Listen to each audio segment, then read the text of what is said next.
My friend said that My Little Pony is a magical work about friendship and cute little ponies, and then I was sent to My Little Pony by a truck. But isn't it a bit different? Is My Little Pony a bit chaotic? Applejack attacked by zombie ponies, Twilight infected by the fruit virus, Rainbow Dash betraying friendship, Fluttershy attacked by a mysterious virus, the invasion of the worm virus, and the chaotic daily life, leading to account bans, Princess Luna disappearing regularly. Great, I'm already numb. If I want a good life, I must expel all of these things. But who doesn't have a cheat when crossing over? Although there are side effects, I can still become the strongest under chaos. The side effects can be influenced by emotions. For example, after experiencing 3 events, I was overtaken by anger. The cute princess 3 times. A full 3 times. When danger occurs, you have no idea where you are. I think you can abdicate and let me control the empire. And the villains I encounter in the end, Nightmare Moon is cute, Chaos is cute, and the Cocoon Queen, is she still a villain? They're all so cute. Chapter 1. The beginning. Beihai bit into an apple and then placed it in the basket. Why use his mouth? Because he is now a white little pony with a small horn on his head. This is the fairy tale world of My Little Pony. Although Beihai doesn't know much about it, he learned a bit from his friend's recommendation. How did he get here? This is a very familiar process. An orphan, then a truck arrives. He became good friends with the main characters and can just lie down when a major crisis occurs. According to his friends, My Little Pony is a very safe world. Usually, when something happens, the princess will step in, and aside from that, there's the chaos in the later plot. Chaos is the highest combat power in My Little Pony, so no matter how reckless he is, he won't die. But the issue is that he must build a good relationship with the main characters, especially that Fluttershy. So, coming to this world, in order to implement his plan to lie flat, the first step, the most important point, is to get along well with the main characters. Moreover, Beihai has a cheat, but he decides not to use it. It could easily make him powerful, but it would also lead to uncontrollable emotional outbursts, and being unable to control emotions is a terrifying thing. This was a scream that interrupted Beihai's thoughts. Following the sound, he discovered a horrifying scene. What kind of cray Beihai could only use his own external help? Although his emotions might get a bit out of control, this was also his greatest safeguard. Soon, a magical bubble enveloped Apple Jar, serving as both a protective measure and a prison. Chapter 2. Preparation. Yuna, are you there? Yuna. Grandma Smith also patted her chest and guaranteed, "You can rest assured, not even a fly will get in. And I won't go in either." Then Apple Lily, wanting to go in and see Apple joshing, was stopped. "I know you really want to meet Apple Gyre. Grandma wants to as well, but now is not the time. We can't cause any chaos, because sometimes the plot is like that. As soon as we get here, a fool will come by and pop the bubble, causing a huge mess." At that time, Beihai was amazed. This old lady was simply a hero who understood the situation perfectly summarizing all the plot points. Beihai was worried before. After all, Apple Gyre was severely injured, and it was still unknown when she would turn into that ghastly form, which could likely cause concern among everyone. He definitely had to visit her, and it could lead to some mistakes or accidents. But now he was no longer worried at all. So did Grandma Smith really not want to go? She did want to go, but she understood that now was not the time. Going would only add to the sadness. Being someone who had been through a lot, she understood many things and had seen too many accidents. After settling Apple Gyre, Beihai immediately went to find Yuna. He needed her aerial reconnaissance. No one knew what was happening outside. That zombie horse definitely didn't appear out of nowhere. It must have come from somewhere else, so the outside was full of danger. Fortunately, Beihai had become good friends with them before, and he basically knew where they would usually go. So he came directly to the clouds where Yuna often stayed. "Yuna, are you there?" Yuna, who was preparing for a nap on the cloud, heard her friend's call and immediately poked her head out. "Beihai, why did you suddenly come to find me? Is there something going on?" Yuna and Beihai got along well. After all, Beihai had some creative ideas, like opening a portal in the sky and another underground, allowing for infinite falling. Then Yuna would sprint inside, and before that, she would undertake a very impressive challenge, to catch her own tail while falling. "Thank goodness you're here, Yuna. I have something to trouble you with. Only you can do this. I need your speed to quickly check the surroundings for anything strange." "Of course, no problem. This is a request from a good friend. And besides, this is something only I can accomplish," Yuna said, and without hesitation, she spread her wings and flew off into the distance. Beihai saw Yuna was busy and quickly opened a portal to the next place. Meanwhile, a party was underway, and laughter was definitely in the air. Honestly, when Beihai saw this scene, if it weren't for Apple Gyre's situation, he would have a hard time believing that the outside world had changed. As soon as Beihai appeared, a pink pony immediately ran over, blowing a party whistle as she bounced in front of him. "Oh, Beihai, what brings you here? Are you here to join the party? Oh, you came at just the right time. The party is at its peak." After saying that, she blew the whistle again. "Sorry, Beaky, but I don't have that in mind right now. I have something I want to ask you, my good friend, for help. Handling different ponies requires different approaches." And Beihai understood this long ago. After all, to build a good relationship with the main group, he had to distinguish each pony's character. "Oh, no problem. I will fulfill my good friend's request. Here's the thing. I'm planning to gather everyone together. Not a single one can be left out. There's something very important to announce, so please gather everyone in the square." After Beihai finished speaking, he opened a portal and left. Time was of the essence. There was no room for waste. He still needed to develop an antidote or suppress this virus. The longer he delayed, the more serious Applegire's condition would become. As for gathering the residents, that was crucial, extremely important for everyone and himself. It was essential. Beihai definitely couldn't handle every detail and certainly couldn't find everyone in town.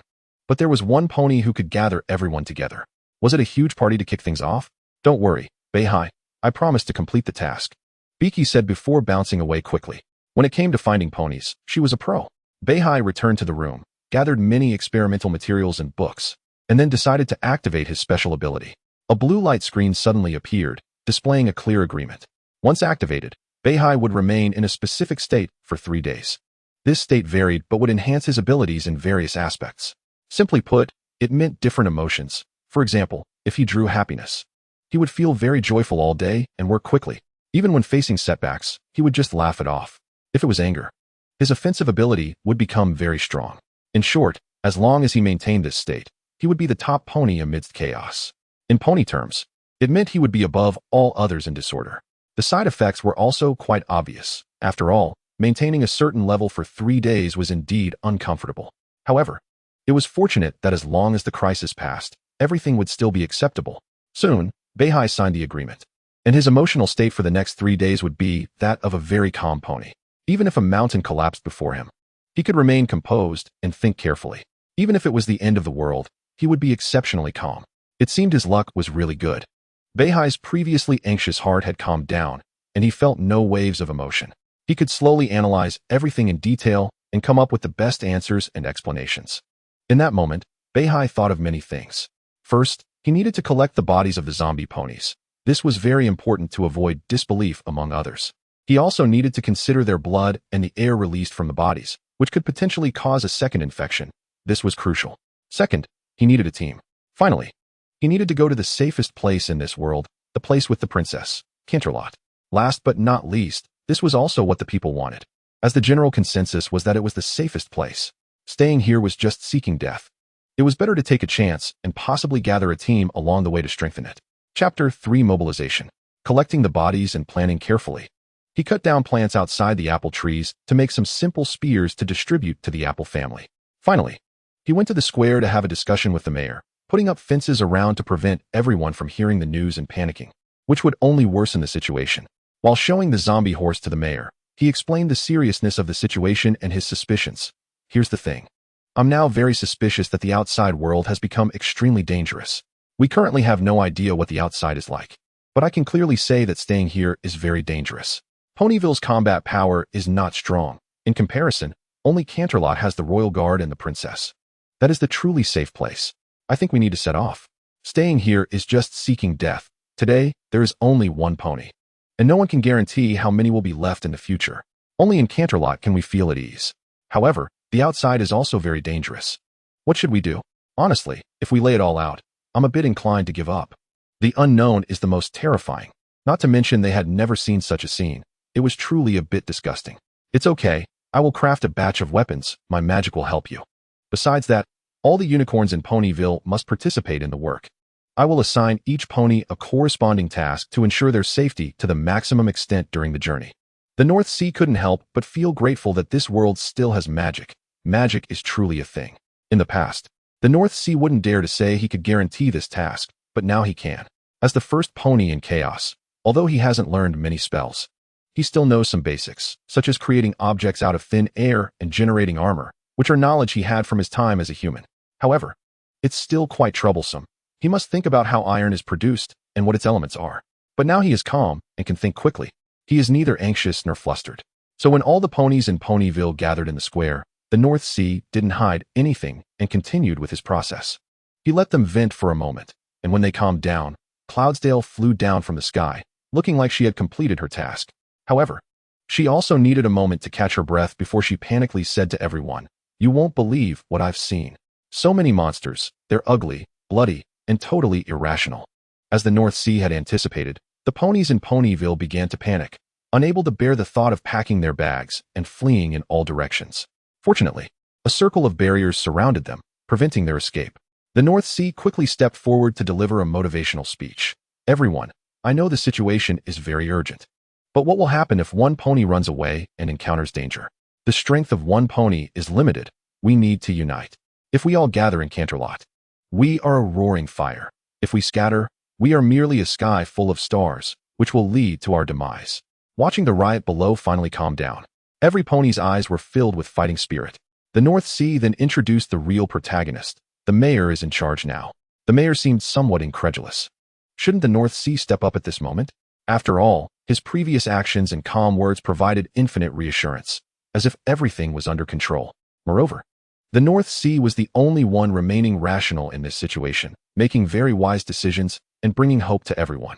However, the mayor didn't shirk his responsibility and continued to lead, urging everyone to prepare their belongings before gathering again.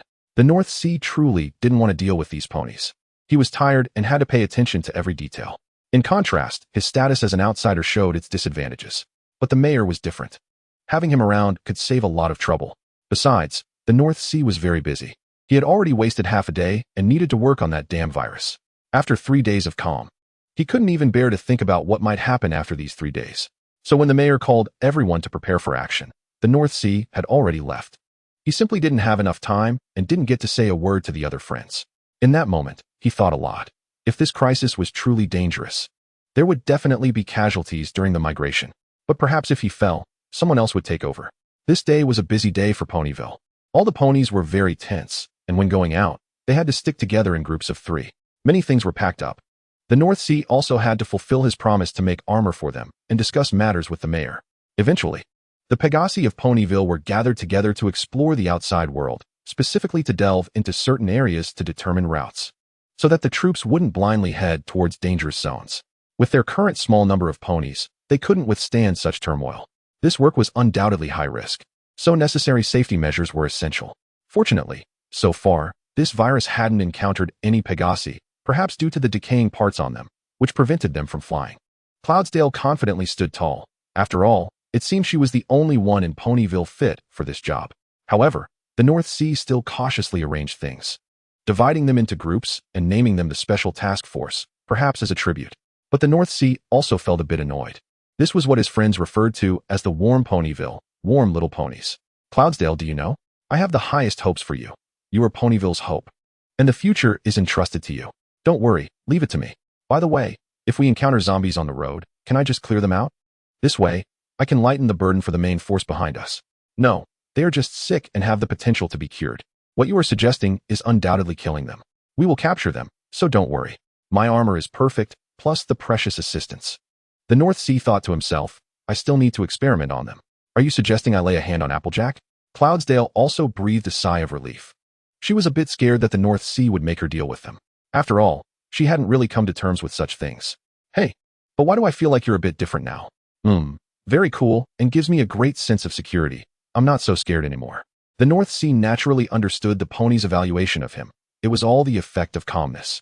After all, when everyone was in a panic, not only could he provide the best answers, but also soothe them, which was undoubtedly a great charm. Unfortunately, there were only 3 days left, which was also why the North Sea wanted the mayor to handle things. As for Cloudsdale, everything was fine, but he was just afraid she would get too anxious. Chapter 4, Irritation. A whole day had passed in Ponyville, and it was now the next morning. Everyone had already packed their things and was ready to set off. All the ponies gathered again in the square, led by the mayor, with the Special Task Force exploring ahead, and the night ponies forming a protective circle around everyone. All the ponies marched forward in a grand procession. The mayor found the North Sea, who was busy preparing various herbs. The North Sea's face showed no signs of anything. He was completely absorbed in his work, seemingly unaware of anything unusual, which was the main reason the mayor was looking for him. Although there are some disturbances, North Sea, I think we've encountered a problem. The North Sea heard someone calling for him, but didn't stop his actions. He continued to use magic to prepare the potion. What's the matter? Oh, wait, we're escaping, not moving house. The North Sea was initially puzzled, but upon seeing the large group, he instantly understood. This large group was carrying an unusually complete load, wanting to take everything with them. But this was an escape, not a vacation. And carrying so much stuff would slow them down. The North Sea rushed over, noticing that the ponies were tying an apple tree to a cart, seemingly preparing to take it away. Stop, everyone, pause for a moment. What are you doing? Carrying so much stuff will not be convenient for movement. And over there, don't tie the house. You won't be able to move it. Seeing that the North Sea had arrived, everyone quickly stopped their actions and gathered around him. For now, the North Sea's authority was still guaranteed. Listen to me, let us travel light, bringing only beds to sleep on, some food, and seeds. That's all we need to set off. There's no need to bring so many things. The little ponies looked around at each other, some confused, most hesitated slightly. And a few looked at Ro, because she had brought a lot of things, like many small animals. I knew what everyone was thinking, don't worry. I have magic. To be honest, I used to engage in agricultural magic. I believe magic is not such an inconvenient thing. It can offer many choices for crops. If this world is beautiful, it is truly beautiful. There is no lack of food and drink. However, Beihai used to love farming. Or perhaps it was the genes within him that influenced him, leading him to research agriculture when he obtained magic. As he spoke, he demonstrated by planting an apple seed in the ground, then instantly ripening it into a tree, which was laden with apples. The little ponies picked them and found them very sweet, not bitter at all. Sometimes Beihai even had to doubt whether this world had magic. But it seemed that the places it was used were different, or perhaps the ones who possessed magic were ultimately the minority. Once everyone felt secure, they began to carry many seeds of plants, eventually setting out lightly equipped, thousands of little ponies marching towards their final destination. Beihai finally found Ro, watching her protect those little animals behind her. Although she was timid and even lowered her head, afraid to make eye contact, Beihai felt sorry. He knew it was wrong to do so, but the animal friends would help. If they weren't welcomed, he would leave. It's okay. Sometimes animals can indeed be very helpful, just be cautious. Who knows if this virus might infect animals? Beihai comforted Ro, who was exceptionally timid yet extraordinarily gentle, just like her name. And what was wrong with the animals? When Beihai came here, he also saw a little bear, which amazed him. If that thing could be of use to them, it would lessen a lot of troubles on the way to Canterlot. Beihai was back there developing a cure. He kept pondering about this virus. What method was needed? If magic wouldn't work, then would ordinary herbs be effective? It could only be said that his exposure was still too limited. Many things he figured out on his own without systematic study. 3 months later, Beihai's eyes widened, the dark circles under his eyes completely visible. Now they were getting closer to their destination, and Applejack's condition had been terrible all along. Although there had been some progress in these 3 months, Beihai had experienced many different emotions during this time. Impatience, anxiety, suspicion. Each time he imagined them positively. For example, when feeling suspicious, he would think about arranging everything properly. There was good news. Many little ponies had already adapted to these terrifying things. Using the bubble magic he created to trap them well, then bringing them over for experiments and treatment. There had also been new progress in researching the illness.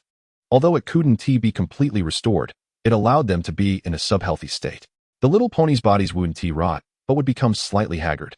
During this time, Beihai also discovered some secrets. For example, to lift this virus, powerful magic was necessary. Ordinary herbs were completely useless, or this was itself a curse magic. Currently, Beihai could ensure that when some ponies were bitten, the curse power hadn't completely spread throughout their bodies, meaning treatment within 12 hours would allow recovery. However, once this time limit was exceeded and the curse power spread throughout the body, Beihai had no way to help. He could only let them return to a sub-healthy state. In this state, the pony's appearance wouldn't change, but they would be extremely haggard and weak. This was to keep the pony's will at the peak, maintaining dominance, and fixing the virus in one position. In this way, their appearance wouldn't change, and their thoughts wouldn't be replaced. However, this came at a cost, as the number of infected ponies was far too many. Even if they wanted to recover to a sub-healthy state, it would be like carrying the old, weak, sick, and disabled. This meant that the majority of the entire troop was made up of the old, weak, sick, and disabled, and there was extreme exclusion from the healthy ponies, who believed that those who had been bitten had turned into that ghastly appearance and recovered, but who knew if they would relapse. Beihai had already written the magic incantation on paper, but in the end, he still failed. This was not a magic incantation at all. He hadn't experienced learning. He only knew to use massive magic power. It was as if he had a gun filled with bullets, but had no idea how to use it, only knowing to hit the opponent's head with the butt of the gun. Suddenly, at this moment, the door was pushed open, and Applejack's little head peeked in.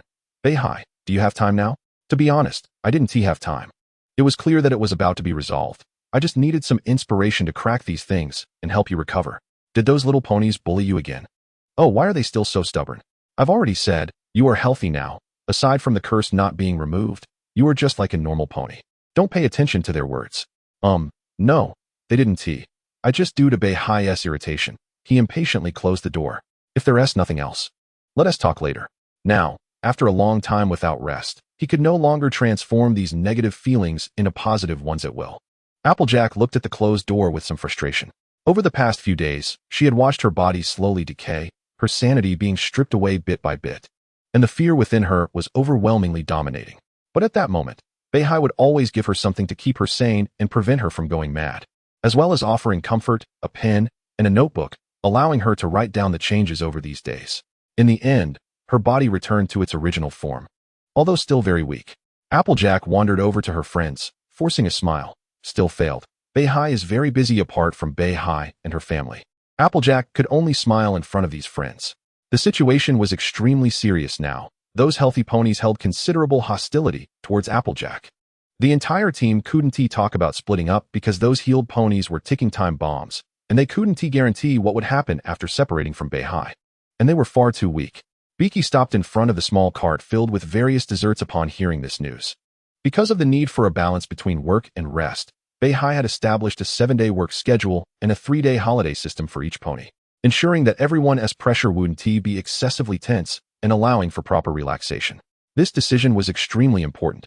At least until now, few ponies had experienced psychological issues. Zhenqi couldn't believe it. She was now the captain among the unicorns. Although she was busy, it wasn't as exaggerated as that. Hi was still working. She knew the situation was severe, but it was already developing in a good direction. They were not far from Canterlot, at most 2 or 3 days away. And Hi hadn't rested for a long time. They had been on the run for as long as he hadn't rested, and the entire troop was almost managed by him. Although everyone is very busy, there will always be time for a break. Hi is different. His magic is very powerful and seems inexhaustible. Every time, there are many wonderful ideas. Therefore, Hi has always been there, grasping research with one hand, weapons and equipment with another, planning with one hand, systems with another, and guiding thoughts with yet another, almost like a spinning top. Once he gets going, he simply can't stop. Thanks to this, everyone feels at ease and very safe without having to worry anymore. They now regard Hi as a new leader. In recent days, everyone has been concerned about this friend, and many have visited him, understanding his mental state. When Beaky visited, Hi was happy. When Yunbao went, he was melancholic. When Zhenqi visited, he was anxious. When Ruru went, he was confident. But without exception, despite facing different changes, Hi has not taken a break, constantly muttering about being close to a spark of inspiration. As a result, this spark has been held onto for 3 months without any results. In the end, there was no choice but for everyone to turn their attention to Applejar, thinking that if she took action, there should be a turning point since she had been accompanying Hi in the bubbles for a long time. Unfortunately, it still ended in failure and brought back bad news. As Hi had started to become irritable, at this time, Ruru quietly suggested, if there's no way, Canterlot will be here soon. It's very safe there, and the princess must have a way. Maybe Hi will naturally take a break. Everyone looked at each other and could only admit that there was no other way. Right now, Hi has absolute power and strength here. Even if they worry about each other, whether the other can listen is a question. Moreover, Hi's emotions are extremely unstable. Well, it seems we can only do this. I'll get busy first. I need to find the fastest shortcut, Yunbao said as she put on her goggles and flew away from the place. Oh, fine. I'll go copy some defensive runes and enchant them on clothes to avoid anyone getting scratched, Zhenqi said as she also left. Then I'll excuse myself first. Ruru also left. Hey, fine, but it's almost time. I need to prepare a grand party to welcome my friends out of the sea of work, Beaky said as she regained her spirit, and Applejar also joined in to set up the scene. She also began to hope that this disaster would end soon. If she could see the princess, then everything would be over. Either they retreat or use new weapons to knock them out. In any case, ensuring their safety was the priority. And finally bringing along 3 doses of vaccine to ensure immediate administration after being bitten. Due to the journey, The pony team was still quite large, but most of them were in subhealthy states. During the observation, Yunbao discovered a shortcut, but there were many zombie ponies there, which made her feel uneasy. They were already close to the royal city, but if there were zombie ponies here, would the situation in the royal city be terrible? Okay. Everyone prepare to return and report back to the main force. I'll notify Beihai. No need, Captain. I think we should deal with them here. Yunbao was about to fly away but quickly stopped upon hearing this, somewhat surprised and incredulous. What do you mean? Although they've been infected, they are still healthy ponies. We have cured many ponies, didn't you see that? A black pony seemed to have anticipated Yunbao's words and still spoke defiantly. Yes, but so what? Those guys are just mouths that eat. They will distract the leader even more. Besides, we are already on the outskirts of the royal city. And if we can meet these things here, who can guarantee the safety inside the royal city? How can you say that? Even Beihai has acknowledged that they are still healthy ponies. Yunbao became angry. I really envy you, Yunbao. You can call the leader by name, but I wouldn't dare. I respect him, honor him, and he is kind-hearted. But we, as subordinates, must find ways to lighten his burden. Honestly, I have no good feelings towards these things. You wouldn't say that if you had experienced what I have. What, do you want to fight? Listen, I am the captain of the special forces. And Beihai has also acknowledged that he will treat these ponies. Once an organization reaches a certain scale, hawks and doves will emerge. Some ponies will always take extreme paths. For example, this crisis happened because a pony decided to lead the pony nation to glory. Rather than using this powerful magic to build foolish friendships, this pony mistakenly thought it was reform. Yunbao noticed something was off. Those flying ponies had begun to surround her, and she realized these guys were a team. She couldn't control them at all. Yunbao spread her wings and vigorously waved to break free from the encirclement. A rainbow slipped away from the horizon. Deputy, are you going to chase? Can you catch up? No need. Let's deal with these things in front of us first. When those ponies spread their wings, using their speed and weapons to eliminate all the zombie ponies below, Beihai finally arrived late. Although he also started a portal. Yunbao was beside him. The portal is convenient but also troublesome. It requires precise calculations, and one crucial aspect is marking. This is why Beihai didn't initially use the portal for large-scale transportation of all ponies. Beihai himself was in an irritable state, and when he heard Yunbao's explanation, he rushed over immediately. It was simply outrageous. He was already unhappy, and now he was even more so. What are you doing? Didn't I say? They still have a chance to be treated, and they can regress to a subhealthy state. Won't harm the ponies. The black pony, facing Beihai, was no longer as casual as when facing Yunbao. Instead, he immediately admitted his mistake. I am willing to accept any punishment from the leader. This was not his plan, but when he saw the leader's irritable expression, he realized it would be better not to make any small moves. Regardless of the plan, it's best not to implement it when the leader's emotions are unstable. The original plan was to directly don the yellow robe and ascend the throne. But now it was best to wait until the leader's emotions stabilized. Beihai took a deep breath, calming himself down. Calm, and calm again. He must not explode. If he did, irritation would completely occupy his mind, leading to instability. I have nothing to punish you with. Cantalot will be here soon, and with this shortcut, it probably won't take even a day. At that time, the princess will judge your crimes. Chapter 5, Shining. The irritable emotion was eroding Beihai's rationality at all times. Finally, looking at the newly written spell, he irritably threw it into the fire. After all, what spell was there? It was just his powerful magic forcibly sealing the virus inside the pony's body, preventing the virus from daring to advance an inch.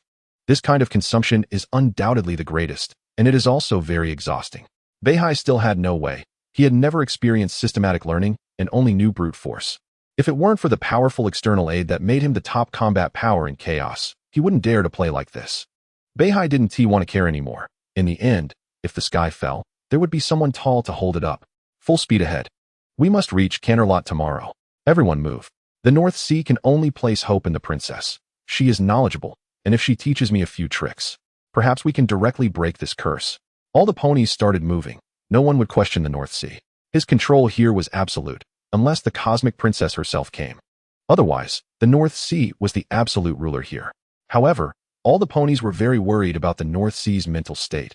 He was no longer as stable as before. This included the North Sea's friends, who were also worried but didn't know what to say, so they could only place their hopes on the princess. This time, all the ponies only brought the necessary weapons and a small bag of plant seeds, then immediately set off. As usual, they didn't have to worry about it. It was precisely because of this convenience that they could move quickly. Furthermore, being ponies, their running ability, speed, and endurance were remarkable. It was because of this that they could reach Canterlot in just a month. The number of these ponies gathered was like an army. But many in suboptimal health were lagging behind, slowing down the troops, and they had to send people to protect them. Because of this, the healthy ponies were very unfriendly towards them. The Pegasi only saw a rainbow-colored light shining at the top of the royal castle, as if it were fighting against something. The North Sea listened to Rainbow Dash's report and quickly made a decision. Keep moving forward, the princess is right there, we need to rescue her. North Sea, I know this is urgent, but shouldn't we make some plans? After all, that place is in the third phase. Now Rainbow Dash was a bit worried. The North Sea's emotions were unstable, which was very bad. Worse still, the ponies were willing to listen to the North Sea's commands and deployments. Even the current mayor couldn't dissuade many ponies. After all, there were not just ponies from Ponyville on this journey, but many from other areas as well.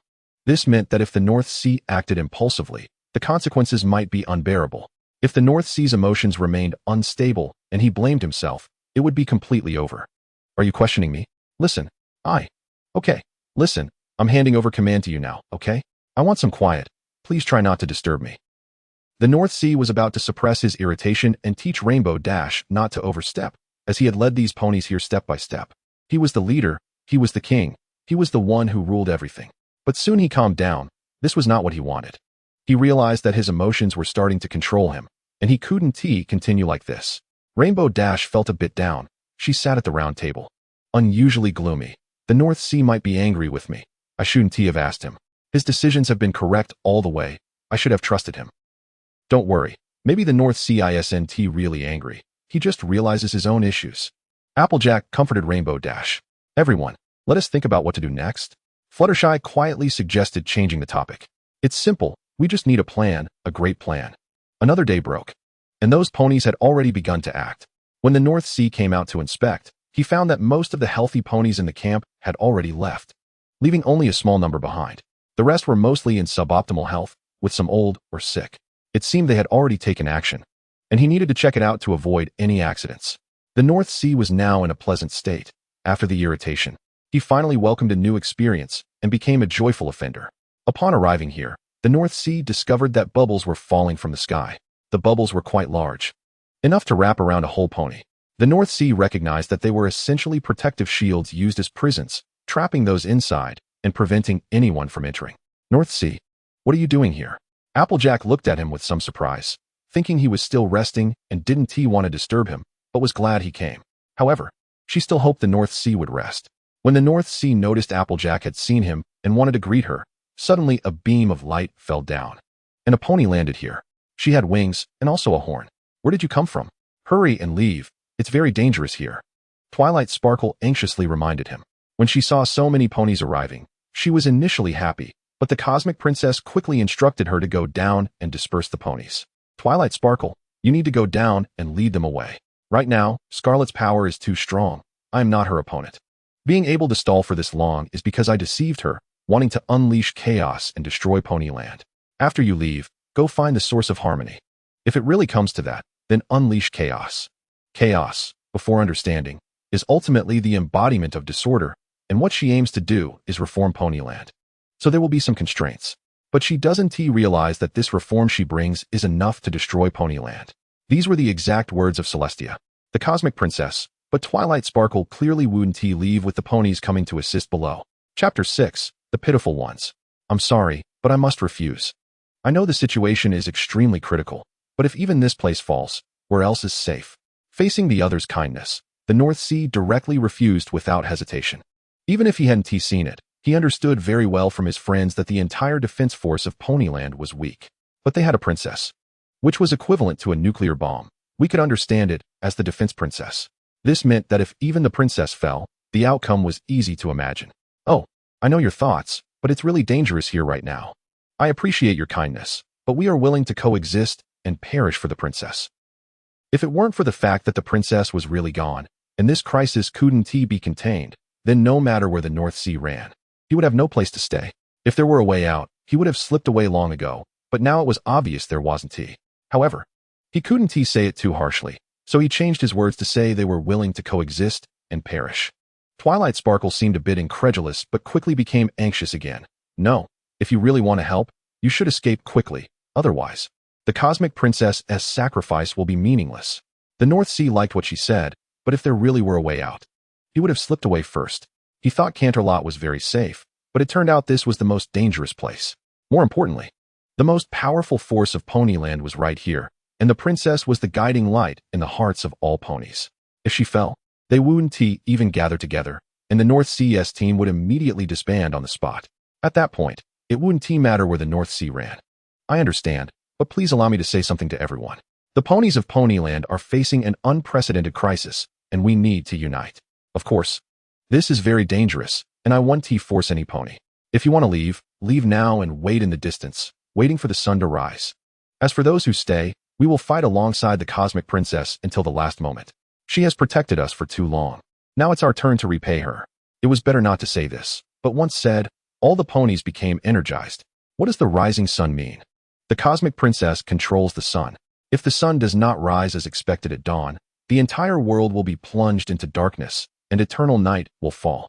Yes, this is the world of the ponies, where the sun does not follow the laws of nature. In the hearts of all the ponies, the Cosmic Princess is everything. She is the sky and the earth. Twilight Sparkle looked incredulously at the scene before her. All the ponies were filled with fighting spirit. Even those who were cowardly, when faced with the flesh and blood monsters, despite their fear, gritted their teeth and joined the fight. After all, this time they were not fighting alone, but with the princess by their side. The Cosmic Princess was right there with them, and they understood very well that without the Cosmic Princess, they too would eventually become monsters made of flesh and blood. The royal city had already fallen into chaos, but with this surge of new vitality, the situation was suddenly turned around. For the first time, they united. Seeing that the tide was turning, Twilight Sparkle knew there was no point in saying more. All right, everyone. Since it has come to this, let us fight until the last moment. At this moment, North Sea was unaware that his words had touched the very fabric of the world's rules, which is that friendship is magic. As long as they bravely unite, there is no difficulty that cannot be overcome. Even if this world is invaded and distorted by darkness, its essence will not change. The Pegasi used magic ropes from high above to bind those monsters, immobilizing them before they fell to the ground. The other ponies were fully armed, wearing tightly fitted armor that the monster's claws could not tear through, ultimately leading to a savage charge. The battlefield looked dire, but North Sea understood that this was not a true decisive battle. The duel atop the royal city was the key to determining the outcome. In this world, when individual combat power reaches a certain level, an army becomes ineffective. North Sea chose to charge directly to help the princess, lending her his strength. Although he knew nothing, he would concentrate his magic and release it, firing the most unadorned light cannon. As North Sea charged, a black pony provided cover. This black pony was loyal to her leader. The others, apart from Twilight Sparkle who felt incredulous, were not surprised by this scene. This magical power, was he really a unicorn? Apart from being very rough, he was like a perpetual motion machine. Oh really? But now is not the time to discuss this. Let us go. It's our turn to make an appearance. After saying this, Rainbow Dash spread her wings and soared into the sky, leaving only a trail of rainbow behind. Twilight Sparkle watched Rainbow Dash leave and looked at the hard-working ponies, who had gone from despair to hope, filled with genuine joy. Although it was also a challenge to North Sea's physical limits, with his insides exposed, it was still better than the others. However, it was clear that North Sea's boldness had caught the attention of the enemy. I've seen your performance. You are an excellent pony. Join me, and I will give you everything you want. We will take Equestria to new heights. You can talk, but you are the one who has created this crisis. This is not a crisis, it's a transformation. The ponies will grow strong, and I will lead them to glory. As for the Cosmic Princess, she has already decayed. Despite having great power, she believes in foolish friendship. All right, I understand. You can't redeem yourself. Do you even know your current state? Tell me, how will you lead them to glory? With a pile of bones? The Undead Empire? Don't joke around. You've been deceived. You're just a pathetic creature. These words undoubtedly sent the opponent into a rage, as if that statement had completely torn away her veil of shame, exposing the naked truth that she could not bear. Her original intention for gaining this power was to bring reform to Equestria, and everything she did was for the ponies. Even though she had committed numerous atrocities along the way, she firmly believed that everything she did was right, continuously deceiving herself. Now that this veil had been ripped away, her anger made her lose her reason. Chapter 7. Friendship is Magic. A massive surge of magic erupted upon the enemy, lacking grace and skill. But it crashed down like a giant hammer, directly sending bricks flying. During the attack on North Sea, Scarlet did not pay attention. Originally very proud, in her current state, she truly did not know what could harm her besides the princess. She decided to simply take it, letting this pony see her current strength. However, taking that hit clearly made her uncomfortable. Not only did it create a huge hole in her body, but it was also irreparable. This undoubtedly made her even angrier. And her reason was completely consumed. What she intended to toy with had unexpectedly turned her into the one being toyed with. You, with such powerful strength, yet you, like Celestia, choose ridiculous friendship. North Sea did not agree with this statement. Isn't this for friendship? Destiny is on our side. The main characters are with me. Even if North Sea is reckless now, so what? The final outcome has long been determined. He is merely accelerating this process. Furthermore, the pony's mindset is quite friendly. They are strong, but as long as you don't provoke them, they want to attack you. They possess great power but do not bully the weak. Instead, they will help you. It feels like the more you look at them, the more admirable they become. And they have the ability to back it up. I can't agree with that. On the contrary, I quite admire them. And right now, you are really weak. A joyful mood flooded North Sea's mind, further enhancing his magical power. He couldn't stop. This was simply too delightful. The horn on his head continued to increase its power without regard for the gathering of magic. North Sea realized he felt a bit like a character from a story, where pain was not much of a concern. Only now, as his body accepted the overload, did he begin to feel a slight ache, but the more it hurt, the more he couldn't help but increase the power. Scarlet, bathed in this magical torrent, felt as if a muscular giant was holding a sniper rifle without firing it, letting the weight of the weapon rest on her head. Everyone knew how to counter this attack, but Scarlet simply could not do it. The magic power of the opponent was utterly unreasonable. If it could learn, it might even be able to influence reality. Scarlet was not a fool. Her strength had long allowed her to traverse various dimensions. Earlier, when Celestia threatened to unleash chaos, she had already sneaked into other dimensions to investigate. Confronted with such an attack, Scarlet chose to escape to another dimension. Clearly, she succeeded, but also failed. After all, when a brick flies at you, everyone knows how to block it, but when you try to dodge, it's already too late. The brick is right in front of you.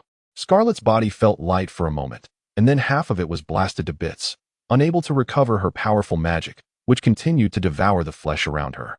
It was evident that the opponent had done their best to minimize the impact of this blow, but for Beihai, it was the first time he felt fatigued. His horns ached, and his whole body felt extremely sore, the result of a massive influx of magic overwhelming him. After all, Beihai's body was still in a growth phase. Even though he had gained an external system, the transformation of his physical form was not instant. The system's purpose was to amplify every emotion, ultimately discarding the useless ones. Beihai tried to gather himself for another strike, thinking that if he dodged the first time, it was just luck. But how would he dodge the second? However, just as he prepared to act, he suddenly felt warmth. An unexpectedly comforting sensation that caused his exhaustion from the past 3 months to explode in an instant, his eyelids growing heavy. All right, kid, you've done enough. You're overworked and need to relax. Leave the rest to me. You can't use your powers anymore, or your horns will break and your body will explode. Celestia's wings enveloped Beihai, the powerful force making him relax immediately. This strength was not much weaker than his own. No, why do I feel sleepy? I shouldn't be sleeping. Beihai struggled to keep his eyes open, but his body had already begun to exhaust itself. 3 months of high-intensity command work had left him mentally drained, especially in the first 3 days when his irritability had dominated him, nearly leading to a breakdown. Ultimately, Beihai could not resist his body's instinct, which was signaling that it was safe now and time to rest, to take a break. Poor child, I promise. No matter where you come from now on, you will be a forever friend of Equestria. Scarlet quietly watched as Beihai fell into a deep sleep. Feeling relieved, she had been worried that if Beihai tried to attack again, she would have to flee. But now, there was no need for concern. Celestia, your kindness truly amuses me. What can you do to stop me now? If Princess Luna can't stop you, then we will. Scarlet looked mockingly at the little ponies. Insignificant bugs can never comprehend the vastness of giants. No matter how many gather, what does it matter? To her surprise, the little ponies did not shrink back. Instead, they stood their ground in front of the cosmic princess. Listen here, you ugly creature, we will not back down. Whether for the princess or for Beihai, who has protected us all along the way, we will never retreat. This world, this dimension, though shrouded in darkness, still held the same fundamental truth. Friendship is magic. A faint glow emanated from all the little ponies, and ultimately, Celestia led the powerful strike. Scarlet attempted to hide within the dimensional folds again, but it was futile. This strike had already locked onto her. Chapter 8. The beginning of the story. The surroundings were very familiar. After getting out of bed, Beihai was stunned for a moment. So it was all just a dream, but why did it feel so real? And why was he wearing clothes? Did ponies wear clothes? It seemed they didn't. Beihai suddenly sensed something was off, and when he calmed down, he realized that it was definitely not a dream. His external system was active, and he was feeling impatient. This was the downside of the system. Once activated, it couldn't be turned off. However, if his body wasn't extremely fatigued and the mental pressure wasn't so intense, then this emotion wouldn't dominate too much. Previously, the combination of high pressure and confusion about the future, along with physical exhaustion, had gradually amplified his emotional state. But now, if he calmed down, it didn't seem so terrifying. I will restore the world to its original state. All the ponies will lose their memories. This is a massive workload.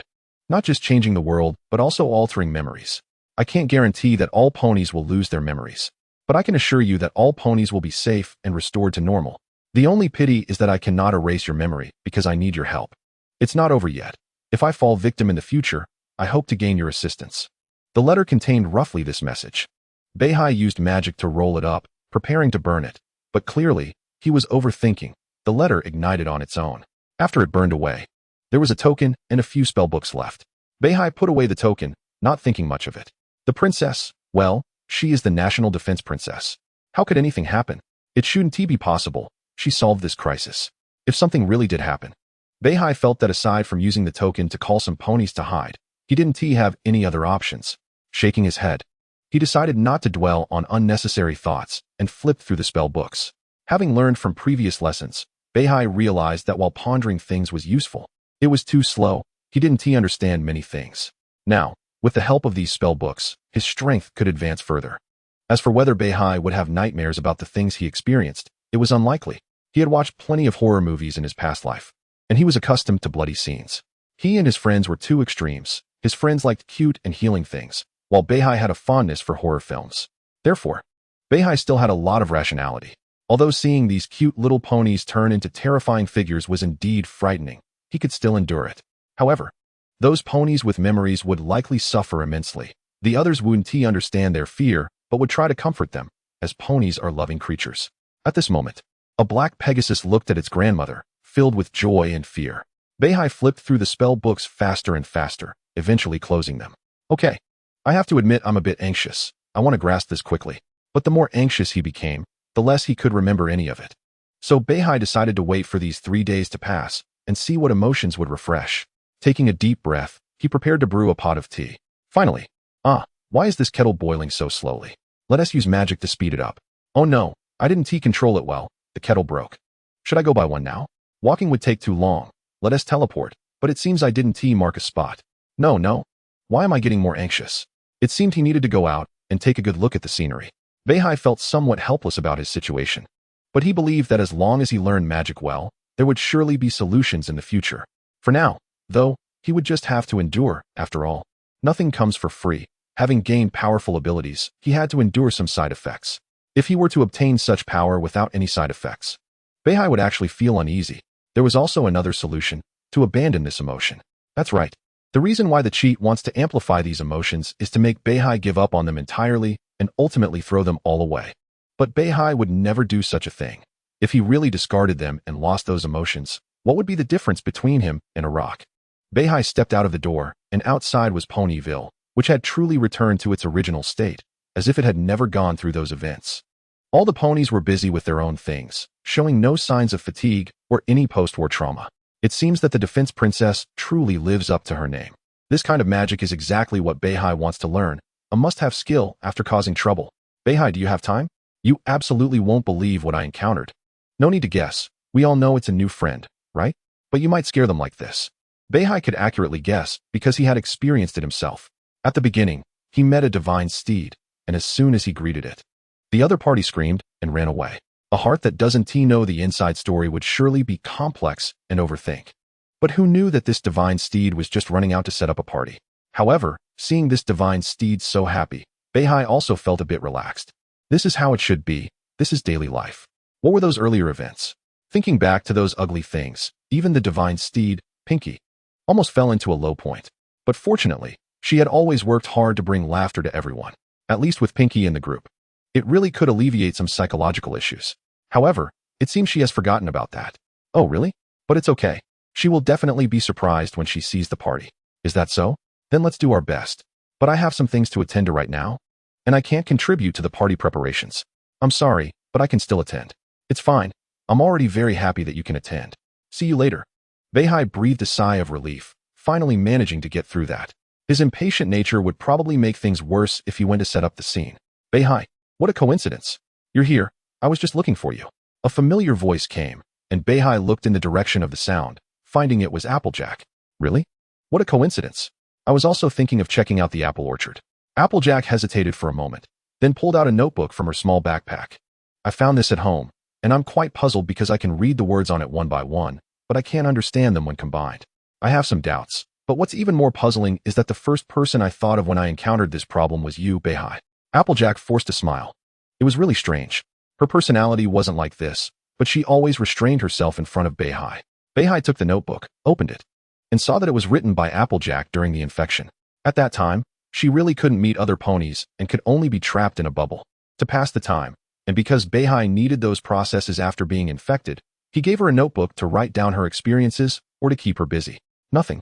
This was actually written by me, and I accidentally left it at your house while experimenting with magic. You know my magic can be a bit strange. Don't worry.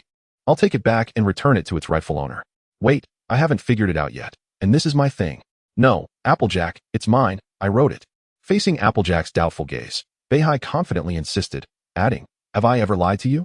I never have, and I've never told a single lie. Applejack thought for a moment. That makes sense.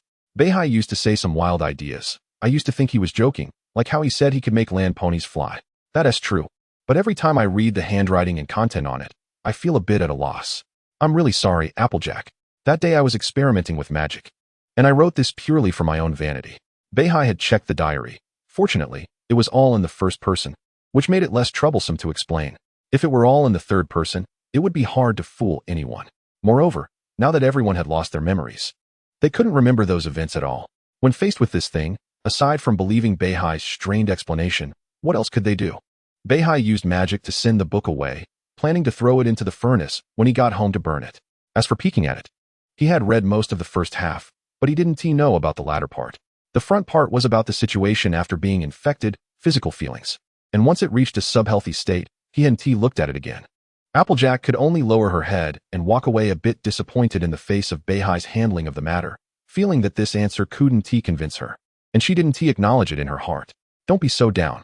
You know, Pinky is preparing to throw a party again. We can go there to have some fun and relax. Oh, got it. Seeing Applejack like this, Beihai couldn't do much, but it was fine. This matter could be considered resolved. Time could smooth everything over. Beihai quickly left, walked out of Ponyville, and then set up a chair, lying on it while casting a fishing rod into the river, enjoying the surrounding scenery.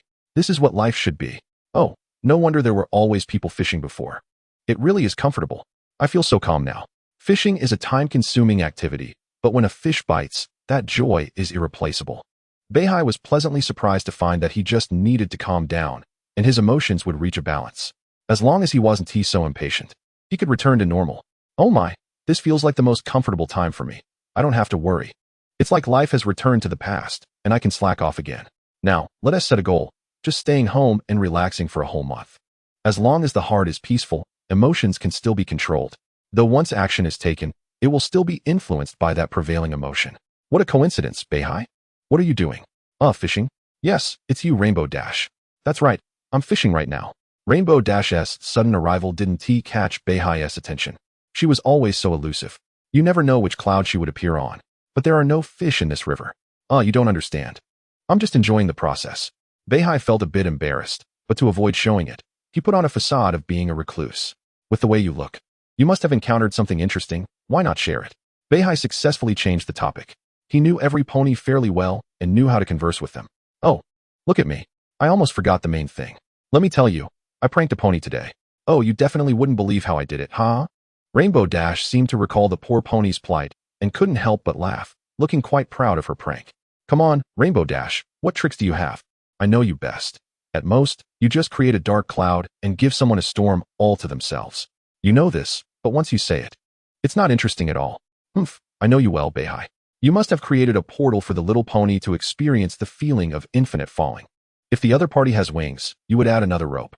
You really have a twisted sense of humor. Is that right? Are you sure it's not because you once enjoyed such treatment? Of course not. I just understand you. Yes, I know you well. After all, I know my friends very well. Is that so? But you still don't know me well enough. Because even I wouldn't prank a little pony with both horns and wings combined. Rainbow Dash was taken aback for a moment, then pondered, somewhat uncertain, and even unconsciously flapped her wings as she flew down. Wait, you're talking about an alicorn. Why wouldn't you prank them? Because in Equestria, the only ones with both wings and horns that I can think of are princesses. Rainbow Dash thought carefully. Her prank character fits Beihai's image well with both horns and wings, but it can't be that coincidental, right? There can't be that many princesses in the world. You're right, Rainbow Dash. Princesses are rare, but alicorns are even rarer. Don't you notice? We are usually either earth ponies, pegasi, or unicorns, but very few are alicorns. Moreover, alicorns have exceptional talents, extraordinarily good, to the point of being unbelievable. If I'm a genius but struggle to reach the top, I would find an alicorn already waiting there, telling me that being a genius is just the threshold to meet them. In the end, I concluded that besides Canterlot, there are really no wild alicorns. And there's a 9,999 probability that they are princesses. Rainbow Dash felt she was in big trouble, but still stubbornly said, but the probability hasn't reached full. There's still 001. Maybe I'm that lucky one. Don't say that, because the 001 probability is related to being a princess, so no matter what, I wouldn't provoke them. Beihai looked at Rainbow Dash's strange demeanor, all tense and about to explode, and suddenly realized who she had provoked. It's okay. If I did what you did, I would find Pinky. She is currently hosting a party, and I would go there to apologize and become friends. Princesses are easy to talk to, except there might be some minor troubles in the future. This sentence sounded like Beihai's own explanation, as if he was saying it to Rainbow Dash. Oh, right. I mean, Pinky is really busy right now. I need to go help her. Rainbow Dash seemed to suddenly understand, but in order not to expose her current nervousness, she started rambling and then flew away. Chapter 10. What harmony? The clear lake surface is so clean that it can reflect the pony's face and see what's inside. Beihai leaned over to take a look, uncertainly using magic to fly around the lake. In the end, he concluded that there were really no fish in this place. He slumped back onto the chair, bored, and put away the fishing rod. However, looking at the empty hook, he thought, a fisherman never returns empty-handed. How could he be empty? No fish. He must get a fish out. A portal appeared, bringing over the book still sitting on his table at home. This is the convenience of magic. The principle is somewhat similar to the flying thunder god technique, requiring a mark, but the usage is quite similar. Now it's time to search, hopefully, among these books. There's a method to turn something into a live fish. However, as he flipped through the pages of the spell book, he found everything from the application of magic, elemental construction, and absorption methods to usage techniques. Yes, it has everything, yet nothing at all. The more Beihai looked, the stronger the sense of deja vu became. After flipping through it repeatedly, he found no magic for turning things into fish, but he learned quite a bit about controlling and understanding magic. Beihai closed the book. He understood that now he needed to create a new spell. So let us start. Just thinking about it makes him a bit excited. Soon, magic surged in the air. And with a loud bang, an apple appeared. Watching the apple fall into the water, Beihai felt a bit helpless. It seemed he had made a mistake. But it didn't matter. Everything must come slowly. There's nothing that can be accomplished in an instant. Fortunately, Beihai had enough magic power to use it as he wished. After an unknown amount of time, Beihai knew he had transformed something into a small bird with wings. This little bird was not only small, but also quite round. He hung this bird on the hook, so now it wasn't empty anymore. As Beihai walked, he carefully observed, not wanting to miss any passing pony. Whenever he spotted one, he would rush over to pretend to greet them, but in reality, he was showing off the bird he had caught. You wouldn't believe it. My friend, look at this bird. It has wings and is so chubby. I really don't know how it flies, and it's so cute. It's truly incredible. I've never seen this kind of breed. Where did you get it? I know you're surprised, but please don't be. Let me tell you the location. But remember, don't bring a fishing hook. With a sincere heart, this bird came from a magical spring. It's called the willing one bites the hook. The familiar trick piqued the interest of the ponies, and when they arrived at the location, they would only find the spring very clear, the lake bottom very clean, with no sign of any birds. What's more, the little birds lived in the trees, so how could they possibly be in the water? However, thinking that it emerged from the magical spring at the bottom of the lake, many ponies naturally began fishing, but they were destined to return empty-handed. Beihai thought he was just making a joke, and didn't he believe so many ponies would try it. Even if they went, they probably wouldn't stay too long. After all, what pony could endure that kind of temperament? But Beihai forgot that everyone indeed lost their memory, but sometimes subconscious actions are definitely unforgettable. So, many ponies didn't think this was a scam and were very willing to try. Moreover, if there wasn't any, it would be crowned with the name of legend. And here, legends generally mean it's real. This little bird was indeed quite special and could be considered a new breed that had never been seen before. It was definitely something to show off to friends. So, let us go to Fluttershy's place. After all, this is a new breed. Although Beihai's approach was somewhat hellish, it seemed quite interesting. Should he use the portal? The answer was of course no. He hadn't shown off enough yet. Beihai continued searching, exploring his target, and then his radar began to beep. Yes, he discovered a pony with both horns and wings, and even more terrifying, there was a little dragon on their back. This pony wasn't a princess. She must have some relation, so he decided to take a detour. But unfortunately, the other party had already noticed Beihai. Wait a minute, Beihai, helpless, turned his head. He was still discovered. But it made sense. He was too focused on finding ponies and didn't pay attention. This princess, may I ask what you need from me? What? Who? Am I a princess? I think you misunderstood. I'm actually a student of Princess Ningzhou. The other party said this with obvious pride. Beihai remained calm. He knew that ponies like this were either princesses or had some relations. Well then, what do you need from me? And could you stop circling around me? After the other party called out to Beihai, she kept circling around him as if observing him. That's right. A white pony with no cute mark and is a unicorn, often making some incomprehensible moves, such a wild imagination. Wait, are you complimenting me or scolding me? You are Beihai, right? I finally found you. Beihai seems a bit unsure about who to look for. Looking for him, what can he do? He is just an unemployed little pony who loves to lie flat. Yes, you see, this is a letter from the princess, asking me to specifically find you, Swailong.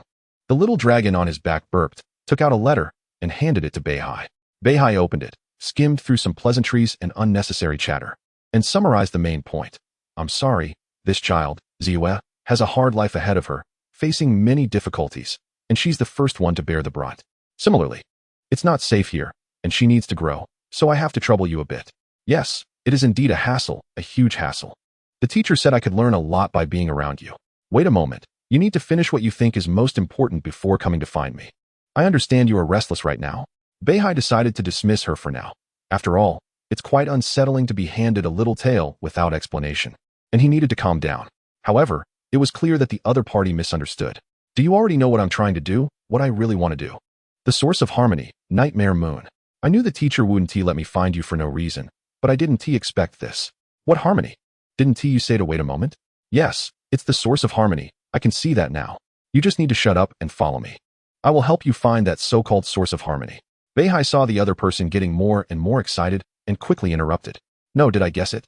You've already laid it all out for me. What else is there to guess? But for now, let us just get her to be quiet. My feelings are impatient. But it seems the other party is even more anxious. Chapter 11, Conditioned Reflex. We need to act quickly. The terrifying Nightmare Moon could come at any time. No, it could also be a legend, but I have a feeling. Beihai walked ahead, feeling a bit helpless, ever since the other party saw him. She had been talking to herself about the source of harmony and Nightmare Moon. He didn't know anything about it, but from what she explained, he understood the gist of it and was completely unfazed. However, it seemed the other party misunderstood, thinking that Princess Ningzhou sent her student to find Beihai specifically to handle this matter. Listen to me, you need to stay calm. First, if the sky falls, there is someone tall to hold it up. I know, but no buts. Listen, being anxious here is completely useless. Now you need to listen to me. Ziyue finally calmed down. Yes, what is she doing? The Cosmic Princess isn't anxious, and Beihai isn't anxious either. It's just her buzzing around like a headless fly. Swailong, I think what he said is right. We need to calm down. Maybe the other party has already thought of a solution.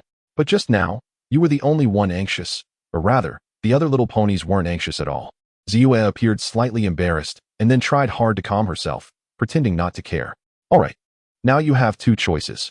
The first is to follow me and get familiar with everything here. The second is to act on your own. And I won't bother with you. After saying that, Beihai turned and left her there to think. As for the crisis of Nightmare Moon, please. It's not like Ponyville sent her to the moon. If there is someone to find, it's the Cosmic Princess. Besides, Beihai is just in a town. There are cities above, and if worse comes to worst, their Canterlot. What kind of villain would finally break free after 1,000 years of sealing and just show up in a small place like Ponyville? Beihai's usual thinking is like this. As for the future protagonist, it's definitely going to be like a hero challenging the Demon King in his castle, collecting the source of harmony along the way. But speaking of Nightmare Moon, I hope it's a healthy little pony. It shouldn't be ugly or show any strange shapes. This time, a little tail was following Beihai, although the other party remained silent. Beihai was very clear that with her current anxious mood, she could break down at any moment. This world is really wonderful. Beihai wondered if all the emotional energy today had gone into this girl. Even if something like this happened, Beihai hadn't forgotten his purpose in coming here, to find Ruru. Beihai had a corresponding manual for every little pony. But he really had no way to deal with Ruru. Being too timid wouldn't work either. Fortunately, he could help her become more sociable. It just needed one step. Hey Ruru, what are you doing? You won't believe what I saw, a bird. I caught it from the water. With just a short sentence, Beihai could pull Ruru's attention right over and completely hook her. What bird in the water? I've never heard of that. What does it look like? Where is it? Here. When the fish-hooked bird appeared in front of Ruru, she uncontrollably screamed and hurriedly took the bird off the hook. Then began her emergency rescue. You'll be fine, sir. You must be fine. Come on, move your wings. Beihai felt something was off. This development was not right. Well, maybe I'm just too harsh. Ruru's heart is still too fragile. Actually, this is a fake animal. I transformed it with magic. It has no soul. You can treat it as a toy for your little rabbit. Really? This is too realistic. Ruru seemed a bit incredulous. Of course. When have I ever lied to you? I have never deceived my friends. However, saying it's a toy is also correct. After all, things made with magic are only possible if they are orderly. Otherwise, Beihai really can't create a soul inside it to bring it to life. Yes, I never lie, and there's also a little dragon cub here. You've definitely never seen one, right? Facing her doubtful gaze, Beihai could only change the subject. Fortunately, the other party's attention was instantly attracted the moment she saw the little dragon cub. That's Ziyue, it's getting late. I'll take my leave now. You take Ruru and have a good look around here. Ziyue felt like this guy was really reliable. Is the cosmic princess sure there's no problem with the person she asked her to find? After Beihai said this, he immediately opened a portal with magic and ran away, not forgetting to take the little bird off the hook with him. Oh my, I think I need to redefine Ruru. She is even more fragile than I imagined. Beihai said this while preparing to go to bed and lie down. After all, that was the original intention of coming to this world. But just as he lay down, there was a knock on the door. Beihai opened his door. Sorry, Beaky. I think today's party. Wait, Mayor, what brings you here? Beihai thought it would be Beaky outside since he agreed to attend the party, but unexpectedly, it was the mayor. It's like this, Beihai, you need to host the upcoming celebration. Okay, I will go. Beihai suddenly realized, why did he agree to that? Damn conditioned reflex. After all, for the other little ponies, that crisis didn't exist, but for Beihai, it had indeed been 3 months, and he had just rested, not even a day. So the conditioned reflex was very normal. That's great, see you later. After the mayor finished explaining, he left, but he was also thinking, why did I need to find Beihai? Strange. Well, it seems I can't take a break. I can only attend the party and then hold a celebration. Oh, I hope that damn Nightmare Moon isn't real. After all, if it is, I fear I'll have a lot to do again. Forget it if the sky falls. At least there's a high roof. Anyway, didn't the princess say it? Ziyue needs to grow, and if it's true, then this matter is up to her. Chapter 12. Preparing for a future of toil. The atmosphere on site is so lively. All the ponies are filled with joy. Cake, drinks, games, each item is essential. Every pony is having fun, except for Ziyue, who is in a soundproof room, holding a pillow over her head. For her, the entire day's experience is nothing short of a disaster. Nightmare Moon is approaching. Although it's uncertain whether it's a legend, the timing aligns perfectly. I have no idea why the princess brought me here. As for Beihai, Ziyue thinks it's utterly unreliable. Hey, come out, Ziyue, we're about to watch the sunrise. In this endless annoyance, a voice sounds like heavenly music that saves her. Yes, Suilong is watching the sunrise. It's a celebration. At that time, the princess will come here, and I can explain everything to her and end this meaningless and boring journey. Mayor, are you saying that a small celebration will bring the princess here, and then she'll take us to watch the sunrise?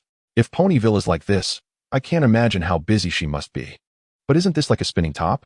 Oh, I really can't express her greatness in words. Beihai has confirmed it. This princess is just a simple pony.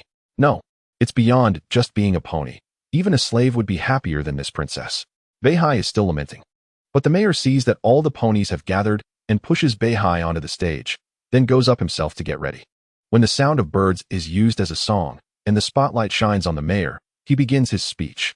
All right, ladies and gentlemen, I am very pleased to announce the longest day of the year.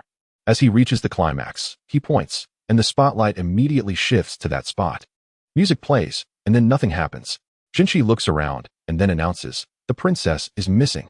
All the ponies below remain unusually calm in this situation, but they still whisper among themselves. Some think the princess might be late, that she's too tired, while others think she might not want to come this year, or has gone somewhere else.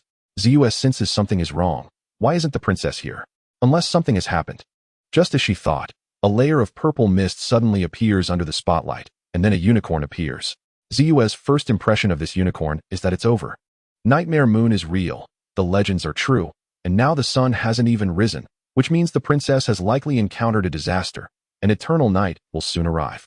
My subjects, it's been a long time since I've seen your lovely faces. How I've missed you.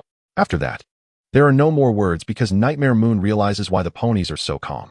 Shouldn't they be scared and panicking? At the very least, they should scream. Well, since you're so calm, it seems you've forgotten me, forgotten the fear I bring. What should we do? Like this? Aya, the divine horse, Beaky, beside her isn't scared at all and immediately screams, as if in coordination, but this undoubtedly infuriates Nightmare Moon. Enough. Be quiet. I, Nightmare Moon, will bring eternal darkness, and you will live in darkness forever. Beihai, watching the other's furious expression and having revealed his identity, understands. So, Nightmare Moon is indeed real. But why did she come to Ponyville? What kind of place is Ponyville? It can't even be considered a city. Is she just bored? Well, if you aren't afraid of me, is it just because of this unicorn? Am I overestimating you? Beihai notices Nightmare Moon looking over and feels confused. He even points at himself. Seeing her so determined, he also senses something is off. What are you doing? Why is everyone hiding behind me? The best solution now is, of course, to go back home and hide together. It turns out all the ponies have unknowingly run behind Beihai, making him the most conspicuous pony. It's a reflex. I feel safer staying here. One pony says this, and Beihai realizes it's time for the sidekick to make an appearance. It's time for the main characters to solve this crisis, leaving only the distant figure of Nightmare Moon and her terrifying laughter. Beihai never expected that this creature would tie him up. Well, now his situation is somewhat dangerous. In such cases, he usually ends up gone. And the main characters become powerful. This is another downside of being close to the main characters. One must always be ready for sacrifice. However, Beihai is overthinking it. The other party is just smiling, watching him, which undoubtedly makes Beihai feel a bit creeped out. The horn on his head starts to glow slightly, ready to show this creature what it means to be strong. You aren't anything special. You don't look that impressive. Beihai is momentarily stunned by the words. Then his eyes shift, and a good idea comes to mind. Someone like Beihai, who has the strength to smash the other into pieces, but playing around is different. Powerful individuals love fun. Of course, Your Highness, I'm just a little unicorn, not even a unicorn of heaven. You can rest assured.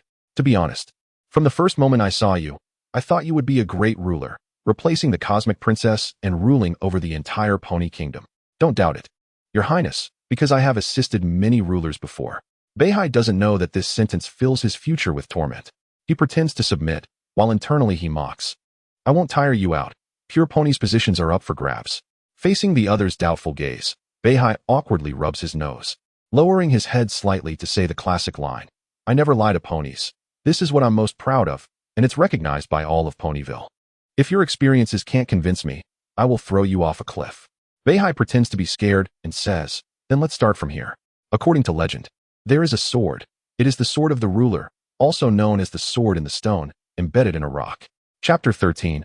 I never deceive ponies. I am the most trustworthy. Beihai tells historical stories, not only with some prototypes, but also slightly rectifying the content. First, the characters need to be adapted. Secondly, the core should be a bit childish, to avoid the other party not understanding. Nightmare Moon listens, and her inner doubts have disappeared. These stories feel somewhat real. So, Your Highness, no, Your Majesty, I noticed you have the demeanor of a ruler from the moment I saw you. You are the most outstanding ruler I've ever seen. If you wish, I can train you. Nightmare Moon has already trusted Beihai half in her heart, and a significant part of that is due to his strength. In fact, at this moment, she realizes that the magic power within Beihai is simply unfathomable. This means that even if he knows nothing, he can still unleash waves of light that can torment her greatly. With such strength, it must be labeled. Is that so? Then what do you think I should do? Nightmare Moon spoke up. She decided to listen to the words of the guy in front of her. After all, he was quite good at talking. Flattery is the best way to go, she thought. More often than not, after escaping from the moon, the other ponies were either terrified or confused, asking, "Who are you?" I've never heard of a pony named Nightmare Moon, so she had never encountered someone as peculiar as North Sea. Of course, Your Majesty. I have said I will cultivate you. After all, in my story, all the kings are those I have trained. Every word I say is true. And if I tell even one lie, the chaos can come out and elbow me.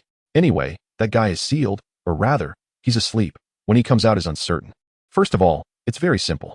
You should take off your helmet. What? That's impossible. Nightmare Moon refuted without a second thought, thinking he would first attack her character or actions, but instead, he asked her to remove her helmet right away. Great Majesty, please listen to me.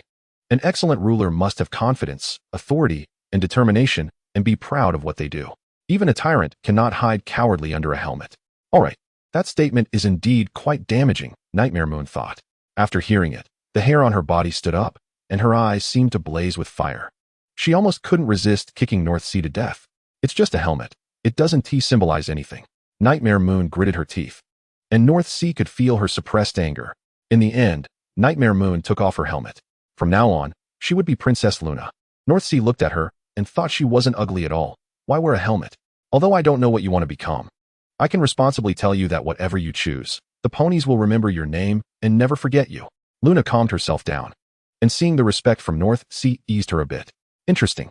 From your perspective, what can I become? North Sea was taken aback. Was this a choice he had to make? All right then, don't blame me for leading you astray. My great Majesty, from my point of view, of course, you should have both. Let those ponies fear you, admire you, be grateful to you, and fear you. Isn't it interesting to think about such a colorful scenario? And think further, with you leading the pony nation, it will prosper. Isn't this a way to slap the cosmic princess in the face? This way, you achieve two goals. All the ponies will remember you, and even the cosmic princess will look up to you. By then, you can treat her however you want. Such a great revenge. After saying this, North Sea quickly lowered his head, showing his submission once again. This statement struck a chord with her. It allowed her to be not overly excessive, yet also make the ponies grateful and unforgettable, all the while achieving revenge. What a 3-in-1. Ha ha ha. Good, good, very interesting. From now on, you are my first loyal subject. I will give you supreme glory and honor. Now, I appoint you as my historian to record all that I do. Remember, don't exaggerate too much. Sometimes I prefer to be low-key. North Sea suddenly felt like he was in deep trouble, and he was not to exaggerate.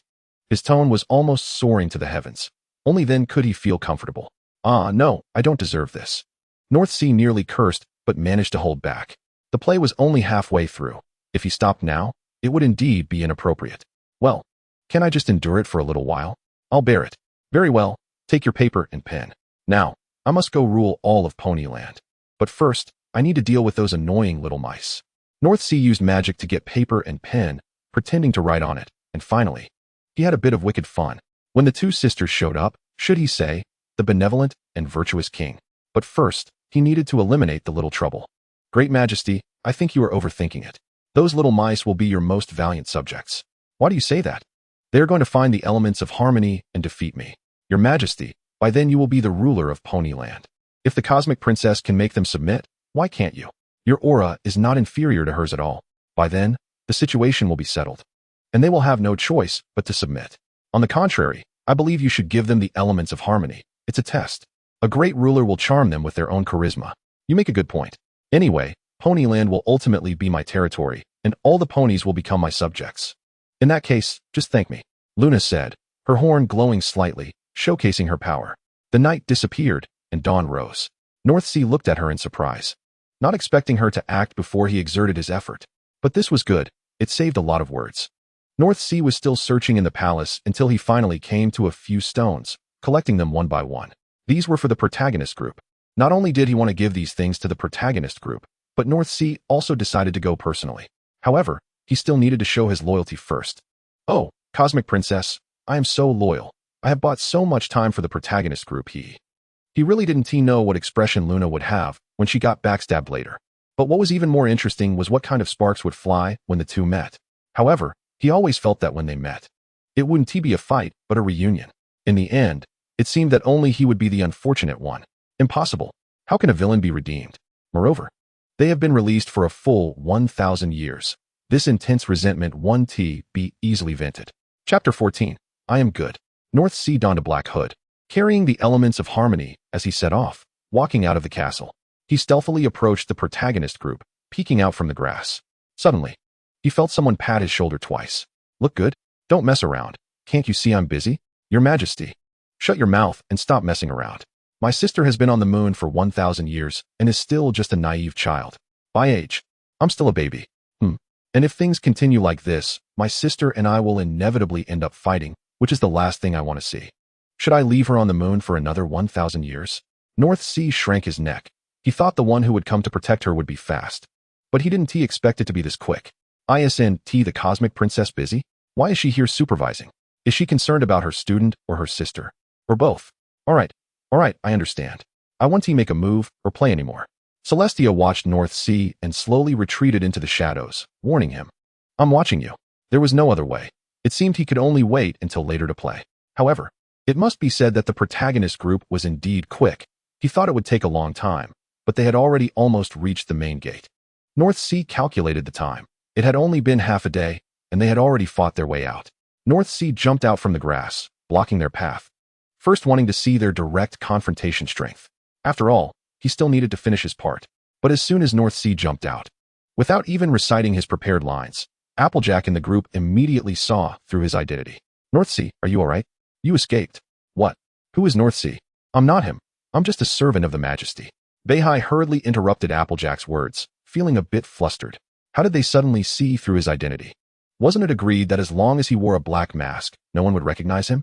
After all, this trick was learned from the strongest warrior of the Gray Star planet. Come on, please, we're friends. Beihai, your identity is easy to recognize. Yunbao rushed down, wanting to directly bite down on the scarf to reveal his identity and end this farce. However, as he dashed down, a golden circular door appeared, sending Yunbao back. This move was so familiar that Beihai could only give up. All right, you're right. You've seen through my identity, but that was my former identity. Now I'm just His Majesty's most loyal servant. The little ponies looked at each other, then began to whisper. What is wrong with Beihai? Has his IQ dropped? Come on, I think Beihai just wants to play with us. Enough. Can't you think that I've been controlled? Don't you think that? All the friends reacted. It turned out Beihai had been controlled. But this joke wasn't funny at all. Beaky rebutted, thinking this was a low-level joke. Beihai was losing his composure. Why did everyone else make such a grand entrance while he was met with gossip? Fools, you're looking for this, right? These broken stones. Beihai took down the things on his back, untying the knots to reveal the stones inside. Ziyue was the first to rush over, unable to believe her eyes, but couldn't hold back her curiosity. These are the elements of harmony. Oh my, there are 5 of them. Great. With these, we can defeat Nightmare Moon. Beihai, you're amazing. How did you do it? It must have been a huge adventure, right? Did you sneak around like a hero to do justice? You guys sigh fine. I give up. I can't be bothered anymore. I'm just going to slack off. For the first time, Beihai felt there was something he wasn't good at. Was being a villain really so unthreatening? Damn it. I'll turn dark sooner or later. The fun comes quickly and goes quickly. Thoughts can change easily. Just a moment ago it was interesting, but now, forget it. I'm done playing. It's definitely not because the defense princess is watching. I'm feeling a bit pressured. Taking off his headgear, Beihai still couldn't suppress his curiosity. You recognized me so early, fine. But why are you so sure I won't harm you? It's just like you once told me. We're friends and made a promise. Applejack said, falling into memories, but couldn't recall it. In the end, she only found that sentence in her old diary, but unfortunately, that diary had already been taken by Beihai. Afterwards, Luna looked at the lineup below and couldn't hold back any longer. You traitor. You deceived me. The sad thing is I actually believed you and personally gave the elements of harmony to them. Beihai felt something was off with these lines. Why did it feel like he was the villain? He was part of the protagonist group, after all. I'm just waiting for the right moment to strike back. Everything I do is for justice. Furious, truly angry, she had been trapped on the moon for 1,000 years, thinking that Ponyville relied on friendship or naivety. How could there be such a sinister person? You're talking nonsense. You're just a traitor, a liar, full of flattery. There's not a thing you're not involved in. You better not dream while you sleep. Someone as despicable as you, I will never lose to. All right. Maybe you're right, but your opponent isn't me. The opponent exploded successfully. An endless stream of magical power began to surge into the unicorn. Gigantic wings spread to block out the sun. Beihai obediently hid behind Ziyue. Although Ziyue also wanted to hide behind him, Beihai didn't give her that chance. You know what? You will win, and even if you take a hit, you'll be fine. Don't worry. You'll use your life to protect me, right? If I say I can't act, then I really can't act. Beihai was still very creditable, especially with the princess watching. Ziyue finally understood why Nightmare Moon was so furious. If she were in Nightmare Moon's position, she would want to tear Beihai apart. As they say, in times of danger, I am your most reliable friend, but when it's safe, I'm your biggest danger. Beihai didn't forget to pull out the script at the back, reading Luna's dark history. Yes, you will be a great ruler, you must have style. Show your charm. Wait, Beihai, stop, this is bad. A massive surge of magical power rushed over, filled with intense anger. The protagonist group was not capable of taking this hit. The formation was directly shattered, and the elements of harmony shattered all over the ground. Beihai didn't expect that the protagonist group, with the key items, would be so easily defeated. One moment of inattention, and he was also knocked to the ground, performing a classic backhand fall. Luna immediately rushed up, fueled by rage, and kicked up with her hind legs, disregarding the elements of harmony and the protagonist group. Even if she was exiled again today, she had to take out this bastard. Ziyue looked at the broken elements of harmony. Her mood fell to a low point. Then she began to think. After an hour of deep thought, she finally figured it out. Following the plot, Beihai, who had been beaten for an hour, said, "This guy is definitely doing it on purpose, seeking revenge, right? If I weren't restricted from fighting back, I would have already pinned him down and used him as a mop. No, when did ponies ever fall? Don't choke me. My neck is going to break." Meanwhile, the cosmic princess, who had been secretly watching, also breathed a sigh of relief. That was close. If Ziyue hadn't understood that friendship is magic and hadn't grown, facing those dark things in the future without the support of friendship and strong magic would be very difficult to resist. She was truly afraid she wouldn't be able to hold back and would join her sister in kicking. But thankfully, everything was over, and the cosmic princess stepped in to clean things up. All right, everything is over. Sister, don't reward him anymore. Sister? They were somewhat incredulous. Even more so to see Princess Luna running over to the cosmic princess without any image, hugging her sister and crying. Can we go back to the way things were? This world is too perilous. How can there be such a pony? Of course, no problem, my sister. We will return to the good old days and govern Ponyville together. Are you alright, Beihai? Do you need me to help you up? Faced with Applejack's special care, Beihai straightened his back, feeling like his ribs were about to break. To be honest, the power of magic doesn't mean physical strength. Sometimes it still needs to be tempered. It's fine. I'll just use a healing spell and I'll be up again. I was really careless. Chapter 15, Not Ponyville. All the ponies present were very happy, especially since they could see Celestia and Princess Luna, except for Beihai, who was not happy at all, as he felt sore all over. I just feel completely immobilized. Which pony knows martial arts? Damn, don't they all use magic? Beihai lay in pain on the chair, feeling noisy compared to the other little ponies who were joyful. Then the chair started moving. It took off and smoothly landed in another room.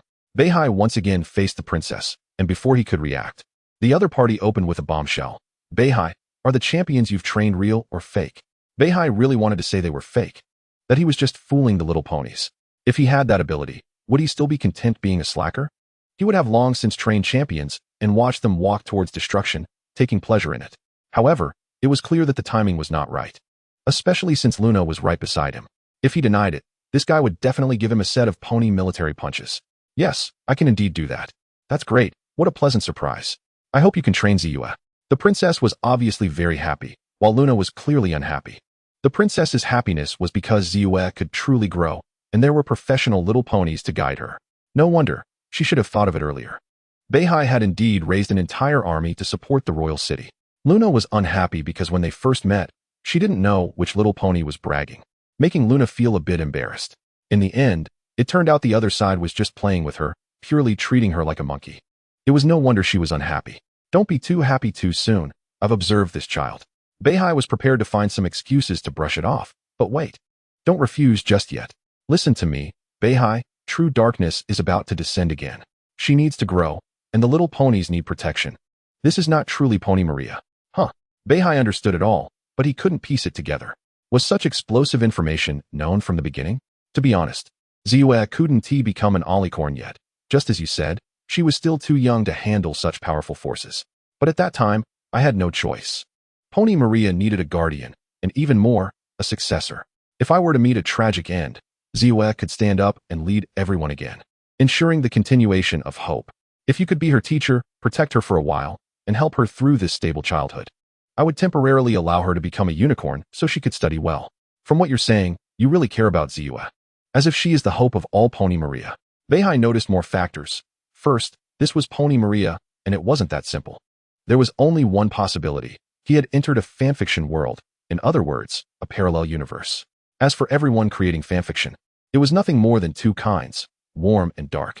Reflecting back on the previous zombies, well, it was undoubtedly dark. What was even scarier was why something dark would be included in such a cute work. That's right, I've observed it and finally found a way to crack it. But it requires time for her to grow. In other words, if Beihai really wanted to slack off, he would have to let Ziyue grow. But judging by the princess's concern, the level of fear was very likely that those who usually took the first hit were Ziyue. I think I understand. It seems I can't slack off anymore. At least I have to wait until the chaos emerges. Celestia fell silent for a moment.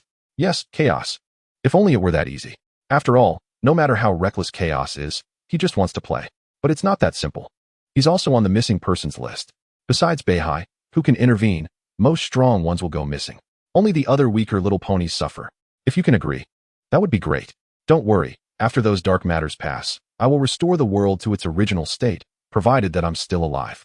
Beihai saw that Celestia was already prepared for sacrifice and couldn't help but feel emotional. If only this were a normal world. She was a great ruler. There were still things Beihai hadn't said. In fact, other little ponies were also very strong. Did they really think he, Beihai, was an all-powerful pony who could just raise an army? After the deal was made, the two princesses visibly relaxed. Beihai's busy schedule was about to begin, but fortunately, he still had time to rest. Thankfully, the six were very conspicuous, and they seemed to be gathered around, eating watermelon. Hey, guys, what are you talking about?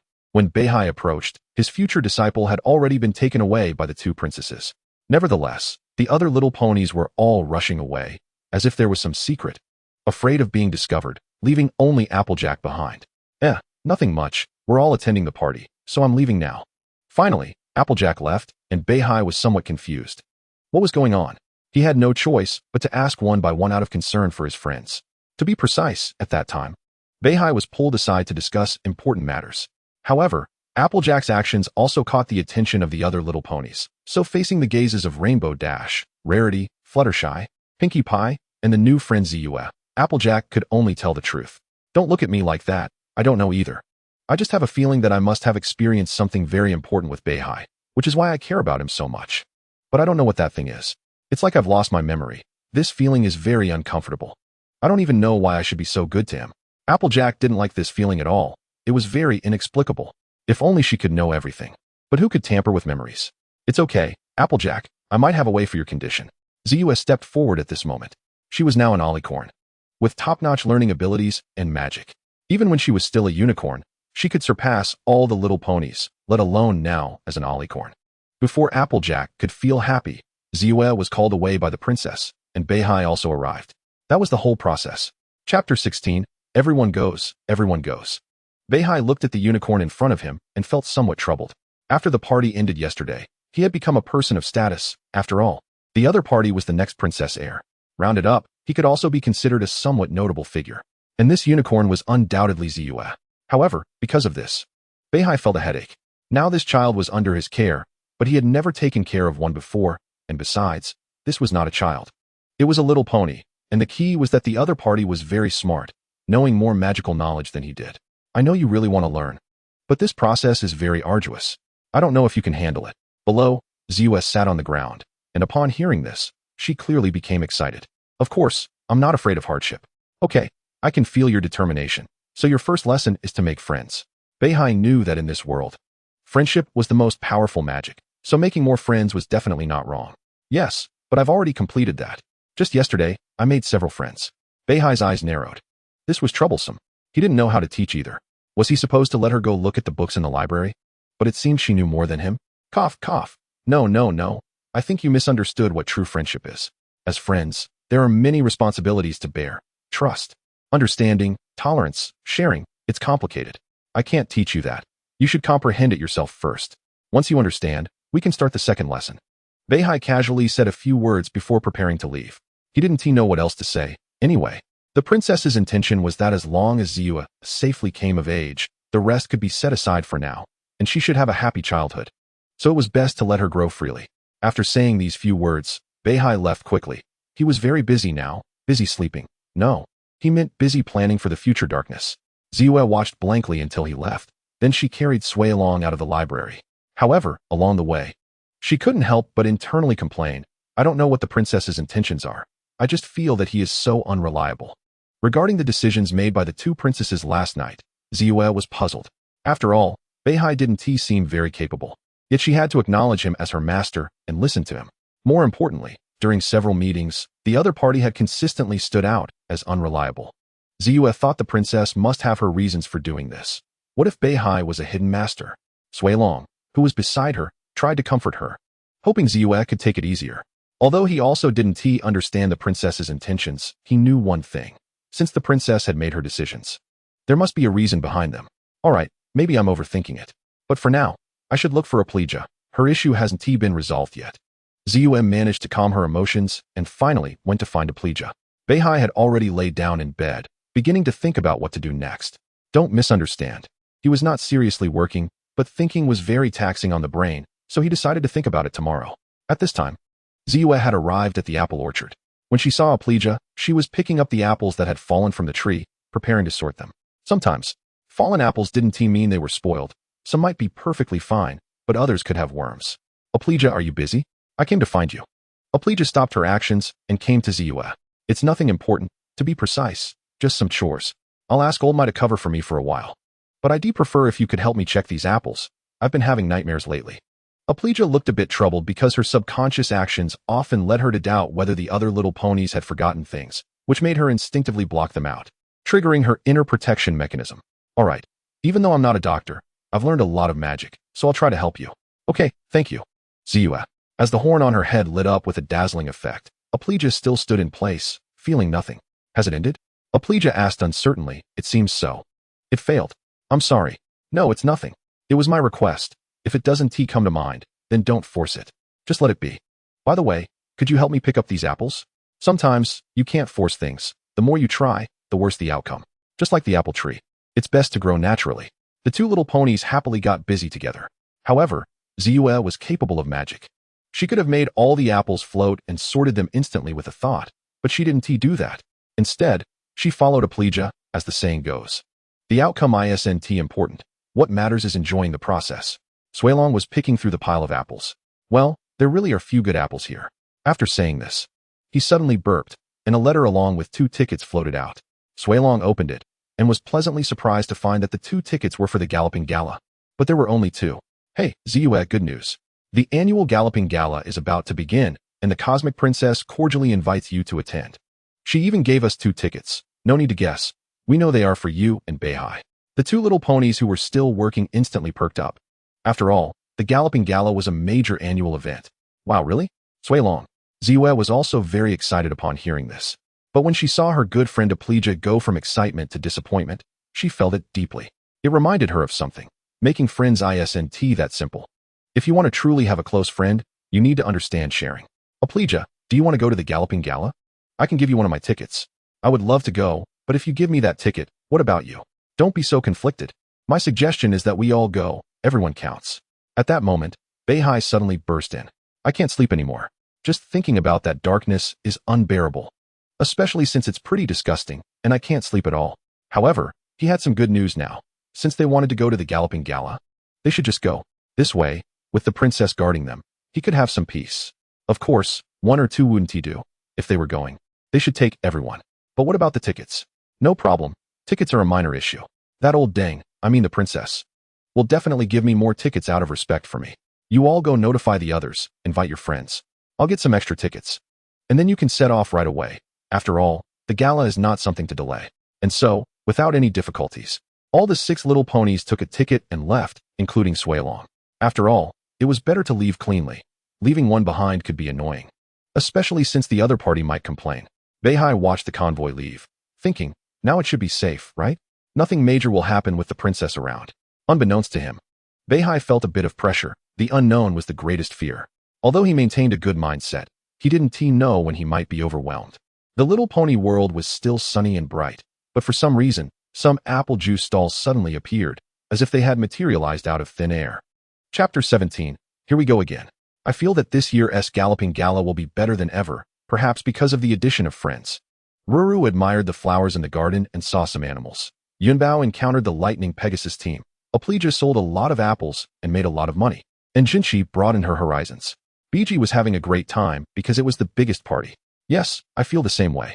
Hey friends, do you want some apple juice? Biji cheered from the side, even raising the apple juice in her hand. Where did this apple juice come from? From the party. Meanwhile, Beihai was taking a stroll in Ponyville and also discovered apple juice, but all the labels were incorrect. How strange, I don't think I've seen this before. Is it a new product from the apple family?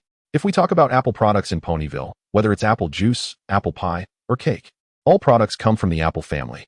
Beihai was interested in this because there were no ponies around to supervise. Logically speaking, no matter how poorly it's sold, there should always be 1 or 2 ponies watching, right? This isn't from our family. I thought it was brought in by someone else buying apples. Maytosh didn't know when he had come over. It seemed that the appearance of this apple juice had caught the attention of the apple family. Hello, Beihai. I came here under the orders of Aunt Smith. After all, we are the largest apple supplier in Ponyville, so we definitely need to investigate the source of these other items. But strangely, this batch of apple juice seems to have appeared out of thin air. Appeared out of thin air, with no source, an unknown label. As for the caravan, if there really was one, I should have received at least some information about it. The appearance of this apple juice is too suspicious. Beihai opened the bottle cap, poured the juice out, and used magic to suspend it in the air. Looking at the liquid floating in the air, it looked like ordinary apple juice, but I'd better give a bottle to the princess for her to examine. First, I'll write a letter to avoid any unknowing consumption. Thank you very much. I hadn't noticed these things until you mentioned them. They were hidden too well. Who would have thought that this time it was apple juice disguised?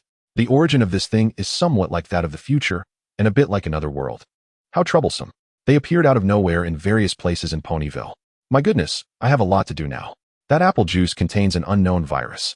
I need to warn the ponies to stop drinking apple juice immediately. Well, I have to admit, sometimes the beginning of a story is just that simple. It always needs a ridiculous reason. Anyway, it just gets attacked by an unknown virus. What's worse is that the National Defense Princess has to get busy now.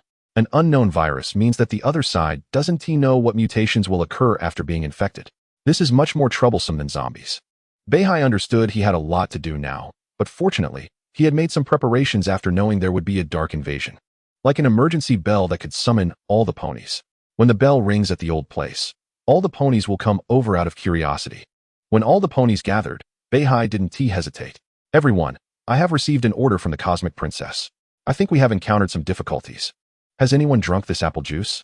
This time, unlike last time, many ponies stood up. The apple juice seemed harmless in the eyes of many ponies. However, after those ponies stepped forward, they were directly surrounded by many bubbles. Wait, isn't that apple juice produced by the apple family? I thought it was. No, we didn't produce anything related. On the contrary, if we were making it, all the ponies would know, and we make everything by hand.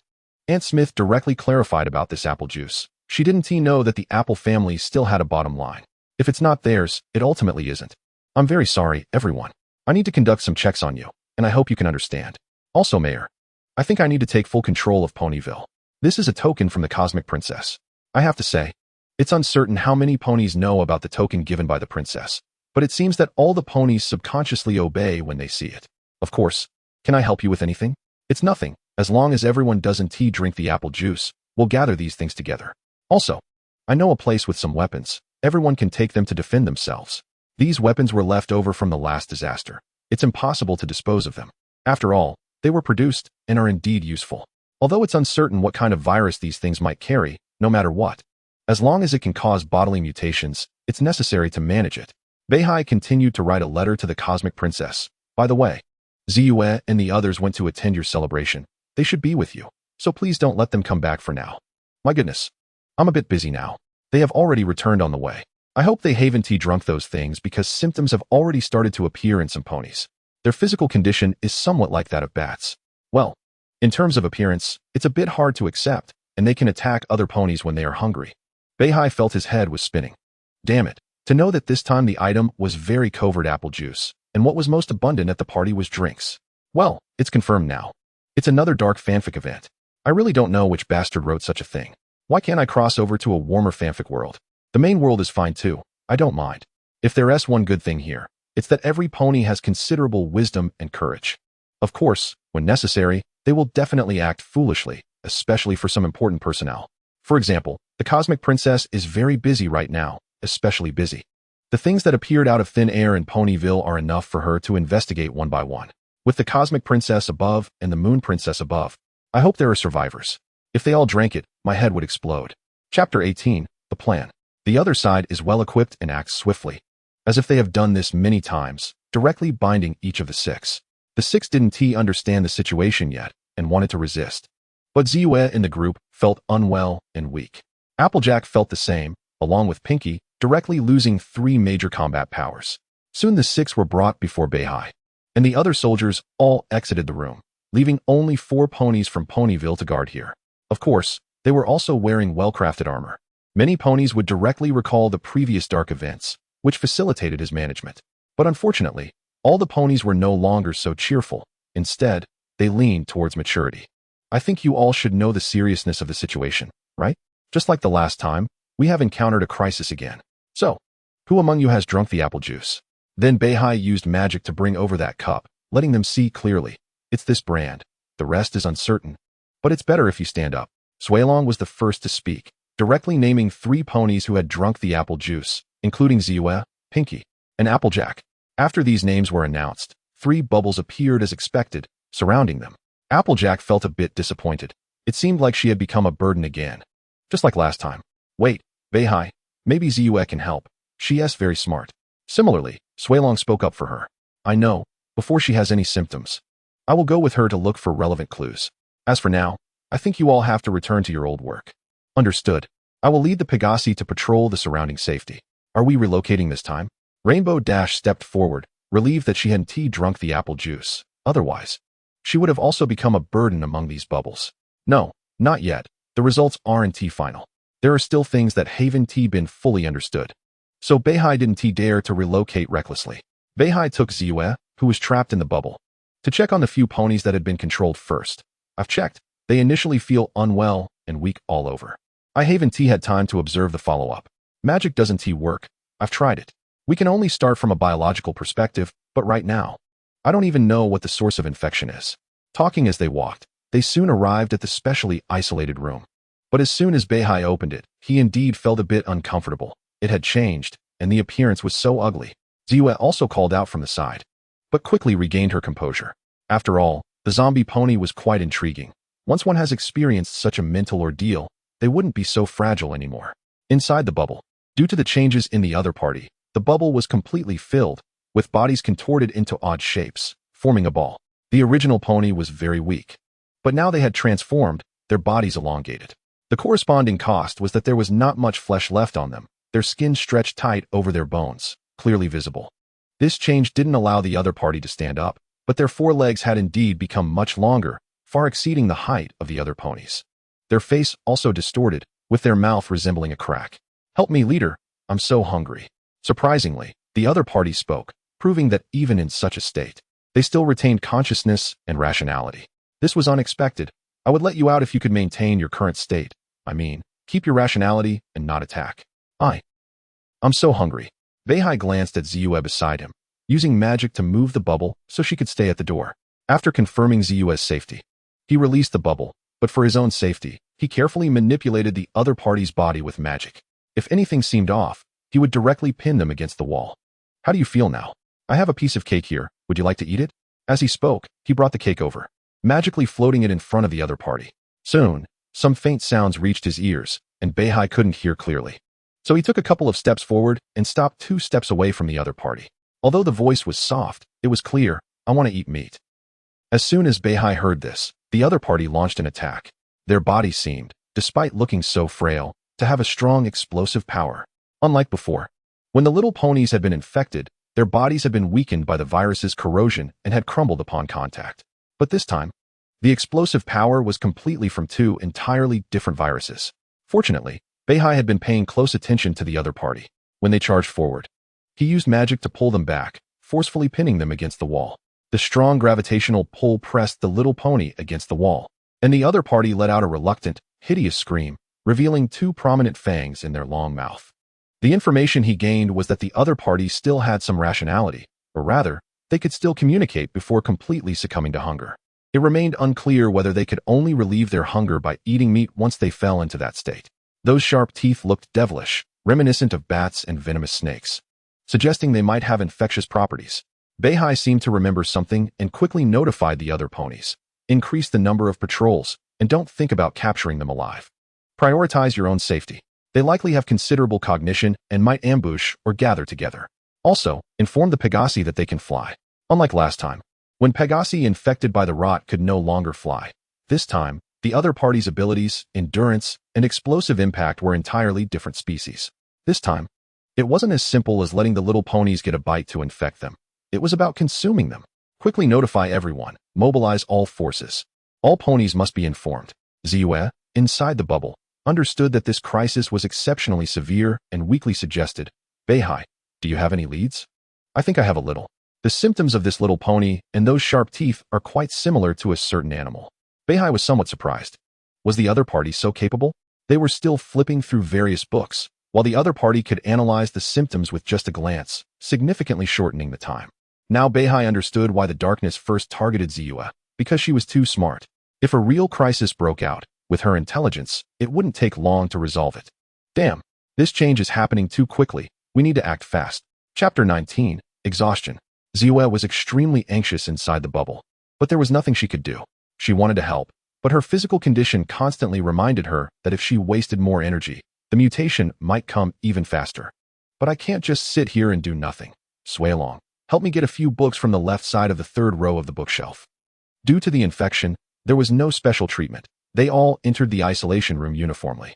However, Beihai calculated that there were enough rooms in Pony Valley. As long as the number of ponies didn't change.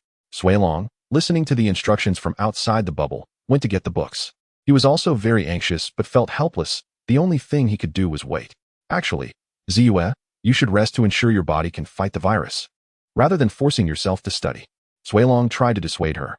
According to the latest research progress, this situation was quite similar to the last time. The more anxious and restless one was, the weaker their stamina became, leading to a much faster mutation. There was a scientific explanation for this. The faster blood circulation would cause the virus to erode the patient's body more quickly. Yes, I should do that. But I can't seem to sit still. If I don't do something, I'll just become more anxious. But you can't do anything inside the bubble. You can't even use magic. I can bring the books over, but you still can't see them. No, Sway Long. You can flip through the pages for me from outside. Sway Long was completely defeated, but he still understood Ziyue. She was becoming increasingly anxious, and if she didn't do something, she would really start to crack. Meanwhile, on the other side, Beihai utilized the marks he had made last time to begin searching for some bats. At such a chaotic time, if it weren't for his strength, Beihai wouldn't dare to act like this. Fortunately, Ziyue was very clever and could quickly understand what the other party's form resembled, accurately ruling out many impossibilities. Given the mutated pony's posture, it didn't match other animals at all, and from a biological perspective, it could only be bats. But the only problem was that there were many species of bats, and their distribution was very broad. Even so, Beihai was grateful to the other party, as this made his movements much faster, compressing the search range to the extreme. Beihai didn't stop for a moment, wanting to quickly end this disaster. No pony wanted to stay in this environment, so whenever he arrived at a place, he would rush over, thinking that there would be plenty of time to rest once everything was done. His health was at 100, and currently, nothing could breach Beihai's defenses or magic. The chaos was no joke. However, this rationality was tied to emotions, and his control over his abilities had dropped to 89, which was the only downside. But as long as he resolved things quickly, this situation wouldn't arise.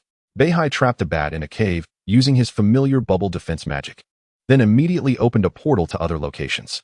When he returned again, it was to a village, which was eerily quiet.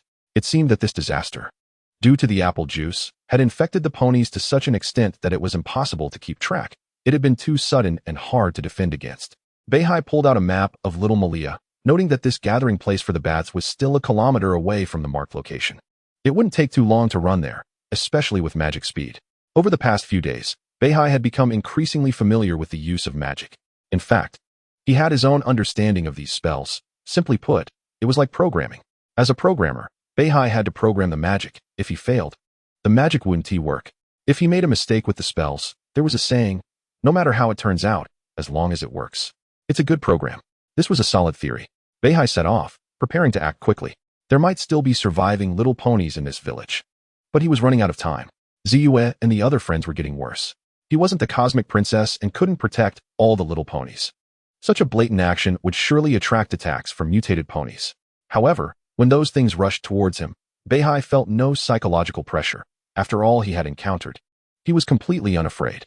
But just then, several beams of magic pushed them back. The cosmic princess had arrived in this small village. Almost as soon as she appeared, the surviving little ponies rushed out. In the ponies' perception, there was no place safer than near the princess. All right, the children are safe now. Your Highness, I actually have a question. Many little ponies must have already died in this crisis. In this situation, what method will you use to restore the world to its original state? Beihai voiced his doubts. The last time he went to the marked location, he happened to encounter a dismembered little pony. So logically speaking, the pony was dead. But the cosmic princess had assured him that once the dark event was over, everything would return to normal. Otherwise, it would be a black dot in time, and no matter where it moved, whether forward or backward, that black dot would only grow larger. I see, is it time? However, she wasn't omnipotent. When time reversed, the memories of the ponies Wu and Ti follow suit. It was like witnessing the sun and moon rotating backward while everything around moved, yet remaining unaffected. Okay, let's not discuss this. How's the situation over there? Is Ziyue all right? It's not looking good. Just as you said, she's the first to be affected. I can only do my best. It's all right. This was just a sudden incident. I've checked. And this thing appears in the future. It just came early. Maybe it will get better later, and there will be quite a bit of free time. Eventually, they parted ways with the cosmic princess. It wasn't time to relax and talk yet. Even Luna was conducting research in the royal city. Chapter 20, Turning Point. Suilong was holding chalk, his eyes swirling. He didn't know how to start. Several blackboards were already filled with various answers. Ziyue, I think we should simplify this a bit. It's going too fast. I feel like I can't keep up. Suilong felt frustrated. To be precise, he wanted to help, but his abilities were lacking. He was just a baby dragon who had been born not long ago, and discussing such advanced math made him dizzy. Besides, the speed was too fast, which left Suilong standing there with chalk in hand, completely unaware of how to write. Dear, I think he's right. It should be a bit slower. You're already starting to show some characteristics. If this continues, you might become one of those thoughtless monsters. Jinchi suggested using magic to hold the chalk and write down everything Ziyue said, ensuring there were no mistakes. Long before Suilong wrote on the first blackboard, he realized he didn't have the capability, so he naturally sought help. And he called for 2 helpers. Ziyue spoke too quickly, and her explanations were obscure. Luckily, the divine Full Biki could easily understand and explain complex jargon in simple terms. Now, there were already over a dozen blackboards, all densely filled with writing. Ziyue, trapped in the bubble, endured her discomfort and stared at the data, feeling dizzy. If she could operate with magic, it wouldn't take so long. But this bubble was exceptionally domineering. It could protect the little ponies inside and those outside, and it could even change into a prison with just a shift, preventing the use of magic. This was a necessary measure. Who knew what would happen if a unicorn mutated and, with its thoughts, used magic to break the bubble or harm other little ponies from afar? It's a bit late, but we've already solved half of it, friends. If you give me a little more time, well, my time seems to be running out. Ziyue could clearly sense her body was abnormally tired, and her thoughts were starting to stagnate. Just then, Beihai walked in. When he saw the environment, he was stunned. My goodness, did you do all this? But didn't I say you just need to rest well? No, I need to do my part. If I can speed things up, it's worth it, after all. I will change sooner or later. Ziyue, upon realizing Beihai was the visitor, still forced herself to explain. After all, Beihai's initial thought was to let Ziyue conserve her strength so she wouldn't change so quickly. To be honest, you have already changed, but don't worry. You still have your thoughts. If you feel hungry, I'll have to keep you locked up for now. Beihai stepped forward, making the bubble thicker. This trick had been used on Applejack before. The little ponies inside the bubble could see outside, but those outside couldn't see in. Beihai noticed the data on the blackboards was advancing quickly, even faster than his team. After such an occurrence, Beihai knew he couldn't manage it alone. Besides, this time they were building a stronghold in Ponyville to resist those strange creatures' attacks, so he needed to stay rational. Thus, Beihai gathered scholars from Ponyland and other places. As long as they were alive, he would enlist their help. During this time, he also encountered a zebra in the forest. The zebra was very intelligent, and Beihai felt there was nothing wrong with it. After all, they were all ponies, and zebras were ponies too. But Beihai misunderstood. The zebra had come from a distant land to Little Malia and lacked the cute mark that only ponies had.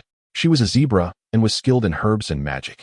Beihai couldn't make much sense of the experimental data, So he could only call for Zekara, the clever zebra. Do you find any of this helpful? Zekara was surprised by the data and, after careful observation, exclaimed, "This is incredible. If we summarize these data, there are already some clues, and we have even cracked half of it. Although we can't cure it completely, I think we have made some progress. Compared to this, I would rather meet the little pony who wrote this. If she teamed up with me, I can guarantee we could crack this crisis in just 3 days." Facing Zekara's eager gaze, Beihai could only shake his head. "I'm sorry, the little pony you mentioned is already inside the bubble. What a pity. But now I know who the source is." "Who is it?" Zekara brought North Sea to the room of bats, where there were little bubbles, each containing bats captured by North Sea from various places in Ponyville. Zekara approached one of the bats. "This one is called a fruit bat. These creatures can even help trees grow quickly. They are not dangerous to ponies, just very disgusting. So how are these two related? The problem lies here. I once thought about studying them, but I haven't taken action yet. Even their mutated magical substances closely match some magical potions I've considered. If there's a difference, it's this bat."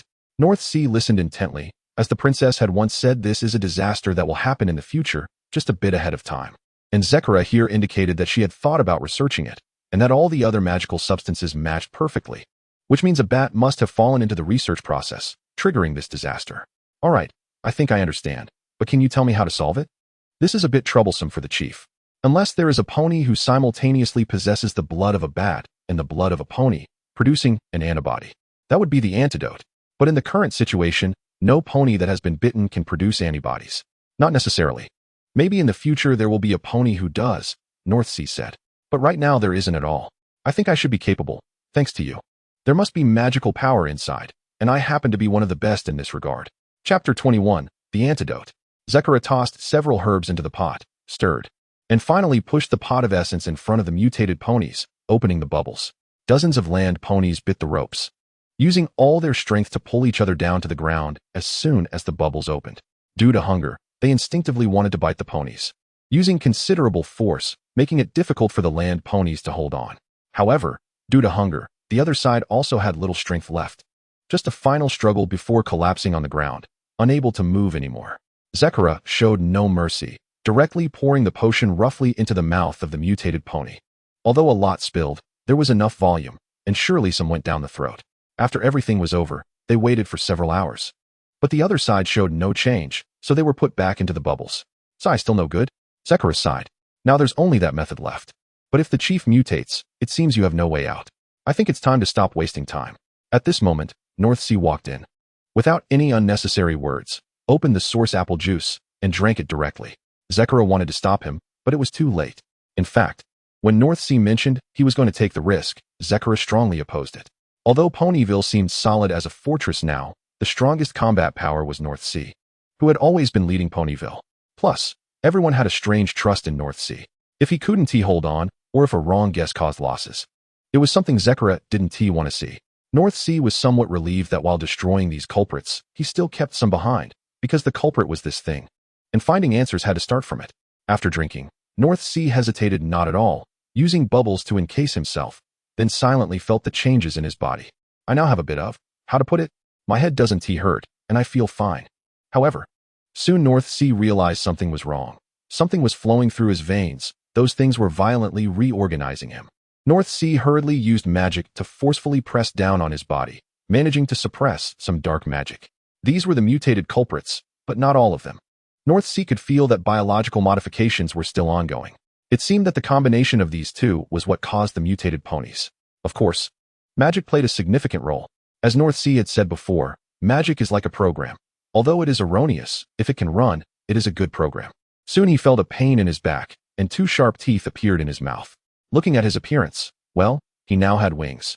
But they weren't very beautiful. Instead, they were bat wings. "This shape is really peculiar. I'm probably a zebra legend now. And later there will be a pony with bat wings," Zekara joked, while also feeling relieved that it was indeed at the genetic level. Magic had a role to play. It seemed that sometimes magic couldn't be manipulated recklessly. "Don't make fun of me. I should possess the ability you mentioned now. Bearing the blood of both a bat and a pony. I can feel my body being reorganized, which means the ponies are weak because their bodies are undergoing modifications. And becoming like that is due to the effects of magic."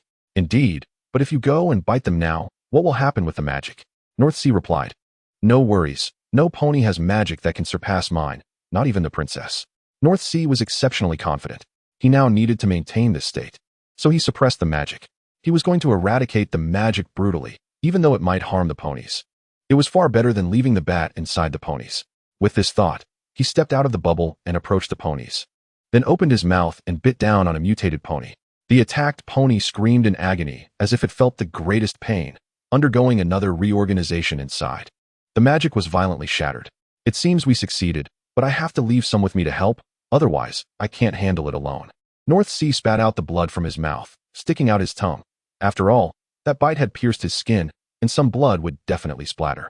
Not necessarily. I think it's very possible that some ponies might have recovered during this mutation period, but due to their weakened bodies, they can't hold on. After all, recovering is like smashing all the blood vessels with a hammer. That kind of pain is hard for any pony to survive. Zekara's worries were not unfounded. But North Sea seemed somewhat unconcerned. Don't worry, I have a backup plan.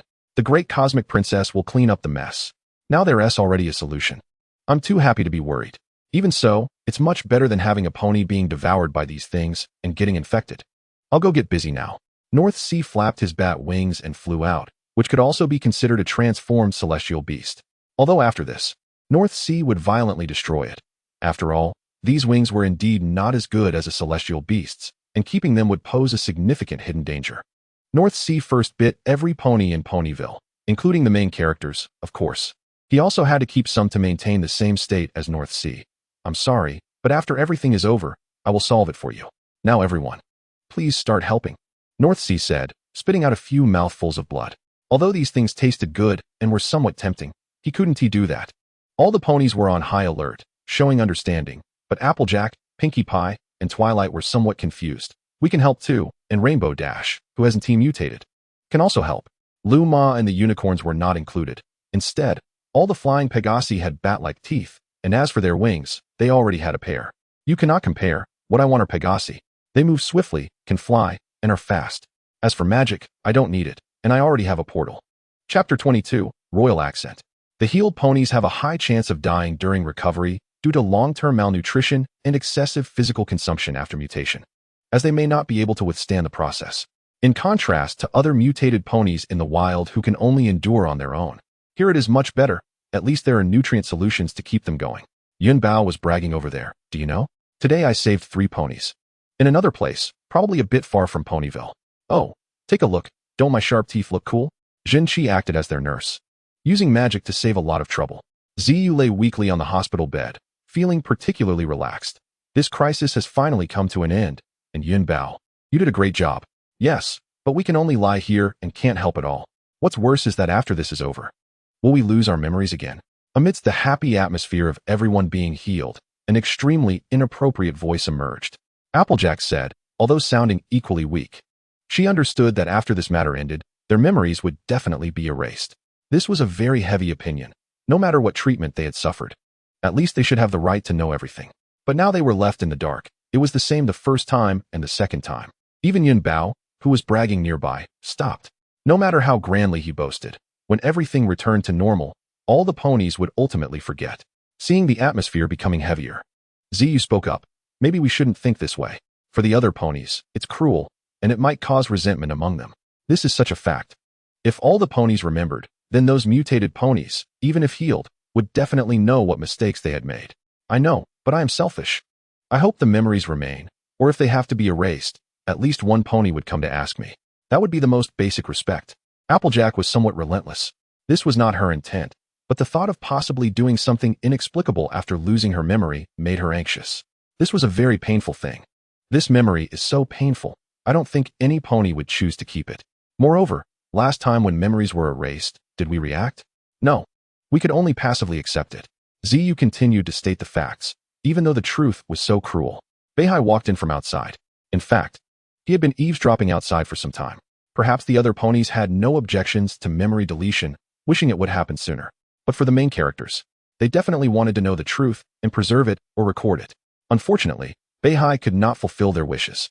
As the cosmic princess said, a bunch of kids worrying about big matters. If the sky falls, they'll ask someone taller to hold it up. When the time comes, there will be plenty of troubles for you little ponies to deal with. Beihai's arrival eased the atmosphere in the room quite a bit. At least it wasn't so confrontational. After all, the The ponies here were almost divided into two waves.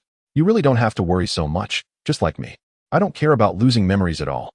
If danger comes again, we can still stand up, just like this time.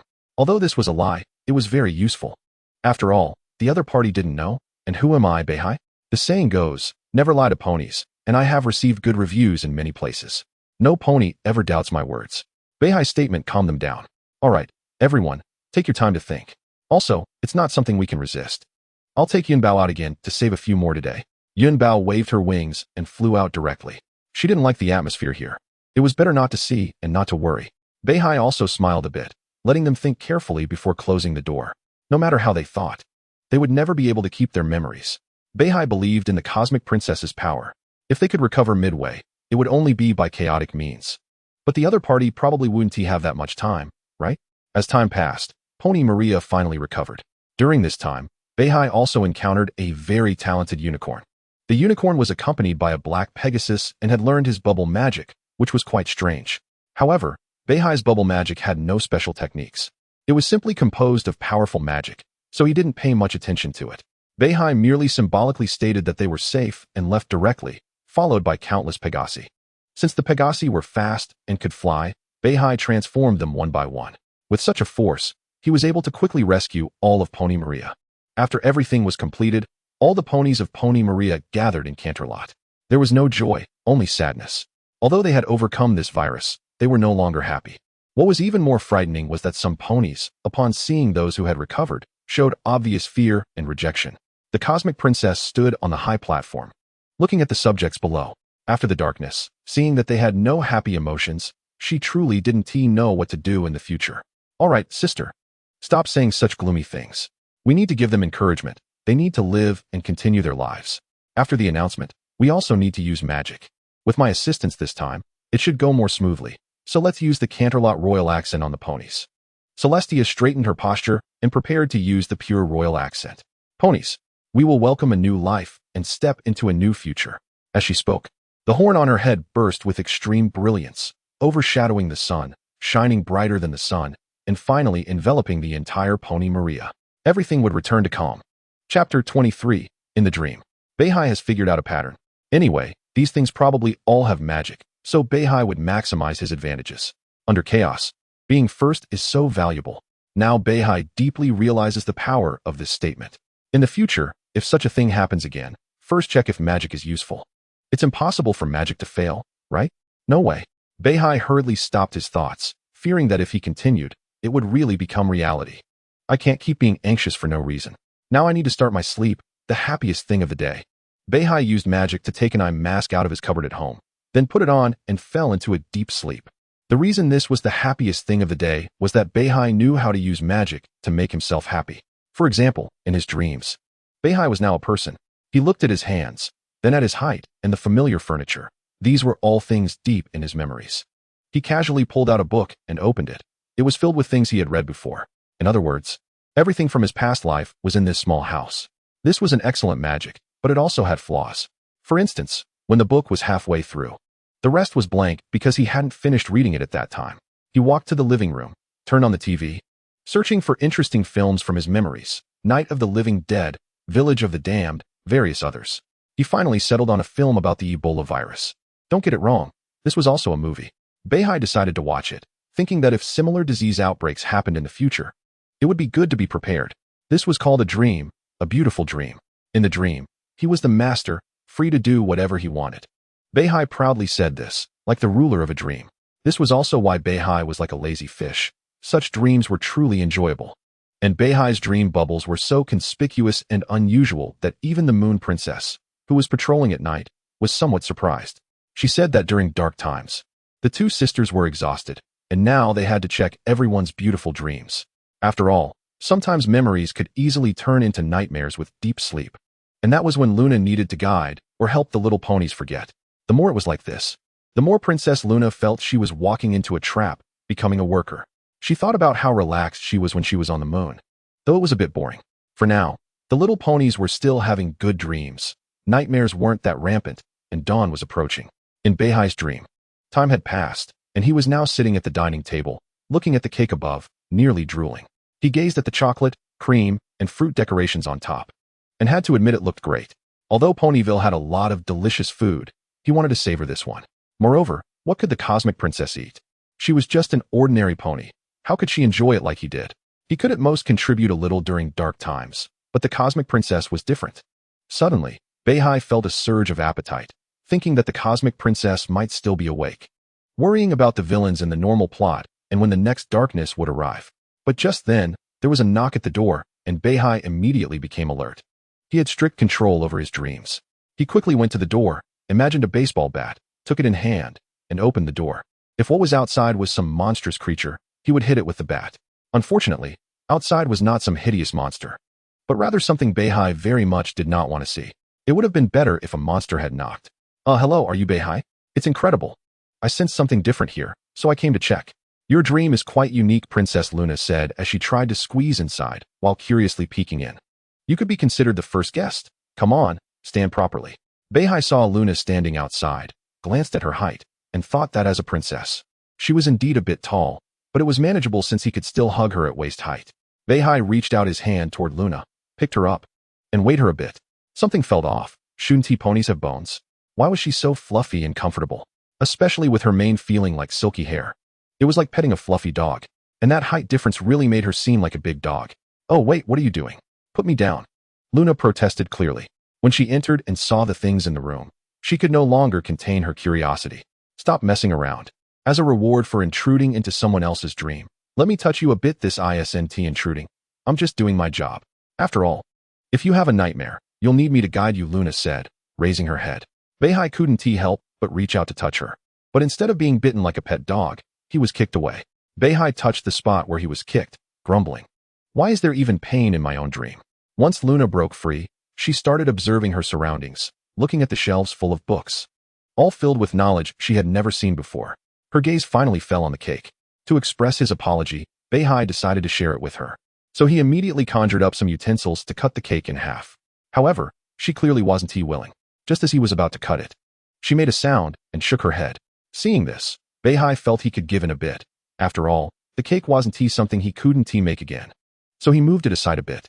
I prefer aesthetically pleasing things. Beihai looked up and saw her still shaking her head in refusal. He soon realized she wanted to eat the whole thing. Chapter 24, Busy is Good. Beihai was somewhat speechless and had to push the cake over. Then he conjured another one. I'm not saying you can't eat the whole thing. Just say it if you want it. It's not like I'm denying you. With this, you can have as much as you want. As he spoke, countless delicious foods appeared. And then the scene in the dream began to distort, and Beihai and Luna found themselves in a town made of food. Luna looked at everything with curiosity, not forgetting to exclaim, I didn't expect you to be able to perfectly manipulate everything in your dream. It seems that in the future, I won't have to worry about your dreams. Luna thought to herself that if all the little ponies had this ability, she wouldn't have to go through so much trouble. Oh, what is this doorknob made of candy? And the roads, each flavor is different. I really envy your talent, Luna, and Beihai indulged in delicious food in the dream, and they could also go play in various places. Of course, the places they played in became a mess. The carousel was spinning, leaving only a few poles. And even the candy mannequins in the vending hall had been chewed down to no heads. In the end, a person and a pony lay there without any dignity on the road. Beihai touched his belly, which resembled Luffy's. I'm full now. Although I can't feel full in the dream, I did taste a variety of flavors. This place is really interesting. I think maybe after work in the future, I can come back here to relax, a good balance of work and leisure. But I'm curious, when will you wake up? Luna lay there without any dignity, sprawled out. Compared to other ponies' childish dreams and some terrifying ones, Beihai's dream was truly about whatever he thought would come to pass. Of course, you're always welcome. As for when I wake up, let fate decide. If no one disturbs me, I'll stay here forever. Beihai felt that sometimes being alone was indeed boring. And with a pony here, he could show off freely, pulling out things she had never seen before, playing with her like teasing a big dog. Luna initially didn't care, but later sensed something was off. What do you mean by if no little ponies disturb you, you'll stay here forever? Did I hear that wrong? You can't do this. There are many beautiful futures outside, and friends too. You need to go out. Goodbye. I just went through 2 exhausting things. The key is that I can make my wishes come true here. No, it seems I have another task. Now that it's bright outside and not much time has passed, you should wake up. Beihai is still lying on the ground, not realizing the seriousness of the situation. Then the sun in his dream was blocked, and Luna, who didn't know when she came over, just stared at him. After turning around, she kicked Beihai awake. Beihai quickly sprang up from bed, took off his eye mask, and rubbed his face. Ah, what was that just now? Looking around the familiar room, it was dim inside because the curtains weren't open. So Beihai naturally put on his eye mask again. Even if he was woken up, he could still sleep naturally. It was no big deal. But for some reason, Beihai couldn't fall asleep despite tossing and turning. In the past, he could sleep anywhere with his eyes closed, unless it was Princess Luna. Feeling helpless, Beihai got up. No one told him that Princess Luna had this privilege. He had to wait for night to sleep, and if he didn't get up during the day, this guy would kick him awake. If that's the case, it would be better if a monster opened the door back then. Now, everything that was once leisurely has been snatched away. Out of boredom, Beihai could only start a side job, like fishing, reading, and then raising pets. After wandering around, he finally arrived at Ruru's house. He knocked on the door, and when Ruru opened it, Beihai stated his intention. I want to choose a pet, but I don't have good channels. If I go elsewhere, it would cost a little money, and it's also troublesome. But Ruru wouldn't. If you treat the pet sincerely, she would gift you one. Ruru, who was hiding behind the door, immediately transformed from socially anxious to socially confident upon hearing this request, and quickly pulled Beihai inside to introduce various pets. What type do you want, Beihai? I have majestic, cute, flying, and running ones. I have to say, Ruru indeed has a lot of pets at home. Almost enough to open a zoo. There's everything, even a turtle. No, that's not a turtle, that's a tortoise. Sorry. I prefer some common language to introduce these pets. Beihai picked through various birds, flying in the sky and crawling on the ground, and after some selection, he decided on an animal that could both fly and crawl, a white meat chicken. Oh, look, this is simply a perfect pet. If it could wear overalls and play basketball, it would remind me of an old friend. Ruru was happy for him, although she couldn't see what exactly about this meat chicken matched Beihai's taste. But the fact that he could take in a pet as company undoubtedly made her very happy. This could also help pass the time. Later, Beihai just watched from the side. Originally, he should have done it this way, but many other little ponies came to find him. Meanwhile, Ziyue and her friends have been getting along better over the past few days. For example, Applejack was too embarrassed to admit it, making one little pony extremely tired. They eventually discovered the truth and helped tidy up the apple orchard together. Besides the main characters, there were also other little ponies. It could be said that they were turning things upside down, asking him instead of the mayor when there was something. These were all after effects of memories, which made Beihai feel miserable. Yes, I understand, but you've built a house, and even got the drawings done, and you come to ask me? Beihai, with dark circles under his eyes, stared speechlessly at the little pony in front of him. He didn't know if it was due to the after effects, but now they came looking for him whenever there was a problem. The other party was obviously a bit embarrassed, but still requested, I'm very sorry, but I'm troubled and don't know how to decide, so I subconsciously came to find you. Beihai was on the verge of breaking down. This little pony village was giving him a headache. Mainly, they came to find him for even the smallest matters. This is how it used to work before, but back then, the situation was urgent. There was fear that the virus would appear in other ways. But now that it is so peaceful, you can't keep bothering Beihai every day. Chapter 25, The Subsequent Developments. Beihai brought a plate of fruit to Luna, and then ran over to help massage her back. Since he had turned into a human, he obviously had to help the little ponies massage their backs. Just right, because the structure of his hands was different from that of the ponies, meaning he could pinch a bit while hammering, which was both a back massage and a kneading. Great, just a little further to the side. Luna enjoyed herself on the lounge chair, continuing to turn over. Beihai dared not slack off and hurriedly followed suit, asking, Great Princess, Your Majesty, you see how cooperative I am. Could you let me sleep today? When Beihai said this, his eyes were filled with sincerity. Waking up meant boredom and a pile of things waiting for him to handle. Although he didn't know why the mayor seemed to be on strike, having already started his retirement life ahead of time. You're right. Let us see. It's already 9 a.m. now. I should rest. I've been comfortable here for a few hours. It's time to go back. Luna slowly got up, waking Beihai up in the process. This time, Beihai sat up from bed, feeling a bit disheartened. Luna was simply being too mischievous. If you disagree, just say so. It made me serve tea, bring fruit, and massage backs and legs. After a hard day's work, the reward from the other party was an unrelenting kick. Beihai tossed and turned on the bed again. There was no way out. In the end, he could only get up and wash up. After that, he sat on his lounge chair, looking at the dim room, even afraid to open the curtains, fearing that if he did, there would be more things to do. Well, for Beihai, it was nothing serious. The little pony village didn't have much to do all day. And besides, he needed to teach Ziyue so she could stand on her own. That way, he could pass all the tasks to her. Yes, that's right. Let's do it this way. Just as Beihai calmed his mood and opened the curtains, he found Rainbow Dash outside, peeking in. This startled both of them. Beihai didn't choose to open the window. Since he was going out anyway, he simply opened the door. Just as he was about to ask what Rainbow Dash was doing here, he didn't expect Applejack and Jinchi were also outside. Do you need something from me? This situation was quite unexpected, and Jinchi's hair looked a bit different, green and shiny. Beihai, we need your help. There's a guy who is very arrogant and claims to be all-powerful. What's her name? Rainbow Dash was a bit impatient, rushing over to complain, but not remembering the name on purpose or by accident. Trixie, I won't forget her. She messed up my hair like this. I can't even face the little ponies. Beihai understood a bit, and then used magic to restore Jinchi's hair. Trixie said that no pony could compare to her. Not even you. And this remark stirred the anger of all the little ponies. Now, they are in a standoff. Can I opt out? It feels like such a hassle. Beihai tried to back out of this matter. You can't do that. All the little ponies are counting on you to take action. Who knows, the next time it comes. It might not be us. After hearing this, Beihai felt a headache coming on. Why does it feel like ever since he came to this world, his head has always been hurting? I actually don't mind, but I have a better candidate. Let Ziyue go. It's just that the other party is so arrogant, right? If even Ziyue can't handle it, then don't look for me. As soon as these words were spoken, the three little ponies immediately reacted. After all, I am the ace. How could I easily take action? Beihai added another sentence, just to be safe. After the three little ponies left, Beihai picked up the fishing rod at the door to continue fishing. It seemed that all the little ponies were watching Trixie's performance, which meant no little pony would come to disturb him, so today he definitely wouldn't be continuing the Air Force. Chapter 26, A Little Deception. Today's catch was pretty good, with a total of 4 fish hooked, but they were all released. Beihai didn't like eating fish because it felt inconvenient for ponies. Taking advantage of the night, Beihai walked forward, his horn glowing slightly as a light source, while also enjoying the beautiful scenery along the way. Just then, a sound of hurried footsteps approached, and a little pony rushed past Beihai in a panic. Curious, Beihai glanced at her and then used his magic to freeze her in place, making her walk in place. Look at what I've caught, a unicorn with excellent talent. Interesting, your talent is great. How about it? Do you want to be my apprentice?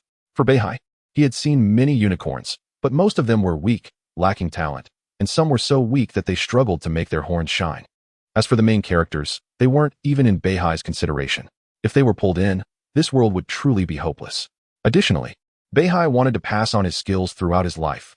After all, not doing something would indeed be a waste of his talent. But this was something Beihai had researched from the ground up, meaning he was a bit unsure about it himself, so he couldn't let others close to him be harmed. Thus, he needed to find some with good talent, who also couldn't be part of the main characters, and preferably kind-hearted. He had seen this little pony during a dark incident. She indeed had a bit of a boastful tendency, but her intentions were good. And she became honest after being bitten. What do you mean? You want to be my master? Forget it. Even the world's smartest wizard, the white-bearded one, couldn't take me as a disciple. I am the all-powerful Trixie. Hearing her arrogant tone and defiant gaze. If it weren't for her panicked escape earlier and her decent talent, not being part of the main characters, Beihai would have debated with her. What a pity. You absolutely don't know what you've missed. Missed what? Of course, you missed the door to a new world. If a pony could join in, they would learn magic capable of changing or destroying the world, rather than some trivial spells. Sigh, forget it. It's not worth saying, since you've already missed it. Trixie was somewhat skeptical. This boasting was even bigger than hers. She could only say that the bear was scared away by her. Wait. I think if you want to find a student, besides me, no pony can compare to me. Of course, if you can't produce some real skills. I won't easily become your apprentice. Beihai saw that she was hooked and prepared to use some big deception. No, he would speak the truth to make her obedient. If you want to learn my magic, first you need to have mathematical ability. Secondly, magic is one of the basic structures of this world, like the laws of nature. As omnipresent as air, every spell merges with nature. However, we unicorns can naturally stimulate magic, forcibly changing the laws. We unicorns have the power to shake the world. In my observation, a new path has opened, which is mathematics. In every world, every rhythm has mathematical laws. So, when we stimulate magic, no matter the dosage, as long as we change the calculations inside, whatever you want to achieve can be done according to the way you calculate. When we use magic ourselves, we actually follow certain rules, and it is difficult to innovate with fixed mathematical patterns. We unicorns are like independent computers. To calculate, just use your little brain. So what I need from you is your mathematical ability. After all, this cannot be messed around with. Just look at the sky. Trixie curiously looked up, and Beihai used his magic to allow her to see, manifesting those unobservable things, which was the world in Beihai's eyes. As for the third eye, it was all fake. Under Beihai's operation, She could see numbers filling the sky, moving irregularly, but ultimately leading to a smooth result. Mathematics is like this. Solving each problem takes a lot of time, not to mention the vast amount of calculations for the entire world, which is impossible to see all at once.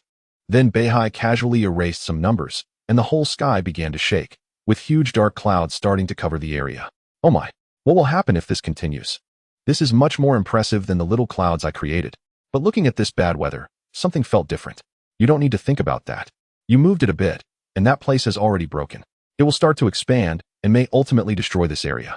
To repair it, powerful computing power is needed. But you don't have that ability right now. As for me, I can barely manage. Beihai used magic to restore the sky to its original state. So, you understand the power of this thing. Therefore, you need to manage your own heart. Just follow my way to improve your mathematics. And then becoming a creator god will be no problem. Moreover, it's not about who has the most magic power to defeat you, if their math isn't up to par. Even if they use the strongest magic, you can easily break it. Trixie was completely convinced. With such a capable person, when else would she not become a disciple? Very good, my disciple. Take these and study them. Beihai saw that she had submitted and took out a set of math problems, advanced functions, etc. Absorb these first, but remember, this is not omnipotent. If someone has exceptionally strong magic and is a giant computer, we can't compete. Just like the celestial unicorn, chaotic, and Ziyue, but she is a mathematical genius. As for others, such as a particularly talented little pony, Beihai had yet to see. For now, he only thought this one was very talented. Trixie agreed, but she never imagined that every opponent she would face in the future would be from high-end matches. Mathematics is the fundamental law of the world. No matter where you are or what research you conduct, you cannot escape mathematics. Even physics, chemistry, or biology. Without the guidance and answers of mathematics, everything is just talk. The next one is left to Beihai's true student, Ziyue. Chapter 27. The dragon has come, no panic. Just keep fishing. After all, having experienced 2 dark incidents, any pony would instinctively fear and worry about anything unusual. Beihai also called Ziyue over and imparted what he understood. Of course, in much more detail than to his cheap apprentice. Subsequently, she fell into enlightenment and learning, her abilities surpassing even Beihai's. In this situation, all he could do was envy. How could her results be so good? Master, I think this power is too strong and shouldn't be spread recklessly. It's unnecessary and shouldn't be used. The more Ziyue uses this power, the more she feels its strength. If applied correctly, it can erase an entire mountain directly, as if rewriting reality. What's even more frightening is that mathematics is vast and complex. Even after Ziyue has flattened a mountain, restoring it would be extremely difficult. This involves many factors, such as the butterfly effect triggered by eliminating a number. Treating reality like a game, a high-level math can be manipulated freely. The flaw of this ability is that one must be smart enough. Those who don't understand mathematics cannot use it. It is indeed a strict requirement. But it is also quite simple. As long as one can see these numbers and make arbitrary changes, it is enough to trigger a butterfly effect, ultimately leading to a massive disaster. It's okay, I understand. There are no more than 3 little ponies who know about this. Ziyue felt a sense of relief upon learning this outcome, subconsciously believing that the cosmic princess, along with herself and Beihai, the creator, would continue to work hard to master this ability. Ziyue regrouped her thoughts. It is precisely because of this power's might that it can draw little ponies in uncontrollably. Even if there is a mistake, the creator in front of her would definitely go further than herself. So there is no need to worry about not being able to wrap things up later. Alright, you keep it up, I'm going to go fish with Ruru. Beihai felt that his task was complete and that he could now avoid many things, such as dealing with some villains or dark events using this power. Given the other party's intelligence, they would definitely be able to grasp this power well, and this fellow played even better than he did, clearly understanding the limits. Beihai picked up a fishing rod and walked into the distance. Now that Ponyville had no one looking for him. He enjoyed some leisure time and didn't need to go far. Although there was nothing in that lake before, after asking Ruru, he had released many little fish into it. Ziyue watched Beihai's departing figure, which now seemed to have a bit of an otherworldly master-esque demeanor. Perhaps the cosmic princess had reason to ask her to be his disciple. Suilong really can't believe it. You actually guessed right. Is that so? I guessed it long ago. As time passed slowly, Beihai repeated one thing over the past few days. After being woken up in the morning and unable to stay in bed, he had no choice but to go fishing. Basically fishing for the whole day. During this time, he would also be pranked by Beaky, such as when he was fishing and she pretended to be a fish. Pulling at the fishing hook, Beihai was just about to reel in when he felt an interesting weight, thinking he had caught something big. However, when he pulled it up, it turned out to be a little pony, that divine steed. Such pranks were harmless. After that, Beihai went about his daily tasks, like in the past, madly increasing his favorability, helping Ruru take care of animals. Although that rabbit was quite annoying, Beihai was fortunate to have magic, which he used to make it run around in its cage like a hamster. Although Ruru was quite surprised, Beihai had no choice but to deceive the cute Ruru, saying he was helping it lose a bit of weight to increase its appetite. If you don't believe it, just look at this little rabbit. Beihai used magic to forcefully make the rabbit nod its head vigorously. Seeing this, Ruru said nothing, being timid by nature. He also helped Applejack with the apple orchard. Kicking the apple trees without using magic was very fun and relieving. All he needed to do was imagine the apple tree as something annoying, then kick it once, which would both vent his frustration and accomplish his task. He helped Rarity design outfits, though Beihai didn't have that ability and could only transform some gorgeous gems. However, Rarity was also very picky, saying, "I think this gem should be shaped like a pentagram, and its pattern should be." Wait a moment. I'll draw it out. You change it a bit and see. Although Rarity was constantly changing her thoughts, she was also pursuing perfection. Beihai helped Beaky throw a party at the cake shop, which he was most happy to do because in the past he would just eat and play. Beihai arranged a packed schedule. There are 7 days in a week, and previously with 5 little ponies, there were 2 days off, but now with 6 ponies, it seemed there was only 1 day off left. This situation continued until a giant dragon unexpectedly laid down on the mountain to sleep, snoring out thick black smoke. And as the fog thickened over time, it would eventually engulf all of Ponyville if left unchecked. The 6 ponies also gathered to prepare to deal with this tricky situation. Beihai, seeing this news, jumped up in excitement and hurried to the riverbank with his fishing rod. When everyone was ready, they saw Beihai hurriedly rushing to the riverbank. Applejack quickly bit Beihai's tail. "Wait a minute, where are you going?" Beihai, due to inertia, stopped abruptly and sat down on the ground, realizing how Cloud Chaser must have felt. "Oh, it's nothing. The weather is quite nice, and I'm just going to fish." "The weather is nice? It's obviously dark," Applejack replied. "Beihai, we need to see that dragon. We either need to drive it away or ask it to go somewhere else." "Well, that is not going to happen. I regret to inform you, little ponies, that I have received a command from the princess and have some extremely important things to do. Do you understand?" After saying this, he looked at Ziyue, leaving her dumbfounded. How could she not know? But thinking of Beihai's identity, it's possible. Maybe he really has something to do. And so, Beihai was free. He had already figured it out. Such situations were usually part of the main storyline, which meant he didn't have to increase favorability anymore and could take a proper break. World crises? Please, he and the princess were very busy. Didn't they see the princess was busy arranging things? Chapter 28. Friendship? No, it's cow horse. If there's anything awkward in this world, it's definitely getting caught while slacking off. Beihai did not expect the other party's actions to be so swift. He thought they would battle for a day and night. After all, it was a dragon. It should have some prestige. Yet, that imposing giant dragon held out for half a day and then just flew away.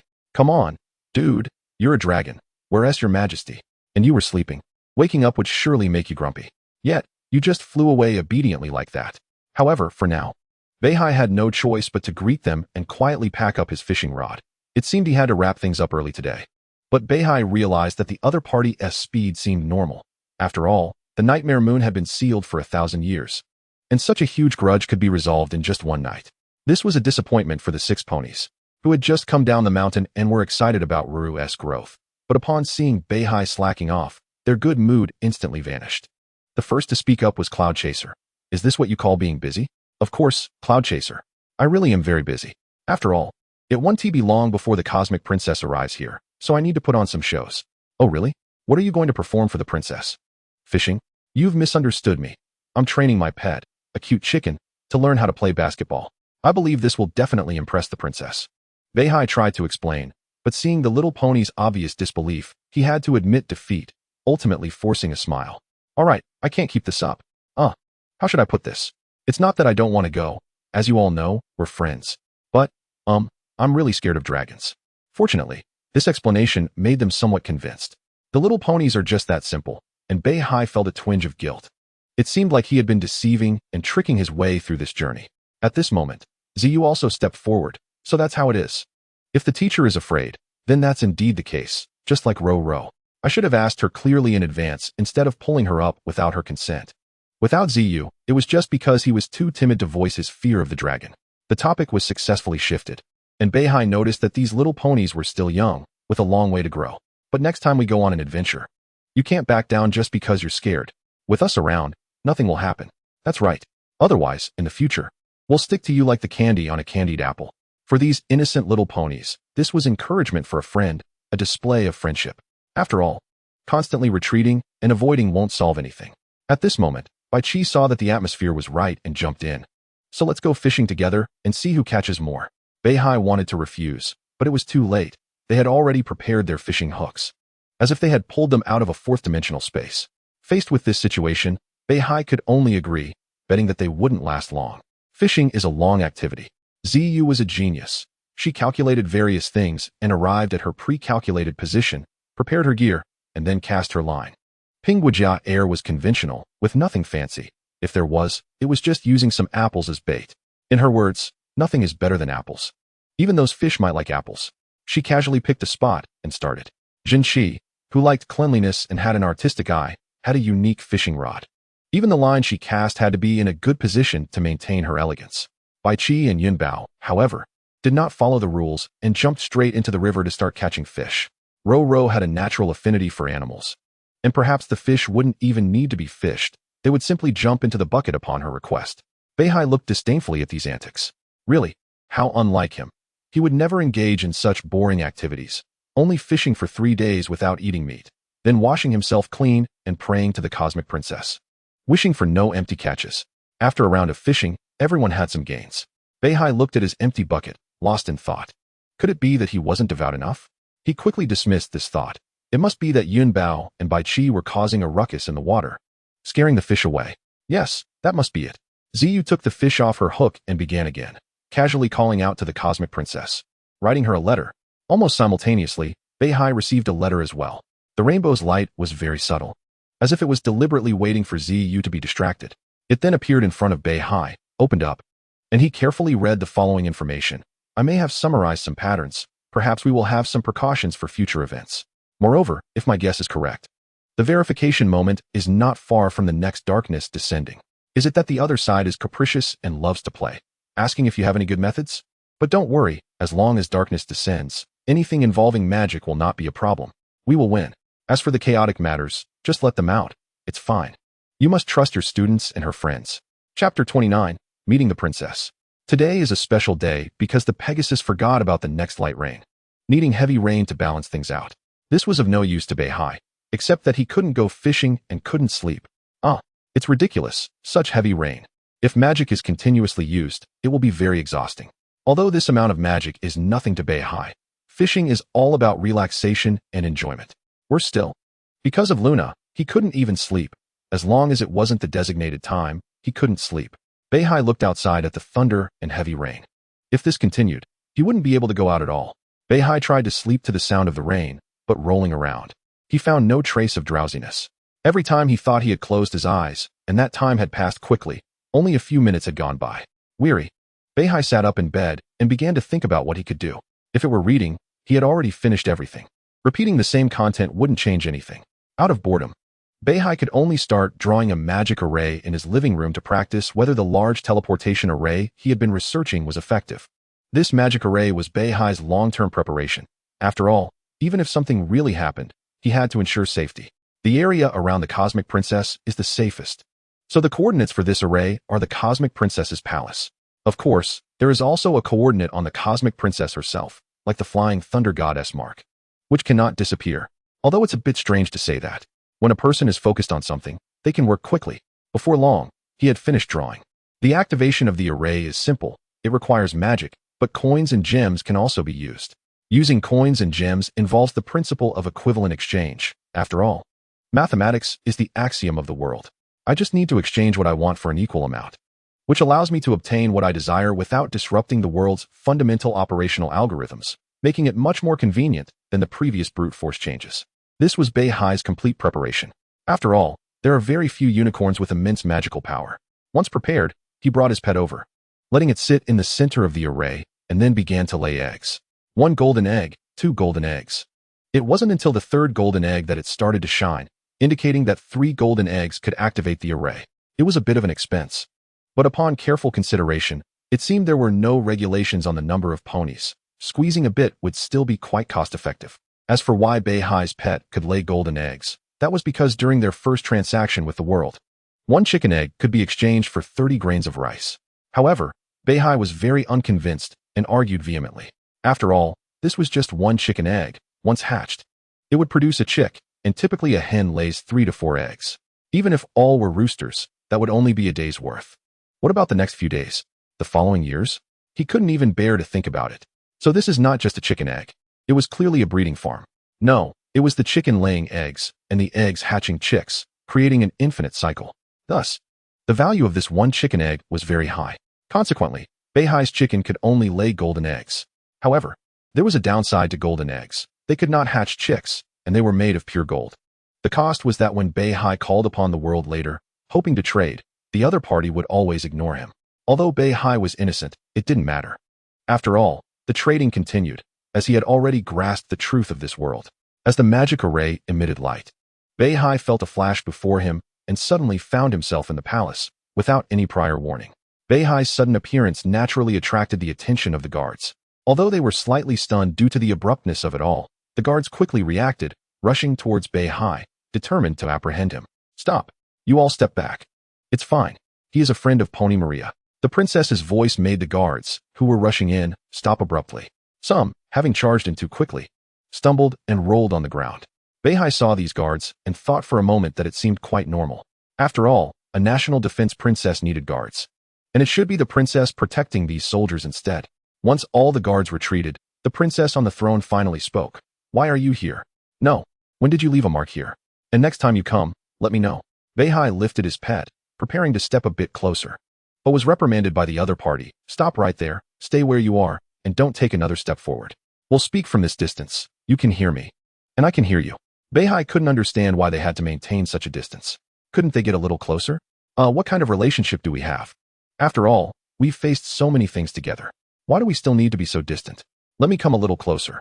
Besides, there are 2 empty seats next to you. It's normal for a guest to ask for a chair to sit on, right? Celestia didn't respond, but stared at Beihai. Or more accurately, at the chicken on his back. Oh my, why is there a chicken?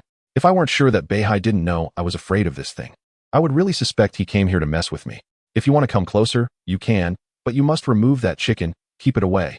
Preferably out of my sight. Actually, this wasn't just any chicken, it laid golden eggs.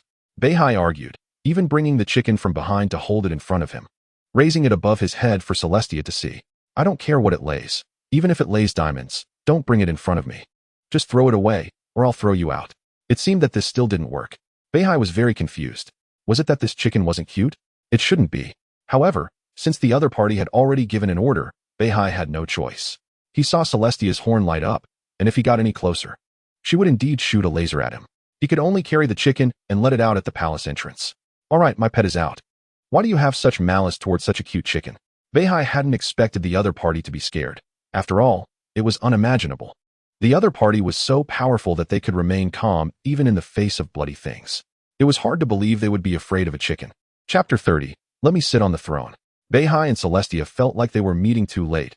Both wanted to slack off. Celestia couldn't afford to relax due to her responsibilities and duties. Every day, she wore a smile, but inside she wished to go on adventures, have picnics, and take it easy. However, what came toward the princess were various crises and dark events.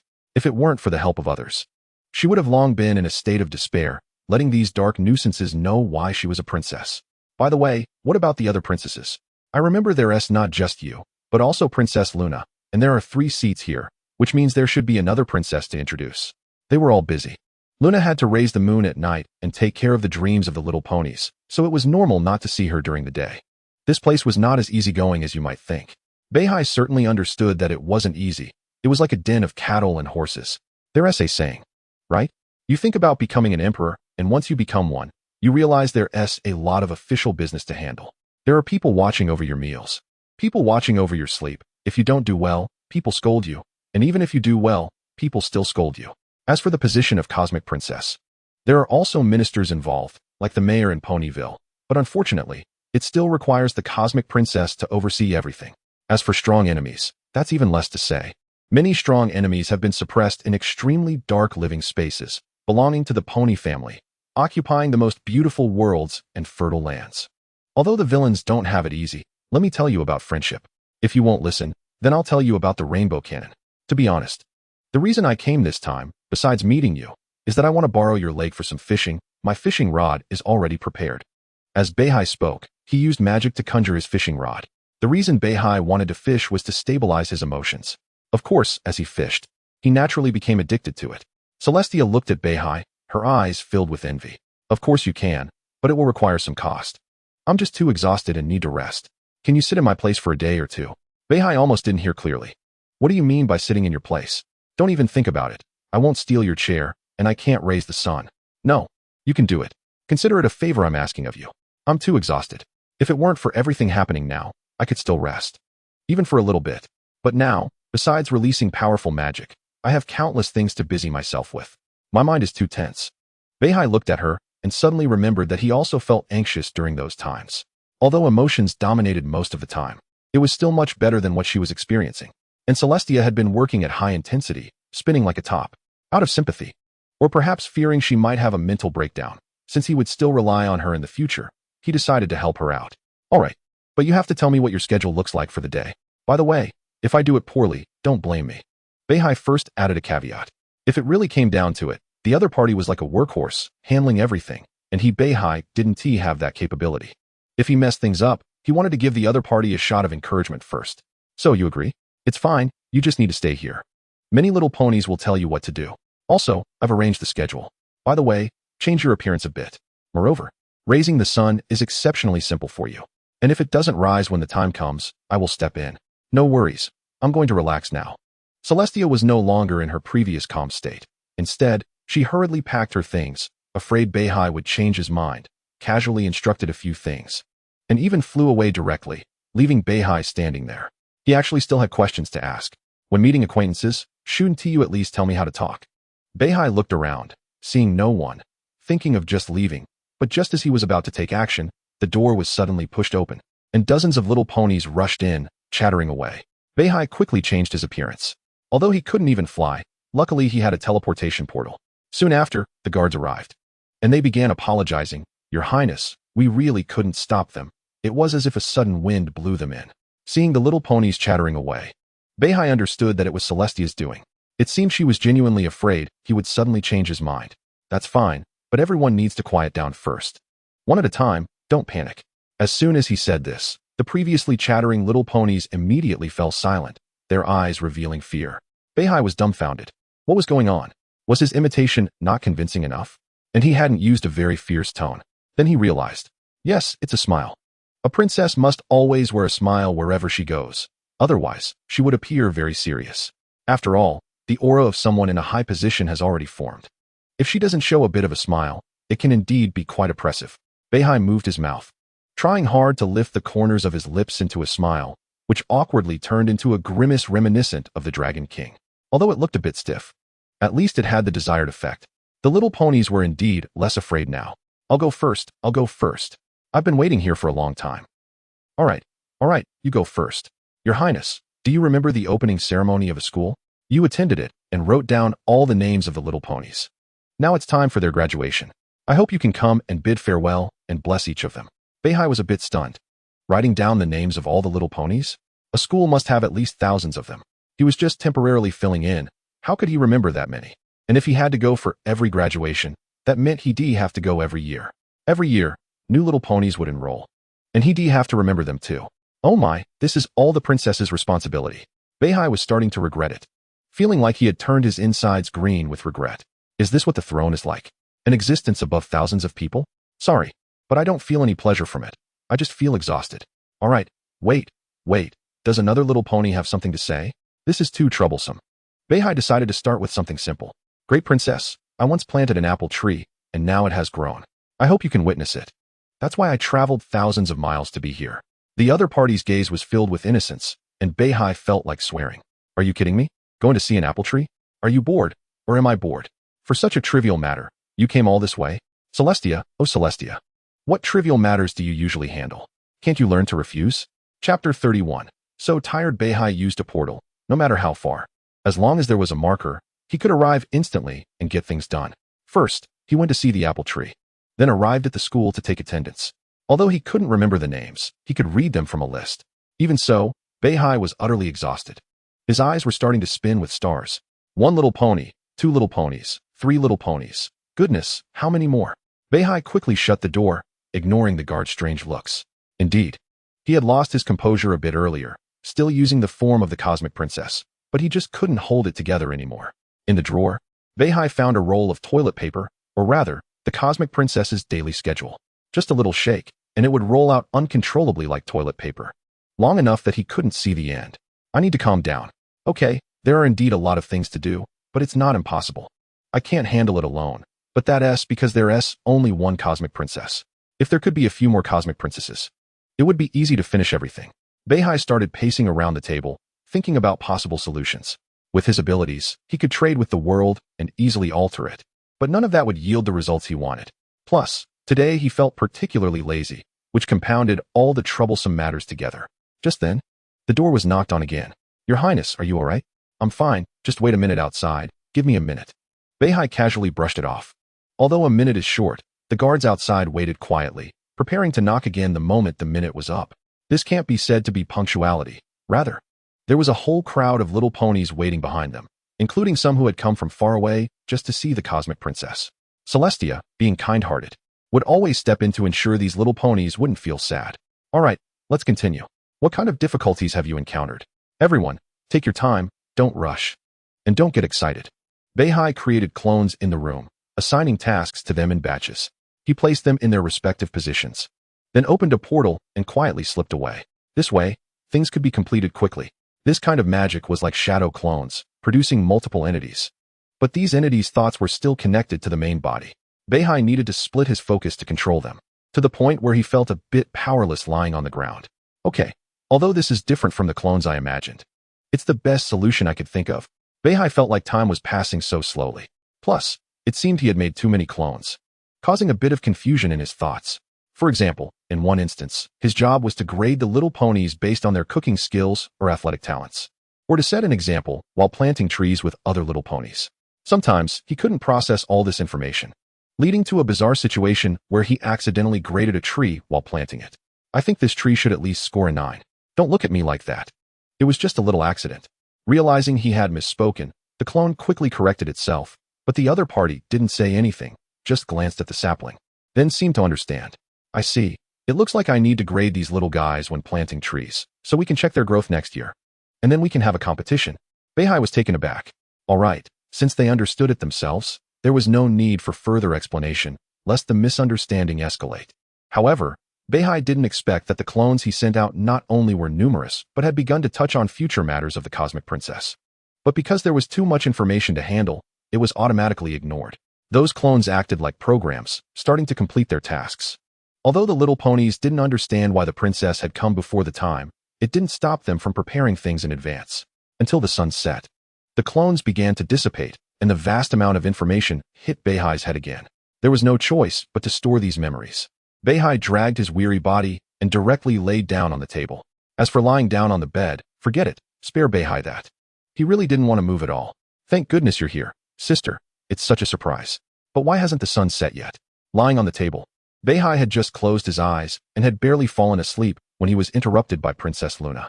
Beihai opened his eyes and suddenly remembered that she had cast some unknown spell on him. In short, he couldn't sleep until it was time for night. As a result, he was actually able to sleep now while the sun was still in the sky, or rather, it had already partially set, but it hadn't completely gone down. Sister, if you're feeling very tired, you can rest, but before that, you still need to lower the sun. Now that both the sun and the moon are hanging in the sky, it's already causing quite a panic. It really was a sight to see the sun and moon rising together, beautiful, but also eerie. For Princess Luna, the first thing she did every morning was to raise the moon. It was common sense. Her sister must have cooperated to lower the sun long ago. However, she never expected to step outside and see both the sun and moon hanging in the sky.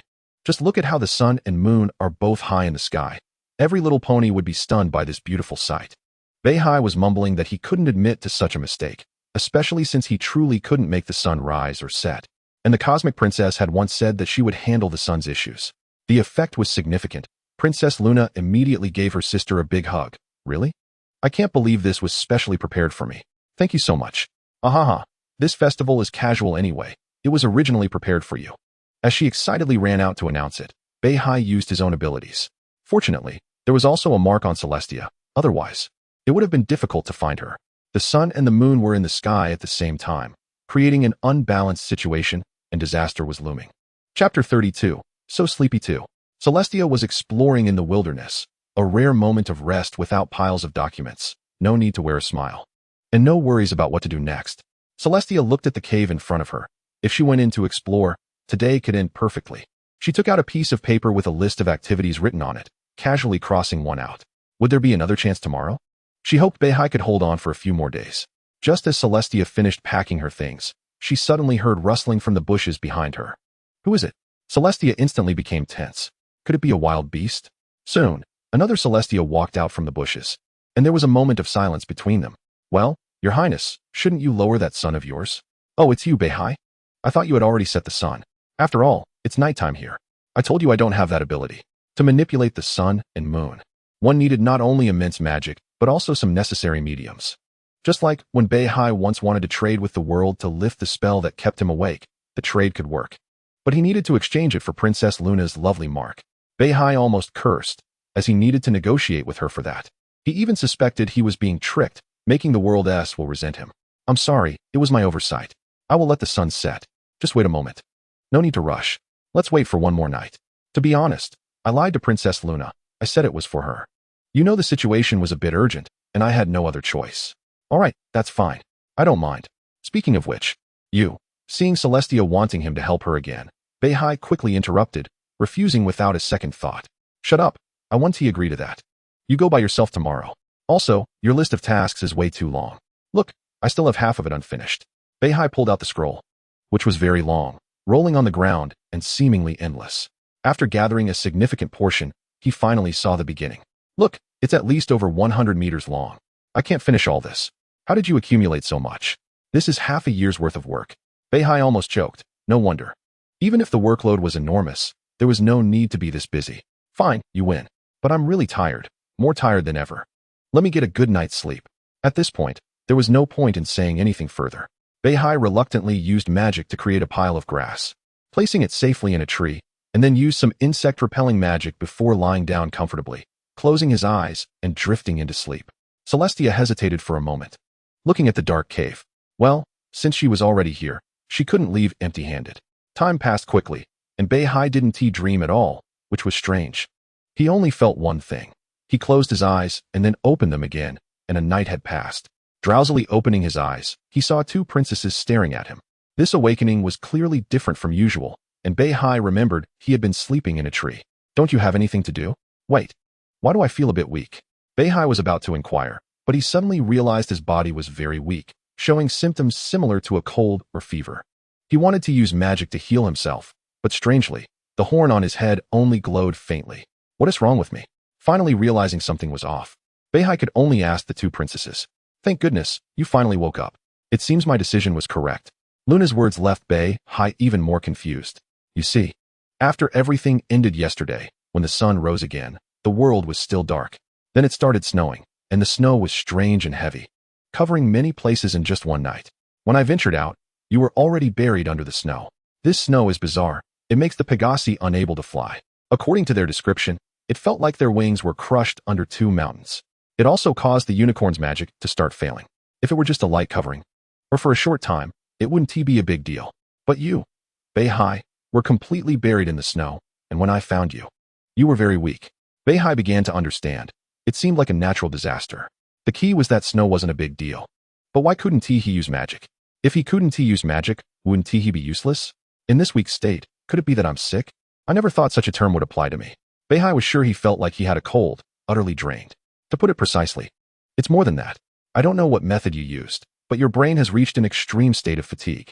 You not only can't use magic right now, but your body also can't perform large-scale activities due to the fatigue in your brain.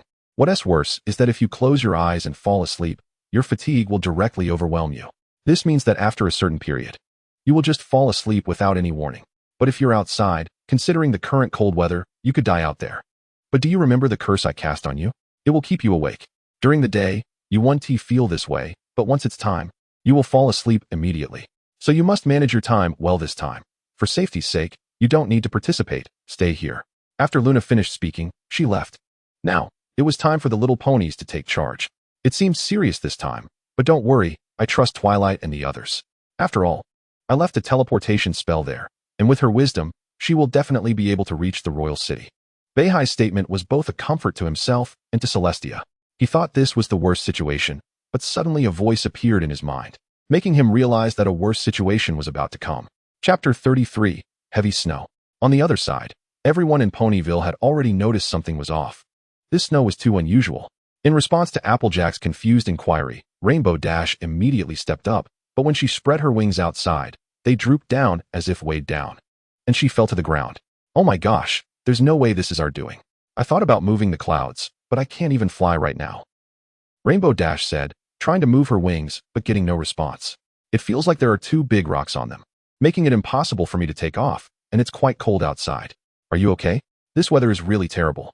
The Pegasi can't fly, and the unicorns can't even use magic outside. It seems like only us Earth ponies are unaffected, Applejack said, quickly going outside to bite Rainbow Dash's tail and drag her back in.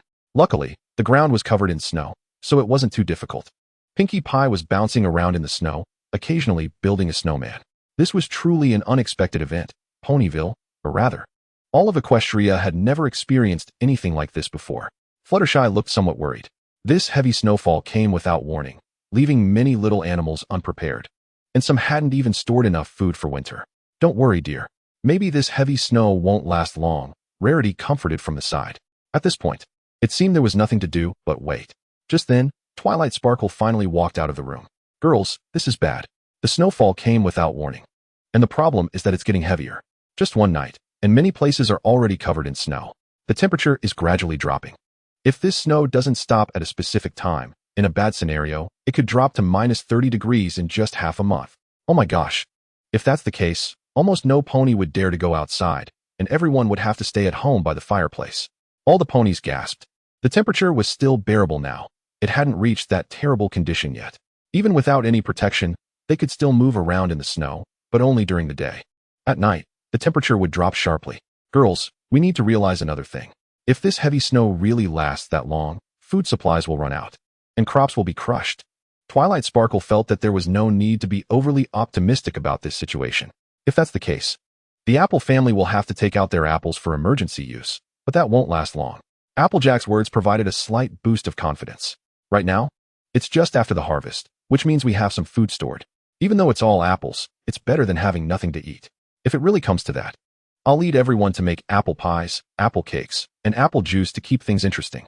Pinkie Pie said cheerfully, always optimistic no matter the difficulty. Girls, even so, we need to take action. After all, this heavy snow came without warning, and looking at the amount, it seems like it won't end anytime soon.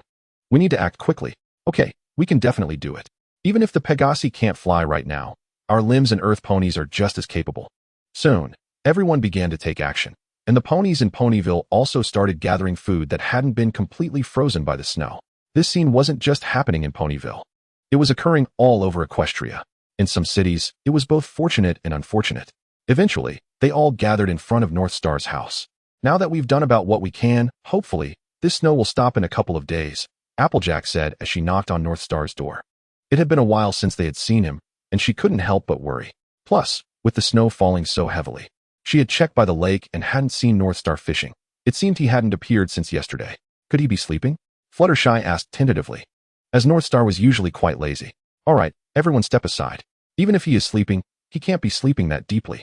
I'm starting to suspect something might have happened. Applejack's words made all the ponies present feel worried. With a strong kick, she broke down the door, and the room inside was dim. They walked in, and Twilight opened the curtains to let in a bit of sunlight. Oh, look at this star pattern on the floor. Wait, it looks like some kind of magic circle. As soon as Pinkie Pie entered, she noticed the unusual pattern on the floor. It was very large, even enveloping the entire living room. This must be some kind of medium. I might be able to analyze it. At that moment, Twilight naturally took the lead, as she could understand the truths of the world and make changes. For something she had never seen in any spellbook, she instinctively thought it must be a magic circle that existed through some form of reality alteration. Twilight quickly sorted through the various reasons and connected them to reach a conclusion. This seems to be a half-finished product. No, it contains some very strange elements. What was mixed in was a trading system with the world, Like how many gold coins or pieces of gold could activate it? Oh no. The teacher must have created something new again. I can't figure this out in the current situation. But I can be sure that North Star's disappearance is related to this thing. I only figured out half of it. It seems like it can be used for trading, but the other part one can't quite understand. However, that's okay. I just need some time to figure it out. What does trading even mean? Is it exchanging items for items? What would happen if I put this apple on it? Twilight wanted to stop it, but found it was already too late. Before the other ponies could react, the alicorn already understood what to do and demonstrated by placing a cake on the circle. Then, the trading part began to operate. What can a cake be exchanged for? If possible, then let us trade it for 5 apples. As the magic circle lit up, a flash of light revealed 5 sparkling apples appearing there. If that's the case, then the food situation might be resolved. But such a large magic circle must be for more than just trading. There must be something else, and who are we trading with? Who has such great power? Twilight was shocked by this scene, but clearly thought of more. Chapter 34, Heavy Snow 2. Northstar got up from his bed and looked outside. The ground was covered in white snow. It had only been one day, and outside, nothing was visible except for white. Are you feeling better now? I'm okay. But the situation outside seems a bit dire. I don't know when this heavy snow will stop. Don't worry too much. I have a backup plan. I'll have the ponies go check other places to see if it's snowing there too. If other places are equally dangerous, then we can implement the second plan. Though it carries some risk. Beihai nodded to show understanding.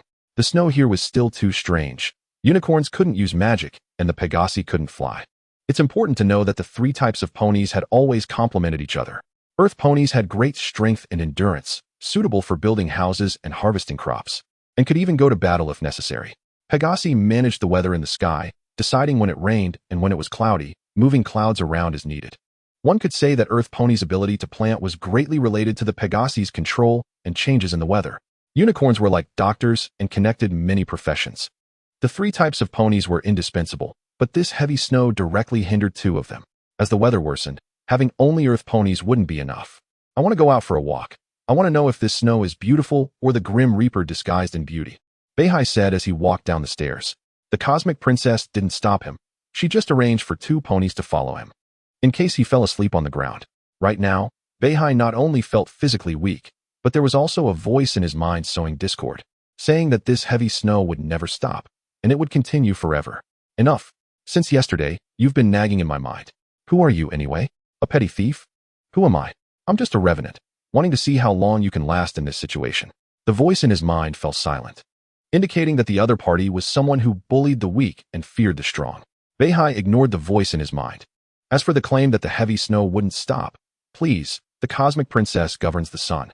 There has never been a temperature that could end the sun, unless its lifespan was up, but Celestia clearly still had a long time to go. The last plan Celestia mentioned probably involved using the sun, which is why she said it was somewhat dangerous. However, thinking about the possibility of relocating if it didn't snow in other places was indeed a bit frustrating, especially since Ponyville was such fertile land. If we seriously considered other races, excluding ponies, their lives were tough, either living in caves or in shadows, rarely seeing sunlight. They faced resource scarcity and constant dangers from the outside world, always on alert. Unlike ponies, who could live exceptionally safely as long as they avoided certain marked danger zones, enjoying peaceful nights and sweet dreams. It's no wonder that villains often coveted Ponyville. Even some beasts feared by ponies would only reside in the forests and wouldn't dare come to the mainland. This shows how strong the ponies' combat power is. Although they often talk about friendship, there's a saying, if you really provoke me, I wouldn't recommend using the rainbow cannon to reason with you. Moreover, ponies frequently talk about humanitarianism, leaving some secluded spots for others to live well. Unless you're truly unforgivable, defeating you would at most mean sealing you away in prison. Sometimes it's a fixed term, and sometimes it's life imprisonment.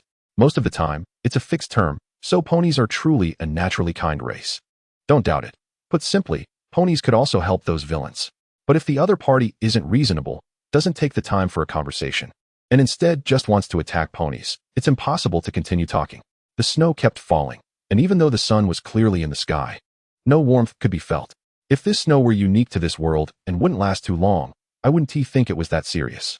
But if I found out it was caused by something else, I would definitely annihilate them. Beihai looked at the sky and said firmly. This kind of threat was too great. Since magic couldn't be used, it undoubtedly threatened Beihai's life. Looking further, it posed a threat to the entire pony race's safety. Your Excellency, we can't move forward any longer. The heavy snow ahead has covered the road. Although some ponies are clearing the snow, The path is difficult to traverse. Plus, unicorns may become weak from the snow falling on them. I'm worried. Nothing to worry about. I've seen enough. Let us head back. Beihai glanced around. There were ponies active in the city. A large number of ponies were voluntarily shoveling the snow from the roads, showing they were still willing to work. At least it was good to see many ponies enjoying themselves in the snow. But if this snow kept falling for half a month, they wouldn't be so optimistic anymore. Outside the city was already a disaster. Although there were ponies cleaning up outside, most were guards. They had to clear the main roads. Maybe some ponies came to the main city seeking shelter due to insufficient food. It was still early, but if left unattended, the snow would turn to ice and become even harder to handle. Moreover, most Pegasi and unicorns were somewhat unable to help right now, aside from the main roads. Everywhere else was covered in snow, making it impossible to see anything. Beihai pondered for a long time, thinking that many ponies would probably come down that road. Chapter 35.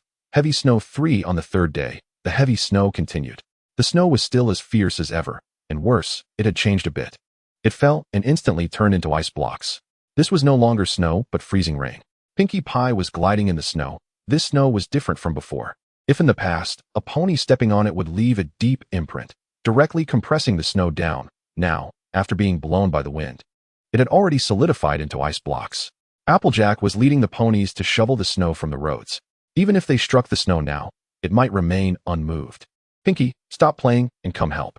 This damn snow keeps piling up, and because of the low temperature, we have no idea where to pile it.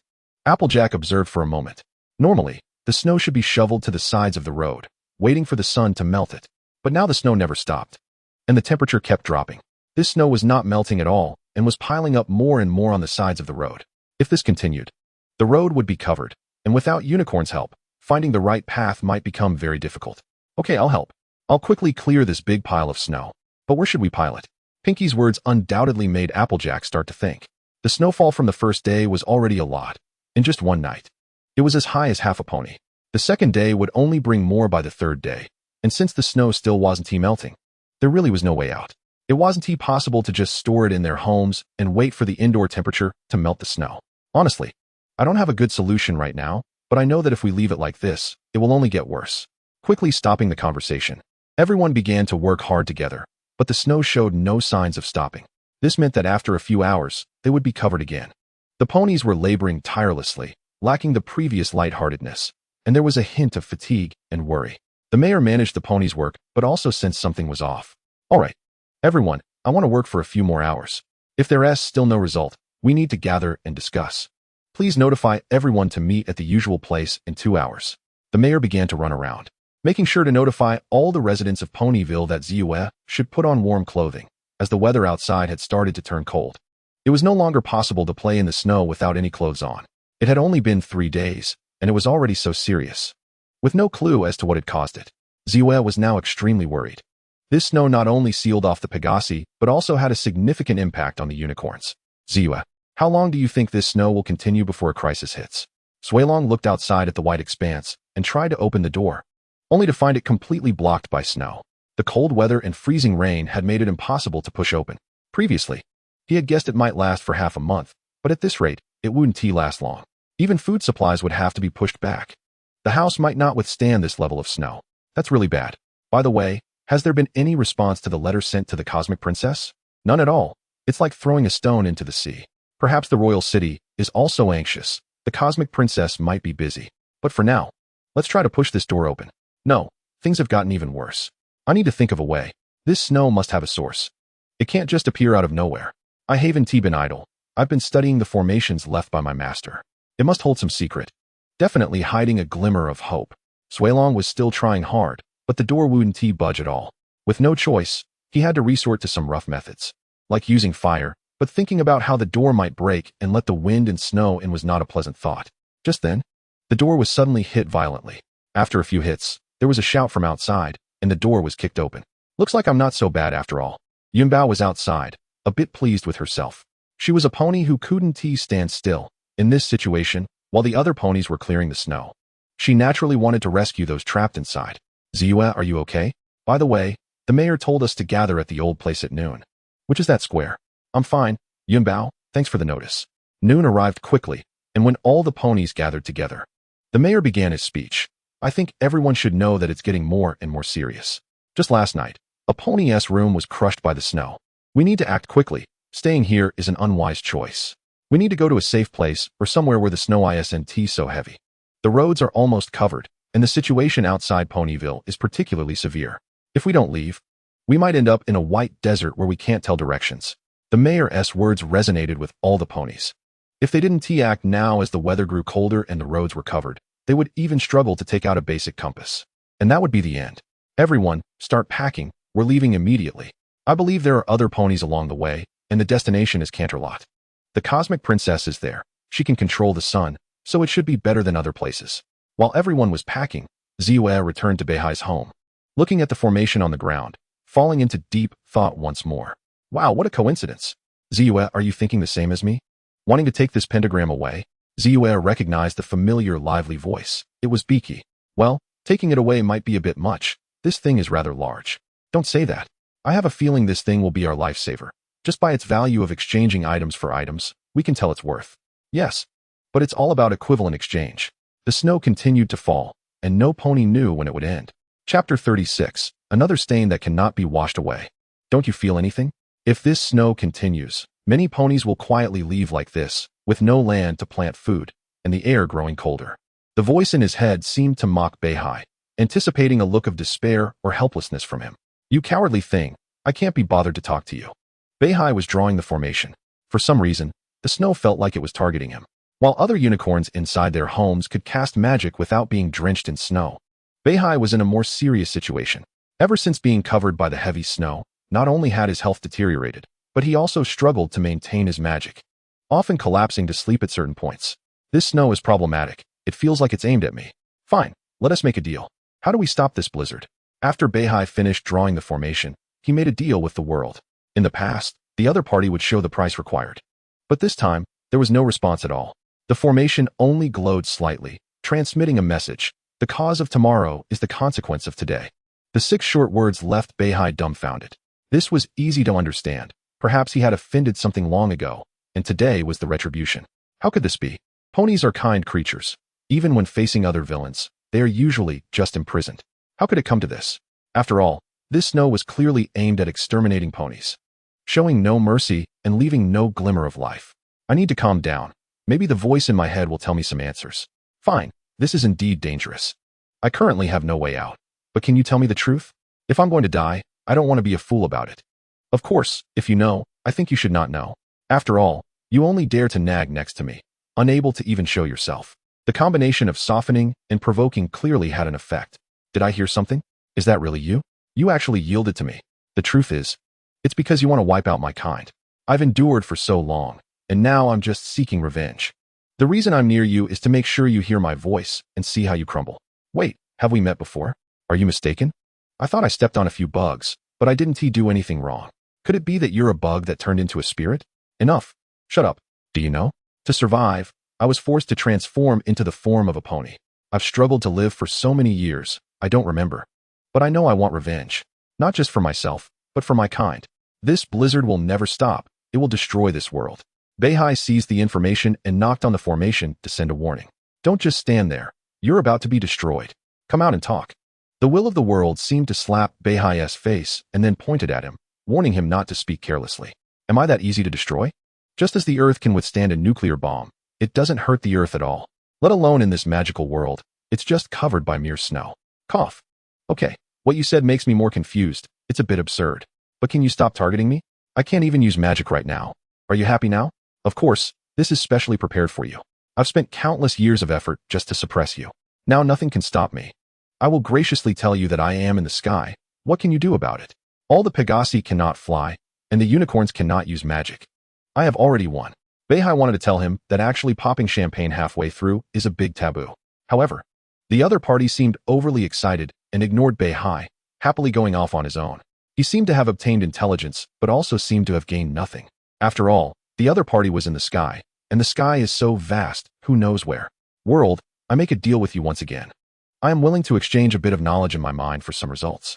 The world is greedy. Although it claims to be about equivalent exchange, it doesn't value everything. Aside from diamonds and gold, either those things are exceptionally important magic or are highly cherished by other ponies. Otherwise, The world generally won't engage in trade unless the other party is truly bored. Of course, Beihai is an exception because the other party is indeed playing tricks and is the first pony to find this world to trade. I must say, the audacity and recklessness are significant. Beihai's mind holds knowledge from another world, which is somewhat tempting for a world that has yet to fully enter an industrial system. But that's about it. The trade has been made, and the answer only leaves Beihai more confused. According to the saying, it seems that a long time ago, the ponies had not yet united and cooperated. The beings on the roads were indeed more numerous than now, and there were more villains. Correspondingly, the ponies of that time had strong combat abilities. For example, the Pegasi could use the weather for combat, creating floods and disasters while also wielding lightning. It could be said that each had their own strengths, and at that time, a unicorn appeared, unifying the three types of ponies, and began cleansing the continent. In simple terms, I want the ponies to occupy the most fertile land and the best sky. All species that harm ponies must be exterminated. These creatures cannot remain in the world. We still need to talk about friendship, but not now. This is a dark age. Friendship can be left for future generations. Anyway, if the other party is not a pony, all must be killed. Then time came to the present, and it was obvious that the previous cleansing had not been thorough. Some were intentionally left as reminders of opponents to prevent becoming too complacent. However, it was clear that the instigator of this snow was not among them. Combining that guy's claim of having turned into a pony to escape disaster, it seems there is still some wisdom. Well, I have sorted some things out. But that has nothing to do with me. What era am I in now? If you want to find someone, you should look for that unicorn. To go further back, perhaps it is because of operations like yours that you want to exterminate your own race. If you stop now, I guarantee I will not do anything to you. Beihai found it very strange. It was simply absurd. It was not something he did, yet he had to take the blame. Perhaps the two ponies looked a little alike, but it was definitely not Beihai. After all, what era am I in? Moreover, my personality would not allow me to do such crazed things. More importantly, I am not a unicorn. It doesn't matter. Everything will become a conclusion. All I can do is seek revenge. Over the years, I have been able to prepare for all this, and only this revenge drives me to keep living. I dare not close my eyes. Once I do, all my kin will be watching me. The other party has clearly gone mad, enduring for revenge. And it seems it cannot be washed clean anymore. It seems it cannot be washed clean. After all, the race was exterminated by ponies. If I truly give up revenge, I would be tormented by nightmares. All right. Anyway, I can't do anything right now, but let us take it slow. After all, I am not the main character. All along, Beihai has had a clear understanding of himself and had long thought about what to do if he fell. Actually, there is no need to think like this. The main characters will grow, and one day they will have to face it themselves. Moreover, this cannot really be considered a dark event. It can only be regarded as a butterfly effect caused by a certain unicorn. If you combine the information, it can be quickly concluded that as long as it is not those dark fanfictions, they will mostly be resolved by the main character group. So Beihai is ready to watch the show. Previously, he couldn't find the source, but now he at least knows a little. When the time comes, he will tell this news to the main character group and let them take action. Chapter 37. The Source. Beihai controlled his magic, trying to move the cup over. But the cup trembled slightly, and nothing happened. I can walk, run, and jump now, but I still cannot use magic. The nurturing over the past few days has allowed my fatigue and cold to heal, and my brain has started to relax thanks to this time of leisure. Finally, I don't have to go to sleep at the appointed time. However, this only magic cannot be used. This is Beihai's greatest reliance. This lesson has made Beihai cautious. It seems that in the future, when such situations arise, he will need to take other approaches and cannot be so passive anymore. However, another thing that began to worry Beihai was why the main character group had not yet arrived. Could it be that the formation he left behind had not been discovered? It can't be. It's such a huge thing. Moreover, he and T appeared in front of them. Given how much they cared about friends, they should have come to check on him at home. Just as Beihai was thinking about this, a cheer suddenly came from outside. That boisterous voice was Pinkie Pie. I didn't expect a real surprise. But how should I go back and tell Ziyue and the others? Beihai listened to the voice and hurried to the hall to gather, but could only see one pink pony. Why is it just you? Yes, I came. I knew you wouldn't leave that thing in the room for no reason. Plus, I know you would be teleporting around. What kind of stereotype is this? Beihai was ultimately struck by lightning and could only blurt out this sentence. Pinkie Pie was about to say something else when suddenly a flash of light passed, and then many ponies screamed as they fell from the sky, directly landing on the divine pony below. I knew it would work. It's definitely not a dangerous place. I knew the master wouldn't leave such a thing for no reason. Yes, we guessed right. If it were really another place, it would only be close to the seaside. Beihai looked at the falling ponies, counted them, and saw the main character group and some ponies from Ponyville. Basically, everyone had arrived. Those who hadn't come yet were probably still in line. Once you all get settled, come find me. I think this snowstorm can come to an end. Beihai looked at the ponies still falling from the sky and thought it over. If he stayed, he would probably be as busy as these guards. He might as well retreat for now.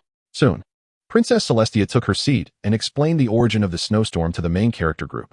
I used a type of magic. Of course, it is not normally used. It allows me to know what places are lit by the sun. I sensed a blue pony, also a unicorn, who was casting some kind of magic. However, she is in the sky. If we want to stop all this, we can only face her. But the problem lies here. Pegasi cannot fly, and unicorns cannot use magic. It's difficult to go up into the sky, so I need your help. Do you remember the source of harmony? Their hidden power is immense. You will use this thing to duel against her, and I and Princess Luna will pave the way for you. The plan is as simple and straightforward as this. Find the source, and then the rainbow cannon will end the matter. When the hot air balloon floated towards the sky, Beihai was already dumbfounded. Yes, all the plans were perfect, but if only he could be excluded, it would be even more perfect. Beihai watched as the hot air balloon gradually ascended and was about to jump down, but his friends beside him seemed unprepared to do the same. Beihai, don't be afraid. We are here with you. We definitely need to give her a good lesson this time. This heavy snow has almost ruined the entire Pony Maria. Yinbao, what you said makes a lot of sense, but I think I still shouldn't go. After all, I can't even use magic right now. It's okay, you still have us. Ziyue and the others gathered around, looking confident and ready to face difficulties head-on rather than back down. Biki said seriously, that's right, my brother. You can't let Ro underestimate you. Ro was squatting in the corner drawing circles, a bit scared. Beihai roughly understood the situation of these guys. It seemed like they underestimated themselves, running away at the first sign of danger, yet believed they could win this time. So they wanted to take him along to see the world. After all, with two princesses providing protection and the power of harmony, it would be unreasonable not to win. The hot air balloon flew into the sky, and the two princesses struggled to use their magic, eventually reaching above the clouds, where there was no snowfall, and they could fully utilize their abilities. Yinbao could even fly and stand on the clouds. I can fly again. I'm the fastest pony in Ponyville again. Now I'm going to move the clouds away. Wait, Yinbao, we need to deal with this big trouble first. In front of the hot air balloon, a heavenly unicorn sitting on a cloud slowly spread its wings. I'm surprised you could make it here. I thought in this era, no pony could fly up here with such immense magic. After all, you've been too comfortable for too long. Who are you? Why are you doing this? You don't look like a good person. Yunbao was still the same Yunbao, regardless of who the enemy was. She would still talk tough first. Yes, if possible, we can sit down and talk and stop this storm. Ro, seeing that the other party was not a monster, also poked her head out to dissuade them. There's nothing to say. Hatred drives me to survive, and seeing you like this only makes me more upset. Ziwa sensed that the situation was not right. It seemed the other side was no longer able to communicate, so she could only let her taste a rainbow cannon shot first, and then listen to them when she calmed down. All right, team, prepare for battle. The power of harmony lit up, and the force representing friendship transformed into a laser that shot directly at the unicorn. Friendship? I once had that too. But now my pain is greater than your friendship. Suddenly, a black laser shot out, and the two sides clashed, starting a protracted battle. Beihai glanced to the left and cursed. Damn, he's right there? Kindness, bravery, optimism. How familiar. I had used this kind of power to fight against that heavenly unicorn before. But later it was only despair and death left. They are all gone, and I gained a new power. Anger, despair, death, wails. Their final struggles will become my power. My pain surpasses yours. The rainbow light waves began to falter, and Beihai felt his eyes twitch. He wanted to report this guy for not playing fair. How could he still talk trash while fighting? Celestia, hurry up and show some skills, or we might really lose. Stop it. Luna and I have already flown up with great difficulty. If we really have to fight, we can only use that move, but now is not the time. Beihai saw that there was still a backup plan and immediately felt relieved. In this situation, the protagonist must win. After all, following the protagonist means the other side always has a backup. However, the battlefield situation changed rapidly. The enemy's blue body began to gradually turn pitch black, looking somewhat cool. The key was that hair. How did it seem so soft, like it had used conditioner? Could it have turned into a heavenly unicorn, making its hair soft too? I will not fail. I have prepared for so long. How could I be defeated by mere friendship? Mere friendship. Recalling past experiences, everything was gone. All was lost. The enemy was like the Grim Reaper, even stepping on themselves. The bodies of friends lay quietly beside them, filled with various ominous emotions, the last despair and struggle. This heavenly unicorn was like the deepest fear and hatred within. No matter what, she would never forget.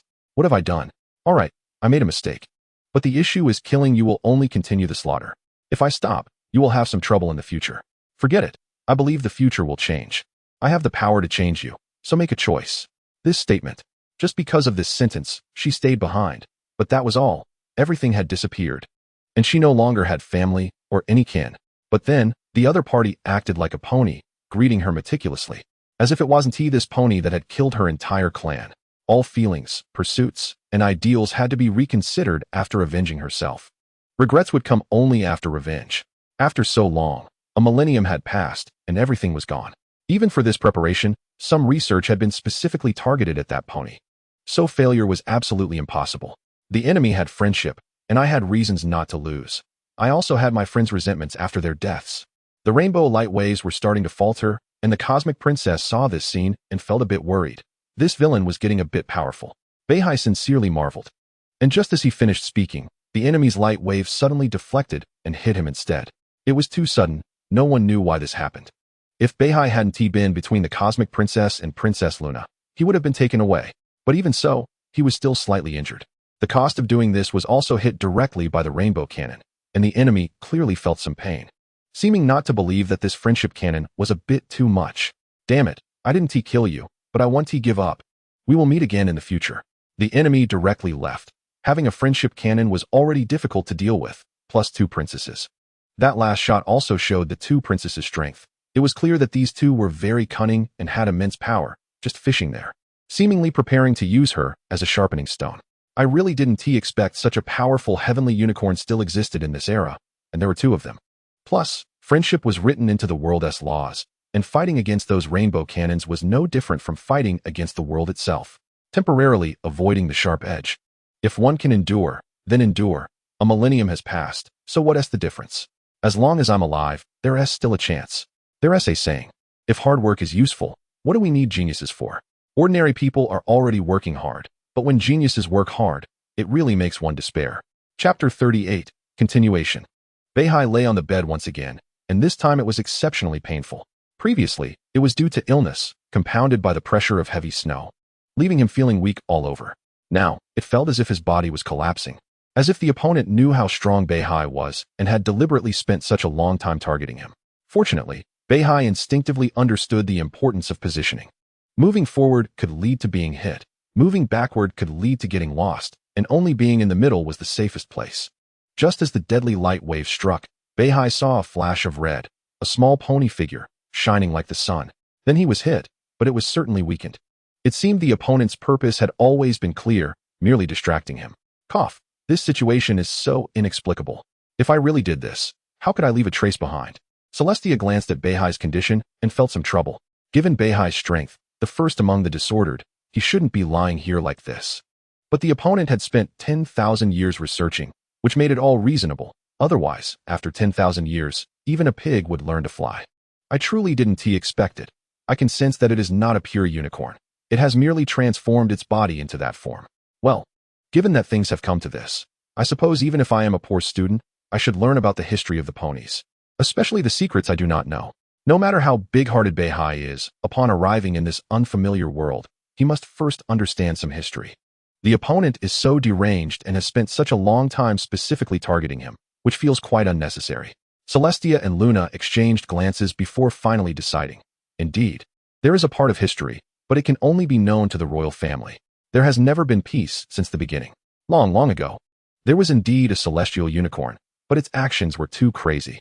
That unicorn deeply understood one principle. If I don't fight, who will? If I don't unify, who will unify? Relying on friendship alone would take an eternity. Then that unicorn showcased the potential of the ponies and the might of the celestial unicorn. There was nothing the celestial unicorn could not learn. Then came the war. It is said that the unicorn's strength was unfathomable. To prevent the ponies from suffering from war again, it made a great deal with the world, inscribing friendship into the laws of the world. After that, no pony knew anything more. It burned everything related to itself. It knew deeply that what it had done was too brutal and could not be learned by future ponies. What we know is because by then it had already abdicated. While the ponies settled down, a new celestial unicorn ascended the throne, and for the sake of historical accuracy, the story was passed down, but only within the royal family. After all, despite its brutality, its achievements cannot be denied. However, what can be confirmed now is that light wave hitting him is indeed very painful. With his own strength, he cannot fully suppress it. He can only let it linger in his body. It seems that this 10,000 years was truly spent just studying how to deal with Beihai. Beihai began to doubt. After living for 10,000 years without taking action, the moment he arrives, they attack, which must mean they were prepared. Beihai took out a notebook, jotting down notes and sketches, deciding to write this humiliation into his notebook. If such a powerful celestial unicorn were to appear in the future, he definitely could not let this being live. Revenge is a must. That is what makes a good example. However, Beihai was worried. The opponent already had some ability to suppress him, and in future dark events, if he was already worn out, this being would come out to cause trouble, and he would end up in dire straits. After all, according to the opponent's thinking, if all the ponies were wiped out, she wouldn't care.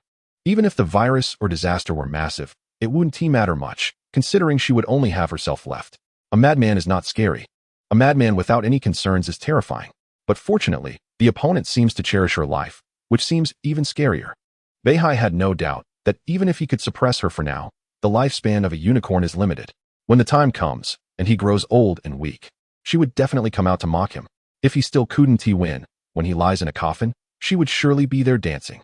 Damn it. The more he thought about it, the angrier he got. Such a person is definitely a huge tumor. Beihai was so enraged that he coughed several times before finally steadying himself.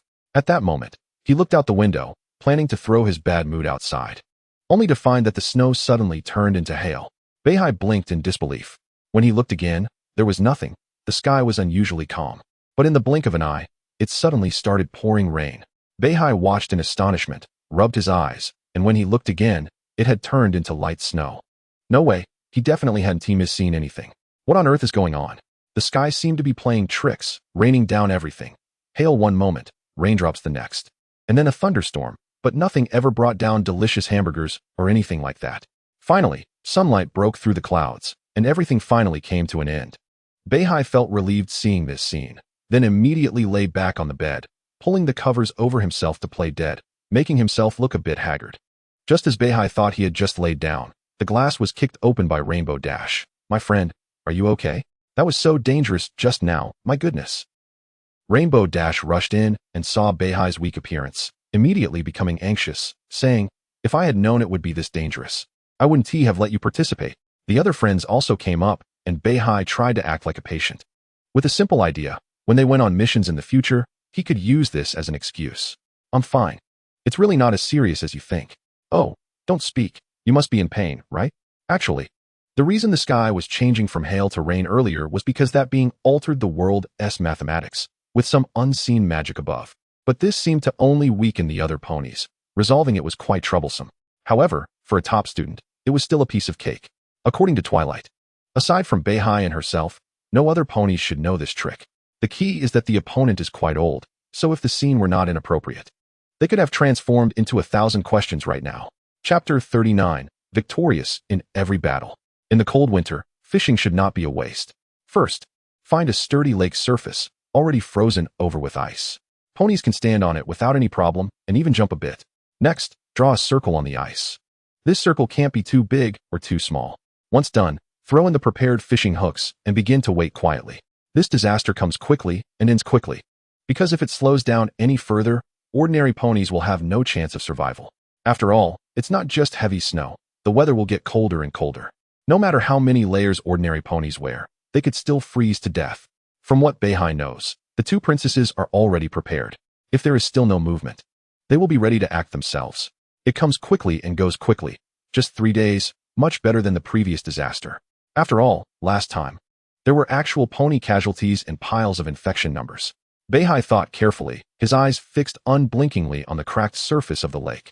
Logically speaking, the fish in this icy and snowy weather should come up for air, yet there was not a single response. Then, as if joking, the lake's surface began to tremble, and a fish appeared, followed by a divine steed. "Beaky, aren't you cold? And don't bring the fish up, they will bite the hook themselves." No wonder there were no fish earlier. It turns out you scared them all away. "Hey, that wasn't me. I saw it in the water. Those fish ate everything on your hook, and you didn't react at all." Upon hearing this, Beihai couldn't believe he could still be outsmarted by fish. Okay, actually, I did it on purpose. How I wish my cute mark was a fishing rod. Then I'd be great at fishing. Beaky emerged from the water and quickly shook herself dry, with Beihai nearby becoming the victim. By the way, don't you find fishing every day boring? I think it's so dull to just sit here, drop the fishing rod, and sit there like a fool. You wouldn't understand the fun in it. Just like I don't understand your speed. Beihai still admired the terrifying speed of the divine steed. Even the Pegasus couldn't outrun this guy. What? I suddenly feel unwell. Don't look for me in the next few days.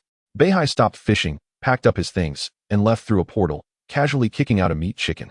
Meanwhile, the culprit behind the storm had already reached her ally's position, but it seemed that her ally, the Cocoon Queen, was not very welcoming. Don't show me such hostility. Is that so? Your storm not only disrupted the entire Pony Maria, but even disturbed us here. Do you know what trouble this has caused us? I'm sorry. And then what?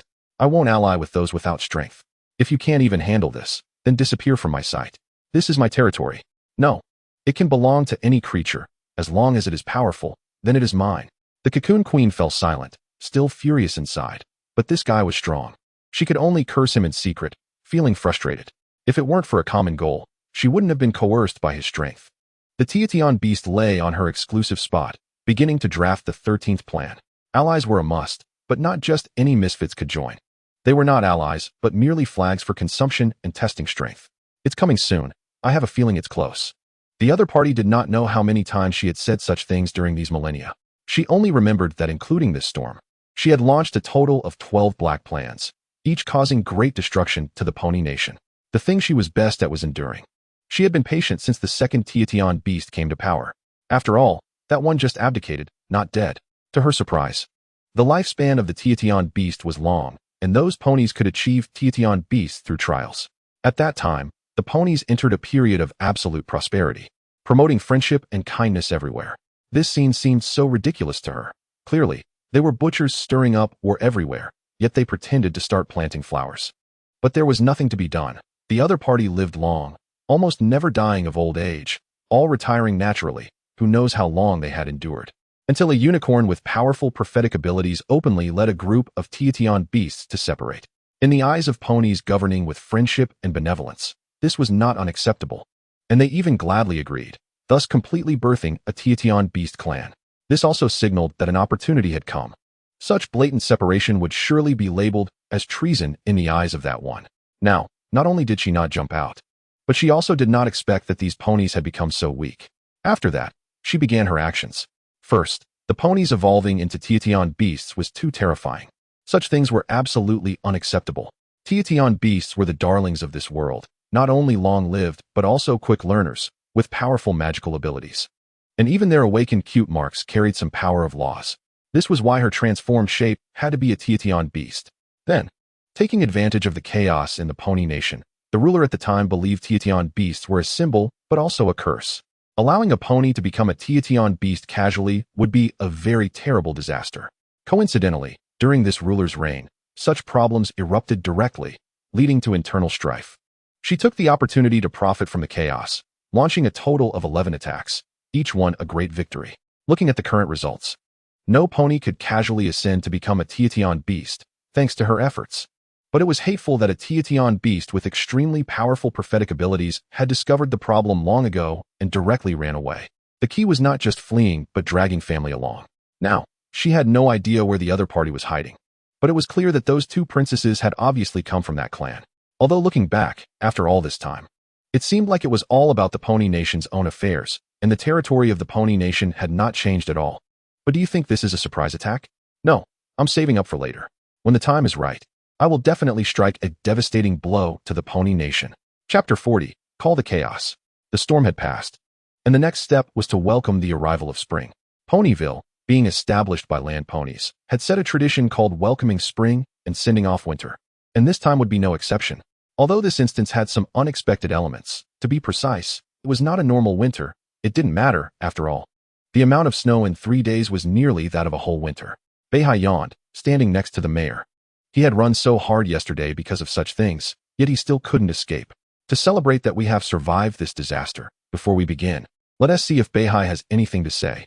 I have nothing to say. Everything is as usual. What the mayor said is what I want to say, and that's it. All the ponies happily left, and Beihai also left the place with his tools. When the familiar fishing rod cast its line into the lake, Beihai couldn't help but blame himself. How could he have fallen so low? Beihai felt a bit frustrated. He seemed to rely too much on magic, but it was really useful. Moreover, he needed to hurry and release the chaos. Otherwise, who could withstand a disaster every day in the future? No, I still have to release the chaos before resting. I can't let my anxiety affect my fishing. Today was empty again. It must be a problem with my mindset. Beihai decided to take action. Although it was not yet time in the main storyline to release the chaos, he couldn't wait any longer. Ever since he heard the proposal from the Cosmic Princess, he hadn't been able to sleep, as if he had never been able to sleep. Seeing everyone busy, Beihai naturally couldn't be idle either. He immediately opened a portal and slipped away. First, he definitely had to go to Celestia's side. After all, since she proposed to release the chaos, she would surely have news and know where the chaos was. In the end, Celestia brought the North Sea to the statue garden, looking at a head of a horse. But the rest of the body was made up of various animals, including bears and eagles, which was quite chaotic. This is such a powerful representation of chaos. And you just leave it in the statue garden without fearing that some guys might break the seal? The North Sea circled around the statue, observing its awkward sealing posture, clearly unwilling to be sealed. That is the embodiment of chaos. It won't die, and we can't seal it. Its current state is similar to hibernation, but it's just asleep out of boredom. As long as there is chaos in the world, it will exist. That is pretty cool. But no matter how beautifully you put it, it still turned into a statue. The North Sea tapped it with its hoof and nudged it with its horn, asking, "What are you doing?" "Nothing much, just trying to wake it up. It's really sleeping deeply." The North Sea wasn't lying, but didn't finish its sentence. It placed a mark on the chaos being, so if trouble arose in the future, it could be directly teleported to find him. Unfortunately, the imagination was beautiful, but chaos was too chaotic. With the coordinates set on it, this guy could cover it up at any time. Be careful, North Sea. Watch out for it waking up and messing with you. Chaos loves to play. My sister and I have suffered a lot because of it. As for that suffering, Celestia didn't want to say much because it was too embarrassing. It's okay. I'm just trying to wake it up. It will thank me. And look, it hasn't reacted at all for so long. I think chaos won't awaken until the plot unfolds. As the North Sea said this, Celestia was somewhat surprised and quickly pointed at the statue of chaos. "Get back." Hearing this, the North Sea felt something was off. Something was probably about to happen. Then it felt the ground disappear beneath its feet and fell straight down. This move was a teleportation portal, but it hadn't used it. The fall was fast. The North Sea couldn't even see the sunlight as it plunged into darkness.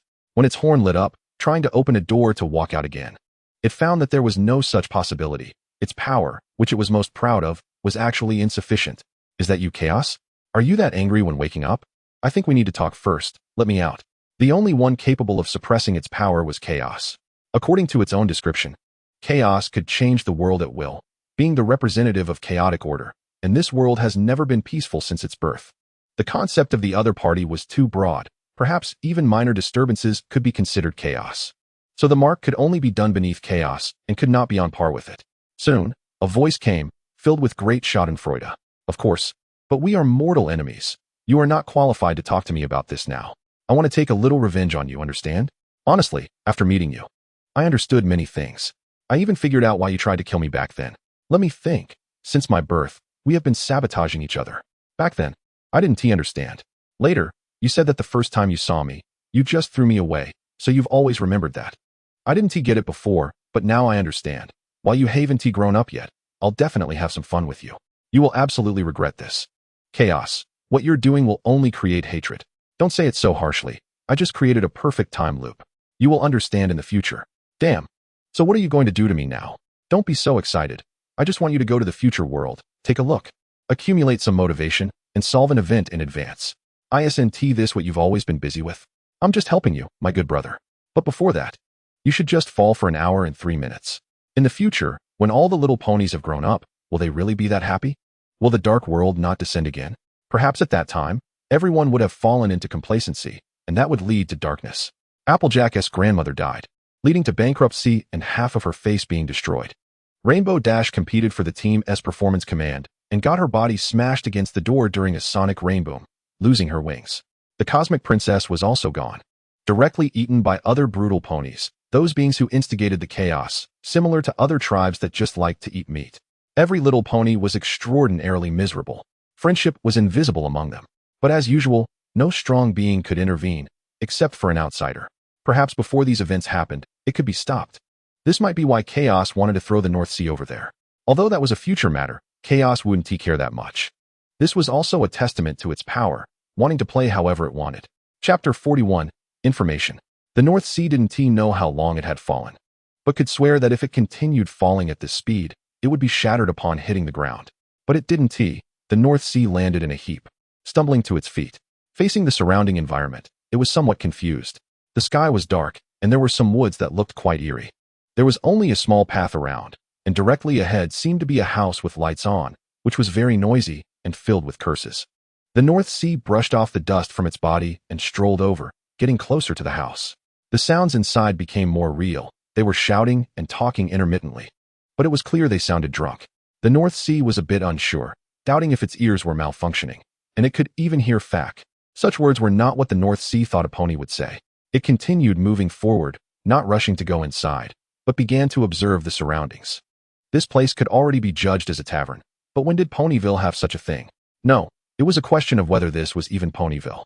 The North Sea began to explore the tavern, and then saw a half-damaged newspaper hanging on the wall, which seemed to have been a long time ago. The paper was yellowed and torn. The North Sea approached to straighten it out and used magic to restore it a bit. As soon as it looked, it discovered a shocking fact. Celestia was gone. Unsure, it tore the newspaper down and brought it closer to examine it carefully. In summary, Celestia and her student, Twilight Sparkle, went to visit Diomedes and were attacked. Celestia sacrificed herself to protect her student, and Twilight lost her horn due to this conflict. Then, the North Sea started rummaging through some decayed newspapers by the tavern wall to gather more detailed information. As expected, it indeed found some information. The outbreak of war, Princess Luna taking over Ponyland and destroying Diomedes, and re-establishing control over Ponyland. Twilight had been in a coma, and it was unknown if she had awakened. Although it could only gather so much information, it was already enough for the North Sea to take a breather. This is outrageous. It could be inferred from this that it seemed as long as the Cosmic Princess was gone. A series of chain reactions that followed would be very hard for the North Sea to handle. It couldn't help but think about why it didn't go at that time. Oh right, according to its fixed mindset, the Cosmic Princess was so strong. It seemed that going there would only mean being a bystander. Alright, it seemed that things had indeed gotten serious. The question is, what should I do? Beihai suddenly didn't know how to act. It seemed that everything had already come to an end here. Everything had happened. Celestia was gone. What could he do by coming here? Are you Beihai? This familiar, weak voice intruded into Beihai's ears, making him a bit excited. After all, he had received so much shocking information upon arrival. It was good to see a familiar friend to comfort himself. Ziyue, is that you? What happened? I shouldn't ask that. What are you doing here now? Ziyue was clearly happier than Beihai. She hurried over but stumbled twice along the way, either out of excitement or weakness. Beihai quickly used his magic to lift her up and comforted her. It's okay. Take your time. I'm here. I won't leave. Thank goodness. I'm so happy to see you again. Although I'm not sure what is happening outside, I just know I've been unconscious for 6 years. It felt like a blink of an eye, yet everything has changed. I know nothing. The world has transformed so much. I came here to see my friends. I wrote many letters, and I found some related ponies, but there were some he couldn't find, including you. I didn't expect to see you here. I wonder how you've been over these 6 years. Beihai didn't know how to explain. 6 years could indeed change a lot, but he had not experienced any of it. I'm sorry. I can't say much for now, but I came here to change all that. Will you believe me? Ziyue, dragging her weak body, said in a firm tone. I believe you. Of course, just like the last 2 times. When did you regain your memories?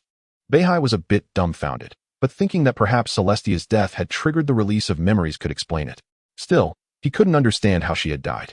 Yes, I remembered everything while I was unconscious. I just don't know if the others remembered. Forget it. Let's not talk about that. Are you ready to meet the other friends? Seeing the atmosphere gradually shift, Beihai hurriedly changed the subject. Although it felt a bit awkward, there was truly no other way. You're right. After I gave them the letter, they invited me to this tavern to reunite. Beihai entered first.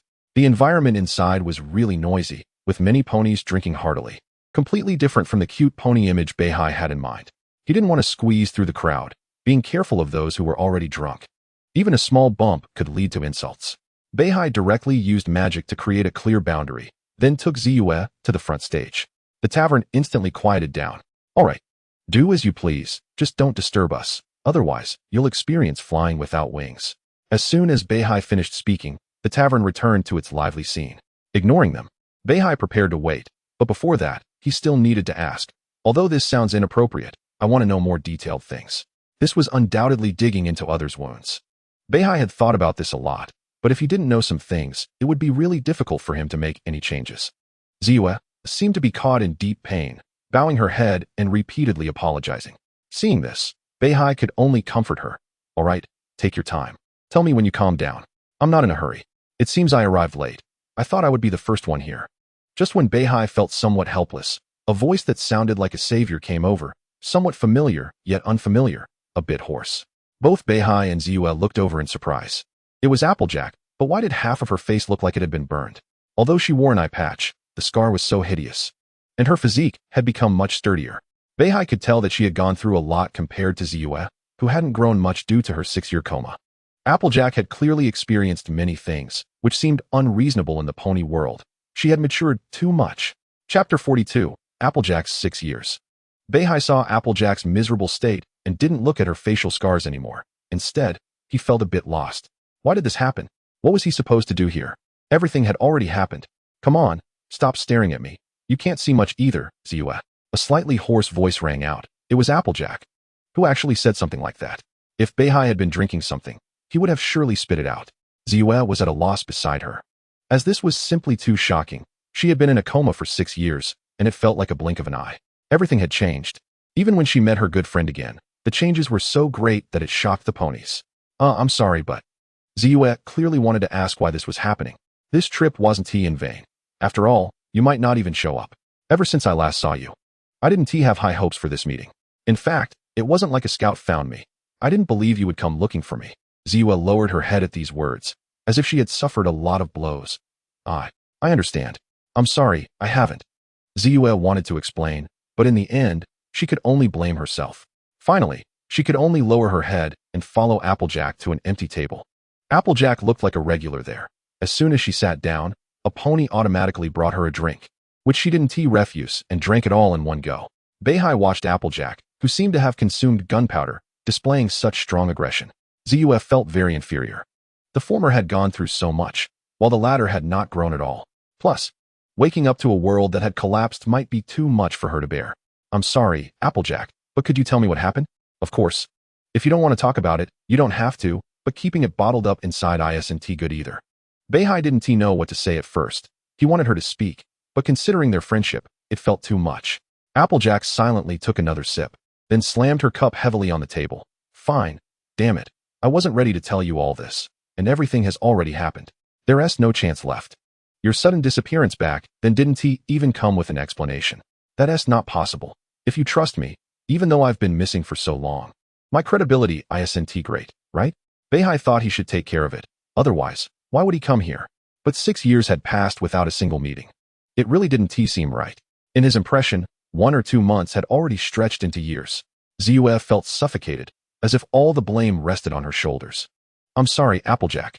I really thought it would only take 1 or 2 months. I just didn't expect everything to change in the blink of an eye, even Celestia.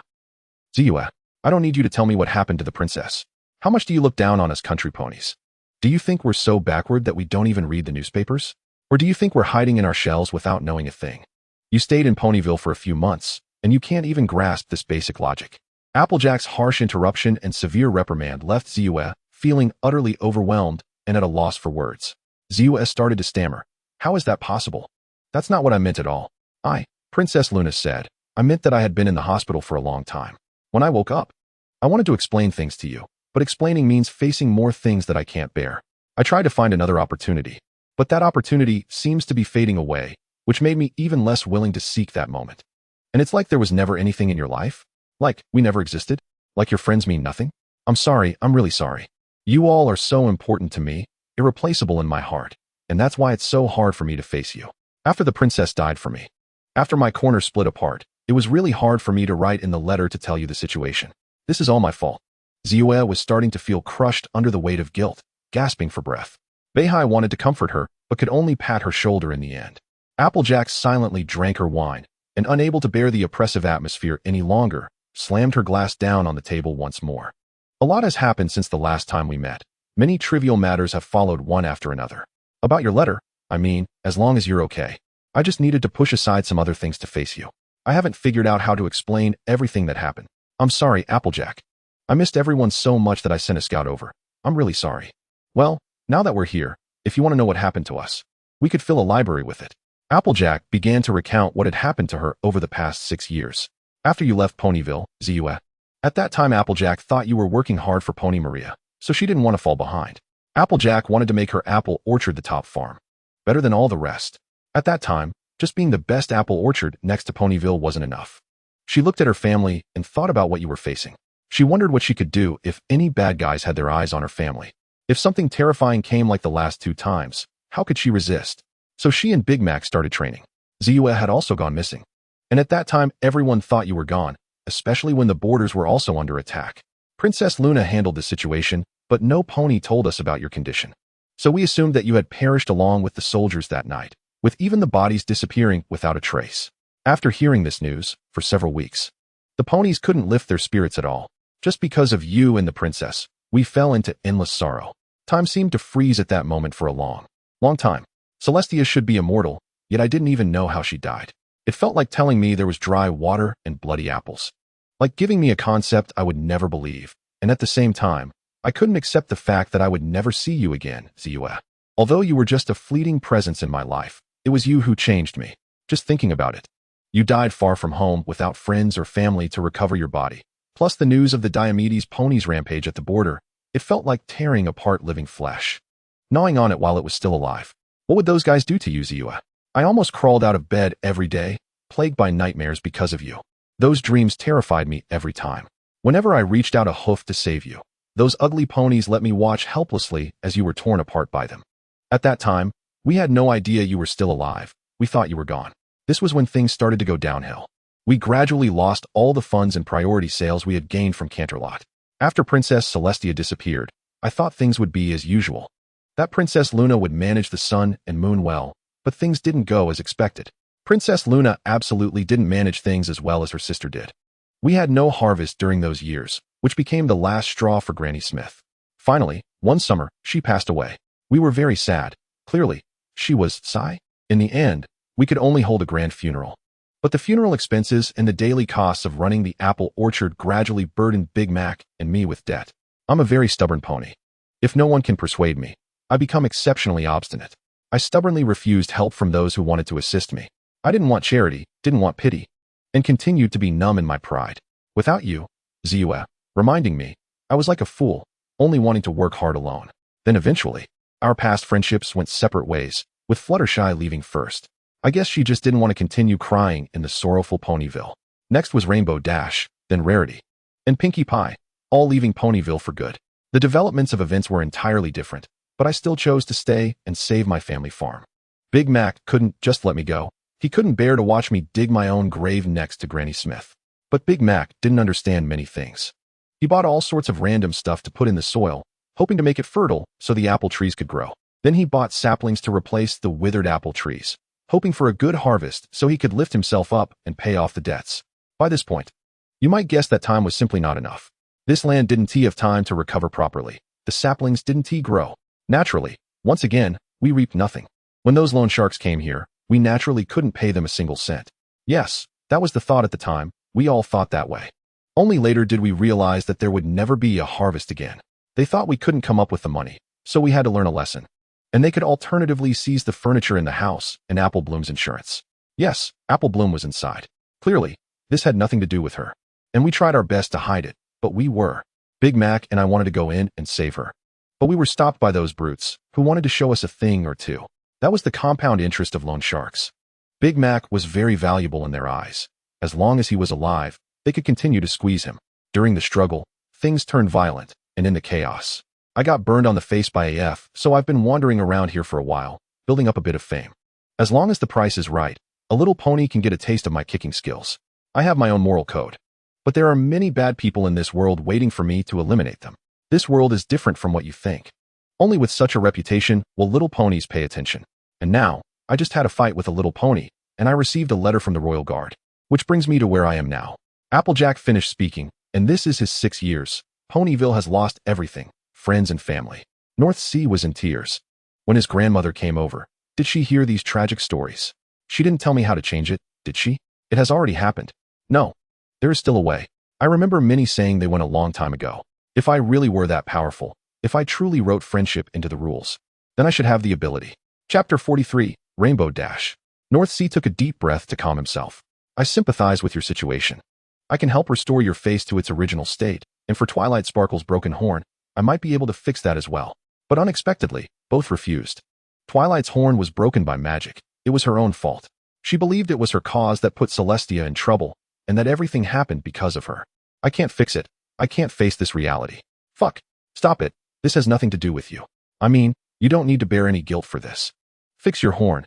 As for my face, let's leave it. This is the punishment I deserve, and it's part of my growth. If it weren't for my stubbornness, none of this would have happened, and it directly proves that I couldn't save Apple Bloom. Applejack ruthlessly shot back at Twilight, her tone still hoarse and fierce.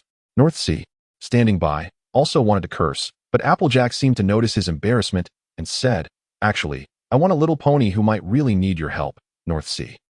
"Forget it, I don't care anymore. I'll leave again." Bang. Another glass smashed on the table, but this time the glass shattered, spilling wine all over the table, and the liquid flew around chaotically. "I'm sorry, I got a bit worked up." "Yes, you're still going to leave. But if that's the case, I have something to say to you. I'm really grateful for your help the last 2 times." Applejack didn't need to be so agitated. "I know what you're thinking, but actually, I will change all of this. If you can trust me one more time, just like the last 2 times. North Sea tried to soothe the other's emotions, but honestly, after 6 years of inexplicable disappearance, he couldn't explain it. He had spent those 6 years in a pitch-black place, for a whole hour and 3 minutes. Saying that is just absurd, so absurd. But if he were to lie, with Applejack's experience over the years, she would definitely see through it. In that moment, North Sea felt they had matured, while he and Twilight were still standing still. "I want to believe you, but this time I have no idea what you should do. I don't know what kind of magic could change all of this. The current situation has already happened. Back then, you disappeared without a word, and all the little ponies didn't know where you went or where you were. It was like you vanished into thin air. We had many speculations, and even asked the princess. I have a feeling that if you were still around, many things wouldn't have happened." After saying this, Applejack looked at North Sea, her eyes filled with inquiry. Twilight had been in a coma for 6 years, and she had laid everything bare, while the other friends didn't know how things were going. "I said I had been in a pitch-black place for a whole hour and 3 minutes before coming here. I don't know how to say it, but it was so sudden. I mean, I used to see you all as children, but now I feel like I haven't matured at all. I'm sorry. If you're willing to believe, this is my entire situation." Applejack sighed deeply. She could tell North Sea wasn't lying. She had dealt with too many cases. Those little ponies either deceived or pitted, with many ways to see if someone was lying. Maybe that's why it was hard to believe. After spending an hour and 3 minutes in a dark space, everything changed. More unbelievable than Twilight lying in bed for 6 years. The table quickly fell into silence, a dead silence, except for the tavern's noise, making this table feel so out of place. So, didn't any of the other little ponies come here to check after hearing from the apple orchard?" Twilight tried to break the eerie silence. "No. In fact, I talked more with you than with any other little ponies. Maybe one of them is still here." She looked behind her. Twilight obediently turned around and discovered that a colorful earth pony had just walked into the tavern, cloaked and hiding their figure. But their mane was not covered. This colorful earth pony, I thought it was Rainbow Dash. At that moment, something unexpected happened. The little pony came to the table and looked incredulously at the ponies there. "Oh my gosh, is it really you? You're Twilight." And North Sea and Applejack. "Oh my gosh, is it really you? I thought it was some little pony's prank when I got the letter, but I didn't expect you all to really come." The other pony was clearly overly excited, but compared to her, 2 ponies present were confused. Twilight found it hard to believe. "You're Rainbow Dash, how? How did you end up like this?" North Sea sensed something was wrong. "Oh my gosh, is this a joke? Remember, Rainbow usually flies in the sky, floating in the air, even in a room. What happened to your wings?" Rainbow Dash obviously became nervous because of this question, starting to stammer. "Oh, yeah, I mean, those wings. It's a really amazing story, full of twists and turns. I saved 2 kids. No, I mean 1 kid and a wooden wolf. No, wait. It can fly. And, Applejack, how did your body get so strong?" Rainbow finally chose to awkwardly change the subject. But Applejack didn't let her off the hook. "Hello, Rainbow Dash. Don't just talk nonsense here." "Oh, really? I saw your ugly mouth stuffing itself with apples." "Yes, that's right. I see the scars on your face like I stepped in dog poop. Feeling unlucky and disgusted, apple brat. You wouldn't even give me some apple juice. Well, you don't have an orchard anymore. and you have lost all of that. You don't even have a home.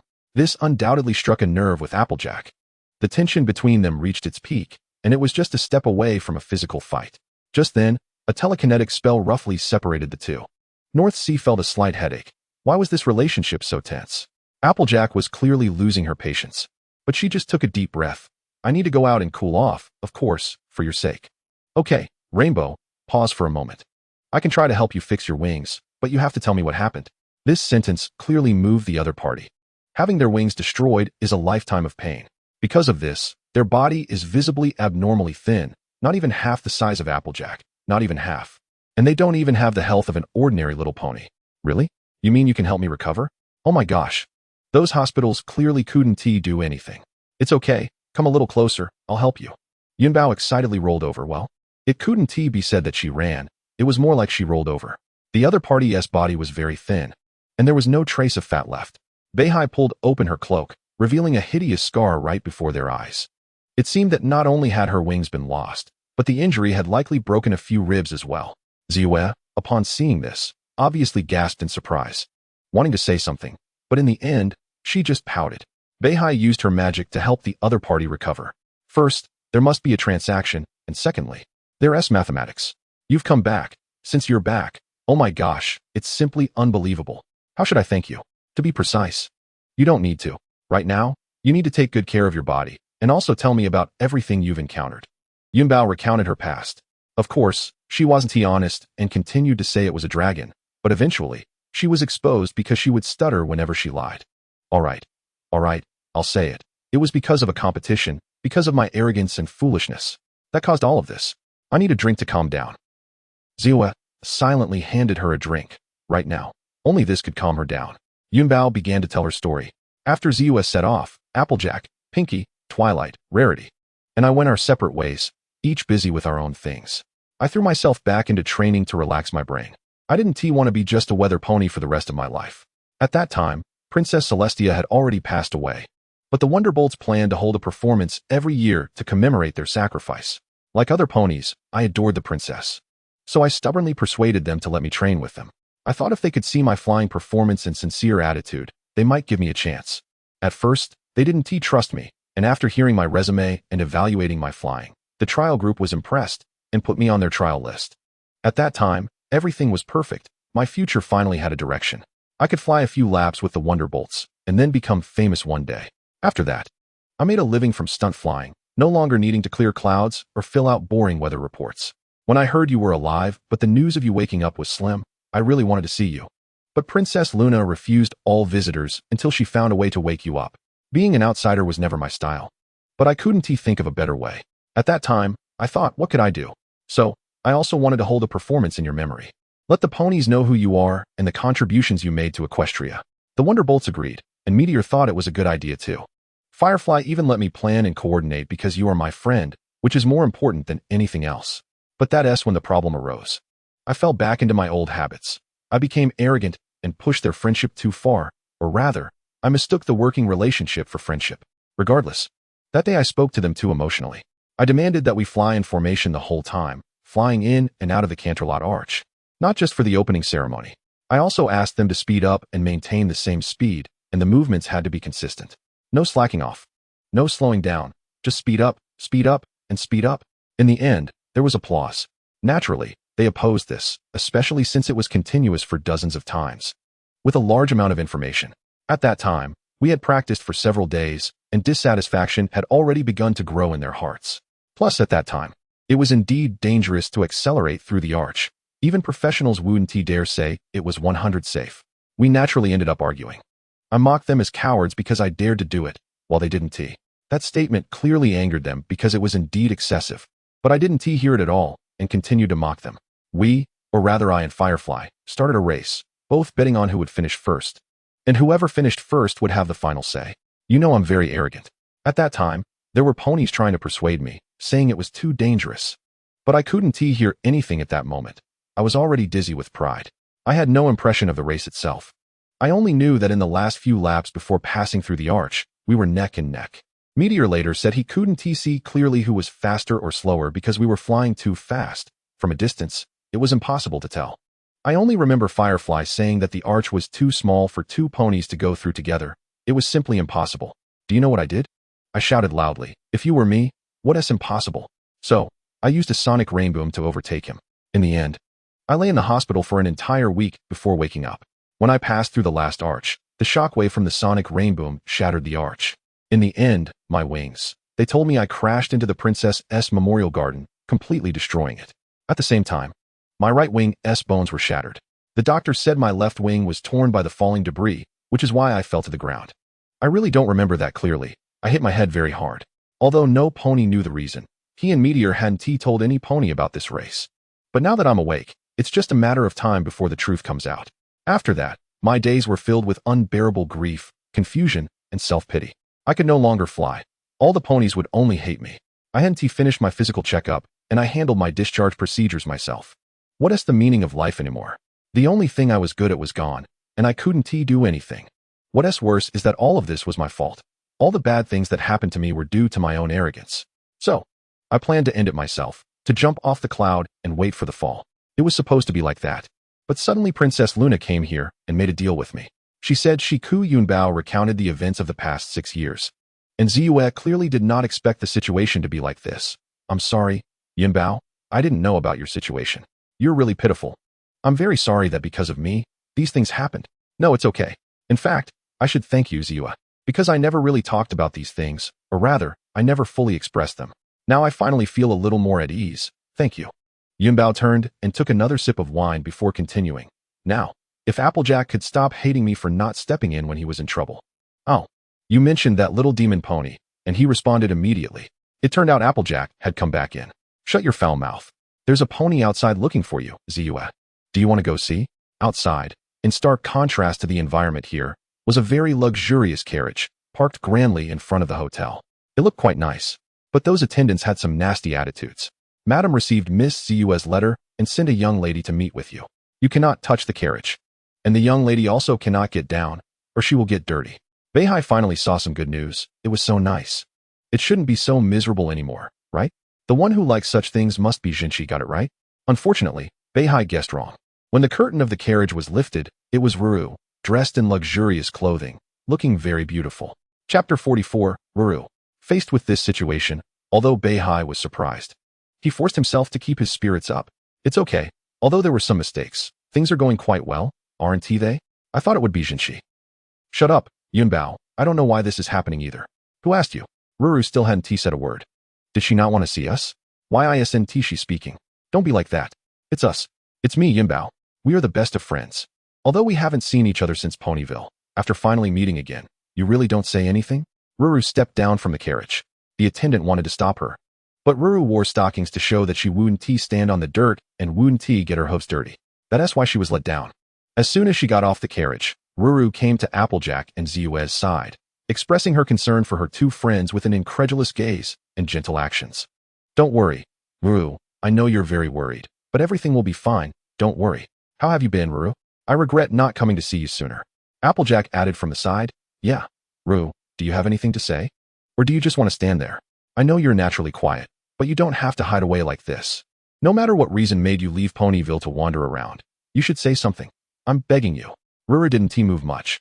Just held Ziyue's face and cried, making soft sounds of ah. But even so, her voice was very small.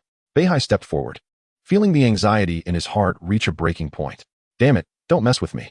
Ruru, you can't talk anymore, right? Answer me. You just need to nod or shake your head. Answer me. Ruru weakly nodded. Fuck. This was the first time Beihai cursed in frustration. He really couldn't hold it in anymore. It's okay, you'll be fine. I will restore your voice. It's okay. I can make you talk. Just like Yunbao's wings. Beihai's horn lit up again, but this time, he had nothing left to trade. The world is greedy. It never does anything that would result in a loss. To put it simply, it's like a parallel world that only leads to death. Whether in trading or anything else, it's all meaningless. The world's original words carried an indifferent attitude. All right, I know what I'm doing. Whatever I have on me, or what I might have in the future, if you want it, just take it. I can't do anything about you. I'll lend you back 10 golden eggs, and it's not free. There's interest, 1 golden egg a day. The deal was struck, and the magic was successful. Ruru moved her throat, then took off her tie. Everyone thought it would be a decoration since the pattern on it was beautiful, but the reality was an ugly scar. Like a chain, a collar, a mark left from being long pressed around her neck, looking very much like a cut from a knife. No. How could this happen? Who did this? Tell me. I'll help you take revenge. Enough.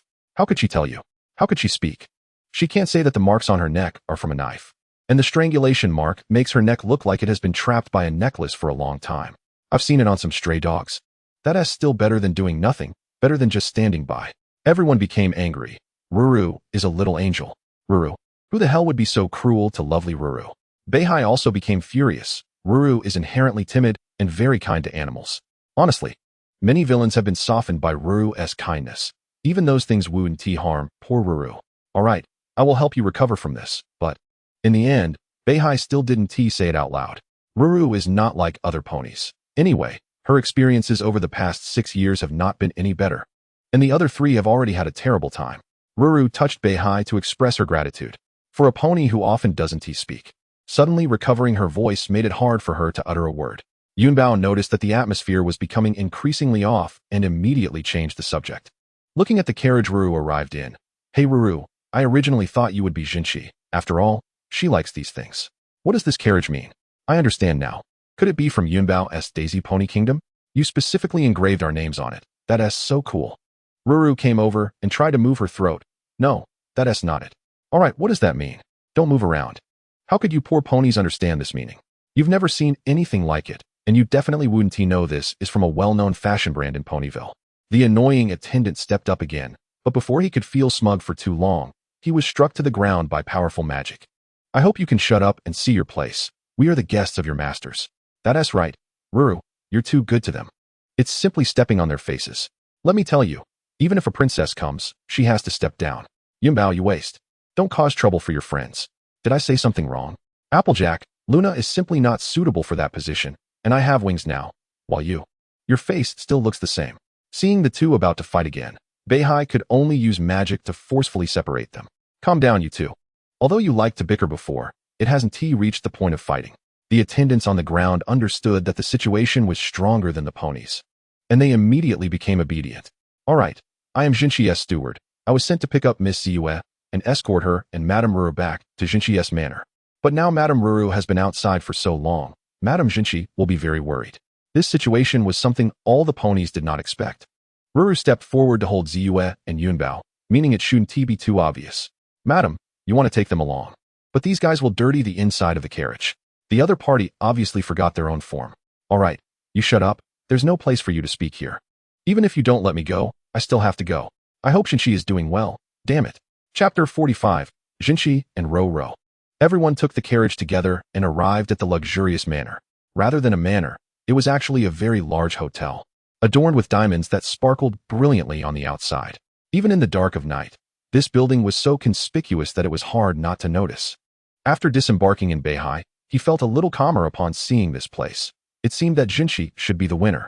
Well, this kind of thing is a bit too flashy for me, but it is indeed a bit shocking. Even Applejack had to admit that it was indeed beautiful and luxurious.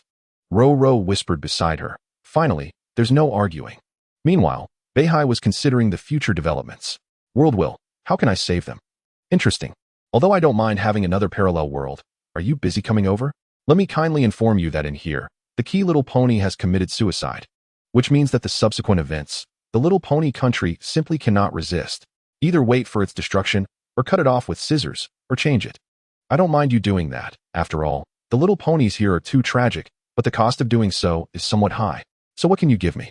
Chaos said this is a future world. Very likely at some point in the future, dark things will descend. And if I don't deal with it, where will it be? Right, it's the cosmic princess. She has gone out, and my habitual thinking is that she is so powerful. Nothing could go wrong. I mean, can this only become a parallel world? Exactly, it can only be this way. After all, you are not here. The timeline might be a bit off. If it were you, how could you let Luna do whatever she wants? Just ignoring all kinds of environments and magically growing apple trees. Do you think Applejack would still be broke? Alright, I got it. I want to change everything. Starting from the source. I want to save them. I will trade everything I have. You just watch and come at me. The world is ultimately powerful. Nothing can resist the whole world. Of course the world is weak, as if anything, even players born from the world itself can destroy it. However, Beihai is somewhat relieved that he can do this. Maybe it's his uniqueness, being able to communicate with the world. Interesting, then I want to be your cute mark. Beihai was slightly stunned. He had waited so long, thinking it would be something very cruel, but it was unexpected.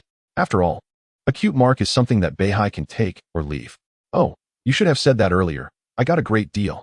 After all, I carry the whole world. Beihai expressed that everything was stable now. This kind of thing has a cool vibe just thinking about it. You are very happy. I am also very happy. In this transaction, I can only tell you that I will never lose. For this position, I have also endured a lot. God knows Beihai was fishing. Almost got it out. So to prevent such a situation from happening, Air Force, give me the Air Force. In the end, Beihai's strength could rise another level. Even chaos could give him a poke. Maybe the deadliest enemy comes like this. The other party is the representative of chaos.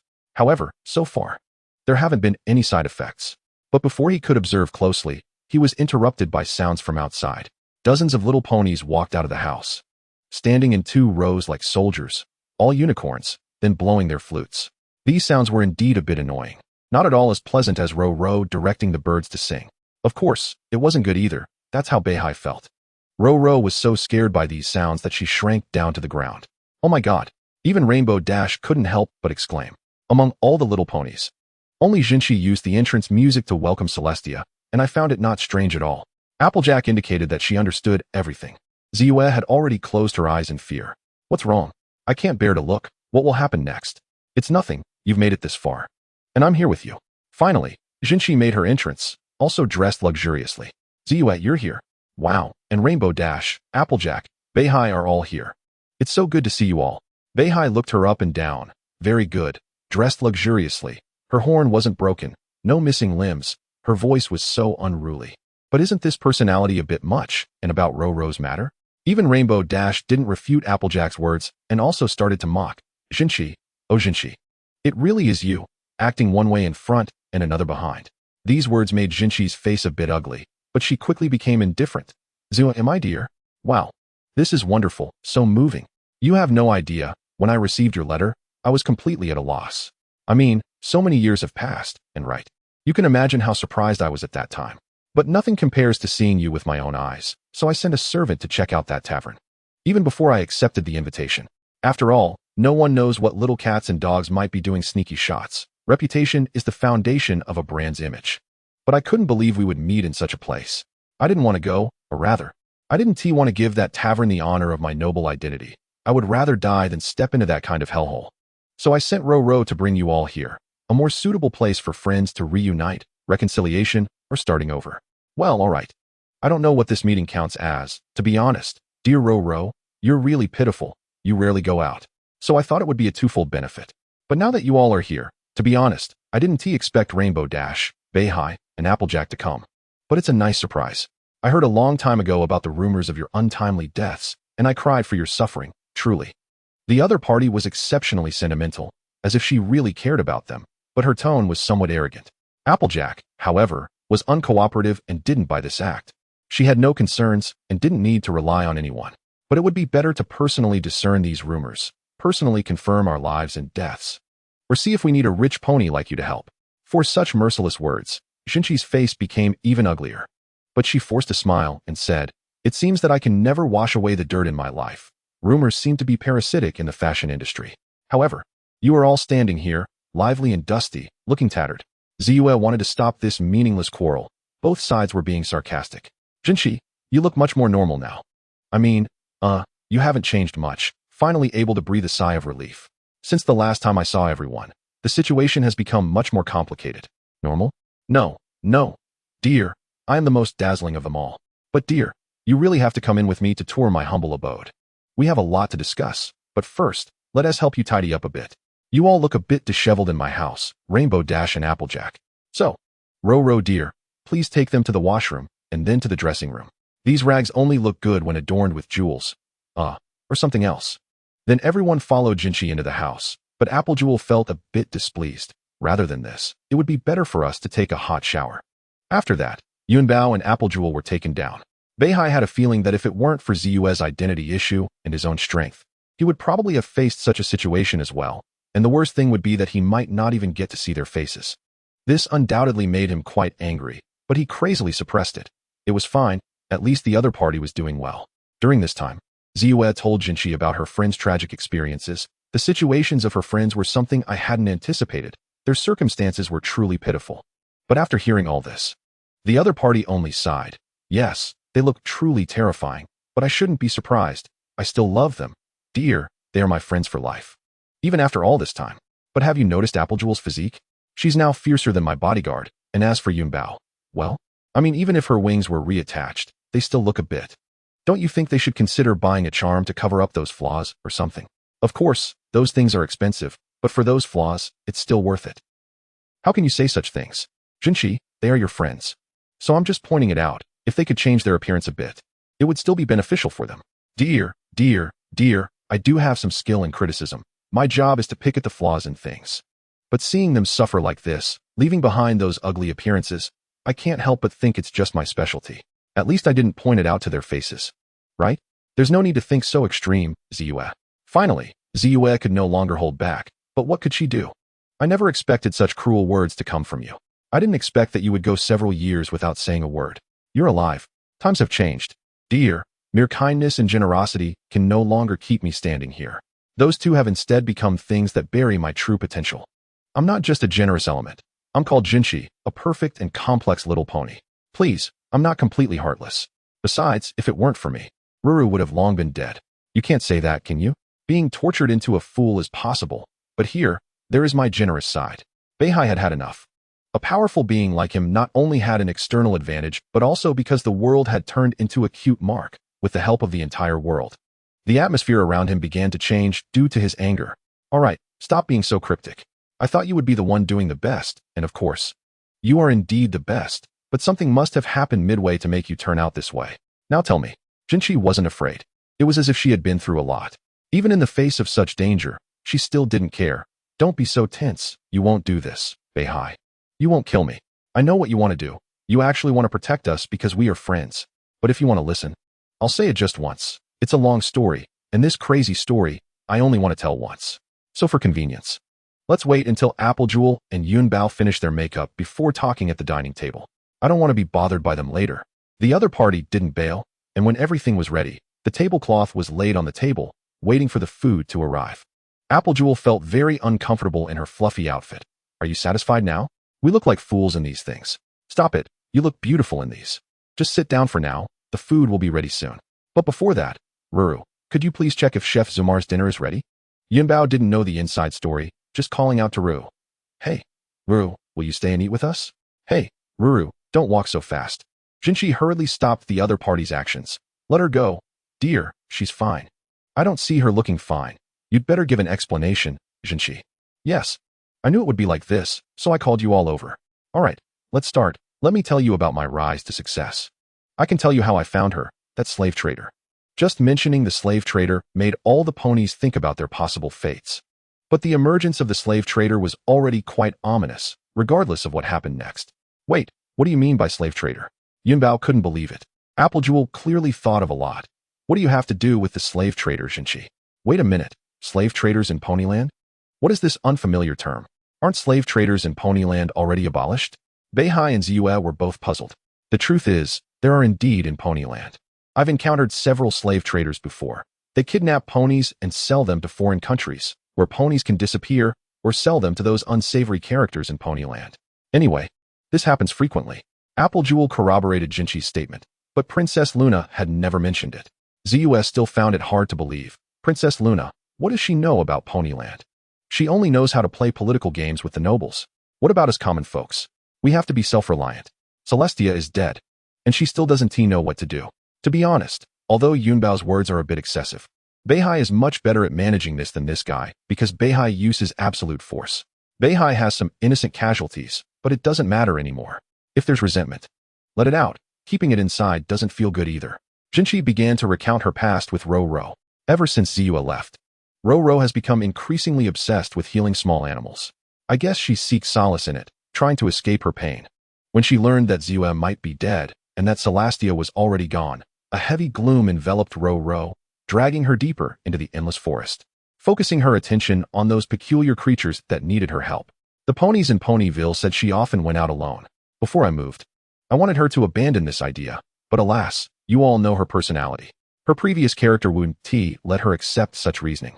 She firmly believed those animals needed her more than any pony did. Later, I could only assume, as I didn't know the truth.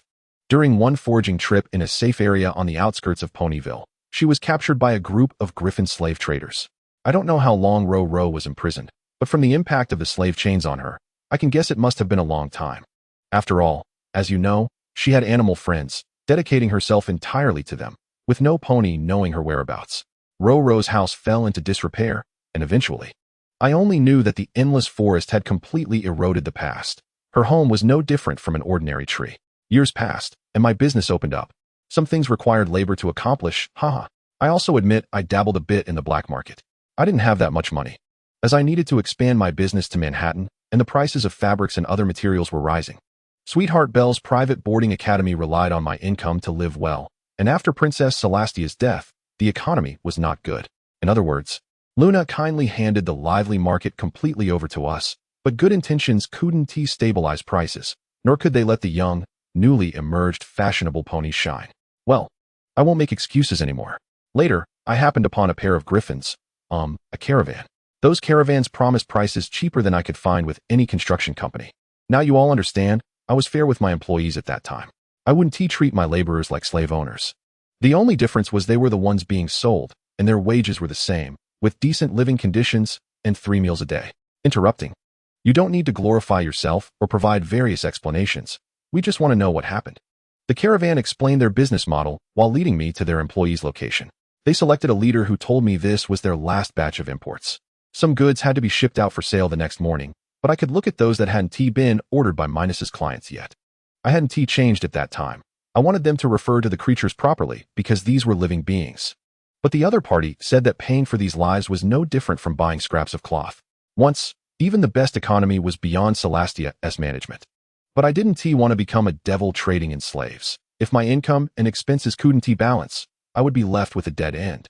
All these years of effort would go down the drain, not to mention what would become of my parents. The other party continued to mockingly ask me, "Who do you want to convince? Me or you?" That's right. If I wanted to support my family, I had to be willing to make sacrifices. The other party exposed my words, saying it was about sacrificing my moral bottom line, right? I was furious and told him, "Is this how you treat a customer?" How ridiculous it was. I was negotiating with a slave trader about buying slaves, and should I remain arrogant? There was no way out. I could only follow them inside to take a look. However, the scene inside left me utterly shocked. There were so many cages filled with ponies, all locked up. I quietly gazed at one cage, understanding that I wasn't inside, but I felt like I was. The other party told me they called it cage training, similar to how dogs are trained. With Celastia gone, I was terrified and called her name, hoping it would calm me down.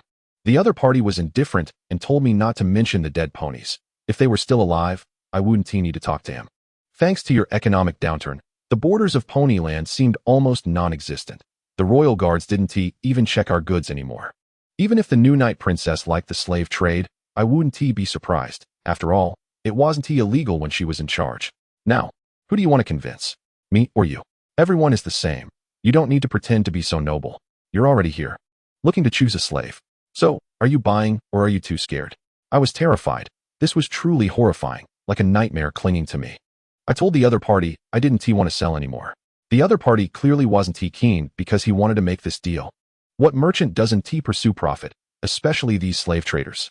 He listed many benefits of having slaves. Indeed, I only needed to provide them with a meal and a small amount of wages, and I could even skip the wages.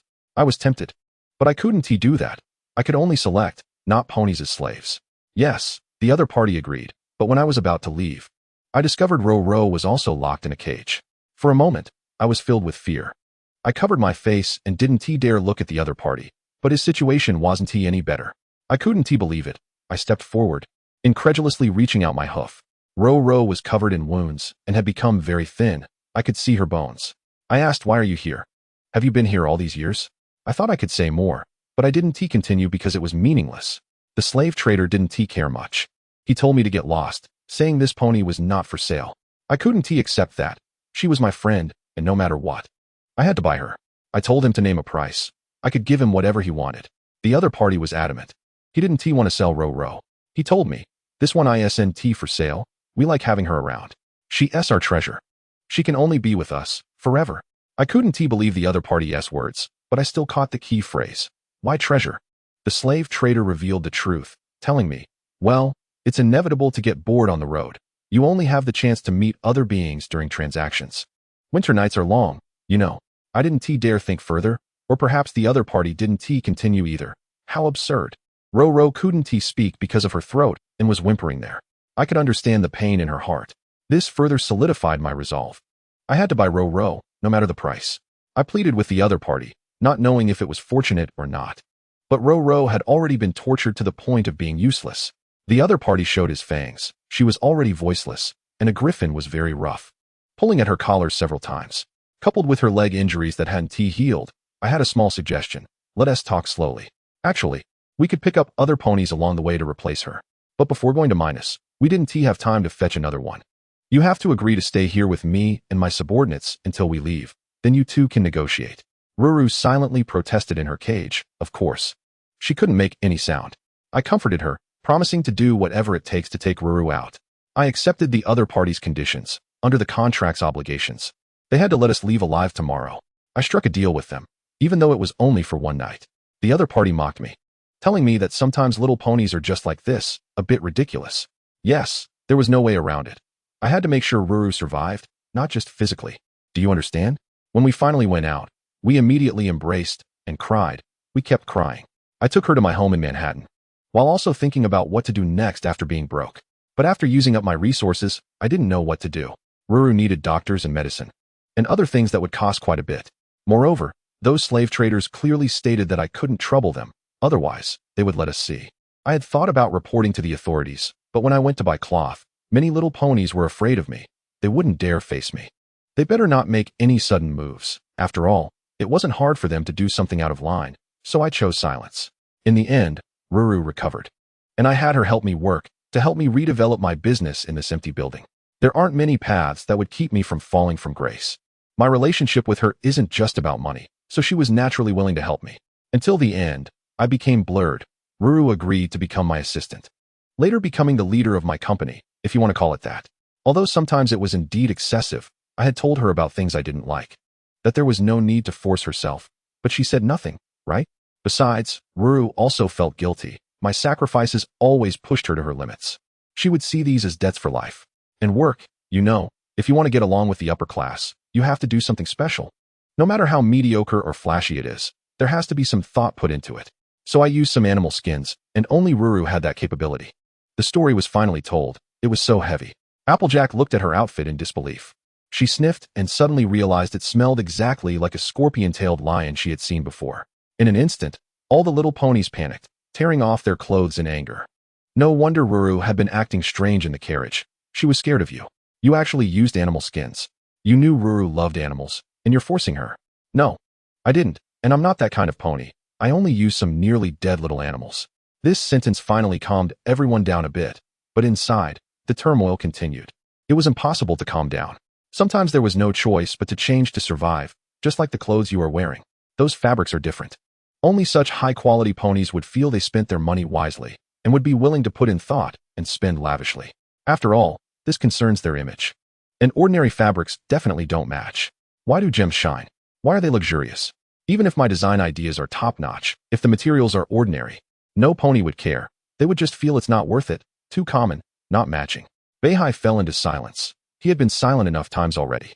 Mainly, he also couldn't say anything about the rarity of what he hadn't experienced, so he felt unqualified to comment. He just sank into silence. But because of this incident, he decided on his attitude toward other beings. Perhaps if he really went back to the past, it wouldn't be strange for Beihai to act that way. Ziyue couldn't believe it. No, it shouldn't be like this. We shouldn't have ended up in this situation. We should have been the best friends. Applejack comforted her. We all don't want to see you so sad. After all, you went through so much to find us. No matter what she did before, Humph. But you also need to be strong, Ziyue. Things could get worse than now. At least we are still alive, right? The world kisses us with pain, and we still respond with song.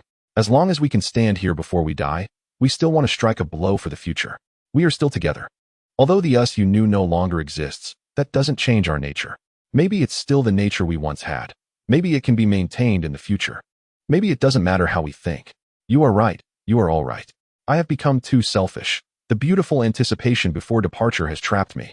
I was still thinking that after meeting, we could all laugh together.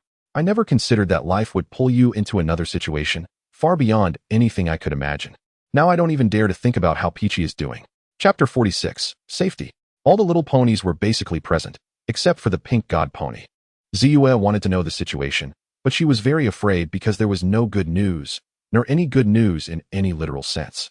However, this time, all the little ponies were stammering. Even the usually proud Jinchi became somewhat silent. What's wrong? Can anyone tell me? What happened to Peachy? Why is no one talking? Ziyue's heart grew more anxious, but even with such inquiries, all the little ponies remained silent. What's going on? Why won't anyone say anything? We never say that name. Ziyue, who are you talking about? Why can't we mention Peachy? Rainbow Dash wanted to say something, but Applejack rudely interrupted. Don't listen to Ziyue. Keep your mouth shut. No, Rainbow Dash needs to tell me. I still don't understand anything. Why can't we mention Peachy? Dear, please. For the sake of my beautiful family, don't say that name, okay? Unexpectedly, even Jinchi strongly opposed it. Fine. What kind of joke is this? You tell me not to mention Peachy, but won't he tell me why? I'm left hanging. How could I not say that name? Just then, Ruru pushed the door open and walked in. Ziyue seemed to test her by asking, Ruru, what would happen if I mentioned Peachy in front of you? The other party was clearly panicking, and with her voice just recovering, she couldn't speak for a moment, facing all kinds of unusual reactions. Oh my, could it be that she is dead? Ziyue was in disbelief at such a fact. No, Ziyue, you guessed wrong. Peachy is a bit. Rainbow Dash wanted to explain, but was directly silenced by Applejack's hoof over her mouth. Enough, shut your mouth, we said we wouldn't. Rainbow Dash, lazy to listen to this apple brat, directly pushed her down. Once free, she immediately began to retort. Watch your hooves, apple brat. Don't touch me. Ziyue has the right to know. We have to tell her, especially since she has heard so much bad news today. This is also a matter of fairness. Ziyue, listen carefully, Peachy. Applejack clearly wanted to take action. Beihai knew he couldn't just watch any longer and had to step in to stop it. Stop for a moment, for my sake, okay? Friends, now tell me everything. Forget it, I don't want to hear it anyway. Just tell me where she is. I want to go see her, and then I want to go to the palace. No, it's not possible. Northern Sea, this one thing is absolutely not possible. I'm begging you, you can't go there, otherwise Beaky will. Enough. The Apple kids have the right to know about this, and it can't be hidden. You know they'll eventually face the truth and seek it out themselves. Finally, the room fell into silence. Then, she simply recounted what happened. Previously, everyone was very happy and even eager. She still held a party every week, organizing a rehearsal. Beaky continued to throw parties, even more frequently. She still invited other little ponies. At that time, we told her, you are no longer here, but she never believed it. She said, you haven't died. Beaky has a premonition that you are still alive. We all didn't believe her. We thought she might be in denial at first. Until later, things got worse. And many ponies began to fear Beaky because she was being unreasonable. In the end, no ponies in Pony Valley wanted to play with her anymore. And Beaky started talking to herself. She began to speak to the air. Eventually, she ran into the castle, the place where we defeated Nightmare Moon. We used to go there to look around, but her mental state worsened. She found some things to replace us and said we were fake. Beaky fell silent, lost in her fantasy party. In the end, everyone tacitly agreed on one thing, to no longer talk about Beaky. All right, I need to go. I think her mental state might be poor, and she's there talking to herself, rambling. Her physical condition probably isn't good either. They are right, Ziyue. You really can't go this time. If you go, her obsession will be fulfilled, and the burden on her body will crush her. That's the best outcome, the worst. I dare not imagine. Maybe you will die. After saying this, Northern Sea prepared to leave alone. All right, there are too many bad things already. I don't want to see anything worse. Northern Sea wanted to go to the palace to resolve these matters. However, when opening the manor door, he saw a huge constellation bear cub running outside. All right, to make sure I'm not mistaken, Northern Sea shook his head and confirmed again. It really is a constellation bear. This is a constellation bear, but shouldn't it be hibernating at this time? And it shouldn't be outside the everfree forest. Other animals shouldn't be appearing here either. Ziyue couldn't help but exclaim at the sight outside. This was truly unexpected. How did they escape? Impossible. They couldn't have run out of the slaughterhouse. Was it you, Roro?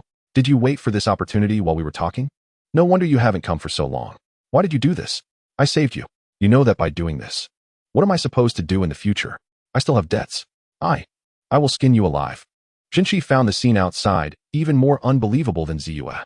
Jinchi, you're talking about the slaughterhouse, but you clearly said you would only take the dead animals. Please, yes, I lied. played word games, but what is wrong with that? I just want to survive. As for the rest, can it help me live? Do you know what I've been through? You have no idea. You just lay there for 6 years, and once you opened your eyes, you came looking for us. You can't change anything. Enough. This farce can end. Let those animals go. How much do you owe? How much do you need? Whether it's gold coins or whatever. I can give it to you. Northern Sea couldn't take it anymore. Ever since arriving in this world. No, it should be said since coming to this future. He had always felt uncomfortable. Northern Sea conjured a necklace with magic and handed it to Jinchi. Take this. As long as you wear it. It has protective functions and will also turn stone into gold. As far as I know, gold will never depreciate. So you don't have to worry about it being taken away or disappearing. Once you wear it, as long as you want, you can turn stone into gold and also protect your safety. Yes, you're right. We can't judge you because we haven't experienced it. But this is my last help to you. What are you talking about? Let those animals go. Actually, I just had that thought. I'm not a demon. You know that, Northern Sea. Jinchi hurriedly adjusted the necklace while Northern Sea conjured a pentagram and handed it to Ro. I know you, Ro. After this, you might not follow Jinchi anymore. You will continue to be with the animals, but for your own safety, take this. As long as you are in danger, no matter where you are, I will appear. This is our agreement. Ro wanted to resist. This was a good thing. In this situation, Ro was the most pitiful. Not only had she almost lost her life, even after being rescued, she didn't know how to thank them or felt guilty. Worse still, deceiving those animals for slaughter was unimaginable pain for Ro. Ro felt a bit at a loss. She didn't know how to express her gratitude. Now, or rather in the past, she found Northern Sea to be too reliable. It seemed that no matter how bad things got, as long as he was there, everything would be fine. Thank you. Northern Sea didn't say anything further. He just nodded and then opened the portal, stepping inside. The castle inside was dim, just like before, but not as eerie as it used to be. Northern Sea walked up the stairs, and the walls were covered with paintings, some resembling childlike drawings, which only Beaky would do. The higher he went, the closer he got to the top floor, and some sounds came through, sounding joyful yet frenzied. When Northern Sea reached the top floor and opened the door, he found Beaky's fur was sparse, and her physical condition was very poor, even worse than Yumbeo's. She was talking to herself, addressing a pillow as Ziua. Beaky, you should wake up. Upon hearing this familiar voice, she suddenly froze, then turned her head with a frenzied tone. Who are you? You are Northern Sea. No, you must not be. You must be another pony, an imposter. Trying to comfort me. No, there are no ponies coming to see me anymore. They all fear me. But you can't possibly be Northern Sea. He is clearly sitting right next to me, enjoying the party with me. Northern Sea looked at the stone beside him. All right, has she really gone that crazy? You need to calm down. Northern Sea forcibly restrained her with magic, then immediately input some information and used magic to restore her body. This is terrible. She had some unknown bugs on her. She had been here for a long time, not eating or sleeping, talking to herself all day. And indeed, no little ponies came to visit her. Her mental state could be described as extremely poor. Yes, calm down. There is no other option. But now we can hold a party again, can't we? A party where everyone truly reunites. We can prepare a lot of things. Northern Sea tried to comfort her, fearing she might completely break down. All right, she was already on the verge of breaking down. Now we can finally hold a party, a real party, right? It's so boring to have a party alone. Yes, it's all right now. It's already all right. However, what followed made Northern Sea unable to bear it. It could only be described as a fatal blow. Great, I've been here for a long time, and I haven't seen them again. If we meet again this time, then during the party, Ruru will conduct the little birds to sing together. I really like her singing, especially sweet and heavenly. Jinchi can make us as beautiful as during the previous galloping celebration. I like this dress, even if the pink ribbons aren't enough. It's silly of me to point fingers at her when I know nothing about making clothes. Jinchi is the best at choosing fabrics, right? And then there's Apple Jarl, who can make many apple dishes with the apples from the orchard. There's nothing better than sweet apples. Maybe Grandma Smith, Barley, and Apple Lily can help out, which would be enough for us to eat. I'm so hungry I could die. I feel like I haven't had a good meal in ages. I want to take a break. I can't take it anymore. Isn't this just a massive blow? If Ziwa were here, she'd probably feel so struck by these words that she'd think about suicide. Everything will come true, but now is not the time. I still can't do it. You can't be here. I need to send you away. Beihai thought about a reunion, but the other party clearly knows nothing yet, and their mental state isn't great. If we meet, I can't even imagine it. I can only use a bubble to heal, wrapping it inside, and then immediately move to other places. When Beihai arrives at the palace again, there's no Celestia, only Princess Luna of the Night. Who is it? Wait, it's you, Beihai? How could it be? Luna was clearly surprised by the intruder, but compared to her shock, Beihai quickly scanned around with his abilities. It seemed to be Suilong. But why was it so large? After skimming through everything, he found the source of harmony he was looking for. Beihai, I am indeed surprised by your arrival. Maybe we can team up, but what do you want to do? All right, shut up. I don't have time to waste with you. You know what I want to do. And you can't stop me, even if Celestia herself were here. Of course, Beihai had this confidence, not just because of his own strength, but also with the world's assistance. Ignoring the other party, he immediately pulled out the source of harmony and began to operate it. Beihai knew this thing should be the best in Little Maria. When it came to activating these things, curiously, he realized he could use it, even though he felt he had no connection with these kind elements. In fact, Beihai was also prepared to force the other party to submit with his own powerful strength. Following the magic activation, the source of harmony began to circle around Beihai as if everything had come to a standstill. Then that annoying guy from Disorder appeared. Wow, look what I found. Let's celebrate. The great king has finally taken the first step in life. Disorder, your appearance is a mistake. I will make you regret showing up in front of me. You know, you brought me here, and I can't change it. I can only watch helplessly. Now Beihai was extremely angry, looking like he had just seen a bitter enemy. How could this guy, no matter how sent to the future, be like this? Don't be so anxious, my brother. Of course, you must hate me now. After all, the balance of God is on you. Although that guy is not the world, it is also a divine artifact that maintains the balance of heaven and earth, so naturally, it hates me, the representative of chaos. All right, what do you want to do? Spit it out quickly. My friend, what bad intentions could I have? I'm here to help you, to change this world together, and to enhance your power. Although I hate it, I don't want to admit that in the face of that darkness, I can't act. You know, I watched the lovely Ruru time and time again, and I couldn't do anything. It's like I've been sealed. Especially those disgusting bugs. They are no different from being flayed alive. I just watched helplessly in the future, unable to do anything. Later, I discovered your existence. How amazing you are, with powerful strength and the ability to intervene. I arranged you on every timeline. No, you stepped in by yourself. You have already merged with the Little Pony world. The balance of God that maintains the world's balance begs to be your cute mark, which can prove everything. After all, the other party's original intention is to balance the world. Of course, I find it a bit boring, so when the ponies are strong, I arrange for a villain. When the villain is strong, I let the ponies come out to solve it. Round and round. You say, isn't this boring? But later, when the darkness descended, it couldn't be controlled at all, so it happily found you, and it really knows how to pick its time, finding the weak you. After all, you will abandon all emotions in the future. Okay, I may have said too much. In short, for Ruru, no, for the Little Pony world, I'm counting on you, kid. After saying this, Disorder began to exert his power. Beihai felt himself flying again, and countless images retreated before his eyes. Finally, he fell into a dark space. And when he came out, he found himself in a forest. Disorder exists on every timeline. He is in the past, the future, and the present. He has the right to do so. But at the same time, when those dark matters descend and get stuck on every timeline, no matter where, they are being eroded. Even Disorder has no way out. Daily ceiling, who can stand that? What happened here really occurred, but Beihai was not involved, which means this timeline is false. Of course, it is also real. You just need to put Beihai in to fill the 6-year gap for it to run smoothly. This is why Disorder forced Beihai to penetrate the entire Little Pony world, directly merging him in. Without Beihai's existence, it cannot be established. As Beihai opened his eyes again, he found himself in a forest, the time when Celestia was in trouble. Now is the time for Beihai to join in and fill this gap, while allowing this world to truly operate. What Beihai did was simple. Put out fires everywhere with his powerful strength, completely annihilating everyone. In the end, Celestia did not die, and Ziyue did not lose her horn. Beihai also conveniently wiped out the griffins. As for the innocent, I'm sorry, I don't know. When the apple trees would die for some reason, secretly using magic to make them grow again, when Cloudsdale was arrogant, he would go up and tap his head, warning him. Finally, after everything was settled, Beihai could finally take a break. Looking at this beautiful world, the 6 of them went out again to start the daily plot. Everything seemed like a dream. Seeing the other party calling out to him, Beihai could only hurriedly express that he wanted to fish, finally letting out a sigh of relief.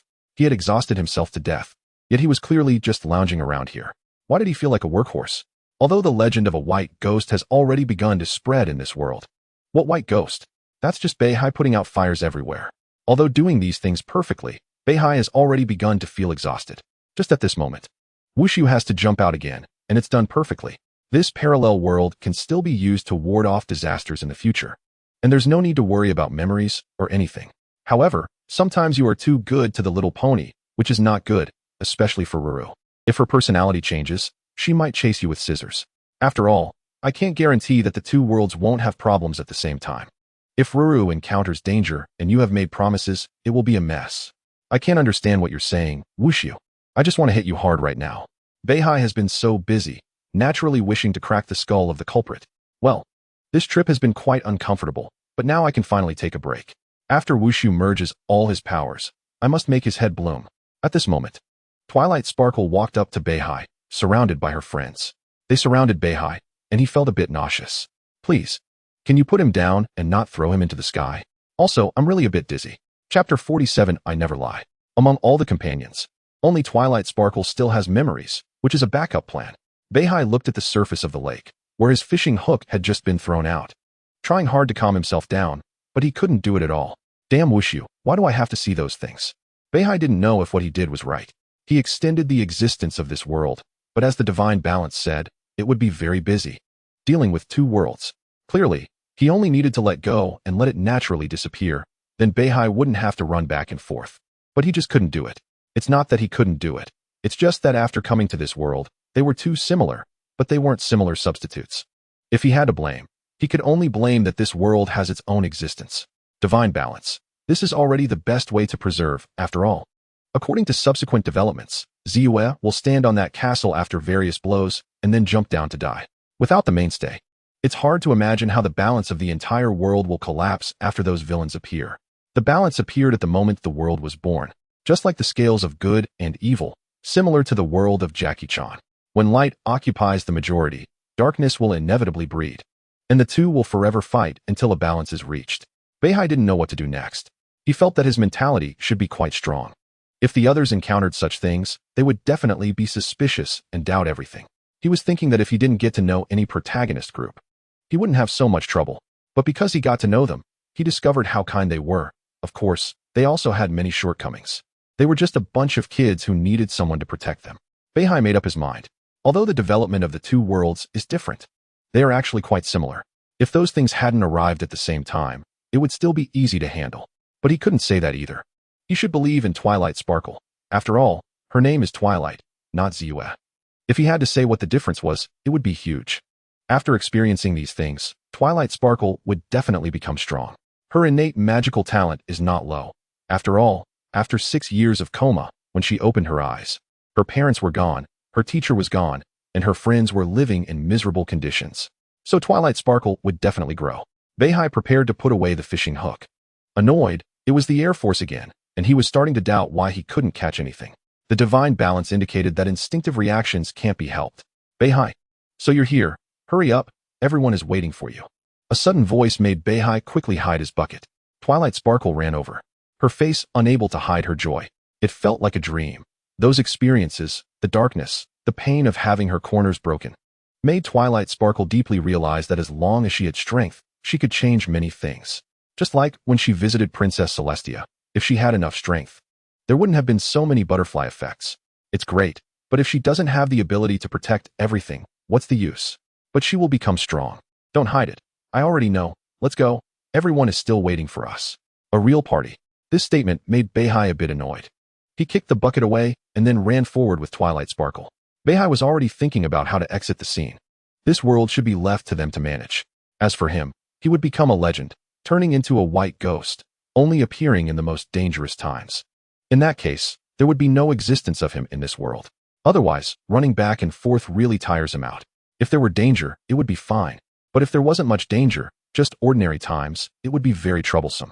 For example, here he made agreements with both Ziyue and Twilight Sparkle. And the key was still on the same day, at the same time, which was a bit too much. But speaking of this, Beihai looked at Twilight Sparkle. And she had actually transformed into a Kirin. Was it a growth in character or something? But the stronger the other party is, the happier he should feel. Beihai felt that his choice was not wrong. Xiaodai distributed a piece of cut cake to her friends, just as Beihai was about to eat. He got cake smeared on his face. Hey, who did that? But you have to think about the corresponding price. In an instant, the party became chaotic, cakes splattering everywhere. And friends turned into big painted faces. It was all quite nice until Beihai took a sip of tea and heard two clowns arguing. Apple kid. I'll give you an apple pie. Yunbao occupied the aerial advantage and then crazily smashed the apple pie down. Yunbao, you will pay for this. Applejack, being an earth pony, had great strength and quick movements. All she needed was a rope to pull Yunbao down. Beihai couldn't hold back for a moment and almost didn't react. For safety, he conducted a small check on them. Fortunately, it was just an instinctive behavior. Their daily banter scared him to death. He turned his head to look and found that Twilight Sparkle was also a bit dazed, but after realizing it was an accident, he breathed a sigh of relief. Finally, everyone gathered together to prepare for a group photo. Suilong set up the camera, then climbed up with a stool, ready for everyone to be in place before pressing the shutter. However, at this moment, Beihai walked up and placed Suilong in his position. This way, it looked like there were no empty seats, avoiding an empty spot in the photo. All right, let us all capture this sweet moment. Wait a minute. But this is my job. Beihai, you should. Suilong said the wrong thing. On the contrary, you are also a friend, a partner, and an indispensable one. So you sit up there. It's fine, we can just take another one. Everyone is excited, right? The other friends quickly nodded in agreement, saying they could take as many pictures as they wanted. Suilong was obviously very touched, but when he walked back to his position, he still lay on Twilight Sparkle's back. This position should still be reserved for him. I won't take advantage of it recklessly. After Beihai confirmed everything with them, he began to use magic. The source of harmony started to resonate, and then tremble. At the moment the camera shutter was pressed, Beihai's horn erupted with brilliant light, and the entire world came to a halt. All right, now erase the memory and wipe away the traces. That way, it won't be so tiring. Why is this happening? Everyone. Beihai was somewhat surprised, but upon realizing it was Twilight Sparkle, he returned to calmness. After all, she was the cornerstone of this world. The story here ended with her death. Twilight Sparkle, you didn't see wrong. This is my final farewell. You should know that I changed everything, but the cost is immense. I no longer have the strength to continue. I'm truly happy to be able to play with you today. I believe you will understand, and I trust you will protect them. Twilight Sparkle was clearly in disbelief. She got off her seat and wanted to rush forward, but it was futile. She was just treading in place. Even spreading her wings was useless. She hadn't even trained in basic flight. No, it shouldn't be like this. Clearly, there was already a good ending. Why? Don't worry. I will erase all traces, as if I never existed. Beihai's body began to slowly dissipate. To make Twilight Sparkle here stronger, he handed the source of harmony to her. If this continued, there should be no danger. Twilight Sparkle numbly accepted it. She no longer ran desperately, as it was useless. Moreover, Beihai's power surpassed hers. Even if he truly dissipated, she couldn't stop it. Is this real? Twilight Sparkle seemed to have no words to say. Not even a final farewell, just asking this nonsensical question. However, looking at Beihai's painted face, he naturally revealed his signature smile and told her, of course. I never lie to friends. Then Beihai vanished. However, what made him feel comforted was that Twilight Sparkle had finally grown. He had just seen her smile. Chapter 48. Choosing to Forget. Beihai decided not to inquire about matters from another world anymore. Listen, unless there is a very serious situation, don't call me. No matter how things develop on the other side. Beihai made up his mind. Do we really have to do this? Are you sure? If they deviate from the plot, should I tell you? Absolutely not. Unless the main characters encounter an accident, don't disturb me. After giving his orders, Beihai climbed over a wall. The sky had darkened, and he was currently in the royal palace garden, aiming for the chaotic statue. What? You ask how Beihai got in. Are you kidding? The palace guards are useless. They are of no use in significant matters, and also useless in trivial matters. He casually climbed in, then stole the chaotic statue and dug a hole to bury it. As Beihai pushed the broken stone into the pit, he began to fill the hole. I hated you before, and now I hate you even more. Chaotic and disorderly, without any sense of rules, you are utterly lawless. You've messed with me this time. Next time, I don't want to be messed with again. After obtaining the balance, Beihai also had some thoughts about maintaining the world. Of course, chaos was the biggest tumor. So, aside from personal grudges, there were also some subconscious influences. At this moment, chaos still seemed to be trapped in the statue, as if it had never come out. Oh, my brother, he's angry, but what did I do wrong? Besides, keeping that line was something I didn't expect. Now, let this guy vent his anger. There will be plenty to do later. However, I still feel uncomfortable. It would have been much more fun to become chaotic together. That damn balance unexpectedly got ahead of me. After burying the dirt, Beihai erected a stone tablet with his name on it. Beihai visited here. Very good. This is the true world, without those annoying things. Even if they exist. I'm not here, and the princesses are here. By the next day, Beihai designed a set of clothes to give to Rarity to realize. In the future, he would wear that outfit and act as a hero in another world. He had already thought of a name, the White Phantom or Batman. No, that name is unlucky. It easily leads to losing parents. This outfit design has serious problems. What's wrong with it? Rarity, I want to have a sense of mystery. I don't want any pony to recognize me, and I want to look cool. Of course, secrecy is very important. It's best if I'm right next to you. And you can't even recognize me. You have so many requests, but I will help you fulfill them. I just need some time now. You can go out first and come back in a couple of days. After Beihai stepped out, he once again walked the familiar streets of Ponyville, feeling somewhat dazed. Could it be that he had experienced too many dark things recently? It should be, one thing after another, with almost no rest time. It was indeed a bit overwhelming. Beihai picked a fine fishing rod.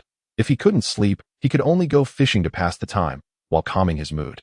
However, when the fishing hook was thrown back into the water, it was another long wait. Beihai looked at his cute mark, which was a balance. For the first time, he felt that the cute mark should still be based on his own preferences. Clearly, he was so passionate about fishing, yet every time it was empty-handed. Of course, there were times of good luck, but those were ultimately rare. Hey, I don't know who confidently said they would bear the world before. Why are they now complaining? But do you really not need to know about the situation in another world? The balance of the gods hesitated, unsure of how to explain to Beihai.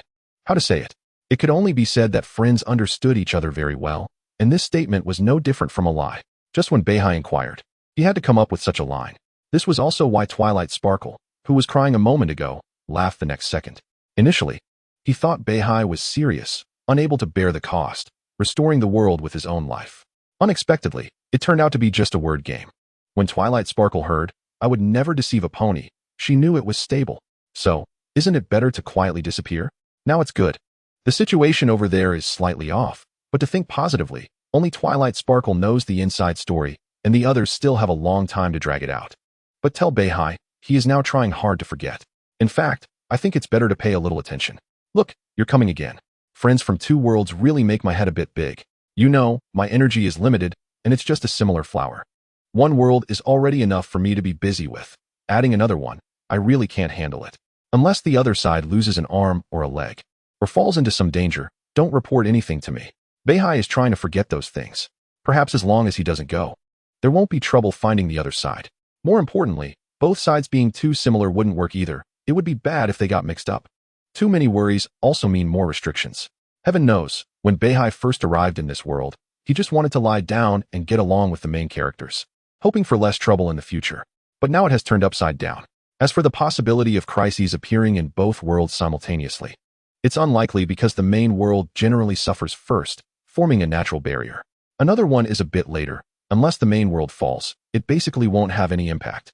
So this is also why Beihai wants to forget. As long as he stays in this place, he can completely not worry about the other side. Chapter 49, Air Force. It was another clear morning when Beihai suddenly got out of bed, began to observe. Everything was safe, the arrangement of the room was fine, and there were no strange things. He could walk around without suddenly encountering a pitfall that would trip him up. Finally, he opened the curtains. The weather was beautiful, and there were no mutated creatures suddenly pressing against the glass. It seemed today was another beautiful day. On such nice weather, he could prepare his fishing rod and gear and comfortably relax for another day. After packing up, he tore off a page from the calendar, indicating a new day had arrived. A beautiful day was finally waiting for him. As he opened the door and was about to rush out, he was stopped by a divine steed. Without saying anything, it was obviously BG. He knew. It was just a party, right? Let us go fishing or something. I can come later. The only thing that could delay Beihai's fishing was a big party. Of course, such a party could also help to relax. This time, my friend, it's Gammy's birthday party, so I invited many little ponies. Beihai still admired the spirit of the other party. It was quite impressive. Invitations were not sent out. One had to invite in person, and they had to be very quick. Let us put it this way, as long as it's related to the party. This guy can run all over Ponyville in one day and gather all the ponies. I received your invitation and, naturally, would not miss it. So I'll congratulate the birthday pony in advance. Looking at the green alligator beside BG, it was indeed very cute when it was little, and its eyes were a bit big, unexpectedly appearing rather silly, feeling like it wasn't tea of the same type as BG. Beihai took out his pet, let it lay an egg, and then tossed it to the little alligator. BG was naturally very happy and crazily nodded her head up and down. Gammy will thank you. And it will bless you. Today will definitely not be an Air Force day. Beihai felt a bit defensive. This stereotype was really unnecessary, right? Alright, just call me after your party officially starts. Beihai felt he had already decided on a gift today. After all, it was an alligator. So he would just catch a fish for it. Whether as a pet or food, it wasn't something he needed to worry about. Wait a minute. Aren't you coming with me? Let us go call the others. They will definitely be surprised. I'm sorry, I need time to prepare the birthday pony-esque gift. I think the other stuff is a bit too perfunctory, so I want to take out my most sincere gift. After understanding this, BG stopped being persistent. That's great. Gammy will look forward to your gift. Watching BG walk away, Beihai began to pack his things. The most special gift would definitely be the fish I personally caught. You should know this honor isn't something everyone can enjoy. After all, whether or not I can catch one is a question. Even if I do catch it, I must keep it. To this day, Beihai's fish tank is still empty. Today is not only a beautiful day, but also a time for good news. It wouldn't make sense to say otherwise. Beihai stood by the river, set up his chair, and comfortably lay down. Now, lying on the riverbank, he thought, forget it. No matter what, I'm this impressive already. Can't even catch a fish. Doesn't that sound a bit unreasonable? As time slowly passed, Beihai's patience was also gradually wearing thin. For a moment, his emotions seemed to silently climb to the top. Clearly, fishing was supposed to be relaxing. But why did it feel more and more annoying? Finally, seeing that it was already noon and the party was about to start, if he didn't go soon, he would be found by the divine steed again, and explaining would be quite troublesome, plus he would easily be laughed at. Thinking like this, he looked at his pet with disdain. You say you're useless, only laying eggs all day, can't even dive. If you could swim, why would I worry about not catching fish? For the first time, Beihai's pet felt wronged, lowering its head and bumping into a tree. Such a wise move. Beihai thought he hadn't made the wrong choice. After all, he picked it because of its cleverness. Unfortunately, you're a chicken. You can run and fly, but can't swim. For a friend's party, especially a pet's birthday, he had to bring some gifts. And they couldn't be the same. Although doing so felt a bit wasteful, he had no choice. Besides, there weren't any ponies around. Beihai used his ability to directly part the river water, carefully sweeping through. The fish were in the river. No matter how they swam, there was nothing they could do. They could only be selected like merchandise. In the end, he caught a strong fish, pierced its mouth with a hook, and thought, now this is my catch. After coming ashore, the parted river water returned to calm. Magic should be used this way. It's meant to change life. I shouldn't be like some old wood, having something but not using it. Beihai tried to persuade himself, but damn it, he would definitely catch something one day. At worst, he would set up a pond at home, fill it with clean water, and let 2 fish starve. After that, Beihai arrived at the party venue, where everyone was very happy, playing games and drinking fruit wine. After giving his gift to the birthday pony, he was also very satisfied, seeing how unique it was. The way other ponies looked at him had changed. After doing all this, he found a corner to eat. Yes. The reason he could enjoy the party was that there was free food. For Beihai, an old fisherman, work didn't matter, as long as he could catch fish. Today counted as a success. However, usually, this situation was a bit urgent. He had no choice but to mooch off his friends. After all, every little pony had already scattered according to the time. If he visited one home a day, that meant at least the other ponies had 6 days of free time. Or Beihai could be a bit shameless and directly stay at Ruru's house. After all, the other party couldn't possibly kick him out, since she was too timid to say such things. However, considering the existence of disorder, he extinguished this idea. Moreover, Beihai wasn't doing nothing. On the contrary, he would help them to increase their favorability, which actually meant helping out and then staying for a meal. Chapter 50. Almost lost control. Beihai was eating cake. But as the saying goes, as a far-sighted pony, one must have long-term views. He looked at his fishing bucket, which was still clean, and then looked around. No little ponies noticed him. Yunbao and Applejack were playing games, Shinchi was drinking fruit wine, Ziyue and Biji were chatting, and Ruru was petting the little alligator. Really nice. What is really nice? The sudden voice almost made Beihai lose his composure. He placed the bucket on the ground and kicked it to another place, saying, nothing. Just feeling this party is quite lively. Biji obviously appreciated this remark. Of course, my every party will never let friends down. After saying this, Biji bounced away. Beihai breathed a sigh of relief, found his bucket again, and discovered a crocodile inside it, its mouth full of food, lying there expressionlessly. He poured the birthday star out of the bucket. It was already dirty, but since the other party had followed him for so long, he couldn't just throw it away over such a trivial matter. Today had gone quite well, finally not so many problems, and he hoped tomorrow would be the same. When it was time, Beihai lay down and immediately fell asleep. The next day, Beihai sat up in bed, covering his face. Damn the Moon Princess. One day I'll pay her a visit in her dreams. Beihai used a portal to prepare breakfast for his pet, like the soft vegetables from his garden. The portal opened, and he directly snatched a carrot from a rabbit. The little rabbit was clearly annoyed by this action and wanted to rush over, but found the portal already closed.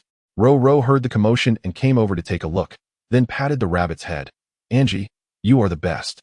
You finished the whole carrot again today. The rabbit silently protested, trying to explain, but it was all in vain. Ro wouldn't believe him at all. Beihai tossed a carrot to his pet and reminded it, look at what you get for following me, so hurry up and lay me a golden egg today.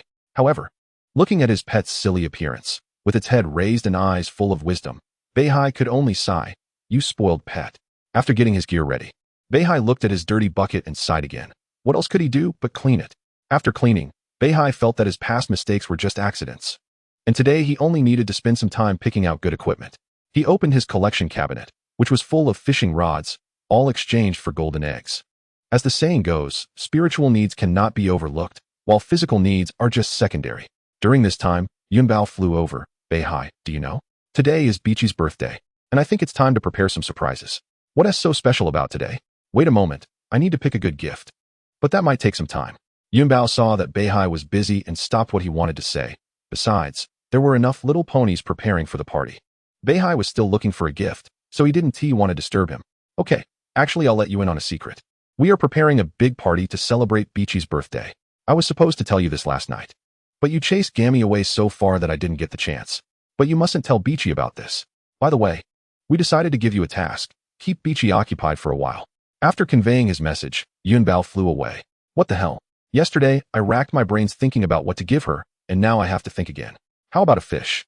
But wouldn't that be too kitsch? Just as Beihai was pondering, his door rang. Upon opening it, he found Bichi wearing party attire, inviting him once again.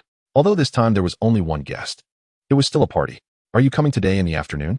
The pleading look in her eyes felt like the last hope. However, this time, Beihai directly refused. Bichi, although I really want to go to your party again, I'm a bit busy today. Beihai wasn't ready with a gift, so he naturally couldn't go empty-handed. And besides, there was a bigger party to attend. This time, Bichi didn't shout or ask why, just walked away with her head down, decisively and simply. Beihai hesitated for a moment, wondering if he should follow her to see what was wrong, but soon he rejected the idea. Her intuition was too strong. If he followed her, he would be discovered. It was better to prepare the gift honestly first, then go comfort Bichi and stabilize her. After much deliberation, Beihai tied a ribbon around one of his fishing rods. Whatever, why overthink? The gift is secondary, what matters is the sentiment. He placed the selected item into a gift box and set out to find Bichi, needing to stabilize her after all. He wandered around Ponyville for a while, but couldn't find her. Odd. Bichi should be running around Ponyville at this time. Finally, he asked other ponies and learned her last whereabouts. You mean Bichi? She's in that house over there. I just saw her, but she seemed a bit off. Beihai got the information he wanted, thanked the pony, and prepared to go inside to check. As for her not feeling well, that was understandable. After inviting so many friends, they all had their little secrets, and naturally wouldn't agree to hold a party. Beihai arrived at the designated location and pushed the door open. Bichi, you don't need to think too much. The friends are actually preparing a surprise for you. What are you doing? Beihai looked at the flower bag, the stones, and some miscellaneous items nearby, while his pet Gammy sat next to a chair. Bichi was still holding a bag of flour. In that instant, Beihai's memory became a bit chaotic, and the surrounding scene transformed into that black castle. His magic instinctively activated, immediately wrapping her in a healing bubble. But soon, Beihai realized what had happened and felt a bit frustrated. After so many experiences, he indeed had some emergency reactions that required long-term restoration. Beihai believed he was strong in character. Otherwise, he would have been overly suspicious long ago. However, he sometimes easily broke down. Bichi, we can't think like this. Are you okay? I'm fine, of course I'm fine. What is wrong with me? Here are Mrs. Flower, Mr. Carrot, Stone Buddy, and Mr. Plush. They are all my good friends, keeping me company. While saying this, Bichi mimicked Stone Buddy. She won't go there, stupid. Bichi, I admit we didn't arrange things well. But actually, everyone is not thinking like that. They are preparing a surprise. I can't reveal too much, but can you think about what special day today is? Beihai decided to tell her the truth after all. It was indeed a bit crazy for her to become like this, making Beihai think of all the bad things. What day is it? How would I know? I only know you didn't come to the party. You all abandoned me, saying you had things to do. But you excluded me and wouldn't tell me anything. Beihai hadn't expected her not to even know her own birthday. How could she not realize this direct hint? He had to admit that after becoming dark, Beachy's words carried a strong attacking attribute. Even for Beihai, facing it for the second time almost overwhelmed him. With no other options, Beihai could only plug his ears with a cork, taking Beachy, who was in the bubble, outside to relax a bit. Beihai wandered around Ponyville with Beachy, trying to use words to comfort her instead of magic. He realized that whenever he encountered problems, he preferred to solve them violently with magic. Couldn't he use some high-level reasoning instead? More importantly, Beihai has a premonition that he will definitely need it in the future. Beaky, sometimes you really need to consider yourself. In fact, there are times when friends are indeed busy and can't accompany you to parties all day long. Everyone has their own lives, and usually, at this time, you just need to wait. Friends will finish what they are busy with. Beihai felt a bit embarrassed, as expected of a divine steed, but this was also quite terrifying. Beihai could only try hard, but found it was completely useless. Beaky would only recover upon seeing the truth or understanding the situation. Otherwise, she would stubbornly stick to her own views. At this moment, Beihai could only give up, bringing her to the riverside and then fishing. There was nothing to be done. In this situation, one could only wait. When the truth was revealed, she would recover. After waiting, when Yunbao was ready and notified, he brought Beaky to the venue of the party. Although the others still thought it was a farewell party, they only discovered at the end that it was actually their own birthday. Remembering all his friends' birthdays, but forgetting his own, one could only say it was typical of Beaky. In the face of this situation, Beihai could only take out a piece of paper, on which he wrote that Yunbao was arrogant, Applejack was stubborn, Ziue was reckless when in a hurry, Jinchi could sometimes become proud, and Ro was more fragile than expected. Once Beaky was unaware of the truth or was misled, the destructive power and harm caused would be the greatest. These were the flaws of friends. If they were to be corrected, it would probably be troublesome. As these were also their characteristics, it wouldn't be easy for Beihai to want them to change, but Ziue must know this, as in that world, many foolish things done by the others were largely due to Ziue not being present. But everything should come slowly. Meanwhile, in another world, Twilight Sparkle was searching for something in the library. Now, due to the presence of the unicorns and the Cosmic Princess students, she could freely enter any corner of the royal city. She found it. This was the way for ponies to ascend to unicorns. Twilight Sparkle found what she wanted. This book recorded the ancient history of Equestria, which included legends that in that period, ponies could transform into unicorns. That was a time of prosperity, where they were friendly and kind. After all, who would dare to act recklessly when they were that strong? Twilight Sparkle was searching inside, needing power urgently. She was already strong enough, but it was still far from enough. To protect this place, her friends, family, and princess, or to find her friends, she needed indispensable power. The biggest difference between Twilight Sparkle and Beihai was that Beihai could no longer improve himself. He was already at the top under chaos. And any further enhancement could only be forcibly bound to certain things, yet he could never break through. Twilight Sparkle, on the other hand, had immense room for growth. Boundless in fact, Twilight Sparkle understood that friendship is magic. Firstly, this is the rule of the world, and secondly, she herself is the princess of friendship. Moreover, friendship is indeed powerful. Once activated, even chaos cannot intercept it midway and can only watch as it is unleashed. So, based on this, could friends also be enhanced? The power erupted with the help of the source of harmony should not be underestimated. Furthermore, if everyone ascended to unicorns, the multiplication of this power would only grow exponentially. Unicorns had a traditional skill to darken what the Cosmic Princess turned into dawn. Princess Luna could create a nightmare moon, and on that basis, they could become strong. Each unicorn could almost control the elements of a world, the rise and fall of the sun, the strength of friendship. All these combined could absolutely accomplish what Twilight Sparkle wanted. However, according to the records, it was originally quite easy to become a unicorn, but after a civil strife, they needed to go through trials. Twilight Sparkle was very confident. Once everyone overcame their own flaws, they would surely be able to pass these trials. Chapter 52, author below. A week passed by in a daze, and Beihai calculated that it was good that there was still no danger. Looking at the schedule, he helped Ro take care of small animals, and bullied Angela a bit. Some of those little animals were quite cute, like the capybara with a personality similar to his, while others were too noisy. Even if cute, he didn't like them. Additionally, he seemed to have summoned them over. He was just squatting there with the cute capybara, then asking Ro to take care of them. He helped Applejack manage the apple orchard and picked some fresh apples. Although Applejack kept saying the apples weren't at their tastiest yet, he thought they were already good, a bit tart and sweet. He helped Jinchi conjure some oddly shaped gems for clothing design. The other party was a genius designer. But helping out here wasn't exactly fun. He helped Beaky organize a party. This was something he really enjoyed doing, as he could play around while shopping for ingredients or during the decoration process. He helped Yunbao practice her sonic rainboom. He had to say, the lightning bolt squad was simply weak. Yunbao could use the sonic rainboom as a regular move. The last one was his cheap apprentice. Although they had interacted, helping out didn't count, but the cheap apprentice treated her master well, which was still commendable.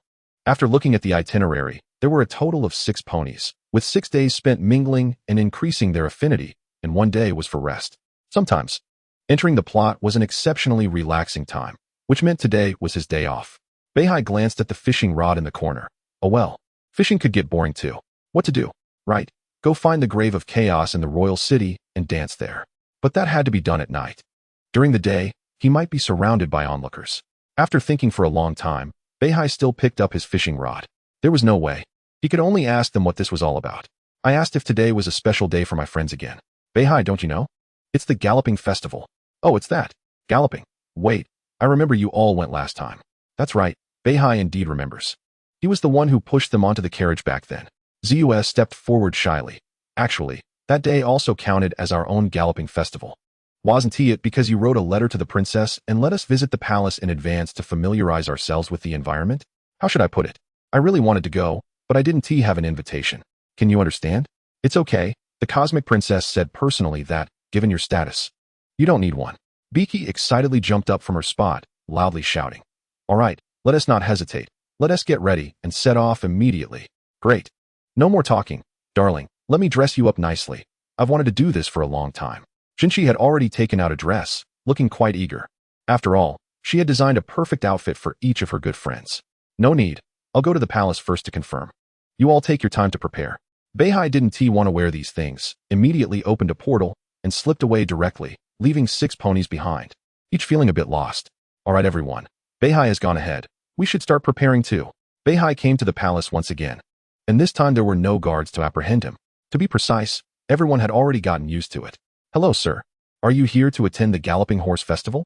These guards, although lacking in combat ability and merely serving as decorations, were still quite sufficient for other tasks. At this moment, they were busy decorating the interior of the palace.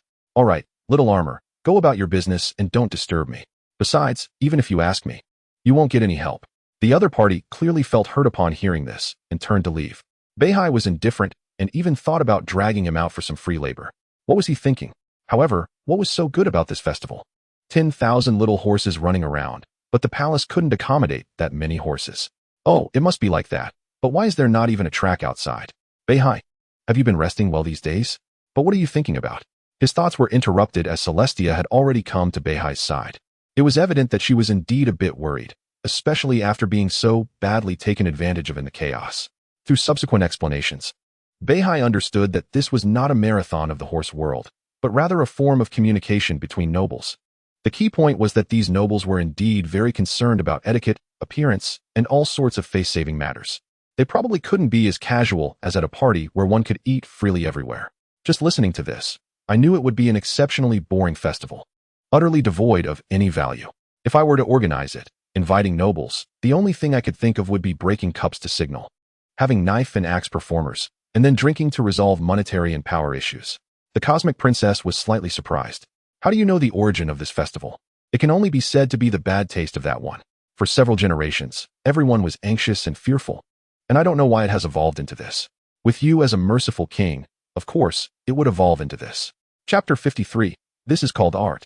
So this name sounds grand and is well known to the outside world, but if you ask how many little horses have actually attended, that is uncertain. After all, if it were truly open to any little horse, there would be no need for such fierce competition for tickets.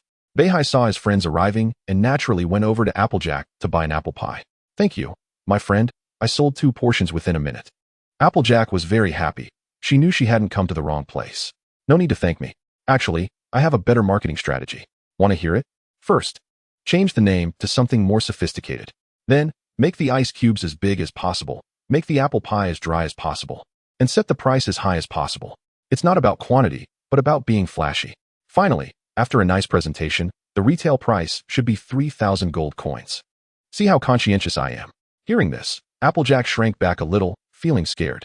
That's a great suggestion, but I won't do that. Thank you, Beihai. Beihai was somewhat disappointed. The other party was still too honest and couldn't be a bit more greedy. As the saying goes, long ago, even fools could see that it was a scam. Yet some people still spent money to buy it. The key was that they only scammed the wealthy, like those little jars of tea and the famous 8,848. Alright, I was just making a small suggestion. If you're really impatient and can't sell it, you can still listen to me. Beihai gave the other party some advice and then turned to eat the apple pie. I must say, it was quite delicious. Hello, Minister of Defense, I am. The sudden remark startled Beihai, causing him to smash the pie into the other's face, which was quite painful. There was no way around it. He had to take out a golden egg to buy another apple pie. Alright, let's start over. What did you just call me? When did I become the Minister of Defense? Isn't that position supposed to be held by the Cosmic Princess? The little horse in a suit in front of him wiped the apple pie off his face, showing no signs of anger. After all, he had good manners and wouldn't lose his temper over something so trivial. It's like this, when we meet the princess. You say I am listening while chewing. Beihai, while eating, indicated he hadn't heard clearly. The other party could still hold back and not stoop to the level of this little horse. Even though the sound of chewing was extremely annoying, the princess indicated that if they wanted to meet her, they had to first ask the one responsible for national security. What responsible what? I was eating just now and didn't hear clearly. After all, this pie is just too delicious. Would you like some? You barbaric little horse. Listen carefully. When I am speaking, you must not. I am barbaric. Please, get your position right. What is my identity? And be careful, or I might confiscate your property. Besides, where has your upbringing gone? Don't you know you shouldn't speak while eating? I am already speaking at a very low status. Don't you know to wait on the side? The other party had not expected that he could even be countered, and so reasonably. Fine. I'll wait for you to finish. Let's see how long you can eat that pie. Then Beihai took the pie and smashed it directly onto the other party's face, and then loudly declared, to be honest, I am angered by your barbaric ignorance and lack of upbringing. I can't be bothered to talk to you at all. I don't want to meet any little horse today, and it's all your fault. How can you do this? The Cosmic Princess is. The Cosmic Princess? Who does she think she is? Now the guards are listening to me. Come on, throw this barbaric fellow out. The other party used sharp words, repeatedly insulting the Cosmic Princess. Then he was thrown out just like that. The remaining little horses in line saw this scene and were somewhat uncertain, but some still approached with a glimmer of hope, wanting to say hello and report to the Cosmic Princess. Oh, still daring to come? This guy may also be a companion who was thrown out. Wait a minute. Isn't this an abuse of power? Don't hold me down. I am innocent. Finally, Beihai took one last look at the little horses who were still preparing to line up, and for a moment, they all settled down. He then looked at the main culprit, who was chatting happily with his student. This account would be remembered for now, and he would teach a lesson later. Don't let me find out what you are afraid of, or I will make you stay with that thing every day. Thinking angrily, Beihai felt that leaving like this would be too embarrassing and simply unacceptable. It seemed he had to take a hefty amount from these guys. Beihai went out, and then came back in with a new set of gear, wearing glasses, setting up a sign, placing a few broken stones, preparing the table, and taking out his trump card. Although these tools might not be used, he had to go through each one. Then he cut a carrot into pieces. Although it was somewhat irregular, but there was no time for that. He placed the carrot on a plate, added a green vegetable beside it, and finally drizzled some tomato sauce on a spoon and drawn a line on the plate. Finally, he set a price, a base of 5,000. Soon, a little pony dragging a bag of 258,000 arrived here, looking somewhat uncertain at the price. After taking another look, disdain filled its eyes. This little pony must be poor and crazy. Just as it was about to leave, Beihai cleared his throat and began his sincere pitch. There are not many little ponies like me who possess a craftsman's spirit. After practicing my knife skills for so long, and with every dish made from the finest locally sourced ingredients, taken from the best parts, although many blind ones say this is a waste, I just want to say this is art.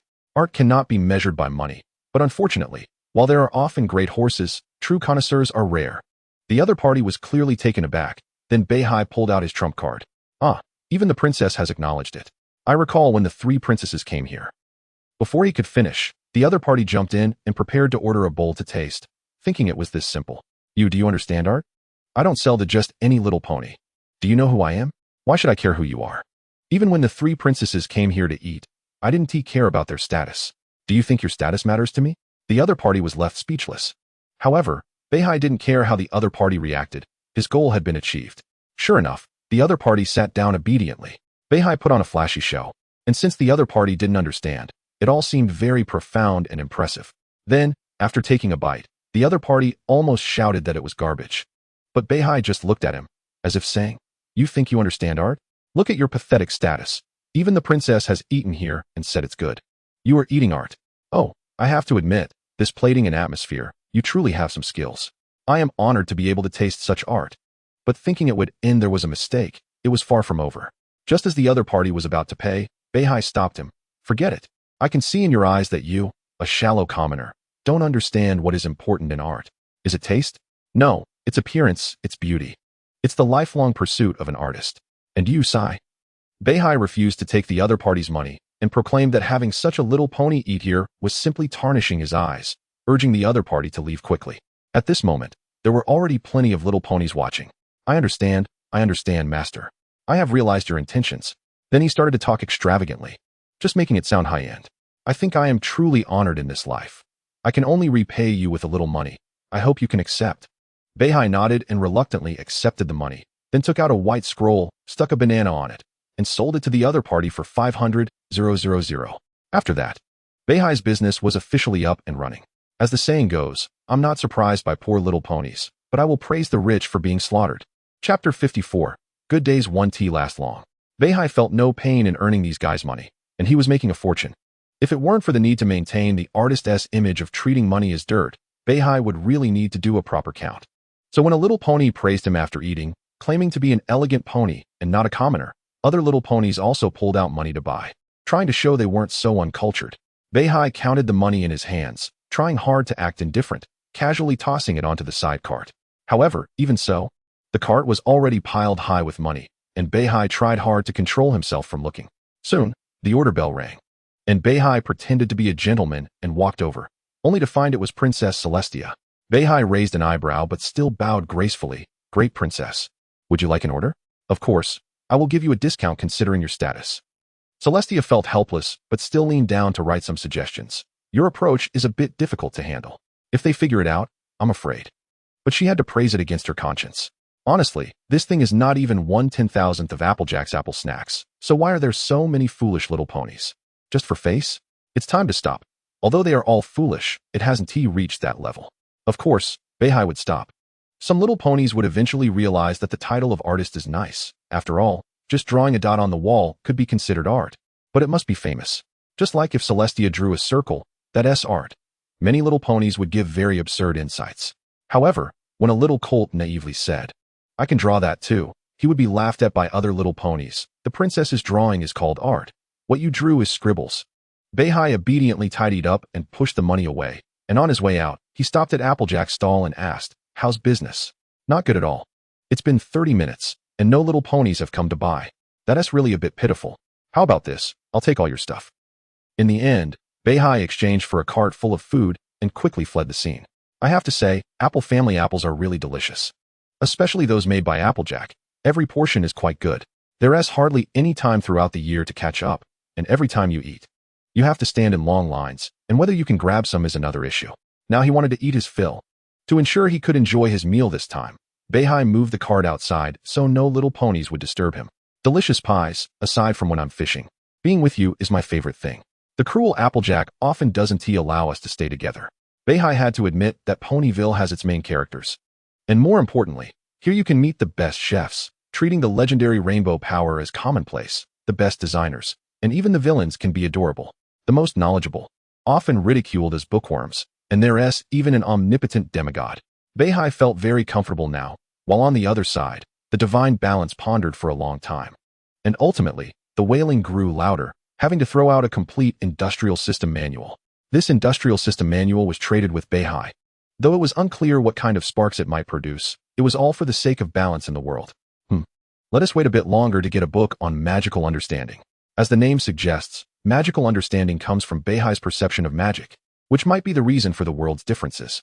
Most perceptions of magic are about superposition. Floating spells and the like are truly a waste of magic. Aside from helping with good crop cultivation, most are nuclear magic, creating a nuclear explosion and then following up with a stylish necromancy spell, or various colorful things fused together, followed by a Kamehameha wave. After all, in the past, who didn't have a fantasy? Beihai's understanding was also exceptionally simple. If you have magic, it means you can bring rain during droughts. When the ground is parched, you can use magic to restore it. and when there's famine, you can make many plants grow. If there's a flood in some place, you can use magic to clear the mountain obstacles, and then the thoughts went astray. The balance of the gods threw out these two items out of helplessness. Their existence is meant for the balance of the world. However, the other world has become too intact. Those few have become such powerful beings that even villains can't defeat them. Moreover, they are constantly bombarding the world barrier. It's not that we don't want to let you in. The main issue is that if you come in, when darkness descends, there will truly be no way out after being corrupted, and the chance for a counterattack will also be lost. The balance has a premonition. It doesn't yet know what the next darkness will be, but its sixth sense has been triggered. This is the world's own wailing, and the next time will be significant. Magic will become ineffective. Magic may not work, but that doesn't mean automatic firearms won't work. If that's the case, let's move the time of that world forward a bit, but this requires chaotic operations. However, I am the representative of balance in the world. That guy, I'll forget it. All of this is for the sake of the world being corrupt together. Let us just go with the flow. Chaos holds a golden balance in one hand and is flipping through soft photos in the other. All right, little one, my time to appear is near. I will soon see the adorable Ro-Ro. But I must tell you, I am the representative of chaos, and moving forward in time will only lead to more chaos. Do you think Beihai would want to manage this again? Moreover, with the development of the industrial system, I can't even imagine how chaotic it will be down there. And you are betting on Beihai's kindness. You are betting that he will leave this behind just like last time. Just operate it. The wailing of the world is getting louder, but we still have some time. We can let Beihai go down to manage it first, and then immediately have him solve the crisis of the main world. We need something beyond magic. Bows and spears are too weak. We also need a modern scientific research system. Solving 2 incidents in a row? Poor brother. It seems we shouldn't trick him in the future. Chapter 55, Silly Egg Yellow Hair. Beihai is enjoying delicious food, completely unaware that a scheme against him has quietly begun. Beihai has sprawled on the stall. And now this thing is his. He can eat it however he likes, taking a bite here and a bite there, feeling surrounded by abundant happiness. But suddenly, Beihai has a clever thought, as if he has an intuition that this is his last celebration. Just as Beihai is preparing to continue, he discovers an issue, or rather an interesting thing, a small pony of the same color as himself, which is quite rare. I have to say, although the ponies are colorful, white ones are indeed very rare. Celestia counts as one, but the other party is a princess, a genius who controls the sun and moon, the protector of little Maria, and the last line of defense after the disaster. So Beihai thinks the white one deserves it. Their essay saying, "What level of distinction is using the same color as me?" Beihai observes the other party and can't help but notice that the hair on the other party's head is actually yellow, clearly a little yellow hair. However, Beihai is surprised to see that Jinchi is beside the yellow hair. Beihai is somewhat puzzled. When did Jinchi's taste become so poor? I remember she was a very unique pony and had very high standards for everything. To be honest, if such a pony were not the same color as Beihai, he wouldn't even bother to pay attention to her. But what level is this with that yellow hair? Beihai feels offended. He places his card in front of the other party to block the way and gives his warning. "Hey, kid, I don't like you very much. Right now, immediately. Paint yourself a different color, just don't match my color scheme." "What are you talking about? I am a noble prince. On the contrary. You should change your color, or else it would really embarrass me." "Then what achievements do you have?" "Just a title. I am a prince." And that's enough to explain everything. Beihai suddenly realizes that he truly can't compare to the other party in terms of identity. But when did the Pony Kingdom have a prince? Aren't they all princesses? However, the other party seems to deserve this color, according to Beihai's assumption. A prince should maintain a pure heart, be loyal to love, disdain hypocrisy and power, face any difficulties bravely, and never give up. He should exhibit a temperament and code of conduct that surpasses ordinary people, like the chivalry of the Middle Ages, emphasizing loyalty, bravery, and wisdom, valuing family, friends, and self-restraint. A true prince and noble understand how to respect others, whether they are of lower status or opponents. They maintain a humble attitude, avoiding arrogance and pride. After reflecting on all of this, Beihai thinks, "All right, I don't match up, but Celestia definitely does, so it seems the prince is not an ordinary person after all. The Pony Kingdom is truly full of talent." For a moment, Beihai is filled with joy and directly holds the other party's hoof to express all sorts of things. "I knew you were good. To be honest, when I saw you from afar, I understood you were a brave prince." Jinchi's judgment was indeed not wrong. Jinchi, on the side, listened intently. This was the prince she wanted, possessing such noble character, status, and position, yet this yellow hair in front of her has not shown any of it since they met. Except for selfishness and self-interest, directly taking anything that catches his eye and then saying that this is worthy of his identity. This guy is completely not acting like a prince. And did Beihai misunderstand something? The noble prince suddenly feels a sense of shame. He has been claiming to be a prince in front of others every day, but it seems he hasn't met any of the requirements. Little brother. You're right. I think I need to make some changes. In this era, ponies are usually very pure and kind, easily deceived. Even the nobles are adorably silly. If we talk about scheming, that is not the case. However, there are those who look down on ponies because of their status. But that is understandable. One can only say they are nobles, but not true nobles, because a true noble plays political games very well. Even if they despise beggars, they will still extend their goodwill. One can only say these guys were born in a very good era. Moving forward, during the time of 5, many things began to intertwine with politics, so there is no need to discuss it further. The blue-blooded prince feels it's time to make some changes. He needs to be worthy of his status as a prince, and not just talk the talk. The other party is right. A true noble, a true prince, would never be like him. I sincerely thank you. Your criticism has made me realize many things. May I know your name? I will give you a generous reward in the future. My name is Beihai. I don't have any demands, if you really want to thank me. I've heard that princes are very wealthy. The blue-blooded prince nodded at Beihai and then returned the rose to Jinchi. I think I am not worthy of this flower. This beautiful lady, you discovered it first. So I think it should be returned to you. Forget it. I just happened to discover it. But I also found out that you are not really a prince. I think sometimes the gap between fantasy and reality is just that terrifying. We can part ways now.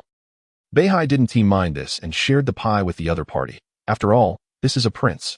And building a good relationship will surely allow him to benefit more. In this place, the most common route is to play tricks. That silly egg yellow hair. Beihai, there's something I want to tell you. There's a small problem in that world. Do you think we should solve it first before coming here to play? After Shenji Tianping and Wu Su handle the situation, I will come to find Beihai. Chapter 56. The emotions across the way. However, it seems now that I might have to leave midway. Beihai dismissed the blonde and immediately arrived at an empty area. All right, Shenji Tianping. Now tell me what happened over there. Beihai felt a bit nervous. After all, generally speaking, if the other party is not in danger and hasn't encountered significant difficulties, they wouldn't notify him. Something must have changed dramatically over there. I thought I could let it go the first time, but now for the second time. I hope it's not something terrible. I can hardly believe that Twilight Sparkle is really that powerful. She possesses memories and everything I taught her. I just can't understand what kind of crisis could occur. After all, she is a genius who can cover everything in the world with mathematics. As Beihai spoke, he put on his gear, which was made by Jinchi. It included a mask that could completely cover his face and a cowboy hat, allowing him to disguise his identity thoroughly. He had also thought of an alias. Half horse, half demon horse, the first swallow, double eagles. Let us go. I need to understand the situation. Once Beihai put on his gear, he immediately wanted to set off. Although it's a bit urgent over there, we can go a little later. I mean, you can try to rest a bit. High-intensity work can indeed easily lead to a breakdown for a little pony. I don't agree with your suggestion. We can only rest after finishing our tasks. A god created the world, so they should bear the corresponding responsibilities. I need to manage them. This is my duty and obligation. That is right. Although Beihai says he doesn't want to care about this world, the birth of this world is closely related to him. Therefore, if something disastrous happens above, Beihai has the obligation to take care of it. There are some things Shunji Tianping didn't say. The world is singular, just like every world has its corresponding manager. It's also like how infinite gems going to other universes would turn into worthless broken stones. Shunji Tianping does not guarantee the safety of another world. On the contrary, it would exploit it. This is also why, even though Beihai represents the world, he is still somewhat lacking compared to Wu Su. And this is the retreat we prepared for ourselves. It's also the capital for counterattack. We have no other choice. Beihai arrived at the outskirts, in an uninhabited corner, ensuring there were no little ponies around, and then opened the door to another world with the balance. When the cute mark appeared, a phantom of a balance emerged in the open space. It began to tilt and balance, and then a golden staircase unfolded. Beihai walked up the staircase, and with each step he took, the staircase's phantom behind him would disappear, as if saying there would be no turning back once he stepped on it, only forward. Why can't I see the end at a glance? How long is this staircase? If it doesn't work, let us call Wu Su over. Beihai continued walking forward, but the staircase seemed endless. He was already high up in the air, although it was strange not to feel oxygen deprivation. The feeling of not seeing the end and having no retreat was really uncomfortable. Keep going forward, Beihai. I can only tell you this. Wu Su is unreasonable. He represents chaos. He can easily help you break through worlds, but I can't. The connection between worlds is tight and serious. They won't let anything threatening or impure in. Each world has its self-protection mechanism. If you want to enter, you must pass the test. You must prove your harmlessness, your patience, and the benefits you can bring to this world. To be honest, this is the difficulty of justice. Implementing justice comes with many constraints and pain. And the real truth is that the chaos brought changes to that world, making it like a frightened rabbit. To be fair, the other side hasn't existed for long. If it weren't for Beihai's great kindness to this world, he probably wouldn't be staying here now, but would have let Wusu violently open the door. Beihai felt speechless. In fact, he always thought he wasn't that kind. Always considered himself selfish and a bad person. Eventually, Beihai didn't know how long he had walked. He only felt his legs were sore. Before, he could count the time carefully. But the long journey made it impossible for Beihai to calculate time anymore. However, it finally ended. Looking at the golden door in front of him. As long as he opened it, he could go to another world.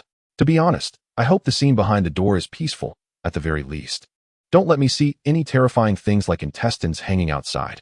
Beihai pushed open the door, and suddenly a thick smoke wafted in. Beihai was choked by it, and almost fell down the stairs. Cough. Which place does this door connect to? What happened over there? Cough. Over there is the position of the sky. In this situation, we should be seeing a factory running, or it has already been polluted. The development of the industrial age is bound to be accompanied by environmental pollution. Why is it the industrial age? It wasn't like this when I just left. Cough. Are you hiding something from me? The development of Little Maria absolutely cannot be this fast.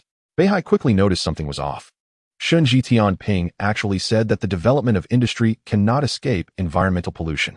This is indeed easy to guess, but the problem is here. No matter how you think about it, the industrial development was such a distant term when Beihai left or was here. Chapter 57, Little Pie. Beihai finally stepped onto the land of this world, and it was very different from what he had imagined. If he had to say, is this place a desert? Sparse vegetation, and this damned land, so soft it's unbelievable. Stepping on the ground, there's no texture belonging to the land. Instead, it feels more like sand. Looking up, the clouds are very strange. If he had to say, they look extremely terrifying and fierce. They're like cumulus clouds, layered upon one another. If he had to describe the sky, it looks like the terrifying dark clouds during a thunderstorm, visibly ominous. They are piled up together, completely covering the sky, with only a few faint rays of light filtering down. This place is terrible. Isn't there a Pegasus to handle this? The Pegasi wouldn't let these things cover the sky, and it's endless. On the other side, Shun Jitianping and Wu Su were already arguing. What have you done that I shouldn't have trusted you? I asked you to move the time forward, not to directly adjust it for so long. Where are Twilight Sparkle, Applejack, Rarity, and the other little ponies? Where are they? I told you it was full of uncertainties. You expect a being that is inherently chaotic to regulate the balance of the world. I said before that I couldn't do it. And I also said it would be very chaotic, but aren't we achieving what we wanted? Besides, as long as Rarity is alive, that's enough. Wu Su, you don't understand at all. Can Beihai really accept it if it continues like this? Beihai was blown by the cold wind, feeling somewhat uncomfortable, walking on the soft, sandy ground. He could also dig out some bottles from inside, but strangely, none of them had caps. This place is really lethal. If I stop using magic, I'm afraid I'll be filled with viruses. Beihai initially thought he would hide in this broken place for a long time, but that was no longer necessary. He had already seen other little ponies, although their appearance was somewhat different. Beihai first saw a few of them, and couldn't make out much until he got closer. He encountered quite a few little ponies, about 5 in total. Just as he approached, he immediately heard a bound unicorn shout, "Run!" Although it was just those 2 words. There was no further context because one of the rough ponies had stuffed the other's mouth and threatened to cut out their tongue if they spoke again. Beihai observed that 3 little ponies were roughly tying up the other 2, and only one of them looked somewhat clean. The others were very dirty. 2 unicorns were bound, while among the other 3, there were 2 earth ponies and 1 unicorn. It was clear that this situation was the work of bad guys. And there was even a shovel. The short, stout item floating above the unicorn looked a bit like a shotgun. Heh, our luck is quite good. We've run into another one, and the clothing on him is really extravagant. The 3 little ponies looked somewhat surprised after catching 2. They didn't expect another to jump over and offer themselves. The key was that the other didn't seem like a pony from this world at all. The fabric on them was unlike anything they had seen. Beihai noticed that the 3 guys had surrounded him in a triangular area. To be honest, he didn't want to resort to violence. Could they please step back obediently? What are you joking about? After the unicorn finished mocking, he realized something was wrong. His magic seemed to have been interrupted, and the shotgun was violently turning back towards his own head. Meanwhile, the other two little ponies were directly pinned to the ground by magic, unable to move. All right, we can have a nice chat now. Beihai stepped forward and used magic to free the other two bound little ponies. But seriously, now that there was a shotgun involved, he wondered if he could withstand a shot if it came his way. Moreover, what was that thing tied to the unicorn's leg? And the cute mark on the other pony was also this object. It looked quite interesting. Hello, two innocent little ponies. Can I ask what is going on here? Compared to the brutality of the three, Beihai was more than willing to talk to the other two, who seemed a bit harmless. More importantly, the violence and ferocity in the eyes of the other little ponies were hard to hide. It was a scene from a wasteland, one they were very accustomed to living in. Talking to them wouldn't yield anything strange or useful. Instead, Beihai focused on a more innocent-looking one. Her gaze hadn't been tainted by these things. Thank you. My name is Xiaopi. As for the current situation, I don't quite understand either. But I heard from the side that they are slave traders. Beihai's expression darkened. Slave traders? That was a familiar term, but why were they ponies? Beihai had done so many things, but had never personally killed a pony. He didn't expect to meet the unpleasant slave traders right off the bat. He had no fondness for these things. I can't be bothered to talk to you three. Beihai roughly buried the heads of the three into the dirt so they would make no more noise, then confiscated some of their equipment. Finally, he looked at the two little ponies beside him. To be honest, these little ponies were nothing more than passerby roles to Beihai. He came here to find Twilight Sparkle and her friends. How should I put it? This place might not be very safe. I don't understand this area. I don't know if any pony is willing to accompany me to check out this broken place. I'm also here to find other ponies. The gray little pony who introduced herself as Xiaopi came over to Beihai, seemingly having made her choice. Overall, her gaze was filled with innocence, untainted, simply put. It had a hint of clear foolishness. However, the other one didn't share this thought. The moment she was freed, she accepted Beihai's permission and walked away without any hesitation. Xiaopi looked puzzled. Perhaps to her, Beihai had saved them, and he didn't seem like a bad guy. Beihai chuckled at the child, reaching out to pat her head. She initially flinched, but realized she couldn't avoid it, and, seeing that Beihai didn't mean to harm her, calmed down. Although he didn't want to admit it, this scene reminded him of certain worldviews. Don't worry. You made the right choice. But I must kindly remind you, I don't know how you maintain this innocent attitude. Perhaps it's like waking from hibernation in some worlds. But I must tell you, no matter what, do not trust any pony, even me, because if danger truly comes, I will push you out. Got it, little fool? Chapter 58, Growth. Beihai was playing with the shotgun he controlled in the air with magic. It was quite an interesting item. It was evident that the trigger of the shotgun was somewhat large, likely designed to accommodate little ponies. You're called Xiaopi, right? I have a question. Do you know where Ponyville is? I don't know, but maybe the little ponies do. If we're lucky, we might receive some news. Beihai's attention was drawn to her. Little ponies was such a strange term. He stepped forward to take a look and discovered that the so-called little ponies were actually the objects tied to Xiaopi's arm. It was a round object that resembled a watch, a bit wider, and had a screen engraved on it. Is this an electronic device? What kind of news can it receive? I mean, what drives this thing? Don't tell me that technology has advanced enough to launch satellites. But soon, Beihai denied that thought. If they could really launch satellites, it wouldn't look like this. It should be a base station. But in this wasteland world, could a base station still have a signal? Xiaopi noticed that Beihai was talking about the little ponies and immediately became interested. This is a little pony. I'm hiding. This is an extremely excellent product. It can assist with aiming, search for signal channels, check the user's health, count items in a backpack, crack many electronic devices, and do many, many things. Seeing her ramble on, Beihai realized she seemed to have let something slip, but didn't press for details. He just found it interesting. All right, I don't care what this thing is. I just know that if you can take me to Ponyville, I would be very grateful. Beihai didn't expect that she actually found it. It was Ponyville, which could also be understood as Pony Valley. Since it had come to this, he could only go take a look. I don't know what this place is, but there's a signal channel for it. Maybe we can check it out. It might be the location you're looking for. Thanks. To be honest, you're quite nice. I thought I would be stuck with a foul-mouthed wasteland dweller who would force me to use violence to get compliance. The raiders? Xiaopi looked up, uncertainly asking. Beihai nodded. It turned out those guys had a name, raiders. He was becoming more familiar with it. You cute little thing, I have a question. Right now? I don't care about the year. I just want to know, is Celestia still around? Upon hearing this name, Xiaopi looked visibly surprised for a moment. Celestia is up there. That is a legendary existence. But if you're asking where she is, I don't know. Beihai nodded casually. understanding that if those two were still around, the world wouldn't have turned out like this. In this almost desolate environment, two little ponies leaned against each other, specifically. Two little ponies that had not yet been completely tainted by the wasteland, finally arrived at their destination. I thought, damn it.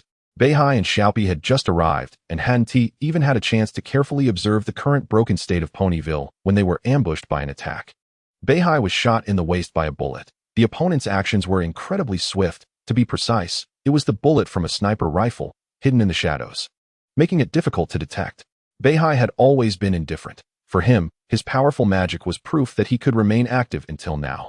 However, he ultimately underestimated the situation. The bullet's speed was too fast for almost any creature to react, especially from a sniper rifle.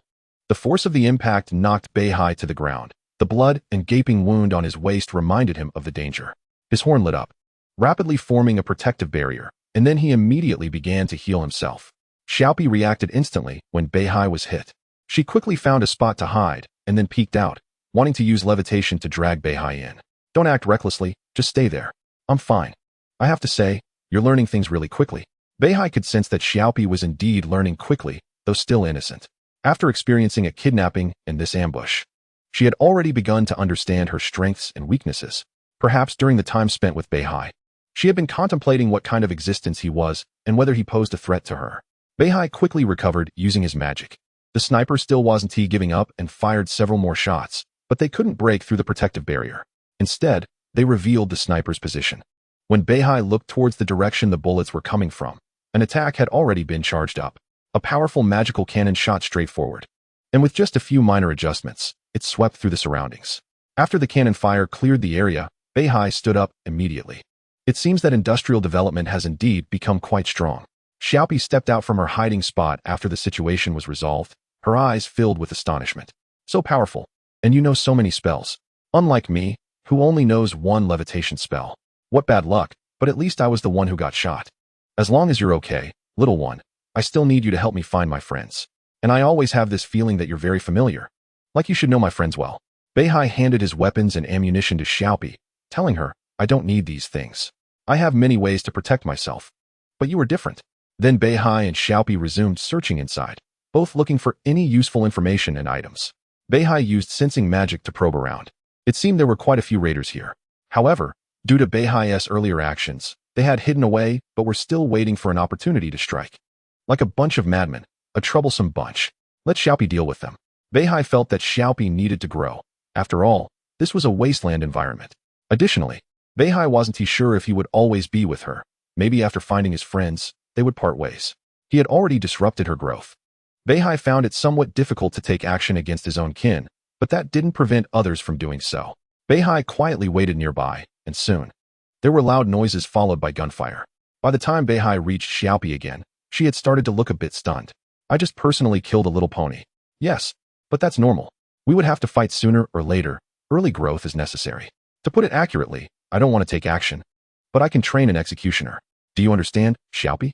Chapter 59, 2 Centuries. Xiaopi was somewhat dumbfounded, feeling that the other party had quite a wicked sense of humor. Don't look at me like that. I never said I was a good person, nor did I say I was a bad person. You just need to know that in doing anything, there's no need to force it. Just do what you want. And it has nothing to do with good or evil.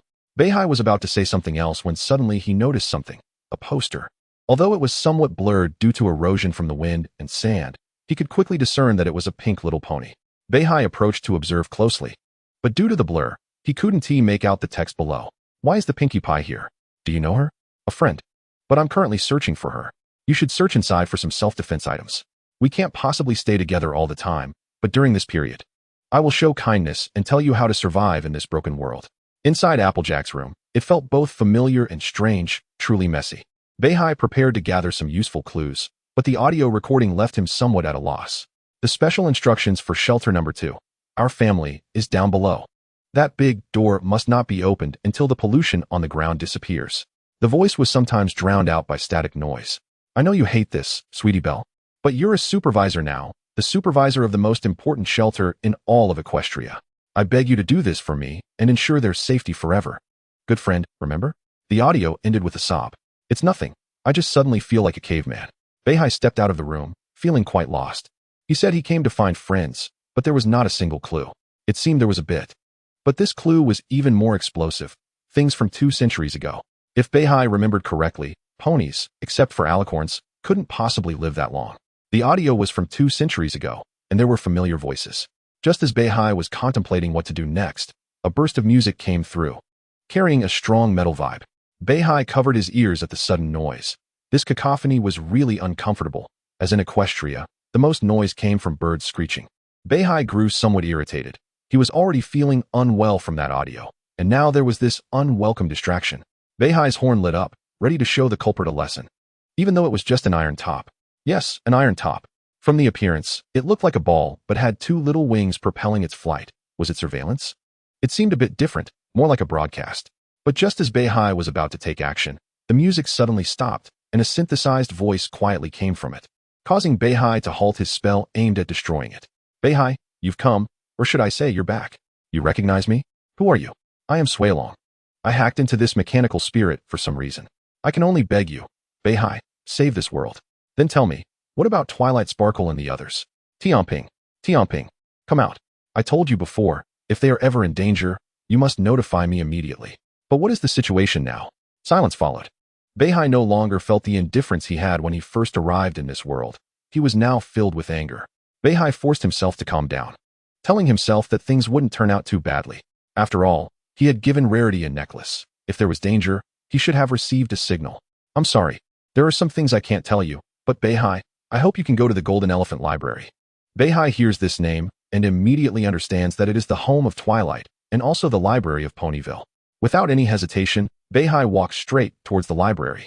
Upon reaching that place, he realizes that this is where the sniper was hiding. Because of Beihai's previous actions, most of this area is now exposed. Beihai frowns. The library has been destroyed, covered in various chaotic and obscene graffiti, with an omnipresent smell of blood and the corpses of ponies. The bodies are piled together, creating a particularly uncomfortable sight. If one were to give a metaphor, it would be like how pigs are sold on the street. They hang those things on a hook, with blood and flesh clearly visible. After entering, Beihai can still see 3 ponies locked in iron cages amidst the severed limbs. To be honest, Beihai hates slave traders the most, and yet he keeps encountering them. Gunfire erupts, representing the call of death, but for Beihai right now, you worthless beings have already angered me. A massive amount of magic power completely envelopes the surroundings, brutally pinning all the ponies to the ground. The raiders cannot move. The powerful force continues to increase until their bones break. The raiders are wailing in agony, unable to comprehend who is doing this and how magic can be used in such a way. Moreover, is this kind of power truly something a pony can wield? Beihai pays no attention to them and approaches the ponies trapped in the cages to help them out of their predicament. You are free now, you are safe. Beihai's overwhelming power brings them a sense of safety and fear, causing them to huddle together, lying on the filthy ground. The more they do this, the more irritated Beihai becomes. Damn raiders, they are all slave traders, right? Although he doesn't kill his own kind, how do these guys deserve to be ponies? Beihai irritably looks at the raiders pressed to the ground, then seems to see something unbelievable. A mural of Celestia, but it is hard to praise. Clearly sacred and beautiful, yet marred by chaotic graffiti and some filthy stains. One cannot help but wonder if the ponies here have become too mature. For the first time, Beihai presses his hoof down on his cowboy hat, trying not to look at these things. He collects the raiders' guns and ammunition one by one. For the first time, he feels that these things are indeed very important because they allow him to avoid using magic to touch these disgusting things and instead smash their heads. Otherwise, it would be said that Beihai has experienced too much and can still withstand such scenes. What has happened here? Oh my, this is really... Little Pip's voice brings Beihai back to reality. For the first time, he feels that this guy is truly an angel, a little cutie. Little Pip, come here. I think it's time for us to part ways, but during this time, I have some things to give you. Also, search around here to make sure I haven't missed any innocent ponies. After seeing these thugs, Beihai increasingly feels that Little Pip is indeed precious. But it is precisely because of this that Beihai hopes the other can survive. Chapter 60, Pony. Beihai doesn't have much to give. He only has 2 things, his cowboy hat and his understanding of magic. Wearing the hat makes him look like a character, and in the future, he will definitely make a name for himself. Wear this well, so that if I go on a killing spree later and look at this thing, at least it can help me stop for a moment. Beihai knows clearly that he is searching for the truth, which inevitably involves a lot of killing. And in the wasteland, not a single pony is good. They are all obstacles. Leaving them behind is also a disaster. so there is only one word: kill. And what about you, sir? Little Pip realizes something. It seems the other party is about to leave, although they haven't been together for long. The other is not a bad guy, even if he sometimes has a dark sense of humor. Feel free to wander around, but as you can see, there are too many bad guys here. You might even encounter a butcher. Beihai's horn touches the other party's horn, conveying relevant information. Little Pip is indeed rare and precious here, reminding Beihai of the ponies in Ponyville. I can feel your strength, Little Pip. Use this power well, but don't do evil. And don't assist the wicked, or I will personally kill you. After leaving the library, Beihai is already thinking about how to act. Should he investigate the truth alone or gather a team? Beihai feels the legendary marks of this world. These things won't disappear. Even now, their marks still exist. A loud gunshot rings out. A raider is shot in the head and falls directly down. Another trembling raider hands Beihai back a revolver. Very good, let's continue the game. Beihai loads a bullet into the revolver, then spins the cylinder, and finally returns the revolver to the raider. The wasteland is indeed dangerous. But when a guy's strength becomes incomprehensible, the wasteland becomes a personal amusement park. After leaving, Beihai only does two things: ask ponies and kill ponies. On this journey, Beihai acquires a revolver and a shotgun. There are many human traffickers in the wasteland. They seem to have a mature industry chain, and many ponies are involved. Beihai shows no mercy towards these guys, with no specific target, just knowing that if he encounters raiders, he will kill. In front of Beihai is a raider. A brown pony with a cute mark of a sniper scope. It is evident that the other party's shooting skills are excellent. Sometimes, changes in the environment have an extraordinary impact on cute marks. The raider has a knife wound on his face, to be precise. It is rare to see a pony unscathed in this wasteland.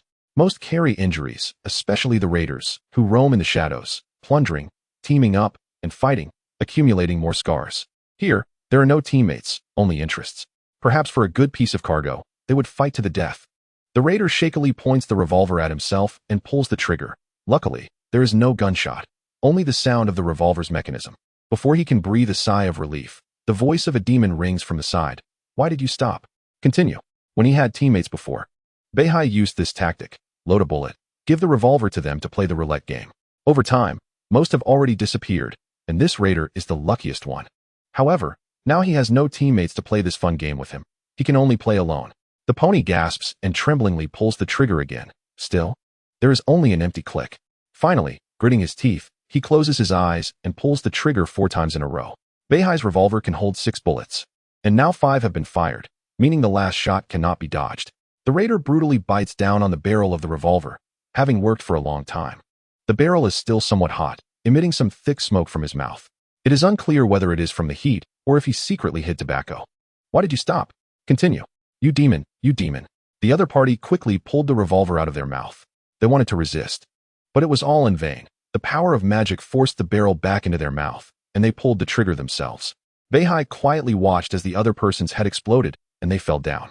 He picked up the revolver again and cleaned it on a piece of cloth. Beihai numbly tidied up his things, took what he needed, and then walked out, searching for the next target, the next raider, the next damned thing. However, he was followed by many little pests, or rather, those little ponies he had rescued from slavers. Beihai had lost count of how many of these poor creatures he had saved. He only understood one thing. The more he killed those human traffickers or gathered at their hideouts, the more followers he had behind him. Beihai simply walked on, not intentionally waiting for them. Killing these raiders was merely a form of venting his anger. While the poor little ponies quickly looted all the supplies inside and continued to follow him, Beihai had begun to indulge himself. He completely released his emotions, letting them control him and doing what he wanted. As for why he did this, Beihai might not know himself. But he understood that when he discovered a raider had raped a young foal, the anger in his heart could no longer be contained. At that moment, Beihai roughly shoved the gun into the little foal's mouth, urging her to kill the raider herself. But unfortunately, she failed. After that, Beihai began a meaningless killing spree. He didn't know why he acted or inquired about information. Those beasts knew nothing, only reveling in the joy of slaughter and depravity, asking about the balance of the world. The other party seemed to have done something guilty and refused to show themselves, while the mechanical spirits continued to play meaningless music. As evening approached, Beihai arrived at a relatively intact farm, and his followers seemed quite surprised. They discussed among themselves, as if deliberating whether to stay here, but in the end, the leader merely pointed to Beihai's back, and they still decided to follow him, seemingly having made some kind of resolution. Beihai didn't pay attention to their actions. He just wanted to confirm where there were living ponies to stay for the night. As for those followers behind him, he didn't want them to follow him anyway. It was like opening a blind box. When Beihai fumbled for his gun, he hoped that what he would find behind the door would be a raider, so he could shoot them in the head immediately. Although there were no corpse graffiti around the room, no one could be sure what the situation was behind the door. This was at least experience. The one who opened the door was a little pony, a pink foal, which made Beihai freeze for a moment as she looked somewhat familiar. Chapter 61, Determination. She looked to be about the same age as Applejack, without a cute mark, and her pink coat was quite adorable. Though one had to overlook the broken horn and the fact that she had deliberately painted herself pink. Beihai took off his mask and forced a tired smile on his face. Hello, you cute little thing. I see it's getting late. Can I stay here for a night? However, the other party was not in good condition. She numbly sat down on the ground after opening the door, as if she had seen something terrifying. Beihai felt somewhat helpless and turned to look back, seeing a large group of raiders behind him, or rather, the little ponies he had rescued from the slavers. Beihai usually only picked up a small amount of ammunition for replenishment after killing a raider, leaving the rest untouched. This led to the little ponies behind him being well equipped. But they were wearing raider clothing and holding guns and ammunition, making them look like no good company. You all come over and explain. Upon hearing Beihai's words, the little ponies immediately obeyed and came over, quickly starting to explain. Although they were a bit incoherent at first, the general idea became clear quickly. After clearing up the misunderstanding, the pink pony seemed to change her personality and started jumping up excitedly. If that's the case, that's wonderful. Everyone, come in quickly. I'm going to throw a big party. I don't know if you're interested. The poor little thing immediately started bouncing around, and Beihai suddenly felt a sense of familiarity. If you want, of course. Then come in quickly. I'll give you a tour. Beihai followed the little pony inside. The house was filled with decorations. But what caught the eye even more were the pictures of Pinkie Pie. My name is Pinkie Bell, do you know? Now it's your sightseeing time. But who is the tour guide? Oh, it's me. Beihai felt an unprecedented sense of ease in this familiar atmosphere. It seemed that not everything in this wasteland was trash. You know, in the first few years of the war, Pinkie Pie traveled everywhere, throwing parties for the Pony Country Army about to go to battle, bringing them the taste of home, and most importantly, uplifting their spirits, making them smile. Pinkie Bell waved her hoof at several framed pictures of Pinkie Pie, who was dancing on stage in front of nearly 1,000 ponies, wearing lace and netted clothing. This is how she was when she wasn't on a top-secret mission for Princess Celestia. I know this. I've been inquiring about this news. It seems you are her fan. Beihai replied, but there was also a downside. When the zebras brought drugs into Ponyland, Pinkie Pie made a bad decision. She thought those drugs just needed to be separated for research to be used properly, to comfort everyone's spirits. But sadly, those things were similar to opium, completely covering the taste of the frosting. Hey, that's not true. Beihai reached out to pat the little pony's head. Nothing exists that doesn't make mistakes. And nothing is perfect. If you really like her, then confront her mistakes. After comforting her, Beihai found a room for himself to rest. He felt a bit self-deprecating, realizing he had truly lost everything. What use was he staying here? Did this world even need to exist? The outside had already begun to liven up. To be honest, making such a commotion in this wasteland felt like a sign of impatience. But who could blame Beihai for being there? The noise outside corresponded to Beihai's inner struggle. Did this world need to exist? There were damned beasts everywhere, but there were still shining points that couldn't be overlooked. There were still little ponies who clung to hope and survived. Should he be an executioner of this destroyed world, or let these little ponies on the wasteland survive? With such thoughts, Beihai could only get up from the bed again. He could no longer sleep. He began to search aimlessly in the room, trying to find something to calm himself down. Honestly, rummaging through everything wasn't a good idea, but Beihai suddenly had no better thoughts. Fortunately, the party was still ongoing, and for a while, no one would notice what Beihai was doing. After all, what was the difference between his actions and those of a raider? Beihai found a safe and, after using magic to open it, discovered a formula that seemed to be the secret recipe for drugs, but a modified version. Next to it, there seemed to be a tape recorder. Beihai hesitated for a moment, but finally decided to turn it on. Peltry. Mom told us to hide in the upstairs bedroom and used magic so that other ponies couldn't see us. She made us promise not to make a sound, not even to move. But Silver Bell, my little sister, could always play beautiful music, as if many magical bells were ringing. We all loved it. But when Silver Bell is very scared or worried, that kind of magic sometimes gets unleashed uncontrollably. She really doesn't mean to. It's just an accident. The raiders killed Mom and Dad. They did it in a cruel and slow way, forcing us to watch. It was unbearable. I buried them at the end of the field to the east. I made a wooden board as a tombstone, but unfortunately, Those broken wooden boards won't last long. And I can't carve their names on stone. Their tombstone should have their names on it. Silver Bell has been having nightmares every night now. To be honest, most nights I do too. For several days, she has been silent and curled up. She neither cried nor laughed. She even started to refuse food. And I didn't know what to do. I planned to take her to Tema Tower.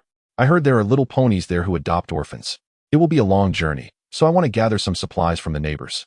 You are my best friend. Love, Memory. The inner struggle has long since disappeared. What was I really struggling with? The existence of this world is a mistake. Ping Chi Bell, no, to be precise. Silver Bell sawed off her own horn out of guilt. Poor child, this world is already sick. What am I even worried about? I need to take action. Chapter 62, Tyrant. North Sea has made up his mind. He wants to reorganize. The entire Ponyland needs all its strength. Gangs, chaos, distrust, raiders. All are obstacles that must be cleared away to rebuild a beautiful nation. In addition, he must eliminate the radiation caused by that damned super-concentrated magic. After gathering information over the past few days, North Sea has almost understood that the outbreak of war is indeed unavoidable. After all, the development of the industrial era cannot escape these two words. The original intention of super-concentrated magic was to create a large-scale healing magic, but for some reason, it has evolved into something akin to a nuclear bomb, not only powerful, but also deadly due to the radiation it produces. Because of the appearance of such things, it has not built various deterrents as imagined, but rather has been misused everywhere. North Sea is calculating the group of survivors who have been following him. They can be considered a support. The existence of this world is a mistake, and wanting to establish order will inevitably involve violence. North Sea has already made up his mind. He needs to crush the leaders of those gangs with his powerful strength, completely eliminate them. And the remaining members will either kneel and submit as his blades or die. North Sea feels a slight relaxation in his heart after making the decision. His anxious feelings have finally eased. Rationality returns to the forefront, and emotions begin to sink. Just then, the sounds of the party outside stopped. North Sea cleaned his revolver and pushed the door open to see why it suddenly stopped. North Sea thought of many possibilities. Maybe the raiders heard the noise and came over, catching them off guard. But then he thought again, it was impossible. Those survivors, after being rescued, were not that foolish. How could they not be prepared? Just as North Sea guessed, the scene below is a group of survivors holding guns, pointing them outside. And there are 3 little ponies outside, looking tense. What happened? The leader outside is not a raider, but we don't know where they came from. One little pony shouted. This was quite clever. It took a lot of courage to say this while waiting for an answer. In this group of survivors, the proportion of adult colts and fillies is actually quite small. Most of them are still children. Put down your guns. I recognize those 3. North Sea stepped out. He looked at the familiar cowboy hat and figure outside and understood that it was Little Pie. Sir, it's you. It's me. I just didn't expect to see you so soon. Little Pie walked over to North Sea and enthusiastically began to introduce the adventures and friends he had made in recent days. For Little Pie, North Sea is special. He is powerful and a good pony. Not only that, but he is also a kind pony that Little Pie met when he first entered the wasteland and taught him many principles. After going through so many troubles, every time Little Pie sees that cowboy hat, he can always cheer up, just like when facing slight criticism. Little Pie always thinks of that saying, what you do doesn't matter. What matters is to follow your heart. Do it without regrets. And you have no right to regret. North Sea can see that Little Pie has really grown a lot. It seems she is starting to become part of the wasteland. If anything, perhaps her innocent heart still remains. To see you here is also a kind of fate. Little Pie, I tell you again, don't take off your hat. It may really be useful in the future. This sentence North Sea seemed to say to Little Pie and also to himself. Like a shackle to ensure he wouldn't completely let go. Of course, I will keep this hat. It looks really cool, doesn't it? You know what? All the raiders I met wanted this hat. Little Pie, what else with your happiness? Did you forget about us? Oh, right. Sir, these are my 2 friends. One is Calamity, and the other is Wei Wei. Wei Wei is very kind, and Calamity is very reliable. North Sea looked at Calamity and found it quite interesting. After these days of travel, North Sea discovered one thing. There are no Pegasi. Basically, unicorns and earth ponies are quite common, but Pegasi are indeed rare. Calamity is actually a Pegasus. Hello, Calamity, I have a question. Do you know where the Pegasi are? Of course, it's inconvenient for you to say, and that is fine. After all, when the killing starts, everything will become clear. It's nothing. After all, you can trust me. Those Pegasi are all in the sky. Those clouds are made by them. When the war breaks out, they hide in the sky, using clouds to obscure various lines of sight for reconnaissance. This way, Those zebras won't be able to find the Pegasi. Those guys are already terrified of the ground. There are too many ruins in the sky. I see. Thank you for your answer, Calamity. North Sea smiled at her, but the smile was unusually dangerous. Sir, where have you been these days? I've been a wanderer, but that won't be the case for long. We will meet again because we can't avoid it. North Sea and Little Pie talked about their initial arrival in the wasteland and then the events that happened to each of them. The more they talked, the more they realized how different and yet familiar these three were. Little Pie couldn't see it for the moment, but Calamity could see that she represented loyalty, while Wei Wei represented kindness. Is this the new generation of Six?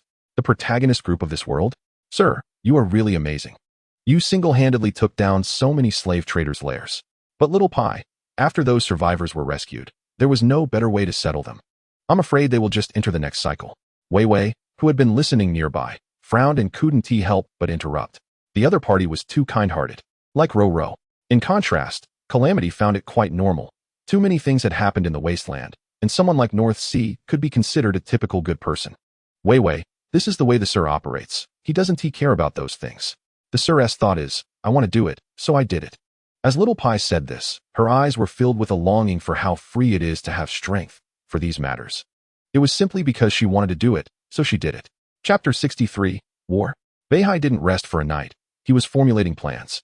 From the beginning, everyone might have misunderstood one thing. Beihai's strength didn't need the support of the balance. It was clear from the start, a power gained through emotion. The reason for letting the balance stay was simply to avoid excessively using the power dominated by emotions. The meaning of Under Chaos. Under Chaos has always been simple and brutal. As dawn broke in a gray haze, Beihai had already drafted his determined plan. This time, the survivors he accepted must be ready with their weapons and ammunition. If they wanted to continue following him, they had to prove their worth. This time, Beihai had no worries. He realized he had fallen into a blind spot of thought. There was nothing here that he wanted to care about. They had all disappeared for their own reasons and concepts of time, so why search so hard? Beihai thought about what was to come and announced to the little ponies below in a joking tone a matter that could change the wasteland's landscape. The great expedition began in the name of the Emperor. Beihai erected the flag he made last night on a barren land. It depicted a half-body celestial beast with its horn glowing. The desolate earth began to sprout lush grass and trees, which would absorb the deadly radiation scattered around. Then, a powerful force surged into the sky, seemingly breaking through the clouds. The clouds were violently dispersed by this force, but soon Beihai stopped this action. It wasn't time yet. The three types of little ponies were indispensable. If the Pegasus tribe were annihilated, the future plans would be hard to implement.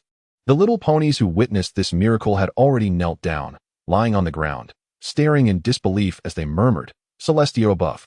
From ancient times to the present, little ponies had seen many powerful magics. They often required many unicorns to collaborate or various technologies, but they had never seen anything like this. To put it bluntly, it could only be called godly. Beihai prepared to revitalize this barren land, making it no longer a place of flying sand and stones. Moreover, Beihai also cast a spell. After all, radiation was everywhere, and some animals infected by it, including the mutated corpse ponies, were almost indispensable. But in reality, their brain capacity was almost non-existent. All it took was to adjust a resonant frequency, and Beihai would be their leader, a kind of insect-like consciousness. At this point, Beihai didn't know how to lose. On this wasteland, who could stop these various mutated creatures that had become ubiquitous? When they gathered together, it was like a swarm of insects overwhelming everything. Just like that joke, the great expedition had begun.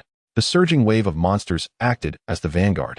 Those little ponies occupying some territories had only two choices in the face of this disaster: run or wait to die. Beihai handled these monsters with ease. They could effortlessly capture those little ponies alive without caring about casualties. The captured little ponies would be uniformly bound and transported to the place Beihai had designated, which would become the largest gathering place, a newly born massive empire with a complete order and law, whether they wanted to or not. As long as they were captured and thrown here, they had to obey. This war sweeping across the wasteland. Once the first shot was fired, nothing could stop it. Not even the world's most advanced killing weapon, the super-gathering magic. As a result, Beihai's emotions began to spiral out of control. This time, he did not rely on the balance's power. After all, the other side couldn't do these things. Oh, when these creatures came crashing like a wave, I thought I was doomed. Disaster felt a bit scared. They had encountered a vast and endless mutated wave while walking. Although they had encountered similar waves before, Those were just some corpse ponies that were completely irrational, and this time the variety was much greater. They initially thought it was the end of the world, but unexpectedly they survived. However, what the hell was this place? I don't remember such scenes in the wasteland. Just as he was lost in thought, some little ponies approached, dressed in uniform, starting to register for Little Pie and her companions. From today on, you will be members of the Empire. Be grateful. The savior of the wasteland has finally arrived. All right, you will understand in the future, but for now, you need to enter some departments according to your cute marks or what you want to do. But before that, your bodies need to recover, so follow me. Observing along the way, it became apparent that many things were under construction and many little ponies were quite willing. After all, this was a safe place, and it was completely different from the wasteland. Here, there was no need to worry about closing your eyes and never waking up again, and there was no radiation. Little Pie entered a spring. This spring was miraculous, nourishing her body and healing various hidden injuries. My God, what's going on? They say they are saviors. But I can guarantee that after living in the wasteland for so long, I've never heard of such a thing. Disaster didn't care whether it was true or not. She only knew one thing, which was to obey. This place was like an empire, completely incomparable to the previous gathering places. Beihai sat on the throne, struggling to suppress himself, but unfortunately, he kept failing. The magic power within him was erupting uncontrollably. He couldn't understand this situation. Had he used too much at once? After all, it was just about restoring the entire continent and controlling all mutated creatures. Clearly, these tasks would be very simple if left to chaos to handle. Almost there, just a little more. Beihai's spirit was slightly fatigued, his 2 pairs of wings drooping carelessly, and his cute mark had been changed. The balance had vanished. This time, Beihai couldn't say it was perfect. It depended entirely on his mood. If the randomly assigned emotion was good, he could still maintain some balance. If it was irritable, the situation might not be good, as this emotion had already led Beihai to remotely control the mutated creatures to brutally tear apart some other species. The only thing he could do was to ensure the safety of some little ponies as much as possible, but even so, many little ponies were missing arms and legs. Chapter 64, Empire. Beihai's mental pressure grew heavier, panting on the throne. There was no way. Changing the entire world was a massive workload. He was already operating beyond his limits, and he hadn't stopped at all. Even if Beihai wanted to hold on, he couldn't. After 3 days, if a bad mood cycle came around, it would be completely disastrous.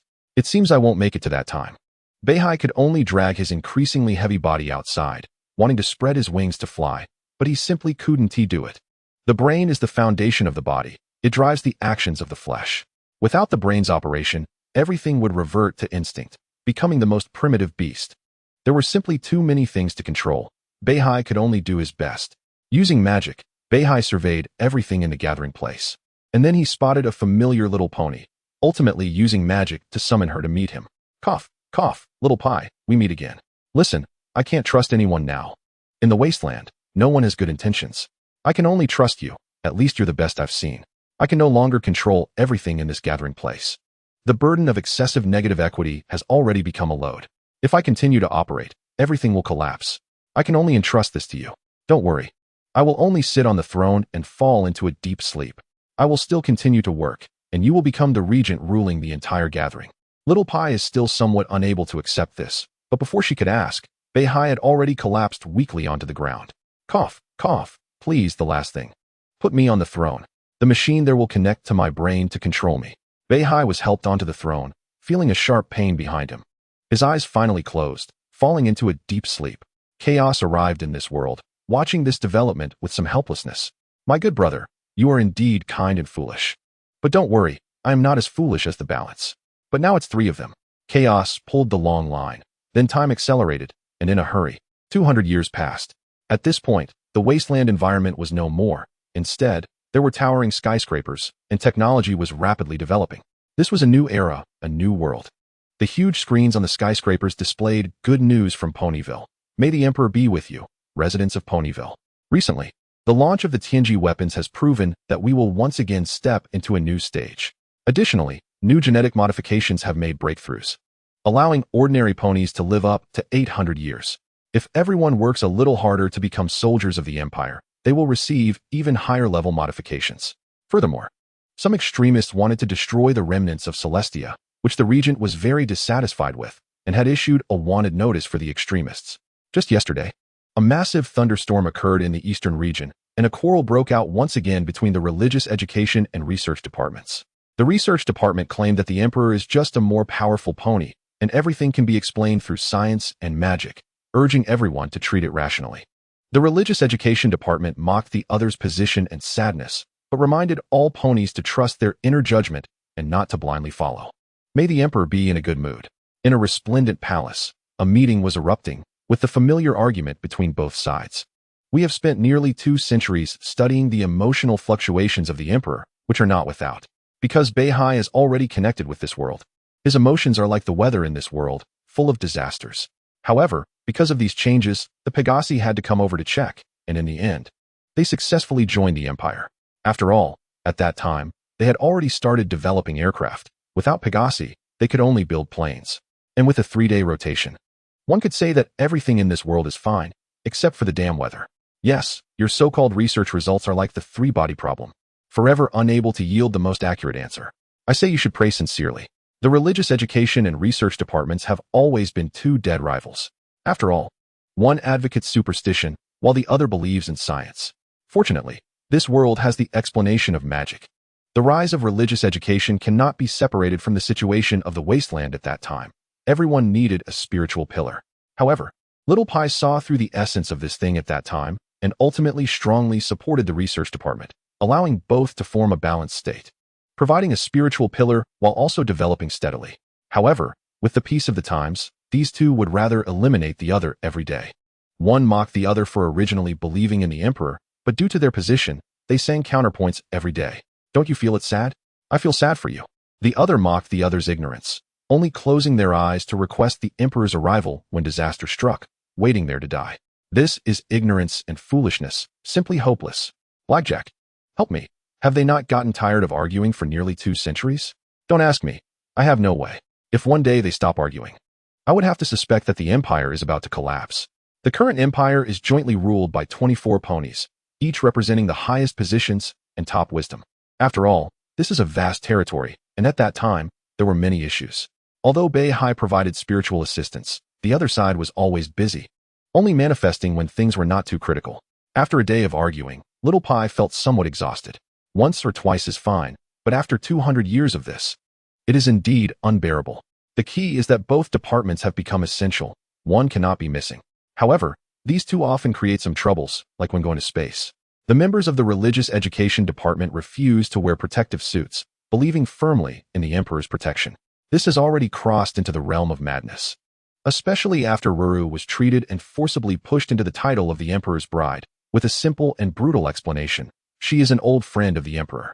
However, the research department certainly would not sit idly by and watch the other side grow stronger. After all, Ruru was treated through modern medicine, not through any prayers. So Ruru is recognized by both sides.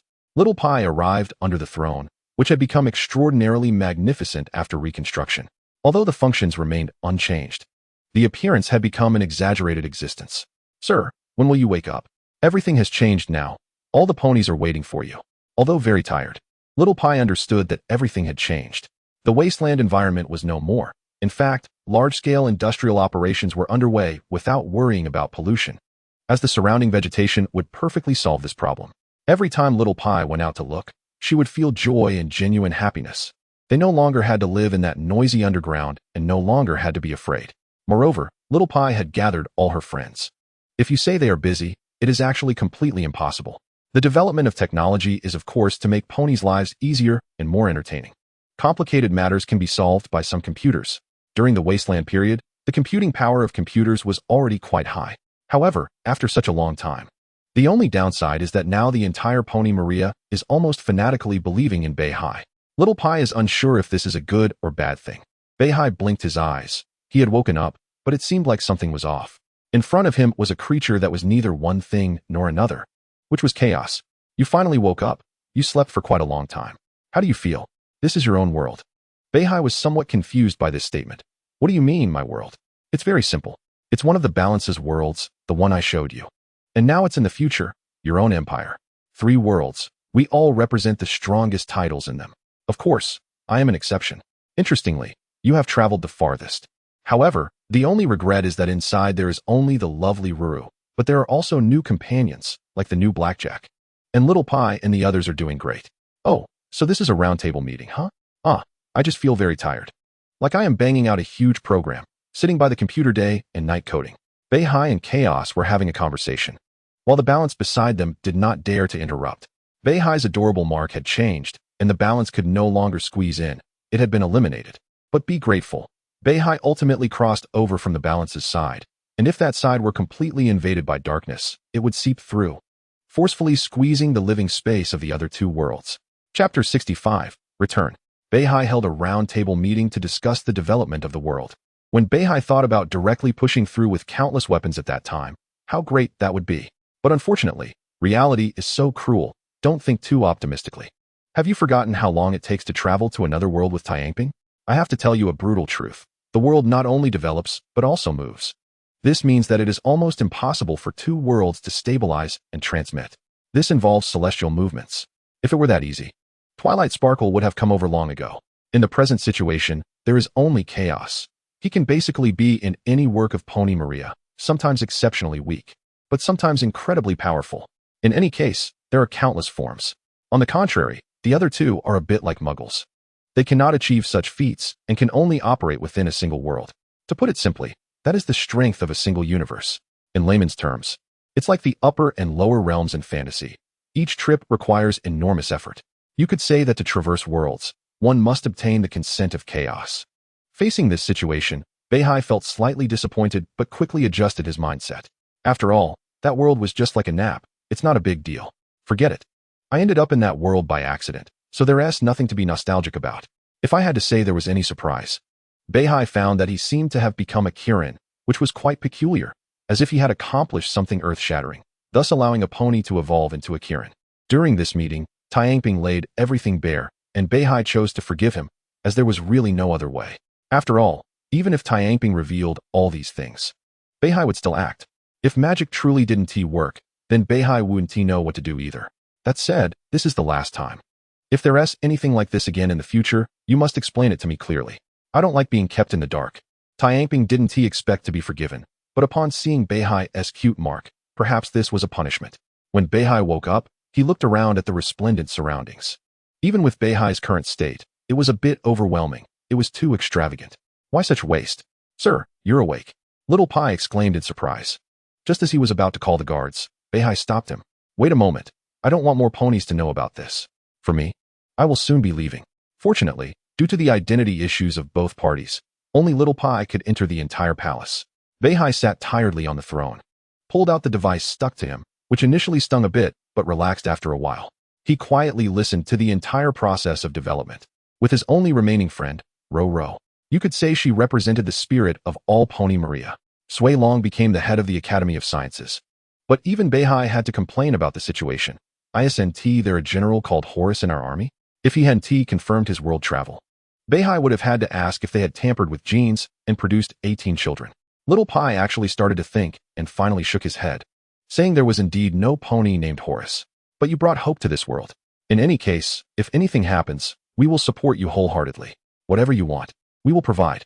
Little Pie said firmly beside him. How powerful this was, after all, governing an empire. In the end, Beihai was just a symbol in spirit. Similar to the Western Jesus, it could be said that whether he was there or not made no difference. After all, the true power of the empire lay with Little Pie, with laws and rules established by her over these 2 centuries, leading the thoughts of all ponies. If it came down to a battle between Beihai and Little Pie, in essence, Beihai's appeal would not match that of the other. After all, he was merely a spiritual symbol, while Little Pie had done so much that all ponies could see. With that, I can rest easy. To be honest, after I leave this world, I might not find my way home, or I might not even want to look. But once there's danger, I will come back. Let us get down to business. Can you help me prepare some weapons, ammunition, medical supplies, and food, and also a pony? Of course, that is not difficult. But do you want the latest models, or some older ones? Is there a difference between the two? Beihai asked curiously, then saw a mechanical pony being called over by Little Pie. Alright, ponies really have become ponies. Forget it, let us take the older models. I can't even imagine what would happen if I took this thing over. You don't need to think that way. Ponies are not just simple tools, but partners. Little Pie's words made Beihai more clear-headed. What does this world talk about? Friendship. Alright, with your words, I can leave with peace of mind. Thank you, Little Pie. If there's a chance, We will meet again, although I don't know when that will be. Ultimately, after some supplies were brought over by the mechanical pony, Beihai realized it was time to leave. He looked at the pony tied to his arm. This was the best model. Then he glanced at the large pile of supplies and weapons. All right, going to the other side means starting over. As for bringing a legion from here, that's unrealistic. Not everyone can withstand the turbulence of time and space and the world's recognition. Traveling between worlds has never been easy. Let me see what kind of disaster awaits me that forces me to wade through the murky waters of this world. Now fully armed, I won't be afraid. Draft for a little drama. Chaos joined Pony Maria, which was originally a great thing, but for Beihai, it was simply a mistake. Beihai and Chaos were at odds every day. Chaos, what are you doing? I'm fishing. Why did you make those fish look like muscle monsters? Are they going to jump up and hit me? The fish in the sea had turned into giants, full of muscles, biting the hooks and tugging hard, creating a feeling of defiance. I just want them to look better. Don't you think they're cute, Beihai? Get lost. Go far away, as far as you can. And go play with Ro. Chaos, bored, snapped his fingers, turning all the fish in the river into muscle monsters. Beihai angrily pulled the fishing line, engaging in a tug-of-war with the group of monsters on the other side. After all, he was a Kirin. It wouldn't he do to have no strength? I want to find her too, but I don't know how to build rapport with her. You know, starting over is always full of difficulties. Beihai didn't anticipate that while pulling, he would suddenly fall backward. This is what you said. I trust you. Quickly tell me the method. Chaos didn't care about these things and shamelessly leaned closer. Chaos knew Beihai's abilities, so of course, he had to humbly seek guidance. Beihai rubbed his sore bottom. All right, you want to play this way? You come closer. I'll only tell you this secret. Afterward, ha ha ha. You idiot, you really did it. Look at you. Beihai laughed while standing up, mimicking the movements Chaos made, banging against a wall, then looking sincerely at Chaos. Hey, girl, you've successfully caught my attention. Ha ha. Don't make me laugh to death. Ro is already timid, and with your nighttime actions and such moves, anyone who doesn't know would think you, oh my. Are you the reincarnation of a domineering president? Is this really that funny? Beihai, this is what you taught me. Wusu has always been indifferent. But now that he's finally warmed up, it really gets more amusing the more I look at it. However, considering the gap between both sides, Beihai still needs to remain calm. I'm not laughing. I've received professional training. I just thought of something happy. Although I'm saying this seriously, I can't help but have a crooked smile. Oh, I thought of something happy too. See you tomorrow.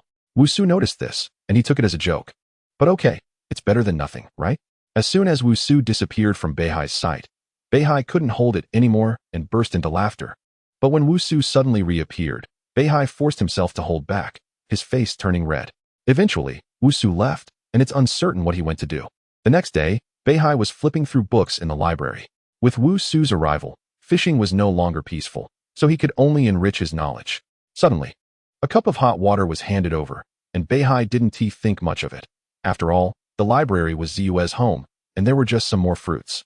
Beihai then raised his head. Good disciple, why are you being so nice to me today? Wait, why do you have wings? No, you're not Ziyue, you're Twinkle. Beihai then realized the other party was a celestial unicorn, and since Ziyue wasn't home, it was quite strange. The world's teleportation is so troublesome that even Beihai couldn't accomplish it. Only Wusu could. It's him. Twinkle, it's been so long. I thought we would never meet again. Wait, why are you smiling so dangerously? What are you doing with that rope? We can discuss things. Chapter 66, We Will Win. Beihai quickly gathered his gear. The benefits of technological development are many. Besides the little pony, Beihai got another necklace. This thing is a crystallization of technology. It's known that little pony Maria has an outrageous amount of gems, which can be mined in large quantities from shallow layers of earth. Considering that the dragon race feeds on gems, it's hard for Beihai not to think about those gems, which might even grow from the soil through magic. The interesting part of this necklace is that, besides its gem-like appearance, it has a space inside, similar to a storage bag, but it consumes a massive number of gems. In the end, Beihai still said goodbye to the other party. Without any unexpected events, they probably wouldn't meet again in this lifetime, just like another world. Beihai would choose to forget. At this moment, Wusu appeared. This is the other party's ability. He has appeared in all of Little Pony Maria's works. A powerful existence who can quickly connect with every version of himself across worlds. We should leave. But I still have to thank this world for the growth it brought you. Yeah, let's go. This also shows me a new possibility. No matter how dark the future is, friendship will never disappear. Beihai left this world, while Wusu made some small adjustments to let this world detach and disappear completely, thus avoiding a lot of trouble. My good brother doesn't need to thank me. Those little ponies were filthy, covered in large patches of bugs, intertwined like lines. The terrifying thing was that those little ponies could still move and were devouring each other, constantly crying out that they were hungry. Now, facing the suddenly appearing Beihai, it was like sending a delicious meal to his door. TSK, what's going on? What crisis has erupted now? Well, I have to thank the wasteland. At least it allows me to take action against my own kind. However, before that, Beihai used some magic, but there was no reaction at all. Looking at those mutated little ponies with holes in their bodies, and those things moving around like maggots, he used to hesitate to take action against his own kind. But after the wasteland twist, they had become this. Death is the greatest destination for them. It seems magic is useless, but why? If magic worked, these things wouldn't be so rampant. Fortunately, I had prepared for this. Beihai took out some weapons and ammunition, as well as gas masks from storage. As the saying goes, magic is useless, close combat is prone to injury, but automatic machine guns are effective. Why are they called automatic machine guns? Because they have assisted aiming, which means locking on the target. Beihai discovered that shooting them in the head would still allow them to move, meaning the little ponies would be completely dead, and those bugs would directly control the corpses. So for safety, he could only aim for the legs. Without legs, no matter how they try to escape, they can't get up. Beihai commanded the little ponies, detect virus source, check air quality, assist aiming lock, activate infrared, automatic fire lock on, and by the way, do not attack the last uninfected little ponies. After a series of specified inputs, Beihai changed into a new set of equipment. What era is this? Isn't it tiring to fight by hand? More importantly, there will always be places where one might overlook. This set of equipment is slightly uncomfortable. It resembles a saddle, fixed to the body, with mechanical arms protruding from the sides, but on the head, there are two small Gatling guns. After finishing this, Beihai began to act. First, he had to check on his friends, and he also needed to write a letter to Princess Celestia. However, now that magic was useless, and those little ponies were rare, only Beihai possessed them in all of Little Pony Maria. Facing such an obvious situation, Beihai could only go look for friends. As Beihai walked along the road in Pony Valley, the surrounding houses were still there, but all the doors were tightly shut. Beihai put on a pair of red single-frame glasses, and when he looked at those rooms again, he found many surviving little ponies, but there were also many infected ones.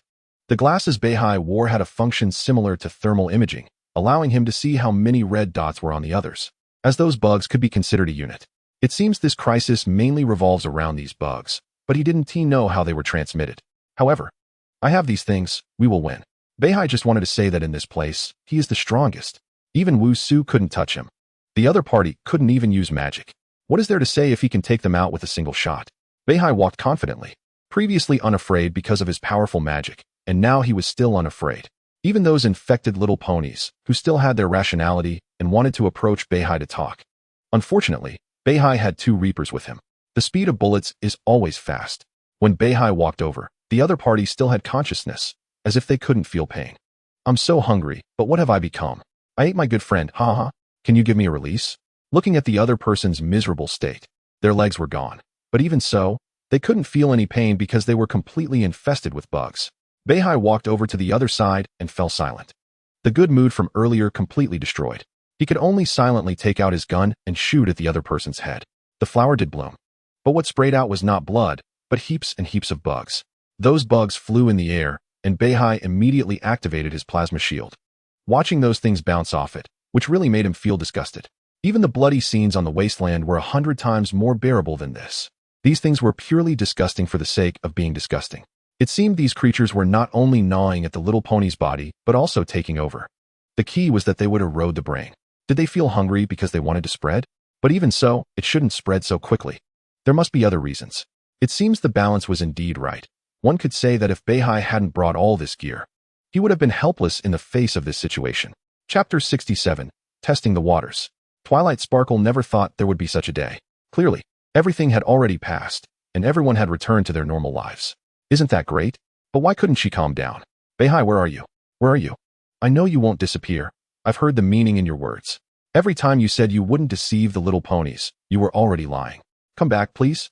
Daring was no longer arrogant. Rarity wouldn't be generous at random, and every single friend had cleaned up their own flaws. They all learned painful lessons, even without those memories. Even if those things hadn't happened, they subconsciously corrected themselves. I thought that what you said was true and you weren't lying to me. But I can't do it at all.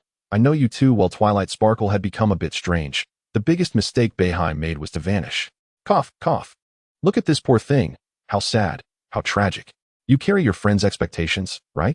Almost. But you wouldn't know that in the most tragic times, in the most desperate moments, in pure tragedy, light would come. Twilight Sparkle was interrupted. Her ears drooped. Lying on the floor, the whole little pony was not well. Disorder was banging on his chest at this time. Damn it. Beihai, don't you like to play? Aren't you a rascal? Let's see who can play better. Making me lose face in front of Fluttershy, and scaring her, and mocking me. Fine. You haven't even repaid your own debts. I'll help you out now. All right, lovely girl. You carry your friend's expectations. Everyone is thinking of him. It's time to take action. Twilight Sparkle finally gained a bit of momentum, but quickly fell back down. It's useless. I can't find him at all, and Beihai is too strong. The world won't allow me to go past. Disorder was indeed a bit anxious now. I'm giving you a chance. Don't be useless. Come on. Do you want to see your current strength? It's already enough to match Beihai. After all, we are both the cornerstones of this world. I don't have time to manage this broken world. Besides, Beihai had an accident while dealing with a dark matter, and his strength is still recovering. This is a unique opportunity. Don't let it slip away. Disorder almost wanted to grab the other party, but he still had to endure. The best revenge must be done personally by the other party. The light in Twilight Sparkle's eyes appeared. For the first time, she looked directly at Disorder. Disorder nodded confidently. Finally, you're not a blockhead. Let's go. I'll help you fulfill your dreams. Twilight Sparkle walked towards the door to another world, but before departing, she still greeted her friends. Everyone, don't worry, I will definitely bring my friends back. Pinkie Pie, go for it. I'll throw a big party, one every week. Applejack, be careful. If it really doesn't work out, we can come help you. The apples in the orchard are ripe. I'll save the best for his return. Daring, don't worry. I've learned techniques even more powerful than a sonic rainbow. When he comes back, I'll definitely surprise him. Rarity, you don't even know the main point. But just wait and see. Fluttershy said nothing, just looked at the pendant. Don't worry, whether for myself or for everyone, I will definitely succeed. Disorder looked at the watch on his wrist. Why was time moving so slowly? It was really annoying. Well, we could just go together.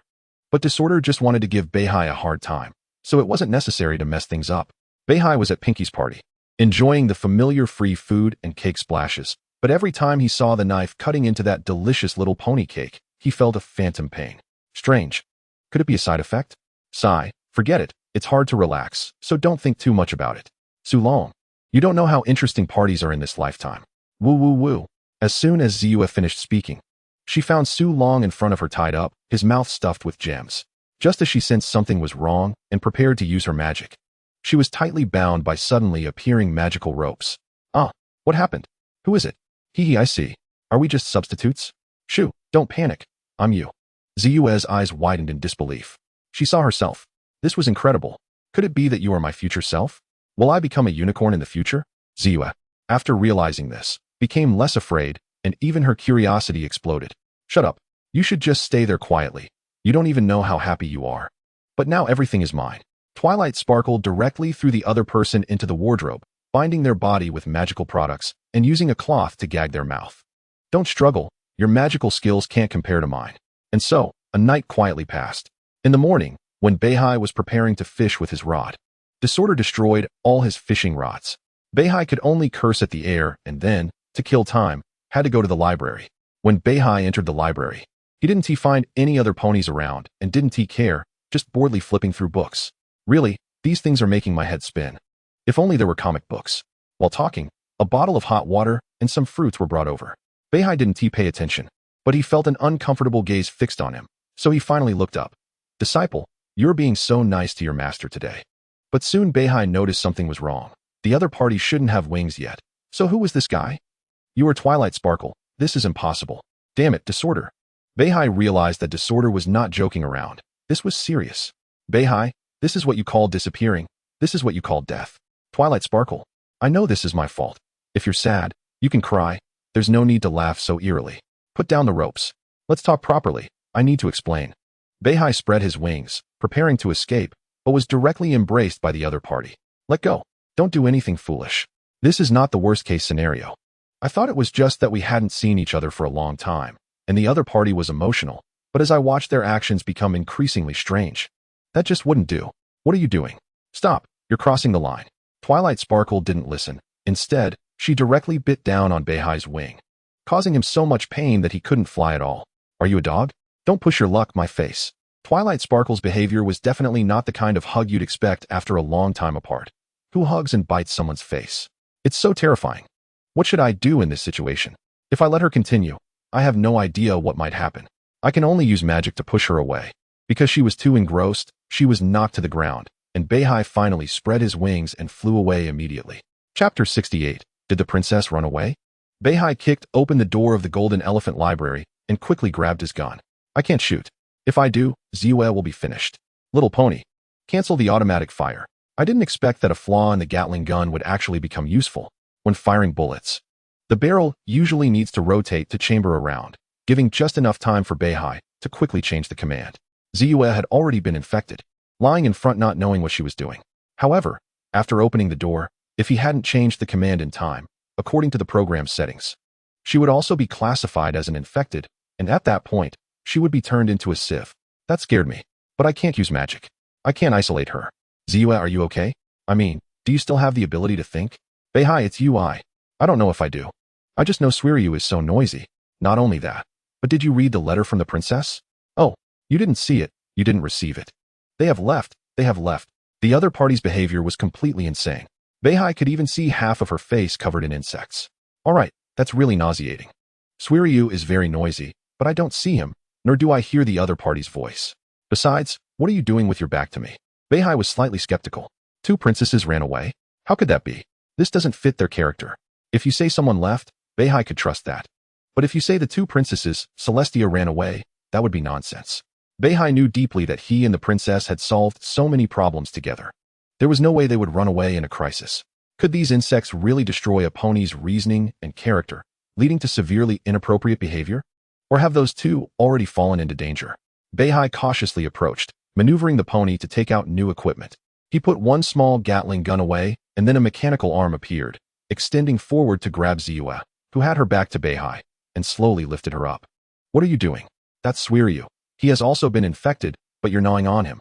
Suiryu had obvious wounds and bite marks on him, and many insects were crawling around. Beihai felt like he had walked into the wrong scene. Why does it look like a zombie? I don't know what I'm doing.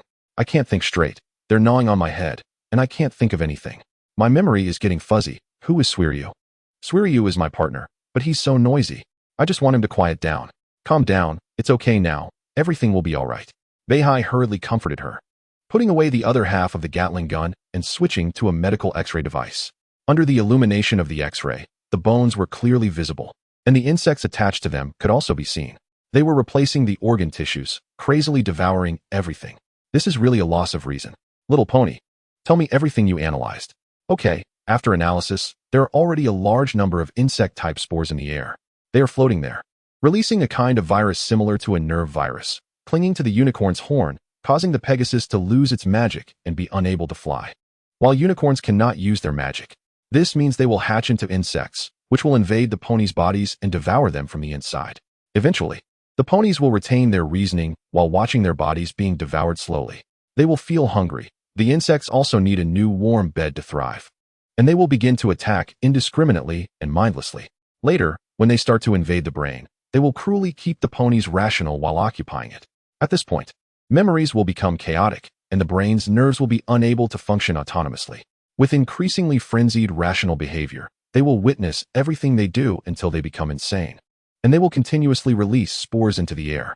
This is really serious, but aside from the spores, it seems that Ziyue's situation is also a factor. Her cute mark is a magical element, which means that once she is gone, the magic may completely decline. Beihai truly realized the seriousness of the situation. But the problem was that he couldn't use any isolation magic, and the weapons and medical facilities he brought seemed unable to cope with this crisis. He needed to reconfigure the antidote. Little Pony, analyze the problem and provide the optimal solution. Deploy a virus bomb to exterminate everything, and once the crisis is over, recolonize. What kind of genius method is this? I didn't bring that thing. Give me a replacement. Delete the extermination order and find a better solution. Find uninfected ponies, research them. Look for natural enemies or configure an antidote. Asymptomatic ponies are very important. My database will perform real-time calculations and updates. The Pony Empire has experienced several plagues before. I can conduct some research to crack the composition of the agent that completely kills these insects. However, it will take time. If you can wait, of course. I would prefer to have an asymptomatic pony to operate on. First, conduct research to crack it. As for the asymptomatic ponies, who knows? Maybe there aren't any. Beihai had already prepared for the worst. The pony's screen started changing, and then a progress bar appeared. Watching the progress bar move slower than a turtle, Beihai understood he couldn't just wait, so he took out some anesthetics from the items inside. Fortunately, using this storage device didn't require magic at all, since not every one of the 24 pony leaders had magic. Alright, you rest for a bit, but let me see if you can still move after the anesthesia. Beihai's intention was to directly use these things to incapacitate the other party, which would be better for everyone. However, after the needle was inserted, it had some effect. At least Ziyue felt drowsy and more chaotic, unable to get up, but her body was bizarrely still moving. It seemed that the areas capable of movement were all occupied. The pony calculated, what would happen if I cut these areas off? After cutting, the wound would be infected by spores. But if I immediately sew it up and disinfect it, there is still a possibility of self-healing. However, the other party is no longer suitable for this condition. Chapter 69, The Dopey Dragon. Beihai put away the anesthetic. He didn't dare to keep going. Although the other party's body was already partially paralyzed, her brain was still conscious. Although the expected result was not achieved, maybe she would feel a bit better, at least not feeling that nauseating sensation. Thank you. Ziyue finally got to rest. Although her brain was still exceptionally clear, but her body no longer felt those painful sensations. Beihai had to admit that this time was different from before. It was really hard to deal with these things when one's psychological endurance was weak. If Beihai had a phobia of clusters, he wouldn't be able to handle it. The mechanical arm grabbed the opponent like a claw machine, and then Beihai prepared to leave this place to explore other directions. However, before that, Beihai made an unexpected discovery. Ziyue was not lying. The princess really did bring the letter over. Beihai slowly unfolded the crumpled paper. All the words were clear. But when put together, Beihai found it hard to believe that this was something the princess would do. The letter stated that this crisis was to be resolved by Ziyue and her friends, while Celestia and Princess Luna had left, leaving Princess Yinyan behind in the palace. Beihai couldn't believe it, but the familiar handwriting proved it all. Could it be that these worms really affect intelligence and change personalities? It turned out that at some point while Beihai was standing still, those worms had attempted to crawl over. Looking at the worms that had been smashed to bits by weapons, Beihai felt an urge to vomit for the first time. These things were indeed hard to defend against. Beihai felt that this outing needed to be well prepared and quickly checked what useful items he had in his gem storage. Little Pony, help me check. There are too many things in this belt, and with Little Pie's involvement, I'm not sure what's particularly useful, but a flamethrower would be nice. Facing these things, Beihai thought using bullets would be a waste, and since the target was small, it would be better to use a flamethrower. You can activate the most advanced Little Pony. This is the pinnacle of technology and the safest bodyguard, friend, and the strongest killing machine. Show me what you've got. Honestly, how do friends, bodyguards, and killing machines relate? Following Beihai's command, a cubic substance quickly appeared from the gem, looking somewhat like a Rubik's Cube, with a circular hoofprint in the middle that seemed to need activation. Without hesitation, Beihai activated it, and soon, with a sound, the highest command was executed, and the cubic material began to change. Beihai started to wonder if this thing was liquid or nanomaterial. Soon the initial interface unfolded, and the more Beihai looked at it, the more familiar it seemed. Wasn't this just a face-making game? No, it wasn't right. There were limitations, only a few fixed modes to choose from. Upon closer inspection, it appeared to be some races from Pony Maria. Beihai slowly set it up, and at the last step, the emotion switch fell into silence.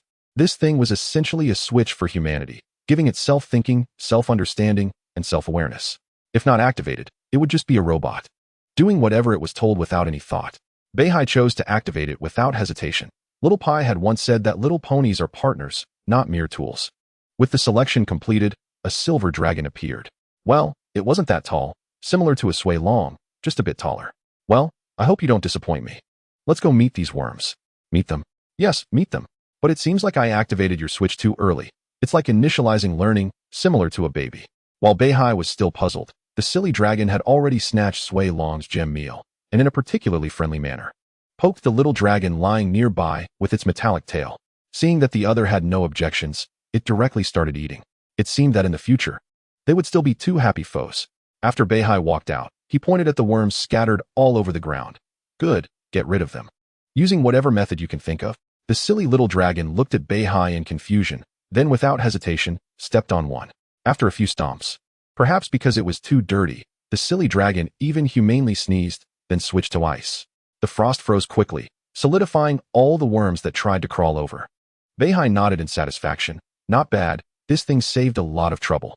Good job, from now on your name will be Silly Dragon, now follow me. I still need to find other friends. The path was smooth and unimpeded, whether mutated or crawling on the ground. All were frozen by the frost sprayed by Silly Dragon. When they arrived at the next location, the home of Jinchi, Beihai was about to kick the door when Silly Dragon had already breathed fire, melting the door directly. Beihai nearly kicked into the sea of fire and had no choice but to hit Silly Dragon on the head. Don't take matters into your own hands. And you broke the door. Remember to fix it yourself. Silly Dragon opened its mouth, but didn't say anything. Faced with this situation, Beihai silently cursed his bad luck. He already had a foolish silly chicken at home, and now he had to bring along a foolish silly dragon. What are you waiting for? Go in and scout. You can't make me go, right? I have no safety measures, and as for weapons, if the other side gets infected and can't control it, it would definitely be a mess. In this situation, it must be you, Silly Dragon. Otherwise, why would I let you out? Silly Dragon obediently went in. Although it was scolded like this, it felt honored. If it were anyone else, Silly Dragon would show them what a killing machine was. Beihai watched it go in, calculated the time, and secretly followed. He discovered that this silly dragon had a little pie stuck on its head. Little Pie didn't seem to have escaped either and was very hungry, so it bit onto the silly dragon's head. Luckily, the other party's head was hard. Otherwise, one might think Little Pie was grinding its teeth. You silly dragon, forget it. Let's just get down to business. Beihai thought, why bother arguing with this idiot? Let's just get to the point. Chapter 70, Seeking Help. Dragons are typically the most ferocious representatives. Their bodies are natural weapons of war, with wings sharp as blades. Capable of carrying various weapons, and a normal dragon's tail can easily flatten a hill with a flick. However, with modifications, strapping a nuclear warhead launcher would be a piece of cake. One can't even imagine how strong it could be, but Beihai seemed different, apart from being silly and small.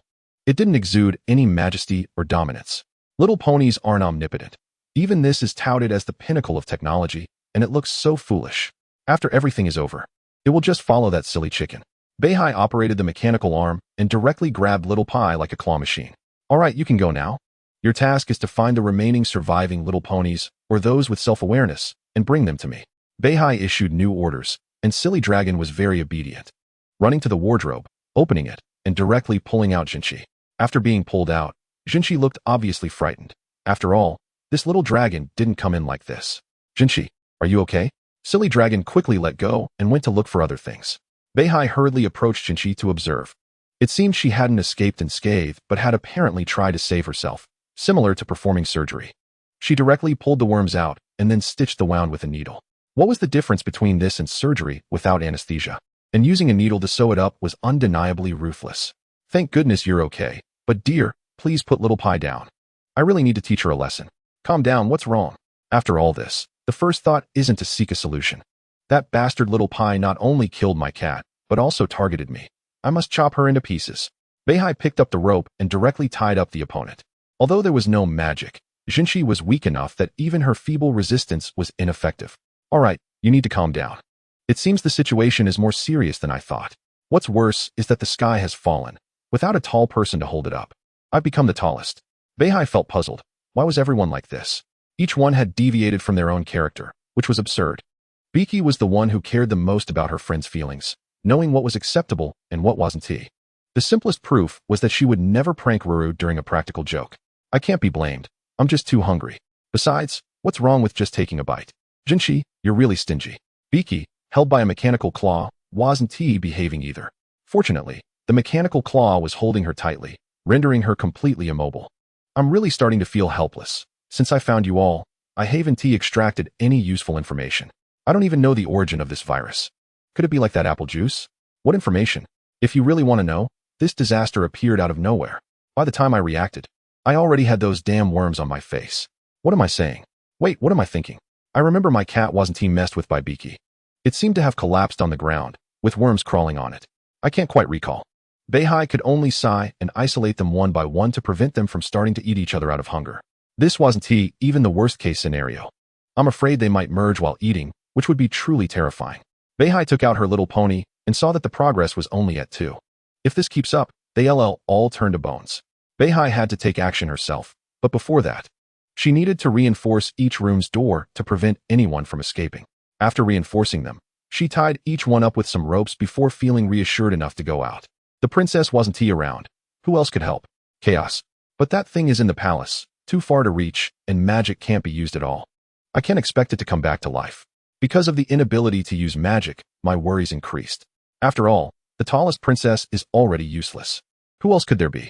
Oh right, Zaquila has extensive knowledge and should live far from the infection center. I need to find her. She should be in the Eternal Freedom Forest. Beihai thought of this and hoped fervently that she would be okay. After all, she knows a lot about herbs and must have been alert to these worms. As she walked through the forest, the surroundings were eerily quiet. The deeper she went, the darker it got. Wait, it's been dark for a long time. Why isn't the sun risen yet? That only leads to one bad conclusion. The failure of magic has caused celestial movements to stop. The moon and sun want to rise. But if we don't need both princesses, it would take at least 6 unicorns working together to make it happen. However, the failure of magic is enough to crush everything. Beihai felt like time wasn't waiting for her, but strangely, she didn't express much emotion. It felt as if she had lost something. There was no urgency or anger. But for now, she pushed those thoughts aside and focused on solving the immediate crisis. There were still no problems in the short term. The forest was indeed vast, and since it was Beihai's first time in this place, it was easy to get lost without the little pony's navigation. Watching the green dot on the screen getting closer, Beihai understood she was almost there. As she got closer to her target, she began to call out, "Zaquila, are you there? If you're home, you can come out. If you've been infected, you can also come out, but keep some distance." Beihai readied her weapon and remained alert, fearing an accidental hit. All hope rested on her now. She couldn't afford to be careless. Chapter 71. Beihai quietly waited and counted the time. 1 minute, 2 minutes. By the 3rd minute, she could no longer hold back. It seemed she had to force her way in. Holding the gun, she slowly approached the door. With the barrel pointed downwards, Beihai hesitated to act. What if the person behind the door was alive and she shot them? Moreover, it was very possible that nothing was wrong with them. That wasn't impossible. If they heard her, they might very well be pressed against the door for their safety. Zaquila, listen carefully. I'm counting to 3 seconds, and your door will be blasted open. It's best not to stand behind it. Beihai spoke loudly, hoping the other wouldn't panic. 3, 2, 1. As the countdown ended, she pulled the trigger, and the door was blasted open. Beihai rushed in and quickly assessed the situation.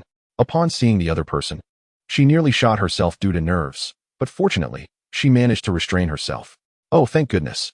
I knew you would be behind the door keeping an eye out. Lucky you dodged quickly. You look like you haven't been infected, right? Zaquila, beside the door, was a bit shaken but relieved she had moved fast enough. She initially thought about how the other would break down the door, especially since magic couldn't be used. Thanks for the heads up. I thought I would encounter a rational infected person trying to lure me out.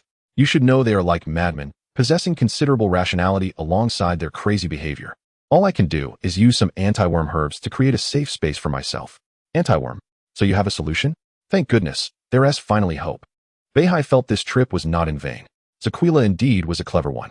Under the circumstances where most had been infected, she managed to protect herself, which was truly impressive. Don't celebrate too early, I still can't cure it. After all, it's like driving away snakes. Although I can make them leave, I can't kill or eliminate them. I need a little pony with antibodies. If that doesn't work, I think you could do it too. As this kind of thing is unpredictable, I can't even be sure how many little ponies are still safe. Alright, enough chit-chat. Follow me now. This place is utterly unsafe. It's creepy enough as it is, and what if we get surrounded? Beihai left the rest unsaid, but she believed the other could understand quickly. Soon, Beihai handed some weapons to Zaquila for self-defense and kindly taught her how to use them. Zaquila was not without courage. But given the situation, she wouldn't dare come out without Beihai or any self-defense weapons. With the night vision goggles, it wouldn't be terrifying anymore. At least she wouldn't see those things. This wasn't about fear. As more and more difficult situations arose, the main concern was about a bloody massacre. Fortunately, with the help of the night vision goggles, they made it through safely. When they finally arrived back at Ponyville, Beihai noticed many survivors had gathered, but they had been captured by that silly dragon. Looking around, she saw Rue, Applejack, an unfamiliar unicorn, as well as Rainbow Dash and Apple Bloom, along with her own apprentice, the great and powerful Trixie. The silly dragon was nearby, exhaling frost to ensure the surroundings were safe. Good job, you did well this time. The dull dragon found this remark quite useful and nodded in satisfaction, like a child being praised. Applejack was still comforting Apple Bloom, while Rainbow Dash had some complaints. Oh my gosh, this is just terrible. My wings are already injured, and now this happens. Come on, friends. As long as everyone is okay, I still need your help to check on the remaining friends in the rare room.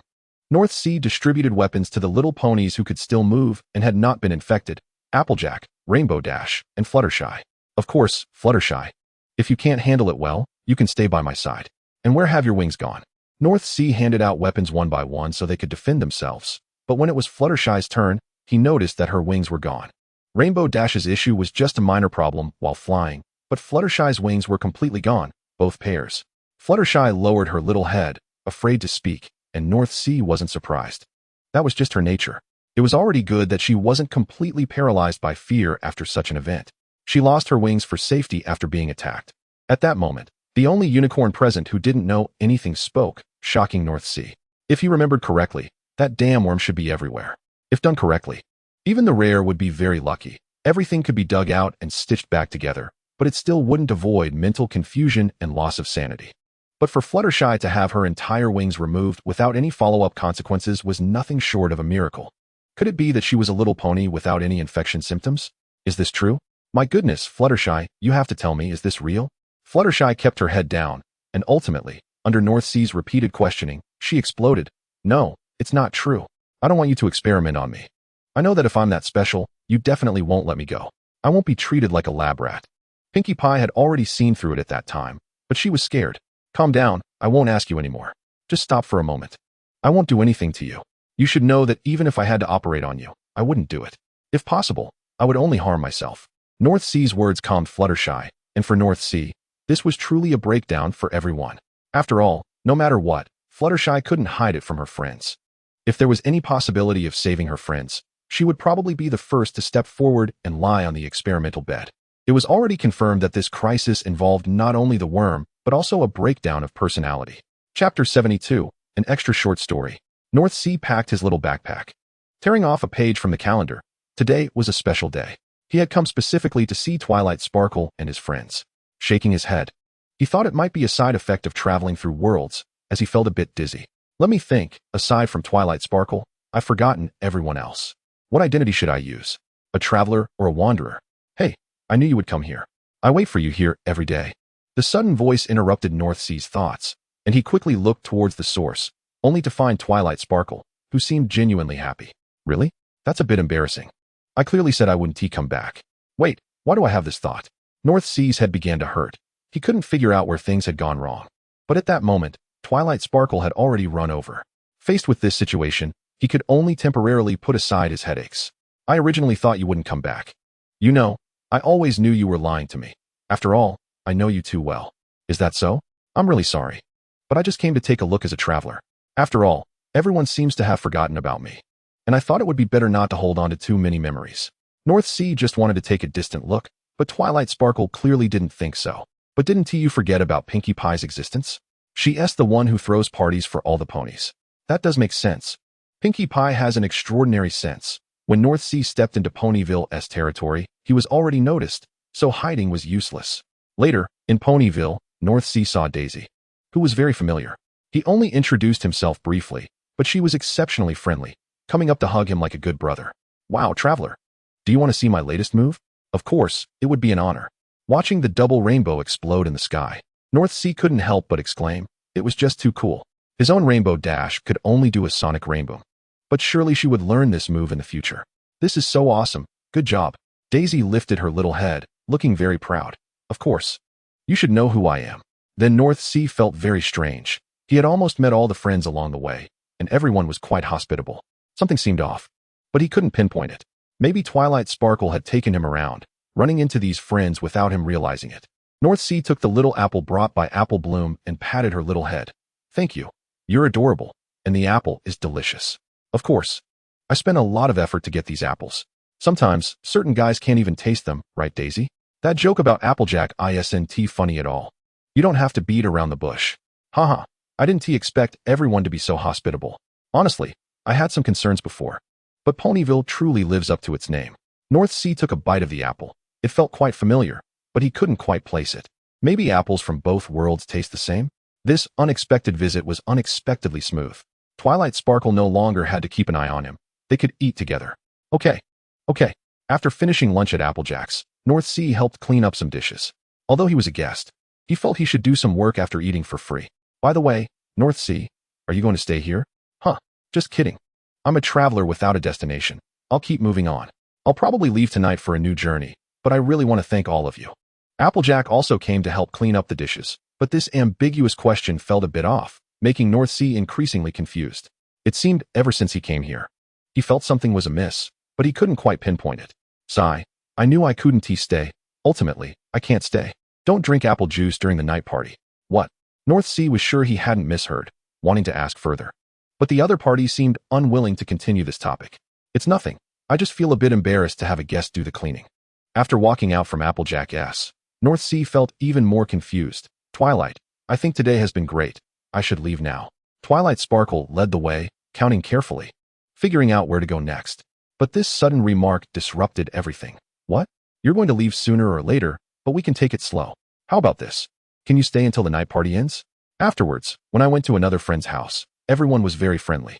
If it weren't for Beihai confirming and the other party calling their names only after self-introduction, I would have doubted whether they remembered something. Soon, it was party night. Beihai was sitting at a table, and for some reason, perhaps because he had eaten too much at Applejack's house, he didn't want to touch anything at the party. Friends, you all have to leave soon, so let's have a drink together. However, it shouldn't be a problem. Beihai was still confident in his alcohol tolerance. Plus it was just fruit wine, so 6 cups shouldn't make him unconscious. But just when Beihai wanted to drink, he hesitated. Applejack had said that one shouldn't drink at parties, yet Applejack was holding a cup as well. Should he believe it or not? What's wrong, friend? Looking at those eager eyes, it was really hard to refuse, and it seemed quite normal too. It's nothing, just a bit unexpected, but thank you all. Beihai thought that 6 cups of fruit wine should be no big deal, so he decided to drink. Otherwise, it would really hurt their feelings. After finishing, Beihai thought. As expected, there wasn't much to it, just fruit wine, but he was soon proven wrong. His head felt a bit heavy, which was strange. Could it be that the fruit wine was actually stronger? You all go ahead and enjoy yourselves. I feel a bit tired. Eventually, his eyelids couldn't hold up, and he directly collapsed on the table. I've had enough. We shouldn't be doing this. This is deceit. Applejack couldn't hold back anymore and smashed his cup. But the effect was good. And although you say that, you still came over to toast, didn't you? We all understand what we are doing. But we only have this one opportunity. It's coming soon. According to Keela, if this thing is used for a long time, it will make little ponies dull. And the magic will fail. Beihai packed his small backpack, tore off a page from his calendar. Today was a special day. Why did he feel so dizzy? Perhaps it was a side effect of the teleportation. Just as Beihai was about to move forward, a voice called out to him. Hey, you can't go any further. Thank goodness I finally found you. Ziyue? Yimbao, you all came. But how did you end up here? No, I should keep moving forward, ignore them. Chapter 73, Limitations of Thought. After comforting Ro, Beihai began to think about what to do next. Hello, may I ask, you lost Ro's wings. But are the wings still intact? I really need them. Okay, they haven't been lost yet. Starlight took out the wings from her survival backpack, and Beihai received them. This thing still needed some experimentation. If Ro was truly immune to infection, then these 2 pairs of wings would be particularly significant. Please, Keela, I think you are the only one who can conduct this research. By the way, to make it easier, I'll give you the little pony. Beihai was very clear about what he could and couldn't do, so he naturally handed over these 2 precious items to Keela. First of all, Beihai trusted the other's wisdom. But the little pony could provide very convenient help. Sometimes the brain still needed to calculate, but artificial intelligence didn't need to. And if faced with a large arithmetic system, it could be handed over to the little pony to calculate it as quickly as possible. Keela took the 2 pairs of wings. I'll do my best, after all. This disaster came too suddenly. I'm just afraid that these won't be enough. Maybe we need more. Does this mean we have to perform some dissections? Not necessarily. But if it can be done, results can be obtained quickly, though it might also yield no results, only causing the other party to die in vain. That's why I said I'll try my best. This is easy to understand. No experiment is without practice and sacrifice. Alright, you can use these materials for some research. And we'll talk about the rest later. If it really doesn't work, I'll take a gamble. Keela seemed to see what Beihai meant, and quickly reminded him. At this critical moment, we really can't do that. Chief, I need to remind you that this time is different from the bats. I know. You don't need to say more. After their conversation, Beihai began to organize the survivors. There didn't seem to be many. But at least they could communicate normally and weren't rambling. Using the weapons is very simple. You just need to pay attention to the recoil. As for the aim, there's no need to worry. It will assist in targeting, so you basically don't have to fear missing. Everyone, let's huddle together for warmth. By the way, if you can, please call out to my friends. If you're scared, you don't have to. Starlight raised her little hoof to speak. What's wrong? Those worms seem to eat meat. What should we do if they get hungry?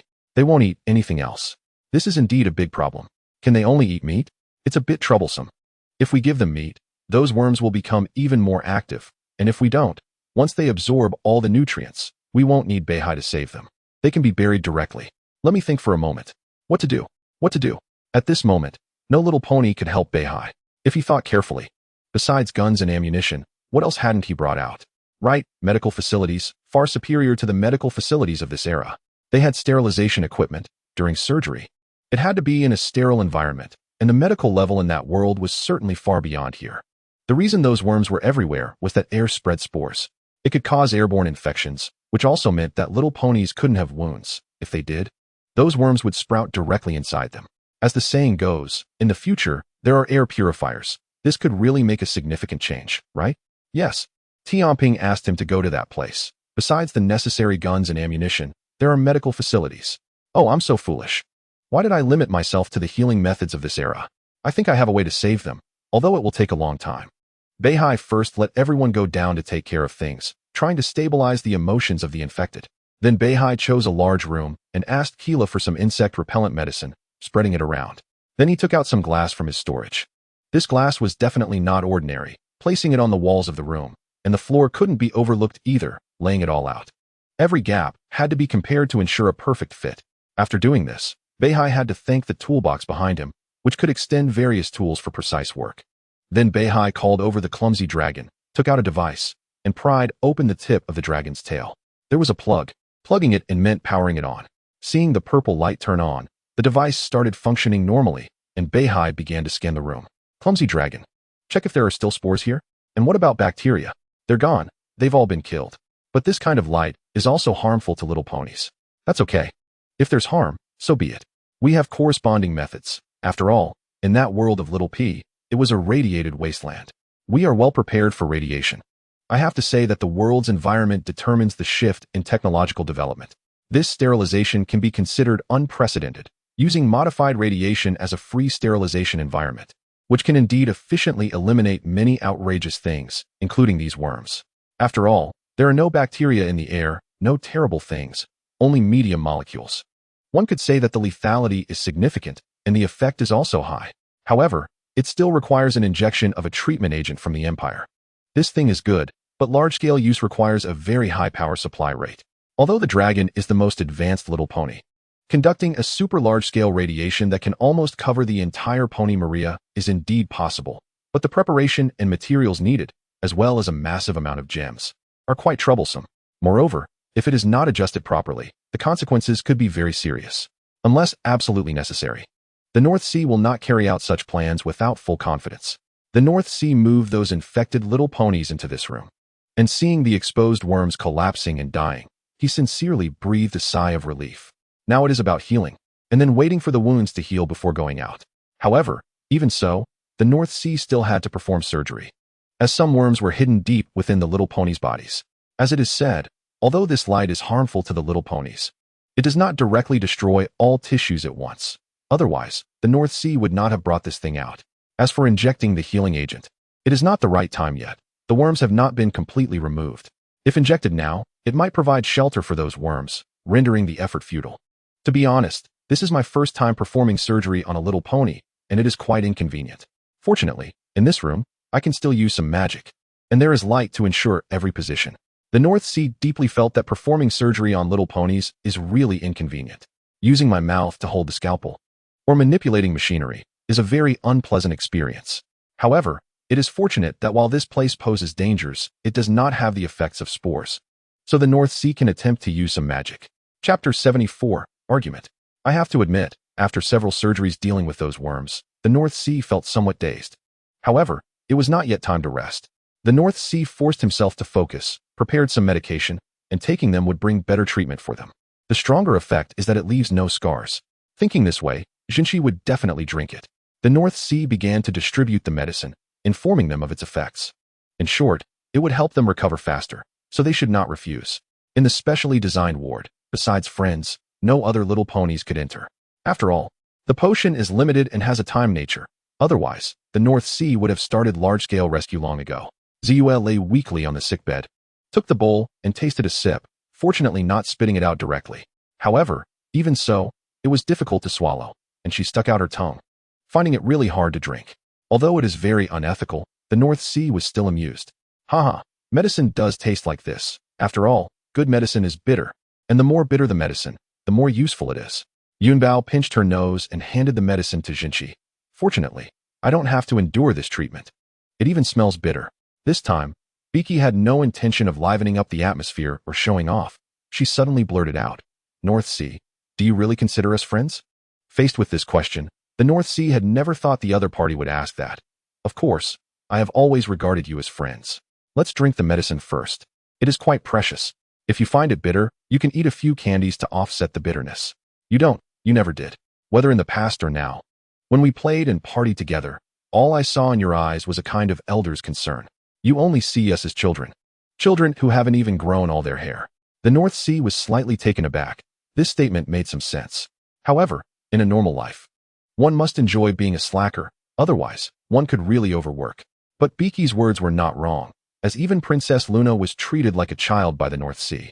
It's very normal. I wasn't prepared for this to happen. You are deceiving us. You have always been deceiving us. My intuition has never been wrong. If we were truly friends, we should face difficulties together, no matter how big they are. Yet you only use the excuse that we are still young to push us away and bear it alone. But now you are just as old as us. With these words, the atmosphere in the entire room became completely off. No matter how you put it, I don't matter. You don't matter, then are we important? The North Sea wanted to say, indeed, you are much more important than I am. After all, how could the main storyline continue without you in this world? How could it operate? Every time a disaster happened, the North Sea feared that they would be gone, mainly worrying about whether they could be revived if they were gone. After all, sometimes one does not even dare to gamble. If they really disappeared and could not be revived, it would be a big problem. Although Beaky had gone too far this time, I still have to say, we will ultimately have to face it. Even in the future, we still have to face it. What we need is growth. You have protected us too well, just like flowers in a greenhouse. Every time danger arises, we don't even know what to do. Finally, this kind of thing happened, and even Ziyue could no longer endure it. So, I went through all this trouble to save you. And the first thing you do when you wake up is to accuse me? Yes, your memories have indeed been lost. But does that not mean you have no ability at all? If you can't even protect your most basic memories, what can you help me with? This basically pointed at them, implying that they are just dead weight. The North Sea realized that his words were somewhat harsh, but for now, he could only say it this way. In fact, the North Sea had long thought that such a day would come, but did not expect it to come so soon. It seemed that it was not early. They had indeed experienced a lot. Enough, we don't need your help. Turn off that broken machine. We will find a solution ourselves. We are not children in your eyes, and you are not much older. The North Sea quietly stood up, without any emotion, and when he reached the door, he patted the nearby dragon, advising, keep an eye on them. This character breakdown is indeed a bit hard to deal with, but once this matter is over, they will return to their original selves. The North Sea treated all of this as just a character breakdown issue. After all, at this critical moment, turning off the instruments would only allow them to get infected again. Please, the blade just moved and is already very weak. As the door closed, the room fell into a long silence. No one knew if what was just said was due to the breakdown or if it was something they wanted to say all along. Perhaps it was just long suppressed, and now was the right moment to release it. Is Beaky okay? Maybe she should rest. The North Sea is not wrong. We can't even handle the matter of memories, so we really can't help much. Applejack comforted from the side. Those words earlier were indeed somewhat painful. But what could be done? What they said was all true. Did you not notice that the North Sea's emotions have already disappeared? He has no emotions left. The words just spoken, if they had come from any other little pony, would have been met with rebuttals, anxious explanations, or anger. But the North Sea did none of that. If that is the case, the master's strength may come with some cost. In other words, as time accumulates, the master will become devoid of any emotions. Do you now understand the severity of the situation? Beihai has been acting like a hero all this time. We don't know how much he has been through, but I can see his emotions are gradually fading, becoming thinner each time. And just as Ziyue said, we need to grow. We can't approach everything like a reckless youth. These words excited and made all the ponies present tense. It's true. We might be able to forget for a while, but one day we will have to face it. Losing memories could very well be magic. As long as it's magic, there must be a way to break it. Just like the simplest lesson Beihai taught me, magic is like a lock. But as long as it's a lock, it can be opened. If the key doesn't fit, we can resort to some force. On the other side, Beihai went to assist Zekura. If they couldn't figure it out, Beihai might have to take a risk. Chapter 75, Adaptation. Because the research materials and available samples were only 2 pairs of wings, each use had to be extremely careful. Nothing could be wasted. It was almost as if every experiment had to yield results.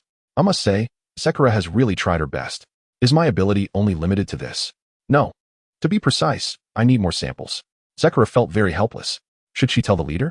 But even if she did, it would be of no use. Zekura clearly understood that if she told Beihai, he would definitely use other methods, including but not limited to infecting himself to conduct the best experiment. But Zekura did not want to see that. Just based on Beihai's temperament, he would never harm Ruru if he said he wouldn't. Zekura fell into a long silence, staring at the wings on the experiment table, which were already beyond repair. Finally, she asked a pony, which part should be struck to make the other quickly faint. If I want to attack a pony and make all the other ponies present unaware, how should I do it? Zekura felt a surge of ruthlessness in her heart. But this was too bold. However, it could be said that artificial intelligence could also do very well in this aspect. It could even calculate many ponies' personalities and habits, ultimately deriving the perfect crime. How's the progress? The sudden voice interrupted Zekura's dangerous thoughts. Still not enough. Ultimately, it's too little. And these 2 pairs of wings have already become dead objects. If possible, I would prefer to see what happens to Ruru after being attached by the worms.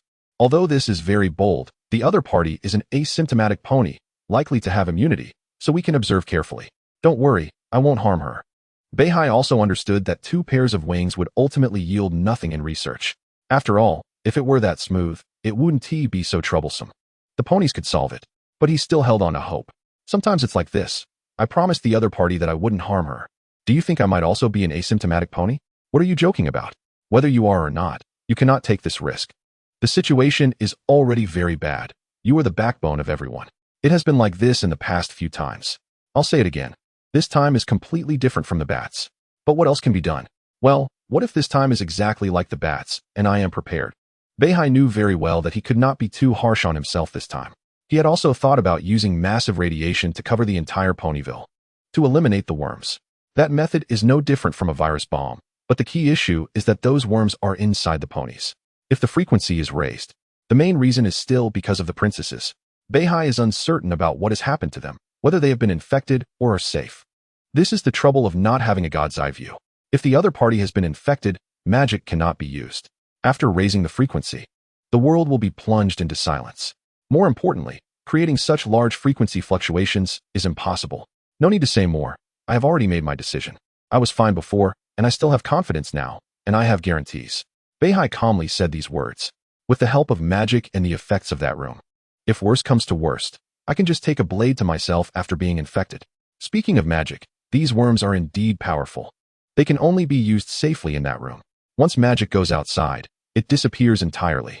As the saying goes, when various plagues strike, it's very difficult to hide. And you might feel anxious. But if you want to be infected, it's too easy. Beihai's face turned extremely ugly. How to put it?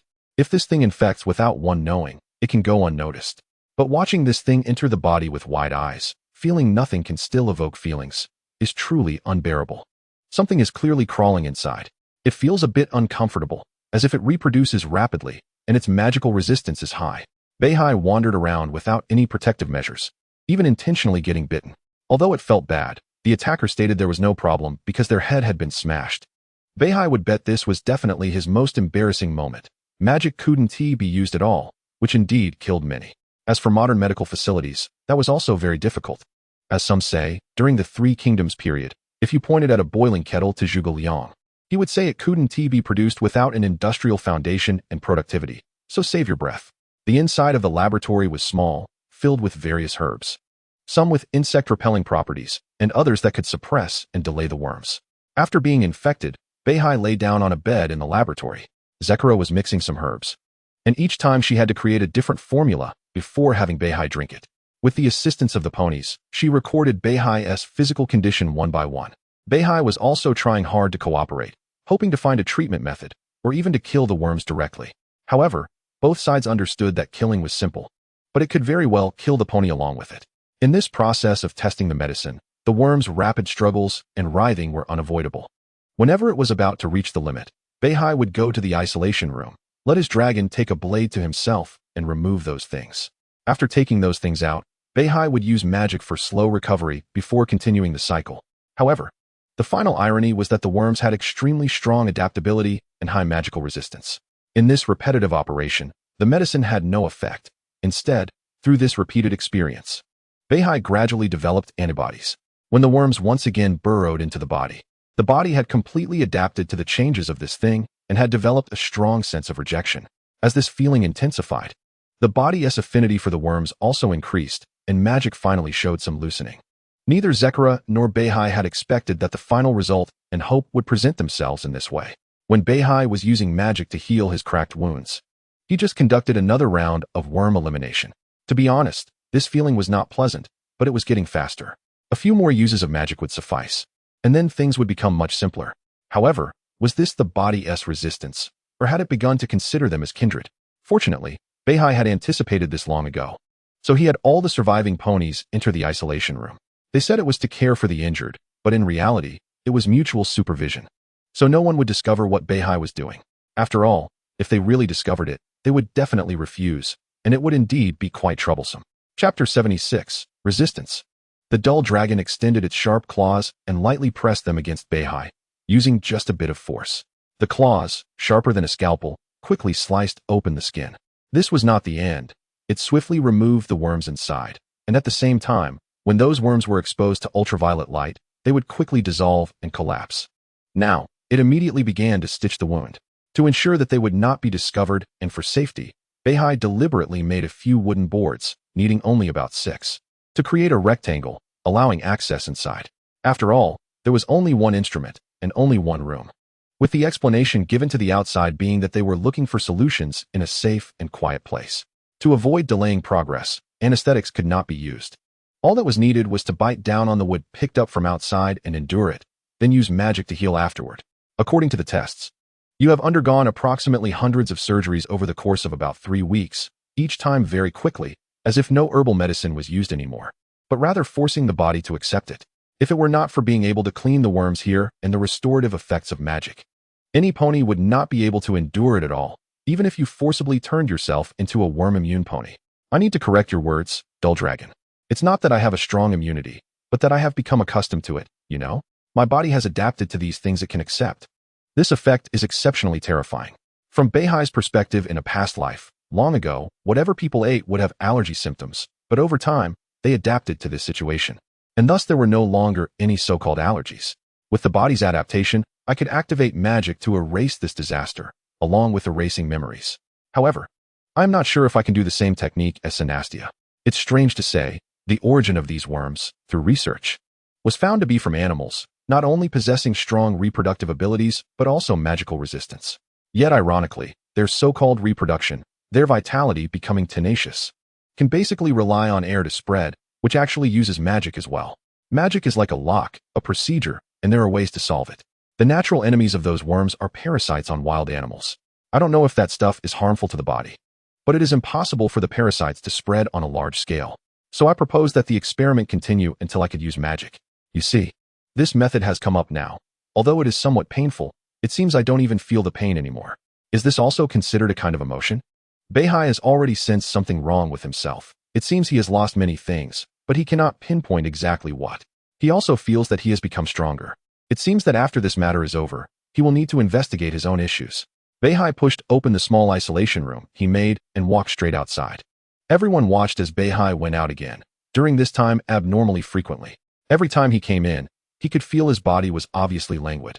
But after a moment in the small compartment, he came out looking, falsely, energetic. This really made the ponies curious.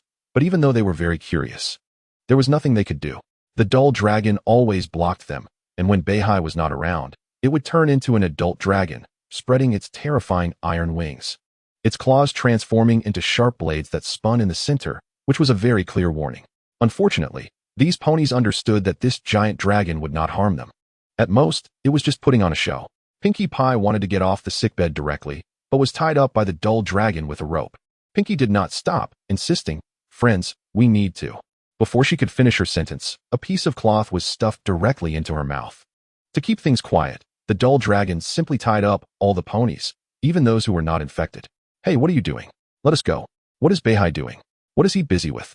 Applejack and Rainbow Dash were tied together, but the other side clearly would not give up easily, violently biting the rope with their mouths. Because of her injured wing, Rainbow Dash cried out in pain just as Applejack was about to break the rope, causing her to pause momentarily. No, don't stop. We have to resist. Rainbow Dash gritted her teeth, clearly not preparing to continue, forever having their memories erased, knowing nothing. Unable to resist with their friends, only able to watch each other helplessly. This time, no pony would back down. After understanding the determination of her friend and herself, Applejack fiercely bit through the rope. However, before she could act, a massive steel claw pressed her down to the ground. Almost simultaneously, after gaining her freedom, Rainbow Dash also wanted to act, but the same claw pinned her down as well. A dragon only has one tail, right? How can there be two? After being pinned down, Rainbow Dash looked at what was pressing her, connecting to the dull dragon's tail, and couldn't help but exclaim. Because I am not a dragon. I am a solid-like liquid. I can turn any part of my body into a powerful weapon. My master wants you to stay put. This is for your own good. In the future, you will eventually understand all of this. What a joke. When will we understand all of this? Are we supposed to wait until you present your master's corpse in front of us, and then you tell us the information? The dull dragon was clearly angered by this remark and wanted to show Rainbow Dash a lesson, but due to the other party's identity, it stopped its hand. My base code and instructions will always be the same, loyal to the master's commands. Whether I have feelings or not, I will only obey this one. Now all the ponies were trapped. It should have been hopeless, but because of the magic in this room, it could be used. Beihai could use it. And the other ponies could too. The only difference was whether they could notice it. The dull dragon suddenly felt its body was out of control, being forcibly lifted. It wanted to react quickly and control the unicorn using magic, but it was too late. A sudden flash exploded, and the dull dragon disappeared. The dull dragon felt a shift and found itself in an unfamiliar area, looking at the infected ones closing in. Without hesitation, the dull dragon immediately entered a battle state. Ziyue, Xingguang, and Trixie simultaneously executed this move, two modifying reality, while the other used magic to complete it. The three unicorns directly sent the dull dragon to another location. At that moment, Beihai once again came to the compartment and found that it had only been a short while. Why was the room so chaotic? And where was the dull dragon? Beihai still needed to rely on the other party's quick techniques to heal himself, but what about the dragon? Without the dull dragon, the room's power supply system soon couldn't hold up. More critically, Beihai had to operate on himself. However, looking at Ziyue and the others who could get out of bed and move, it seemed to be more troublesome. You all need to calm down. I am doing this for your own good. Beihai looked at them slowly approaching to surround him and could only retreat until there was nowhere left to go. Chapter 77, Failure. Without this safe isolation room, our magic would be useless, and then it would be very difficult for us to implement any actions. Beihai tried to explain the dangers involved, sometimes acting on impulse, simply foolish to the extreme. When North Sea tried to use magic to stop everything, he found it was completely useless. Suddenly, a rope was tied around North Sea's body, and before he could react, he was pulled over. Applejack quickly subdued North Sea. Among all the ponies, Applejack's physical skills were arguably the best. After all, not every pony could fight a scorpion-tailed lion. Now, with North Sea half destroyed, he had no ability to resist. Afterward, Zekra brought a bowl of medicine to North Sea. Looking at North Sea, who was tightly bound, she explained that after many experiments, some parasites had been added to the mixture. Don't worry, once you drink it, the parasites will kill the worms inside you and then dissolve themselves. This is what we concluded after numerous experiments, and the success of this research came after many infections and repairs. After so many repeated experiments, it would be unreasonable not to have any results. However, seeing North Sea tightly restrained, with only his head able to move, she asked, Do you need to change positions? North Sea tried to struggle, but it was of no use. He could only distract Zekra in front of him. Is that the point? What are they doing? Proving they have grown up, thinking they can face these crises. I'm about to succeed, according to my thoughts. I just need to go through a few more rounds. Oh dear, these guys are so immature. Zekra, you shouldn't help them. You should untie me. I can't do that. I'm sorry. Although your body is gradually adapting, I'm not sure how much you need to go through. You just said a few rounds, but on the 14th day, you were saying the same thing. You've always said this, and you aren't even sure yourself. I'm afraid that in the end, it won't be your body adapting, but rather your mind believing you have adapted. That conclusion is terrifying. Just like your inability to use magic. Doesn't that explain everything? So, I'm sorry, leader, but I refuse your order. You have been overthrown. Perhaps we need to try believing.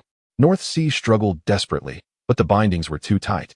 And everything on him had been thoroughly searched. Even the ponies, not being the right type, couldn't carry out a rescue operation and could only serve as auxiliary tools. All right.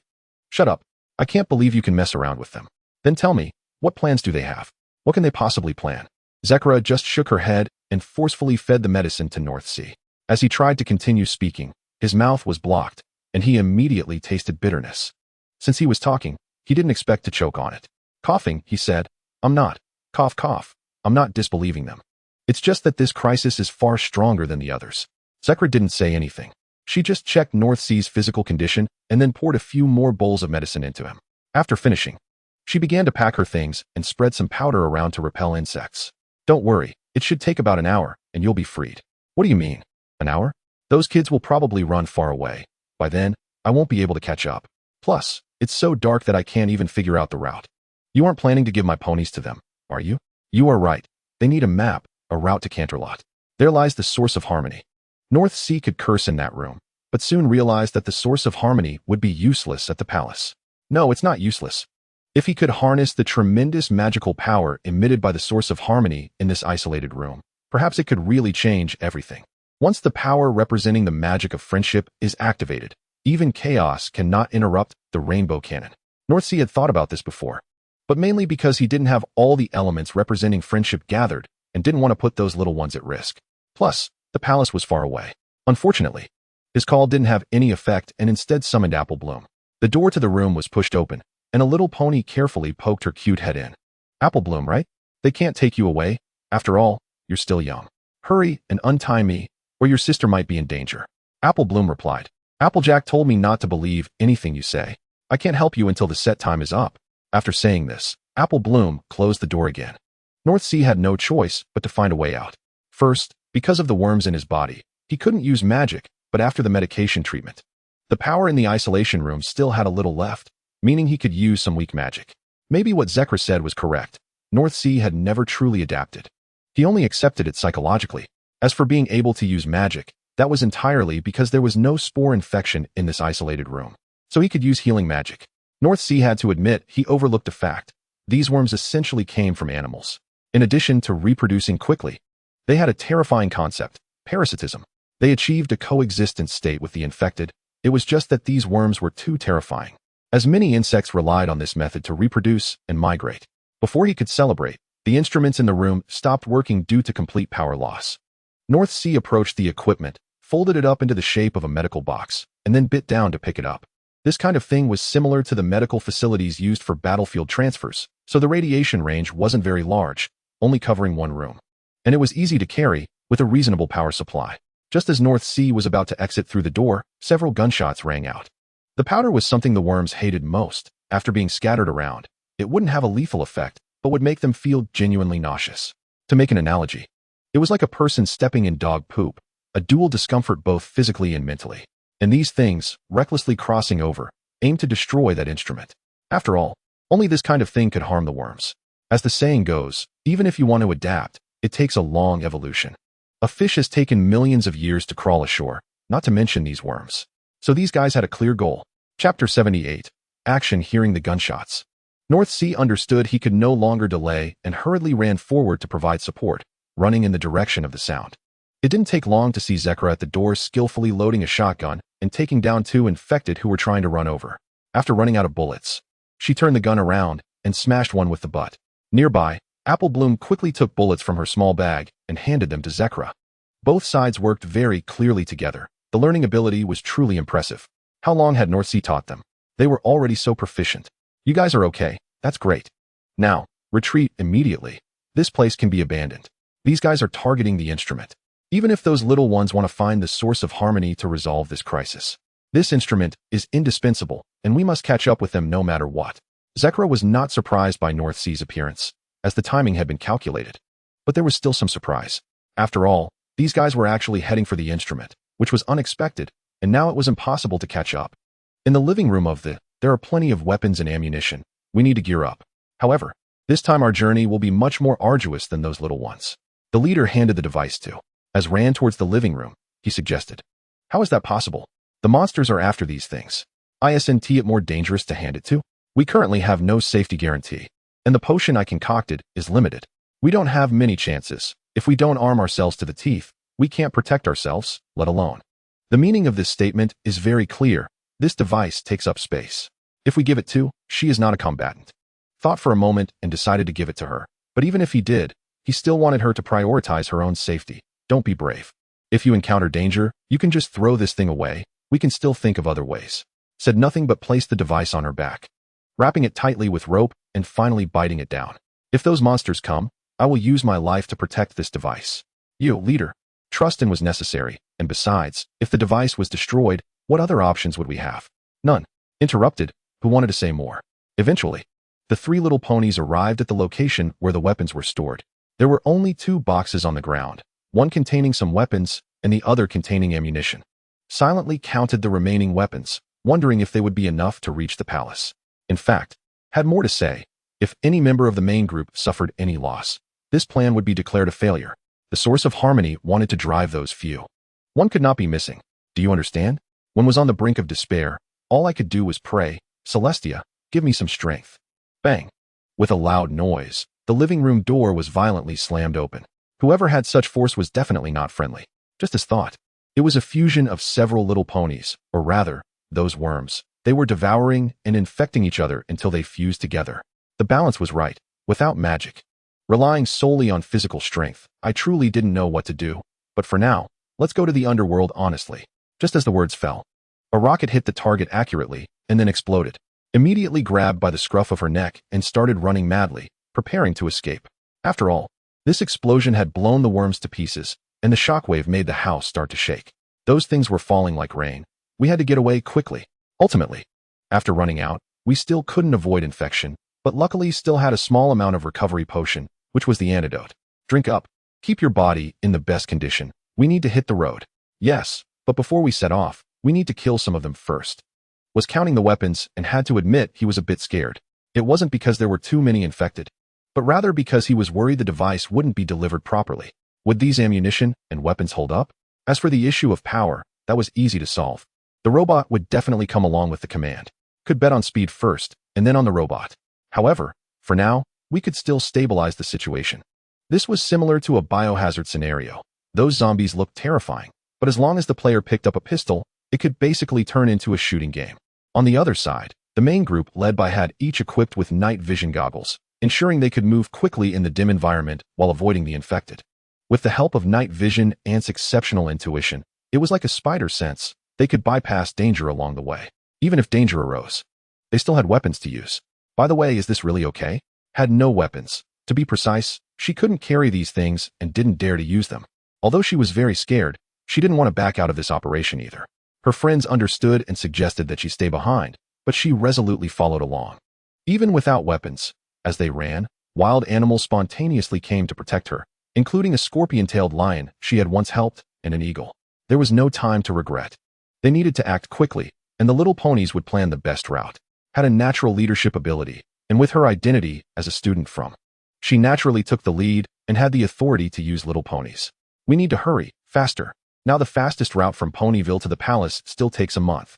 Just as everyone was anxious, a loud crash suddenly came from ahead, and a terrifying steel giant beast emerged from the jungle. Its throat could even spew flames, and due to its liquid and amorphous nature, it could extend many chains that easily pierced through the bodies of the infected. Faced with such a scene, couldn't help but exclaim, my goodness. Don't tell me this guy is the robot that the little ponies led us to. Gemstones. I need gemstones. Otherwise, my energy will no longer be sufficient, and I cannot reach my master. Chapter 79, Credibility. Faced with the robot's request, the little ponies present had to make a choice if they wanted to help. We can give you gemstones to restore your energy, but you must promise not to harm us. Stepped forward and said, realizing that now was not the time to hesitate. They needed to make a choice quickly as time was of the essence. Reminded, and her view was very straightforward. This guy was just a block of wood, only capable of executing corresponding commands. However, they couldn't just watch it run out of energy and remain here. Moreover, they needed its power, otherwise. Pony Maria had almost no place to charge the device. Either the places were too far or simply didn't exist. Pony Maria did have some remnants of industrial development, but most other places basically had none. While the debate continued, spoke up, I don't think that's the main point. The main issue is that we didn't bring any gemstones with us when we came out. Her words brought resolution to everyone's argument. Took off the storage gemstone hanging around her neck and inspected it. There was almost everything inside, but most were weapons, some medical bandages, anesthetics, etc. It was basically a bag of treasures, but there were no gemstones. To be precise, never thought they would need gemstones because he didn't really know what else they were useful for besides decoration and as lunch for the dragon. The most important thing was that gemstones were indeed very common on this mysterious continent, like broken stones. Facing these gazes, generously stepped forward. All right, everyone step back. I think it's my turn to step in. Although I can't use my talent to find gemstones right now, sometimes I carry one or two with me. Just that the ones I have are definitely very precious, extremely rare for clothing design. After saying this, took out the gemstones hidden on her body. Although there were only 2 or 3, it was enough. The dull dragon looked at the gems. Considering his current situation, I can agree to let you go after this is over, and I will act as if I didn't see you. After obtaining those gems and confirming that he had successfully absorbed them, the dull dragon began to walk in another direction, carrying a large sack and directly bypassing the little ponies. Just when everyone thought this was a fair trade, at that moment of relaxation, an attack came swiftly, catching all the little ponies off guard. The sudden chains bound every single one of them, and facing this unexpected attack, no pony could react in time. The animals were directly yanked away, lying unconscious on the ground. Not only were the ponies' weapons disarmed, but even Applejack's attempt to use the storage gem was snatched away. Twilight Sparkle was hung in the air, realizing she had been fooled, could only emit meaningless sounds, with no magic to use. And aside from Applejack and Pinkie Pie who posed some threat, there was really nothing to stop them. You're untrustworthy, you dishonest scoundrel. You've misunderstood something. Besides greed. Dragons are also synonymous with dishonesty and cunning. Besides, you're lucky. At least you 1T end up in that big sack. And I didn't lie. I said I would let you go when I was fully charged, but right now, I haven't even recovered half. Mr. Dull Dragon, please let us go. We really have important things to do, and it would greatly help your master. Although Rarity was also suspended, she still pleaded with the Dull Dragon, which could only be described as very Rarity-like. Don't even think about it. I'm not an animal. Pretending to be good and acting pitiful won't make me listen to you. What a joke. The Dull Dragon said these words with a hint of amusement, even a bit of pride. It only took a slight trick for these little ponies to obediently comply. Well, it seems we can't communicate anymore. Negotiation is useless. Showing weakness is useless. So it will only be violence. Rainbow Dash wanted to give the Dull Dragon a piece of her mind, but struggled to break free. Her wings couldn't fly. After all, magic couldn't be used outside, and with her wings injured, it was normal not to be able to fly. The Dull Dragon watched the other side with boredom. I can watch acrobatics after this is over. You should behave. We'll reach our destination soon. As North Sea advanced, clearing the pursuing enemies behind, he found it strange. He didn't remember there being so many ponies in Ponyville. Why did it feel like a tide of corpses? Sakura, how many bullets do we have left? The situation isn't good. There aren't many left. As for those who remained there, while the ammunition was sufficient, it was also digging their own graves. They could only venture out a bit, with no better options. Now they could only run forward to shake off the pursuers. If they were about to be caught, they would have to throw out the few remaining grenades. If it really came to that, they would have to split up. I don't believe these things are that smart. Apple Lily, give me your backpack. You're still carrying the instruments. We just need to swap backpacks and exchange the contents. I will try to draw them away. This should be my job. Sakura, you acknowledge their plan and let them go. So you need to complete this task while also protecting Apple Lily. North Sea had to take the gamble. He really didn't believe that these things had such intelligence. Just as North Sea was preparing to switch backpacks, a strong gust of wind suddenly swept in, and a silver steel giant dragon descended from the sky. The Dull Dragon's appearance was of a flying dragon, and with the Western dragon species and a steel body, any flame acceleration could break the sound barrier. Chapter 80, Friendship Cannon. North Sea looked at the steel behemoth before him. If this thing was as cool as Optimus Prime saving the day, he would be grateful. No, he didn't feel that way. North Sea just wanted to curse. This thing didn't have a manual. And no one told North Sea it could transform into this form and fly. If he had this thing, North Sea would have already discarded all his plans. You can fly? You transformed into this. It's a bit cool, but why have you never shown this in front of me? He thought the rockets and molecular bombs in the armory were already impressive, but he didn't expect the real killing machine to be here. It turned out the ponies weren't lying. The killing machine lived up to its name. However, when North Sea activated it, it was just a tiny bit. Master, you didn't even ask. This line sounded strangely familiar and classic, as if it appeared in many works. In countless moments of wanting to curse, he managed to hold back 1,000 words, feeling like a mute eating durian, having no way to express his frustration. North Sea met with Twilight Sparkle and the others once again. Twilight Sparkle, Rarity, Applejack, and Rainbow Dash. Each one of them sat obediently on the ground, like good little kids. Why aren't you all acting out? Do you know leaving this equipment here almost caused a big incident? Forget it. This time I have to thank you. As it made me realize that sometimes my choices aren't entirely correct, and plans can't be perfect. No pony can be flawless and never make mistakes. He recalled how foolish he had been, running to infect and then cleanse, like an idiot, wanting to see them grow up and face things together. But sometimes growth is slow, and being too eager can bring immense pressure. Meals must be eaten bite by bite, and paths must be walked step by step. North Sea's preaching proved to be quite effective. At least each of them sat there like quails, obediently. Your plan is indeed good. I agree, maybe you have really grown. But you're still a bit foolish. North Sea originally intended to encourage them a bit. After all, constant criticism wouldn't he do? And he had to say some nice words. It was the same principle as hitting with a stick and then giving a sweet date, but unexpectedly. These few took it for granted. Really? So can we fight side by side in the future? Rainbow Dash couldn't contain her excitement, thinking this surely meant their recognition. That's impossible, but I will give you another chance. We will talk about it next time.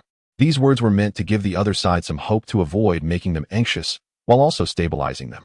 After this incident, North Sea realized that these little ones needed a suitable growth environment to face these challenges with some measures and precautions to avoid instant losses. Where two could be incapacitated in an instant, and even their combo techniques and harmonious origins couldn't be used. Therefore, North Sea was prepared to test the intensity of the dark event. If this intensity was like a worm, with magic unusable and a particularly strong infection, North Sea would choose to make the other side lose their memories. But if it was within North Sea's control, he would give them the boldness to operate. As not every crisis meant magic couldn't be used, North Sea would support and back them up. After comforting the main group, North Sea went to check on the other survivors. When North Sea looked at the equipment worn by these survivors, the golden shiny standard armor was exactly what the palace guards wore. I didn't expect to be so lucky. The clumsy dragon was directly sent to the palace. It's just that I don't know if the other party brought the source of harmony out. North Sea extends the warmest condolences to these surviving warriors, who are all the defenders of the palace and Canterlot, the tough ponies infected by the virus. This time, there are indeed a lot of surviving ponies, including a princess whom North Sea has never seen before, but her identity is very recognizable. After all, she is a Thestral. According to inherent reasoning, she is either a princess or has some connection to one. However, the mental state of the other party doesn't seem very good, and she also has a big belly. North Sea doesn't dare to guess or disturb her. Being pregnant during such a time is absolutely impossible. Plus, after flying for so long and forcibly capturing so many surviving ponies from the palace, one must say that the clumsy dragon appeared like a villain, screaming and running everywhere.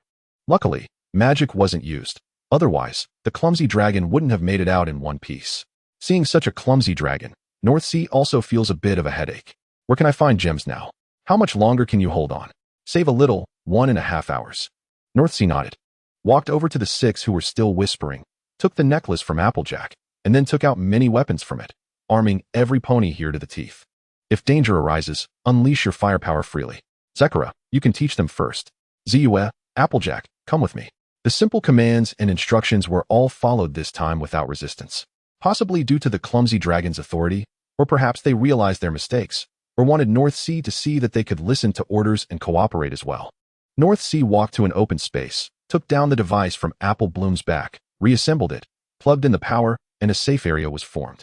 Alright, now we can use magic. Clumsy dragon, when you go to the palace, your energy should be running low as well. You must have eaten a few gems, but they had no effect and couldn't be digested. I hope you haven't lost them.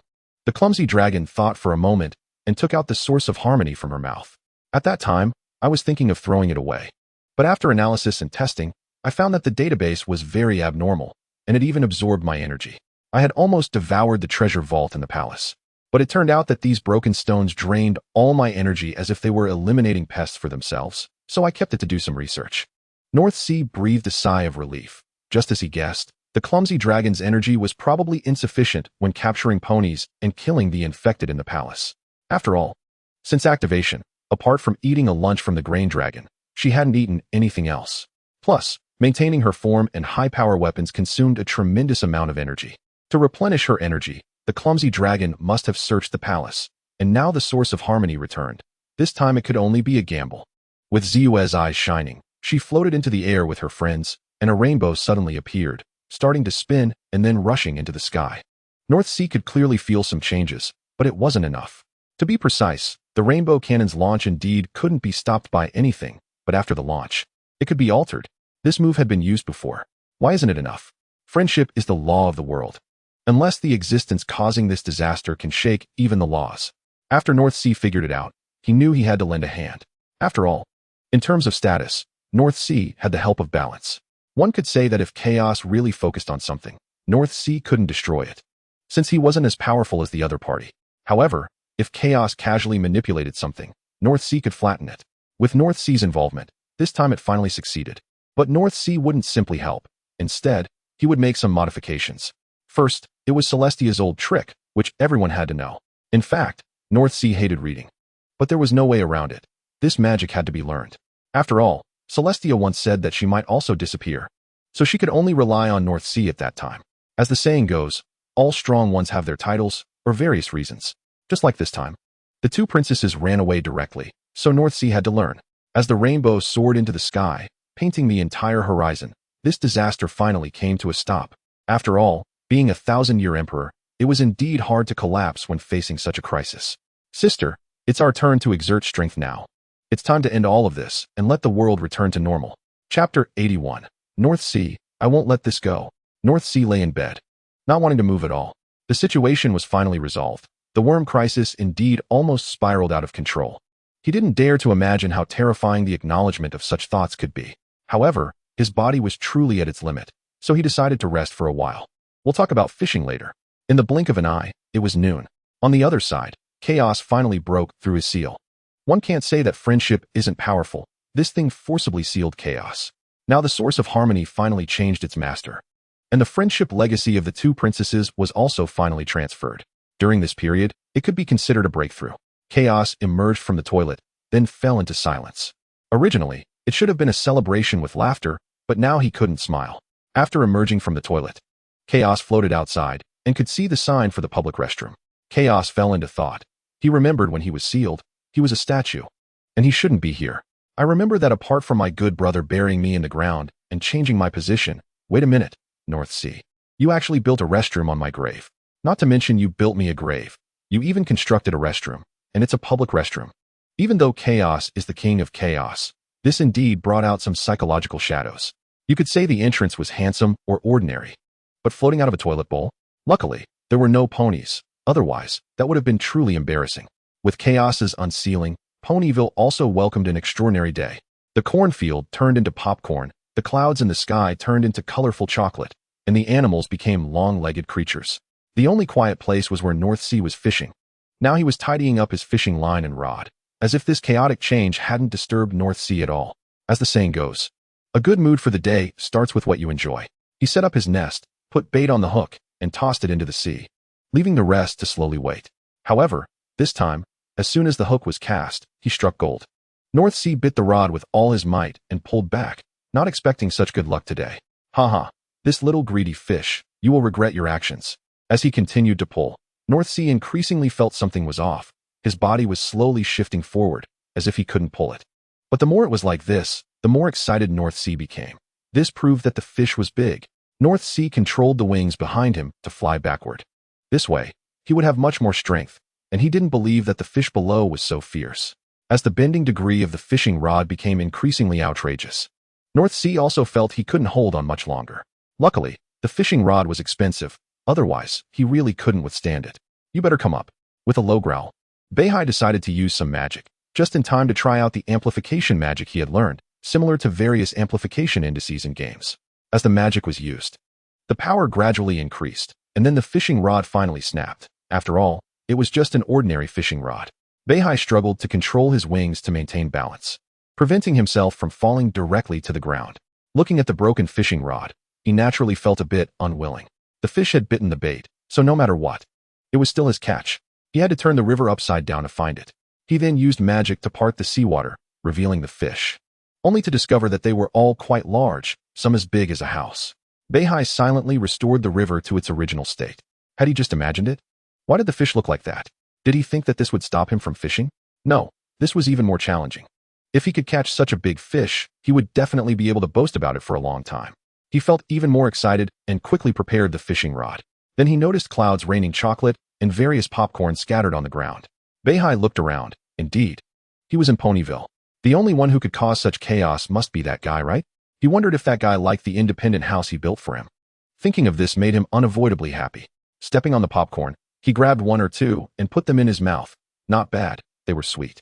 However, he soon couldn't eat any more, as the main characters had already taken action to quickly resolve the commotion. But as Beihai watched the animals surrounding the colorful clouds, he wanted to join them. He had never tasted that kind of thing and wondered if it was as delicious as popcorn. Partners, we need to take action. The princess has sent a letter asking for our help. I want to find out why Ponyville is like this. He thought to himself, I can't be seen. I can't be seen in this scenario. Don't involve me. It's really tiring. Just as Beihai thought. Ziyue had gathered all the friends of the Source of Harmony and wanted to call Beihai too, whether out of friendship or inexplicable trust. However, they couldn't find him. And with Suelong's urging, they could only leave first. After Beihai felt that it was safe outside, he dared to dig up the earth. As the saying goes, it's not that Beihai didn't want to help, but if he went, he would really be exhausted. But the fish matter could wait. Those animals put down the cotton candy. Let me taste what the chocolate clouds are like. Beihai was not soft-hearted and had quite powerful magic. This chaos was child's play for him. He directly used the power of order to restore everything here. Then, aside from the cloud and the popcorn, and those fish in the water, everything else was restored to its original state. Beihai held the soft cloud, feeling a bit happy. In fact, becoming a celestial unicorn had another benefit. He could sleep on clouds. God knows how comfortable it is on a cloud. It's softer than a bed. However, Beihai's happiness didn't last long. The emergence of chaos would disrupt all of Beihai's plans, including restoring memories. After all, the chaos was currently quite furious. Chapter 82, Spicy. Beihai dealt with the chocolate cotton candy cloud and was satisfied as he came to the riverbank, continuing to battle with these creatures. Beihai discovered that he actually quite liked sweets. The sweetness could completely dissolve his bitter mood. He engaged in a life-and-death struggle with the creatures in the river, determined not to use magic. After all, this time, it was the fish that bit the hook. He had to pull it up no matter what. During this time, Beihai thought of many ways, such as wrapping the line around a tree, resulting in the loss of several fishing rods. Yet the fish still hadn't come out of the river, and he had lost more than half of his stamina. But Beihai was not discouraged. Instead, he became even more excited. Finally, while Beihai continued to fight desperately, Applejack rushed over. Beihai was a bit surprised. Was the situation resolved so quickly? Applejack, you're just in time. Quickly help me. I trust your strength the most. Although he felt surprised, he didn't suggest inviting her to join the battle. Then Applejack took out a rope, but Beihai didn't pay attention since he was currently engaged in a struggle with the fishing rod and couldn't afford to be distracted. Beihai, stop fishing and run away. Ziyue's voice suddenly came. Beihai was taken aback and didn't react in time. How was this matter resolved so quickly? Was chaos so easy to talk to? Then suddenly, he felt a tightness around his neck and felt suffocated. Applejack didn't choose to help or catch the fish with the rope. Instead, she directly put it around Beihai's neck. This sudden situation was unexpected for Beihai. First of all, the other party was a friend, and he considered her like a child. Secondly, the other party's strength was vastly different from his own. How could she dare? Beihai, Beihai, Beihai, you can't escape. You'll always be with me. What are you saying? Applejack, what are you doing? All of this stemmed from what happened after they went to Canterlot. From the princess, they learned that the chaotic entity that had been sealed for 1,000 years had awakened. This was undoubtedly the greatest threat, so they prepared to use the Source of Harmony, but it had already been taken by chaos. What kind of look is that? I went to great lengths to help you restore these memories. Why is there still so much hostility? Chaos, hands on hips, felt somewhat wronged. Clearly, it was being kind-hearted. Why was there still such great hostility towards it? Indeed, I should thank you, but this time, you should obediently return to the seal. After all, you're not a dark entity. Dealing with you shouldn't be too simple. Just after Applejack confidently said this, chaos appeared before her. Yes, look how confident you seem. But you're just a burden, aren't you? Do you remember those things? As the gazes of both sides locked, Applejack's expression gradually changed. Countless memories surged to her mind. In the beginning, while Beihai was handling many things in the bubble, he mostly comforted Applejack, facing her mutations, the collapse of her reason, and her self-destructive tendencies. But he never tired of it. You'll get better, Applejack. I once promised you I wouldn't give up on you. Rather than worrying about the changes in your body, why not listen to some stories? I'm particularly good at telling stories. I guarantee you haven't heard these stories before. When all the friends were afraid, there was always a figure by their side. Although everything beautiful was recorded, it was all forgotten. The clearest memory was that Applejack relied on Beihai the most. He had clearly said he would always accompany her, no matter what difficulties they faced. But suddenly, the tone changed. After Beihai finished his work, he couldn't help but complain. So troublesome, taking care of someone else's emotions, just like a child.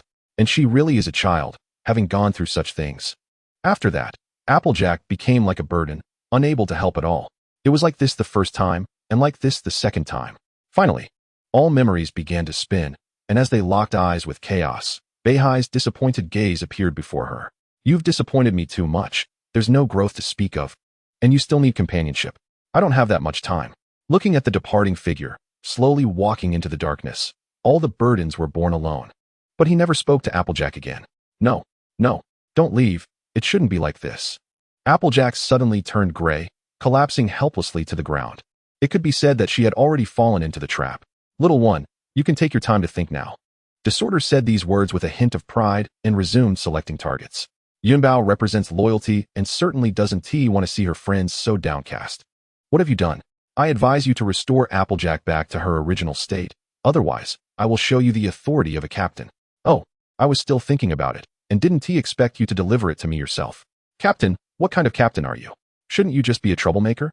Zus saw both sides and was about to engage in a stubborn stare down, hurriedly reminding Yunbao, don't look into Disorder's eyes. But everything was too late. Yunbao's eyes were spinning like a mosquito coil. Yunbao, I believe in you the most. You are the best team member, the most reliable partner. In the previous incidents, Yunbao had remained safe and sound, even taking on a lot of work, scouting routes for the main group and rescuing ponies infected by the virus. Whenever all the friends lagged behind, Yunbao could proudly step forward and face challenges alongside Beihai. These achievements made Beihai admire Yunbao deeply among all friends. Yunbao could confidently declare he was the most reliable. Whenever Yunbao completed those dangerous tasks, Beihai would always show concern for him, as those jobs were indeed perilous. However, the tone soon changed. Beihai's praise wasn't just for Yunbao. Sometimes, he would also compliment others. Yunbao felt a bit off about it, but could still accept it. After all, I, Yunbao, am the best. But soon, in front of a black Pegasus named Xiaowei, everything seemed to be overturned. Beihai solemnly patted Xiaowei's wings and told him, actually, I value you the most. Keep an eye on Yunbao. Then Yunbao realized that whenever he was arrogant, there would always be team members stopping him, keeping him rational and preventing him from recklessly charging ahead. It turned out that Beihai's admiration and concern weren't based on truly believing Yunbao was reliable. Instead, he was worried about Yunbao's arrogance. This was the truth. No, the concern was fake, and the admiration was also fake. Why is this happening? Yunbao's wings stopped moving, turning gray, and he fell down, joining Applejack in despair. Disorder smugly saw this scene and shook the scale in his hand. Look, these ponies believe so easily. I only need to provide a little truth and hide the latter part. I don't even know what will happen next. My goodness. Playing like this will lead to retaliation. Beihai only sees them as children. The scale clearly didn't expect this. It's just that you build a toilet on your head, and then you crawled out of the toilet. Yet you're playing such disgusting games. Forget it. My brother is just like that. I'm helping him. Plus, it's Beihai who unilaterally thinks they are children, unilaterally laughing. But facing everything alone isn't a good thing. Even in the future, he will still be like this. How could dark things become weaker? But don't worry. I just used magic to turn them into this. They won't be like this when they return to normal later. The scale could finally breathe a sigh of relief. It was just forcibly like this. Chapter 83. I don't lie to ponies. Beihai didn't expect such a day would come. It's the reverse celestial phenomenon. And it's this damned rope that's wrong. Why say again? However, clearly, this is not something to think about right now. The rope is getting tighter around him. And every part is a dead knot. Wanting to fly, one would find that the wings were directly tied together and couldn't move at all. Applejack, what are you doing? Stop it. Otherwise, if you get hurt, I won't care. When Beihai was still a unicorn, his strength was already formidable. Not to mention now having advanced to a celestial unicorn. Unfortunately, words spoken are like stones sinking into the sea, and there was no stopping movement. Facing the increasingly severe situation, he could only use some basic magic to push the opponent away to ensure his own safety. Beihai didn't want to crawl on the ground like a caterpillar. Beihai's horn lit up as he prepared to cast powerful magic, directly pushing the opponent away. Suddenly, a sharp pain came from his horn. It hurts. This thing isn't food, nor is it an apple. Quickly let go. This is no joke. Applejack actually dared to bite his horn. Every unicorn's horn is extremely precious, and the horn is the basis for using magic. Every use requires the horn as a medium. If he used magic now, it would directly harm the opponent, which is a very crazy move.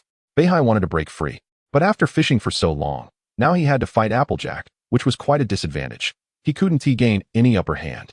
Both sides wrestled with each other. But because the opponent was biting his horn, it formed a position where both sides were at a disadvantage. Among all the ponies, Applejack definitely had the greatest strength. Not only kicking apple trees every day, but also wrestling with some dangerous animals. Beihai's struggles only benefited Applejack.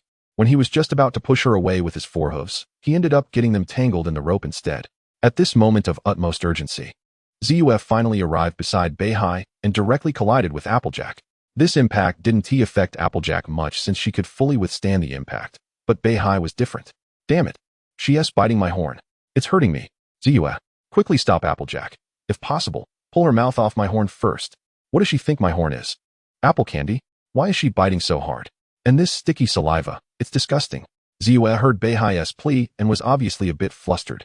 Immediately starting to push Applejack, the scene became very chaotic. Beihai felt a bit helpless and confused, wondering why Zuf wasn't using magic. Then he realized Zuf was missing her horn. It couldn't have been broken. It seemed to have been directly taken away by some beings. Could it be that chaotic disorder? What is he up to? I didn't provoke him. Beihai, you can't leave. You promised me you wouldn't leave. Are you sick? Did I ever leave? On the contrary, I only feel like I'm in agony right now. After this sentence was spoken, it finally had some effect. The opponent loosened their grip. I'm sorry, Applejack wanted to explain that she was just too excited facing Beihai, and her mouth was tempted by the horn. I'm sorry, what is there to apologize for? Just take your mouth off my horn and stop licking it. This isn't apple candy. And get off me. Let us talk properly. I want run away or leave. Really? You have to promise. I hope you want lie to me. Zuf watched this farce finally come to a stop and breathed a sigh of relief. But now wasn't the time to relax. They needed to quickly defeat disorder and restore everything to normal. However, did they overlook something? Wait, it came to mind. Beihai just wanted to get out of this predicament. As long as he was freed, he didn't care about anything else. The world is so vast. Where can I go? The whole Ponyville is my teleportation portal. Of course. How could I possibly lie to you? Hurry and take it off. I never lie to ponies. When Beihai said this, there was a clear light in his eyes, as this action made Applejack start to choose to believe him. After all, Beihai rarely deceived her. However, in an unstable state of mind, being deceived again could have unimaginable consequences. Wait a minute, Beihai, you mustn't say that. I would never lie to Little Horse. Beihai and Zuf almost simultaneously said this sentence. After Beihai sensed a loosening, he immediately used a portal. However, for some reason, after hearing this, the other party bit down hard, causing Beihai to lose his grip and randomly teleport to another location. Zuf watched helplessly as her two good friends disappeared before her eyes, unable to do anything. Her magic was unusable due to the lack of a horn. Because of the teleportation deviation, Beihai fell directly into a snowy landscape, where there was a thick layer of snow on the ground. And rolling on it only brought piercing cold. Judging by the location, it should be around the Crystal Empire. The damned cold made Beihai shiver. You guy? Even in such cold, you refuse to let go. Beihai had to admit that the other party was surprisingly fierce, unwilling to relent even in such cold weather. Beihai tried to struggle, but unexpectedly, Applejack hugged him tightly. After all, it was so cold here that it was unrealistic to seek warmth. The cold wind blew fiercely, and Beihai was also getting cold to the point of being unable to bear it. With no choice but to seek some warmth, he could only hold on to her and shiver together. At that moment, Beihai realized that holding on to her actually made her loosen her grip. After struggling for so long, he never expected that. If he had hugged her sooner, he would have been free. Beihai activated his magic, and as the horn lit up, a familiar intense pain immediately surged. Applejack, I really admire you. A ring appeared beneath him, and the two little ponies disappeared again, finally landing on the grass. I was wrong. I won't run anymore. Do whatever you want. Beihai really had no choice. It hurt so much. He truly wanted to use some damaging magic to blow Applejack up, but that decision was impossible. The only way was to compromise. After all, the magic and horn were on him, and there would always be a chance to escape. Beihai's compromise finally made Applejack quiet down, but she still bit onto the horn without letting go. Applejack somehow produced a ring and put it in her mouth, then slipped it over the horn. After doing all this, Beihai finally gained his freedom. Chapter 84, Save Me. It really is unpredictable. Beihai didn't know what that ring was, but he understood that this thing rendered him unable to use any magic. This kind of thing was definitely not something Applejack should have. Could it be another dark event? But it couldn't be. The time gap was too short. All the targets seemed to point towards chaos. Is Beihai really that weak? Encountering many characters, he basically had no power to fight back. But if he thought seriously, he would realize that which of those he faced was not capable of destroying the world. Chaos. I didn't provoke you. I even built you a house, yet you treat me like this. Beihai silently cursed the other party in his heart, wanting to speak, but unable to. His mouth was blocked, he couldn't move, and he couldn't use magic, like a piece of cargo placed on a cart. Applejack was pulling this little cart ahead, fulfilling the role of a pony. You know, Beihai, you shouldn't have lied to me. I trusted you so much.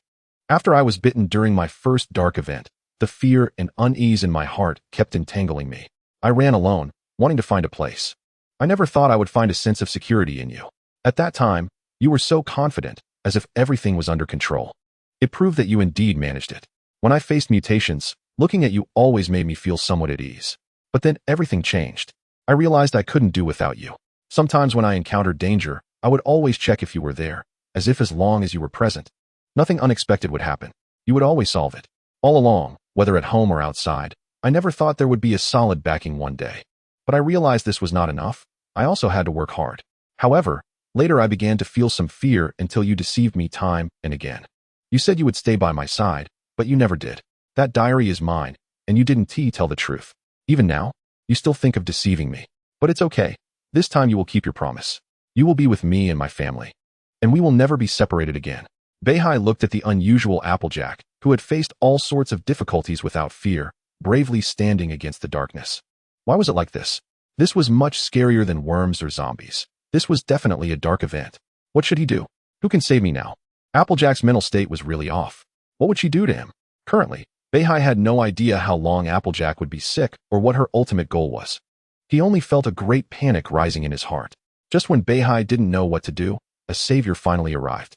Ziyue led the remaining main characters to block the way. Applejack, stop doing foolish things. You don't really want to do this, do you? You're just being manipulated by chaos. Please, wake up. Ziyue began to plead, hoping Applejack wouldn't go further astray. Her actions were too crazy. Is that so? What do you all want? I know you want to defeat chaos, and I can cooperate with you, but you'd better not meddle in this matter. All right, you calm down. We want to interfere. Is that okay? Let us defeat chaos together first, and then we want to stop you from doing anything afterward. Ziyue felt that the other party's state was definitely being manipulated by that guy Chaos, meaning as long as they defeated chaos, the other party would return to normal and wouldn't do anything to Beihai. Hope lit up in Beihai's eyes as he struggled to get up. Great, just like this. As long as they defeated chaos, Applejack would restore, and it wouldn't be so abstract anymore. Woo-woo. Beihai nodded while struggling, showing strong agreement.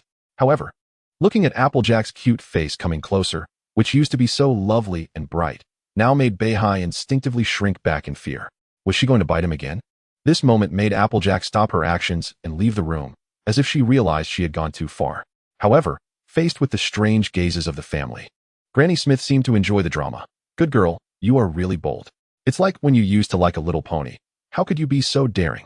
When the outside became completely quiet, Beihai wanted to break free, and in this critical moment, he could only seek help from Apple Lily. Although Apple Gyre locked the door when she left, it didn't hinder Apple Lily's curiosity.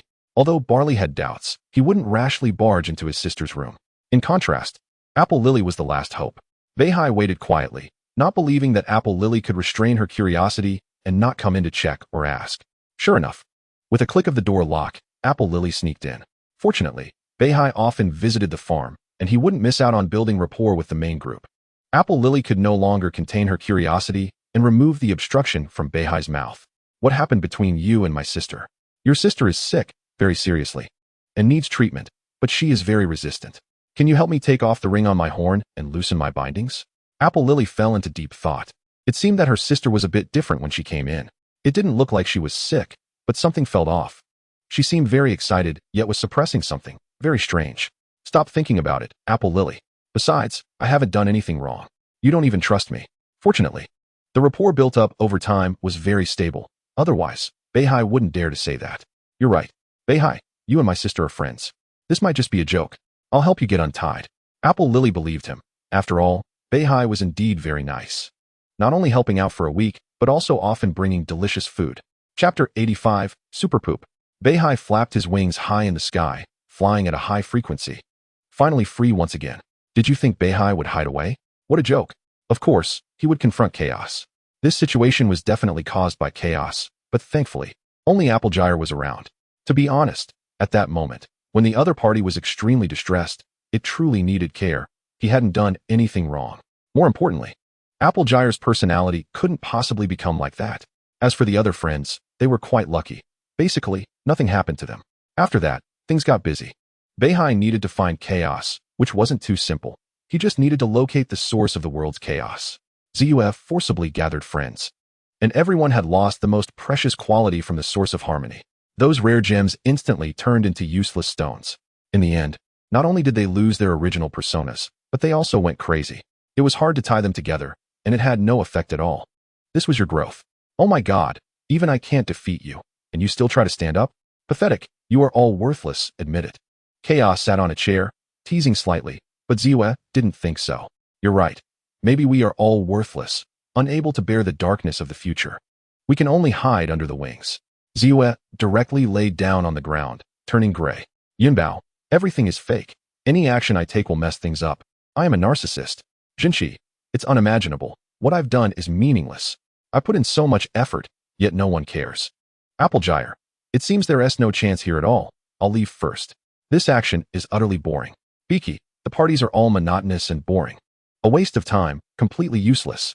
Ro, being sufficiently self-deprecating, wasn't affected, and since Chaos also didn't want to strike at the other party, even so, no meaningful actions could be taken. All the ponies present were immersed in their own sorrow. Everything they did was rebutted as meaningless. Zue rallied herself. I'm still looking forward to your growth. I have never given up for a moment. When Beihai broke through the clouds, everything around became orderly again. The animals returned to their original state. The chocolate clouds turned into ordinary white clouds, and the broken roads, resembling a maze or a blind box, became ordinary roads again.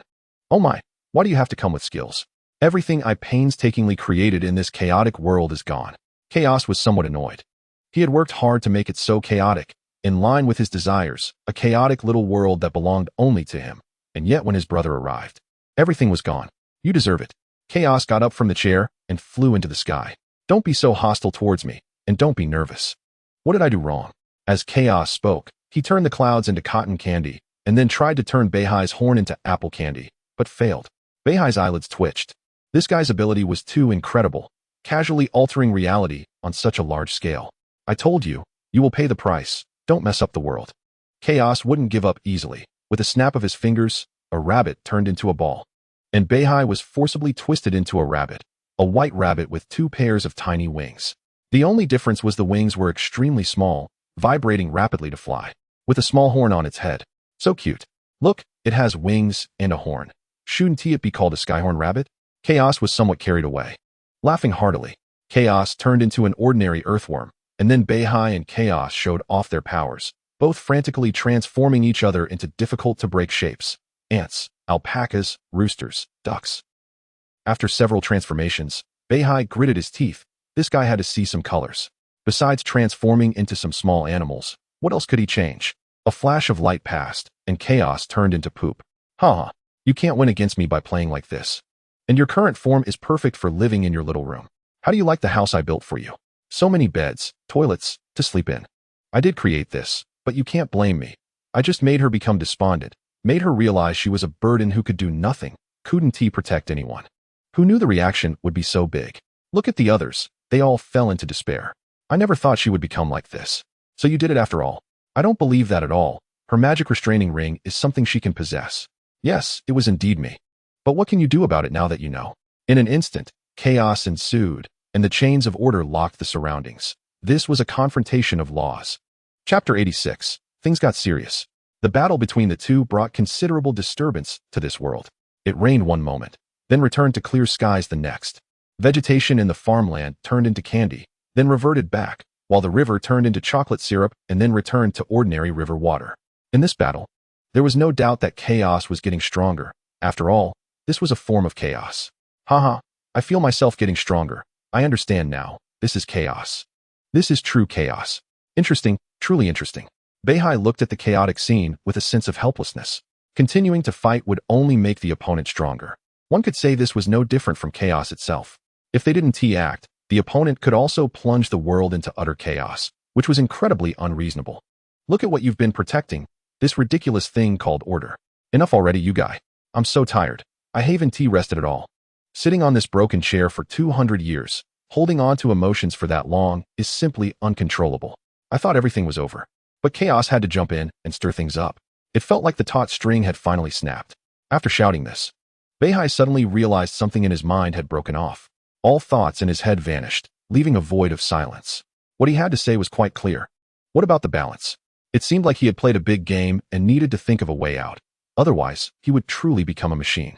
Chaos was no longer rampant and hurriedly shook the divine balance, brainstorming together. Otherwise, their friends would turn into wood.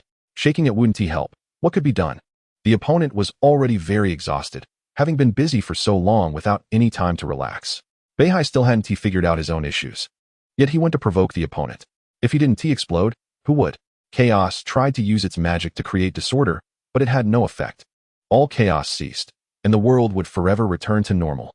Don't wait around. He has reached a clear state now. Whether it's thoughts, goals, or anything else, everything has been discarded. You must find a way to leave a small mark in his mind. Otherwise, if he gets branded by this world, the consequences, as you know, would be dire. Quickly think of a way. Emotions are fundamental to a being. Regardless of joy, anger, sorrow, or happiness, every motivation needs emotional support. Doing what you love, favoring friends and family, or hating the opponent, all represent corresponding emotions.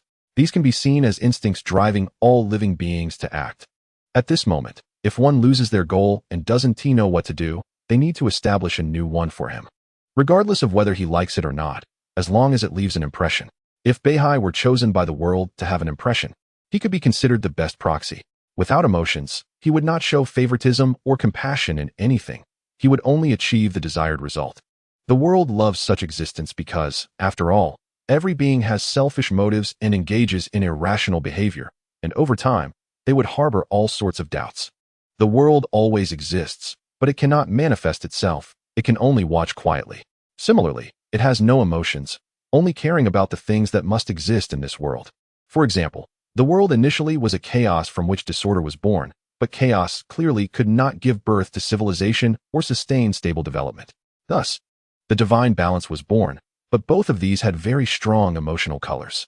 This is understandable, but the world cannot be completely entrusted to them. However, now that there is such a perfect proxy right in front of them, not to mention that the other party has also saved this world. A beam of light enveloped Beihai. This beam inherently repelled chaos.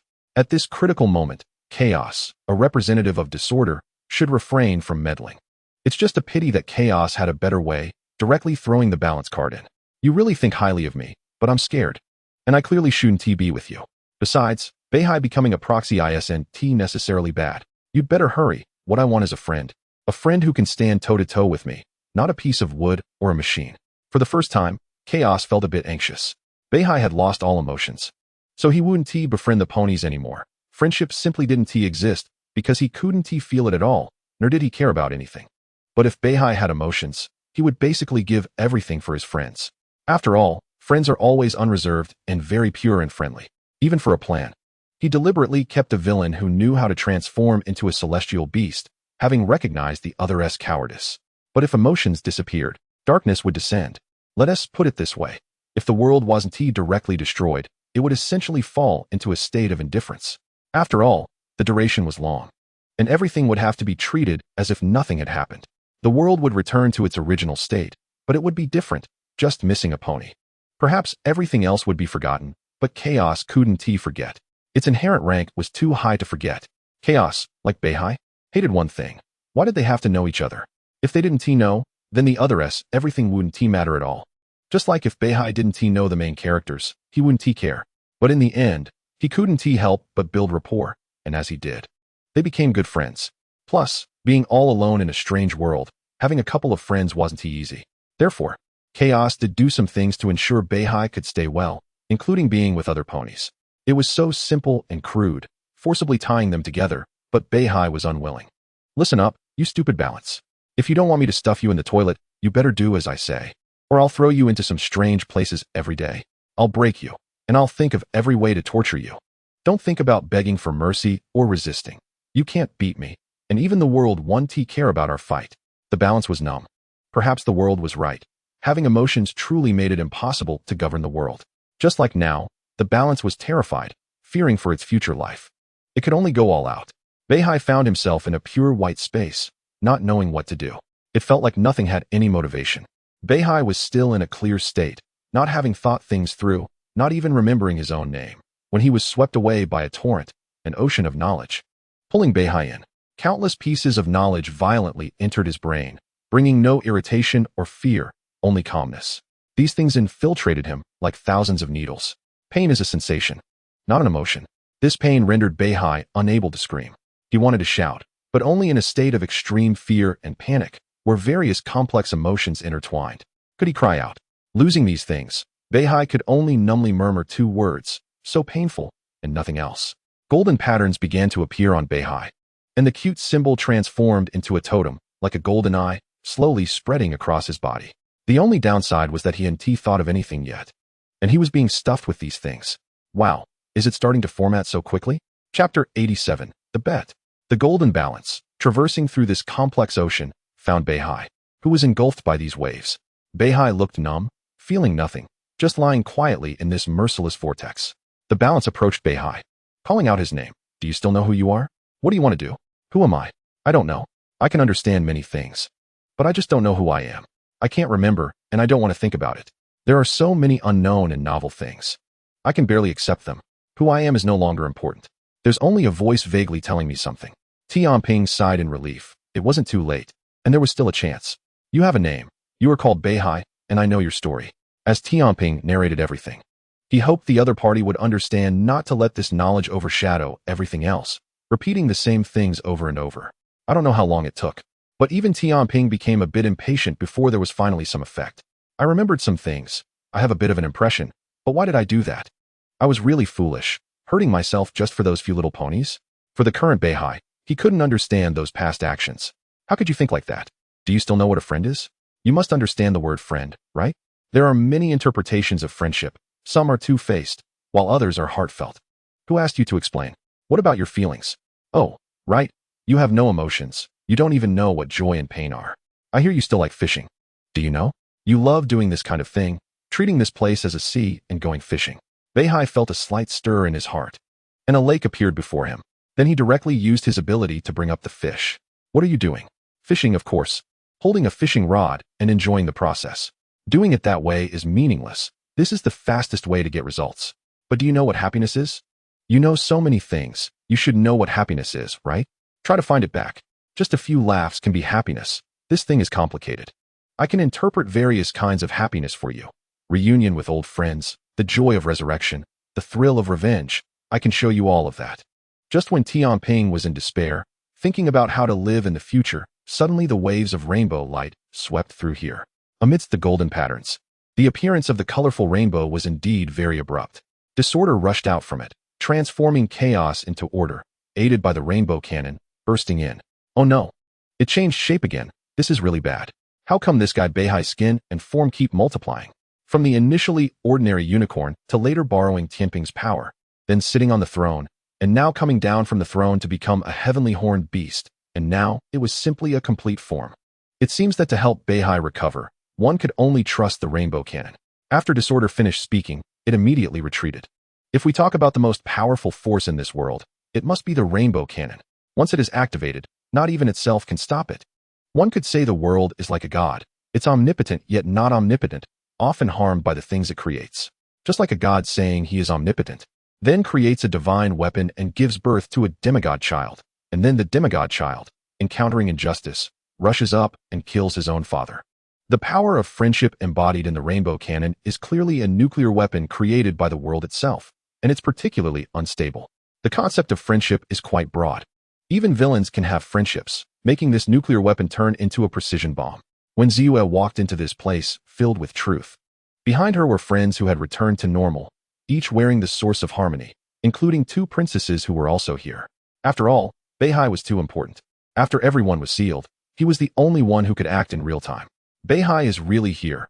Oh my, what Disorder said is actually true. What should we do? The friends reacted differently, especially Applejack, who wanted to find a hole to hide in, too embarrassed to face the little ponies, especially Beihai, even more so. Because of Disorder, Applejack could be said to be abstracted to the extreme. According to her character, she wouldn't act like this, even if she really liked someone. She wouldn't do this because Applejack had things she cared about, including family. Although she had some good feelings for Beihai after going through those things. Even if she really liked him, she would only express it boldly. If rejected, she would just let it go, but she would never act so irrationally. Applejack is fine. She has recovered and will apologize to Beihai later, believing he will forgive her. Yunbao's comfort had quite an effect, helping her regain her spirits. Okay, everyone, stop chatting. Are you ready? Aim your rainbow cannon at Beihai. Disorder waved 2 flags over there, directly pointing at Beihai, meaning not to be too obvious. Ziyue ignored him and just looked at her teacher, the Cosmic Princess.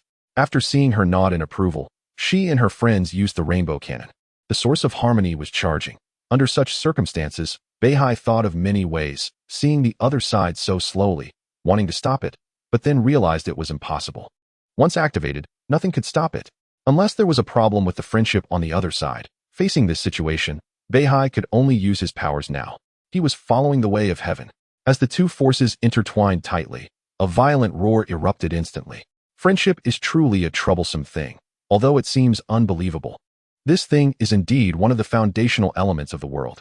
The proportion it occupies in the world is not low at all. One could say that without friendship, this world would also be destroyed. Stop, Ziyue, you are the darling of heaven and earth. I will not harm you. The magnificent golden magic power clashed head-on with the rainbow cannon, and both sides were momentarily helpless. Beihai didn't want to fight the other side. This could only be described as a forced defensive measure, as this thing really hurts when it hits. Chapter 88. Gambling everyone. For my sake, can we stop? You won't reach a conclusion this way. If you ask me, saving Beihai is both simple and difficult. It just depends on whether you are willing to bear the cost. Disorder clearly understood that this fighting wouldn't yield results, and even if the rainbow cannon was incredibly powerful and hit Beihai, it would only hurt him and change nothing. So what should we do? This is all you're doing. Indeed, I have a part in this, but more of it has to do with you all. Or you could blame Beihai himself. This guy is carrying it all alone, not even clear about his own situation, regardless of whether he can bear it. The backlash was bound to happen sooner or later. Disorder wouldn't just sit back and do nothing, and this responsibility was a bit too big. All right, kids, Disorder is right. Fighting and violence won't save Beihai. The Cosmic Princess felt a bit of a headache. What time is it? And you're still arguing. Beihai, do you still remember us? We are your best friends. Of course, I remember. It's just that right now, I have no feelings for you. I want to absorb this knowledge and find a place to hide, to slowly digest it. If it's just because of this that you attack me, I can accompany you until you rest in peace before I leave. After encountering this knowledge, Beihai understood one thing. Everything is meaningless. Time will erase all disasters and all pain. Separation, sadness, and departure are all meaningless. The little ponies will eventually find peace in the ground. Although they suffered greatly in life, once their eyes close, everything will become void. Beihai's words were rational, yet they made her friends exceptionally sad. They said they were there to accompany her, but in reality, it was no different from being a block of wood. Although the other party might continue to pretend, it was already meaningless. No, what we need is for you to truly come back, not a counterfeit disguise. Beaky would never allow everyone to accept a block of wood, which would then force itself to pretend, deceiving other little ponies, but could never deceive Beaky. She has a premonition and cherishes each friend very much. Everyone, I have a good idea. Remember how Beihai can trade with the world? Ziyue, as her cheap apprentice, will definitely have a similar trick. Although you were previously trading with the balance, now we can base our trade with the world on the balance itself. In fact, we can also make a bet. The world is a huge casino, and everything we have is the stake. Gambling has existed since ancient times. The concept of small bets yielding big returns has never faded, and the rewards are exceptionally rich. He will only analyze rationally and consider such things a burden of no use. If you want to bet with me for the child's emotions, that's fine, but I want my things back. The chaotic disorder, the order of the balance, your friendship. Beihai merged with the world. The world is dead and alive. Without emotions, Beihai has no goals and doesn't know what to do. only acting on instinct.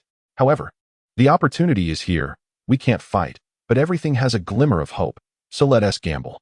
Wushu snapped his fingers, trying to change the surrounding scene, to lighten the atmosphere, but there was no response. How annoying.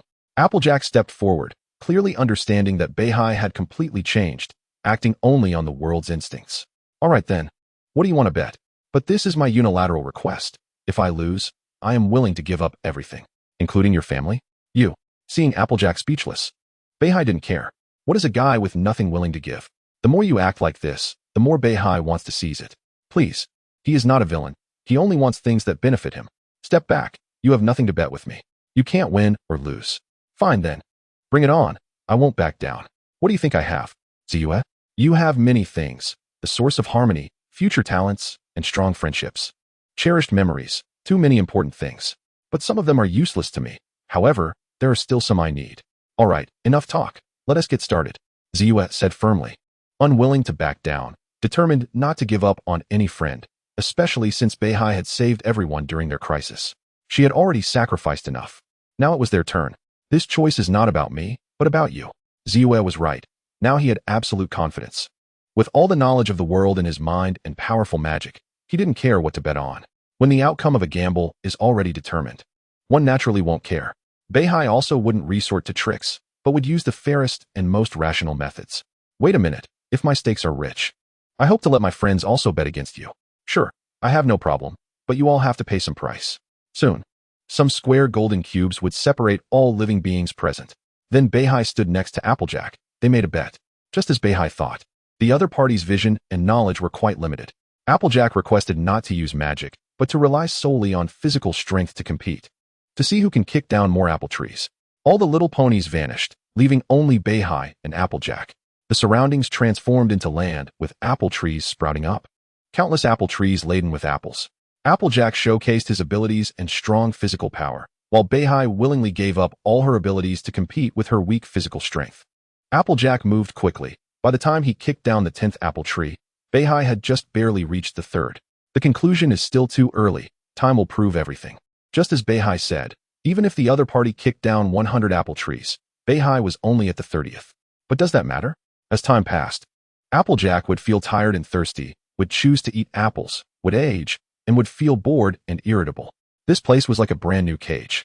Time passed minute by minute, 5 years, 10 years, 20 years. Applejack was tough, persisting through friendship, refusing to give up, but the body's aging was irreversible. Everything around was only apples to eat. Although they could make apple juice, apple pie, and various strange apple flavors, it was fortunate that Applejack truly loved apples. Otherwise, after so long, only eating one type of food would be unbearable. Beihai, lacking emotions, would not experience the feeling of something being unappetizing. She only knew to replenish her body's nutrients and just endure. As time passed, although Beihai still could not compare to the other party, Applejack's body could no longer hold on. The aged body could no longer kick even once. Apples fell down continuously.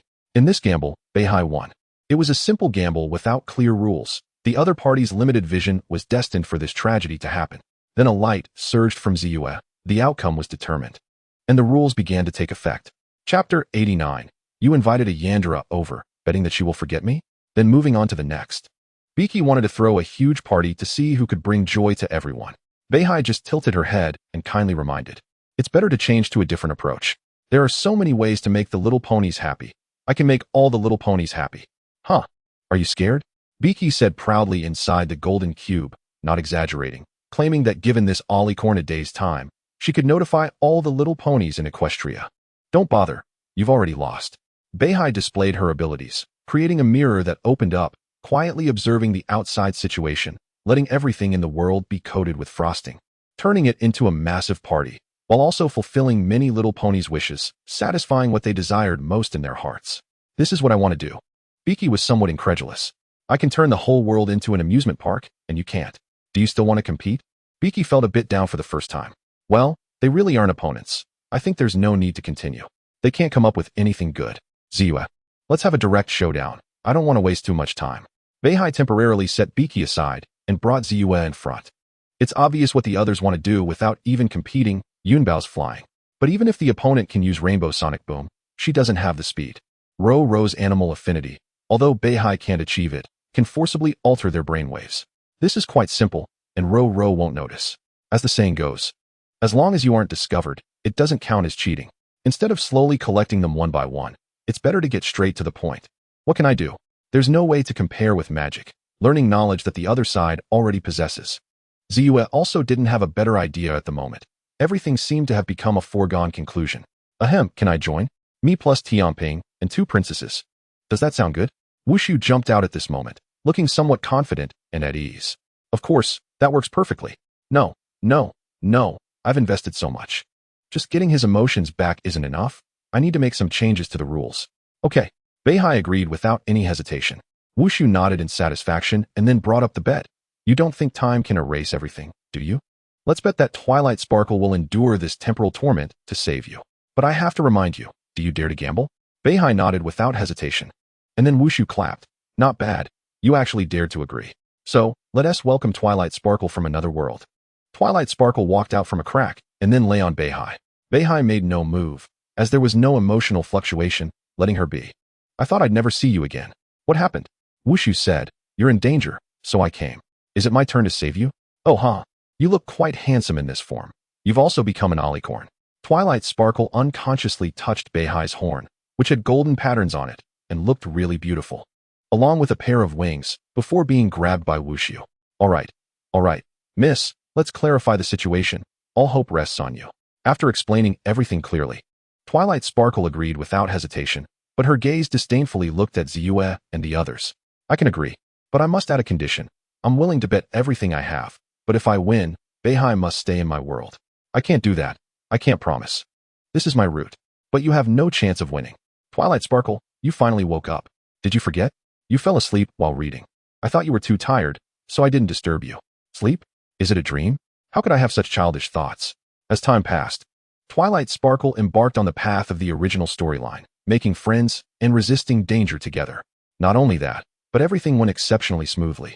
Even the Cosmic Princess often came to Ponyville to talk to her. Just when Twilight Sparkle was immersed in it, she saw a dirty little pony by the roadside. Without any hesitation, she directly hugged it. How's Beihai? I haven't forgotten you. How could that be? The little pony, looking like a beggar by the roadside, immediately stood up and quickly disappeared. Originally, that pony had experienced such a long adventure and had more trustworthy friends. Why would it still remember Beihai, who had never appeared throughout? It had disguised itself as a gray pony, yet was recognized immediately without fear of making a mistake. Afterward, she continued to grow. Time passed, and Twilight Sparkle became an alicorn, possessing a long lifespan. Even if all her friends left her, she didn't feel too sad. Beihai lost, inexplicably. Not knowing where the loss came from, the opponent was indeed somewhat crazy. Such a long separation and sadness failed to crush her. Time stretched to an unimaginable extent. She stubbornly learned, working hard with her brain. You could say she forgot, but she hadn't. Why is that? Whether happiness or sadness, why wouldn't she forget? I can feel that you don't take this place as false. I can clearly sense the pain of parting. But why haven't you given up? The lifespan of an alicorn, no matter how long, cannot last for 10,000 years, yet you stubbornly achieved it. Because I know I'm in a gamble. And I know you've always been there watching, never leaving. I also know that if I just walked away, the gamble would fail. If I encountered such a situation, Beihai would help me. He would endure until the end, erasing memories to relieve me of burdens, letting me be blissfully happy. But I'm different. I will tell Beihai everything I've done for him. The painful loneliness, the endless solitude. I will tell him everything without missing a word. I will make him guilty for a lifetime. Let him forever feel remorse towards me. Perhaps this is the biggest difference between us. Why retreat? Don't you have any emotions? Afraid? No, not at all. It's just biological instinct that makes me want to distance myself from you. Twilight Sparkle seized the opportunity and charged forward. Beihai, not feeling fear and also embarrassed by the previous few small retreats, firmly stopped. Then the two horns connected for just a moment, and countless pieces of knowledge flooded into Twilight Sparkle's mind. Wushu saw the situation was wrong and quickly went up to forcibly pull Twilight Sparkle down, then threw her away to repair the barrier. We created a monster. Why did you let her go just now? She copied a portion of the truth. And her future growth is something you and I cannot stop. All right. Shut up and quickly accept defeat. Regardless, Beihai lost, and the rules were activated, setting everything in motion. I still have to remind you, we created a monster, but with this alone, the identity of the agent can no longer be assumed. That monster will come after us sooner or later.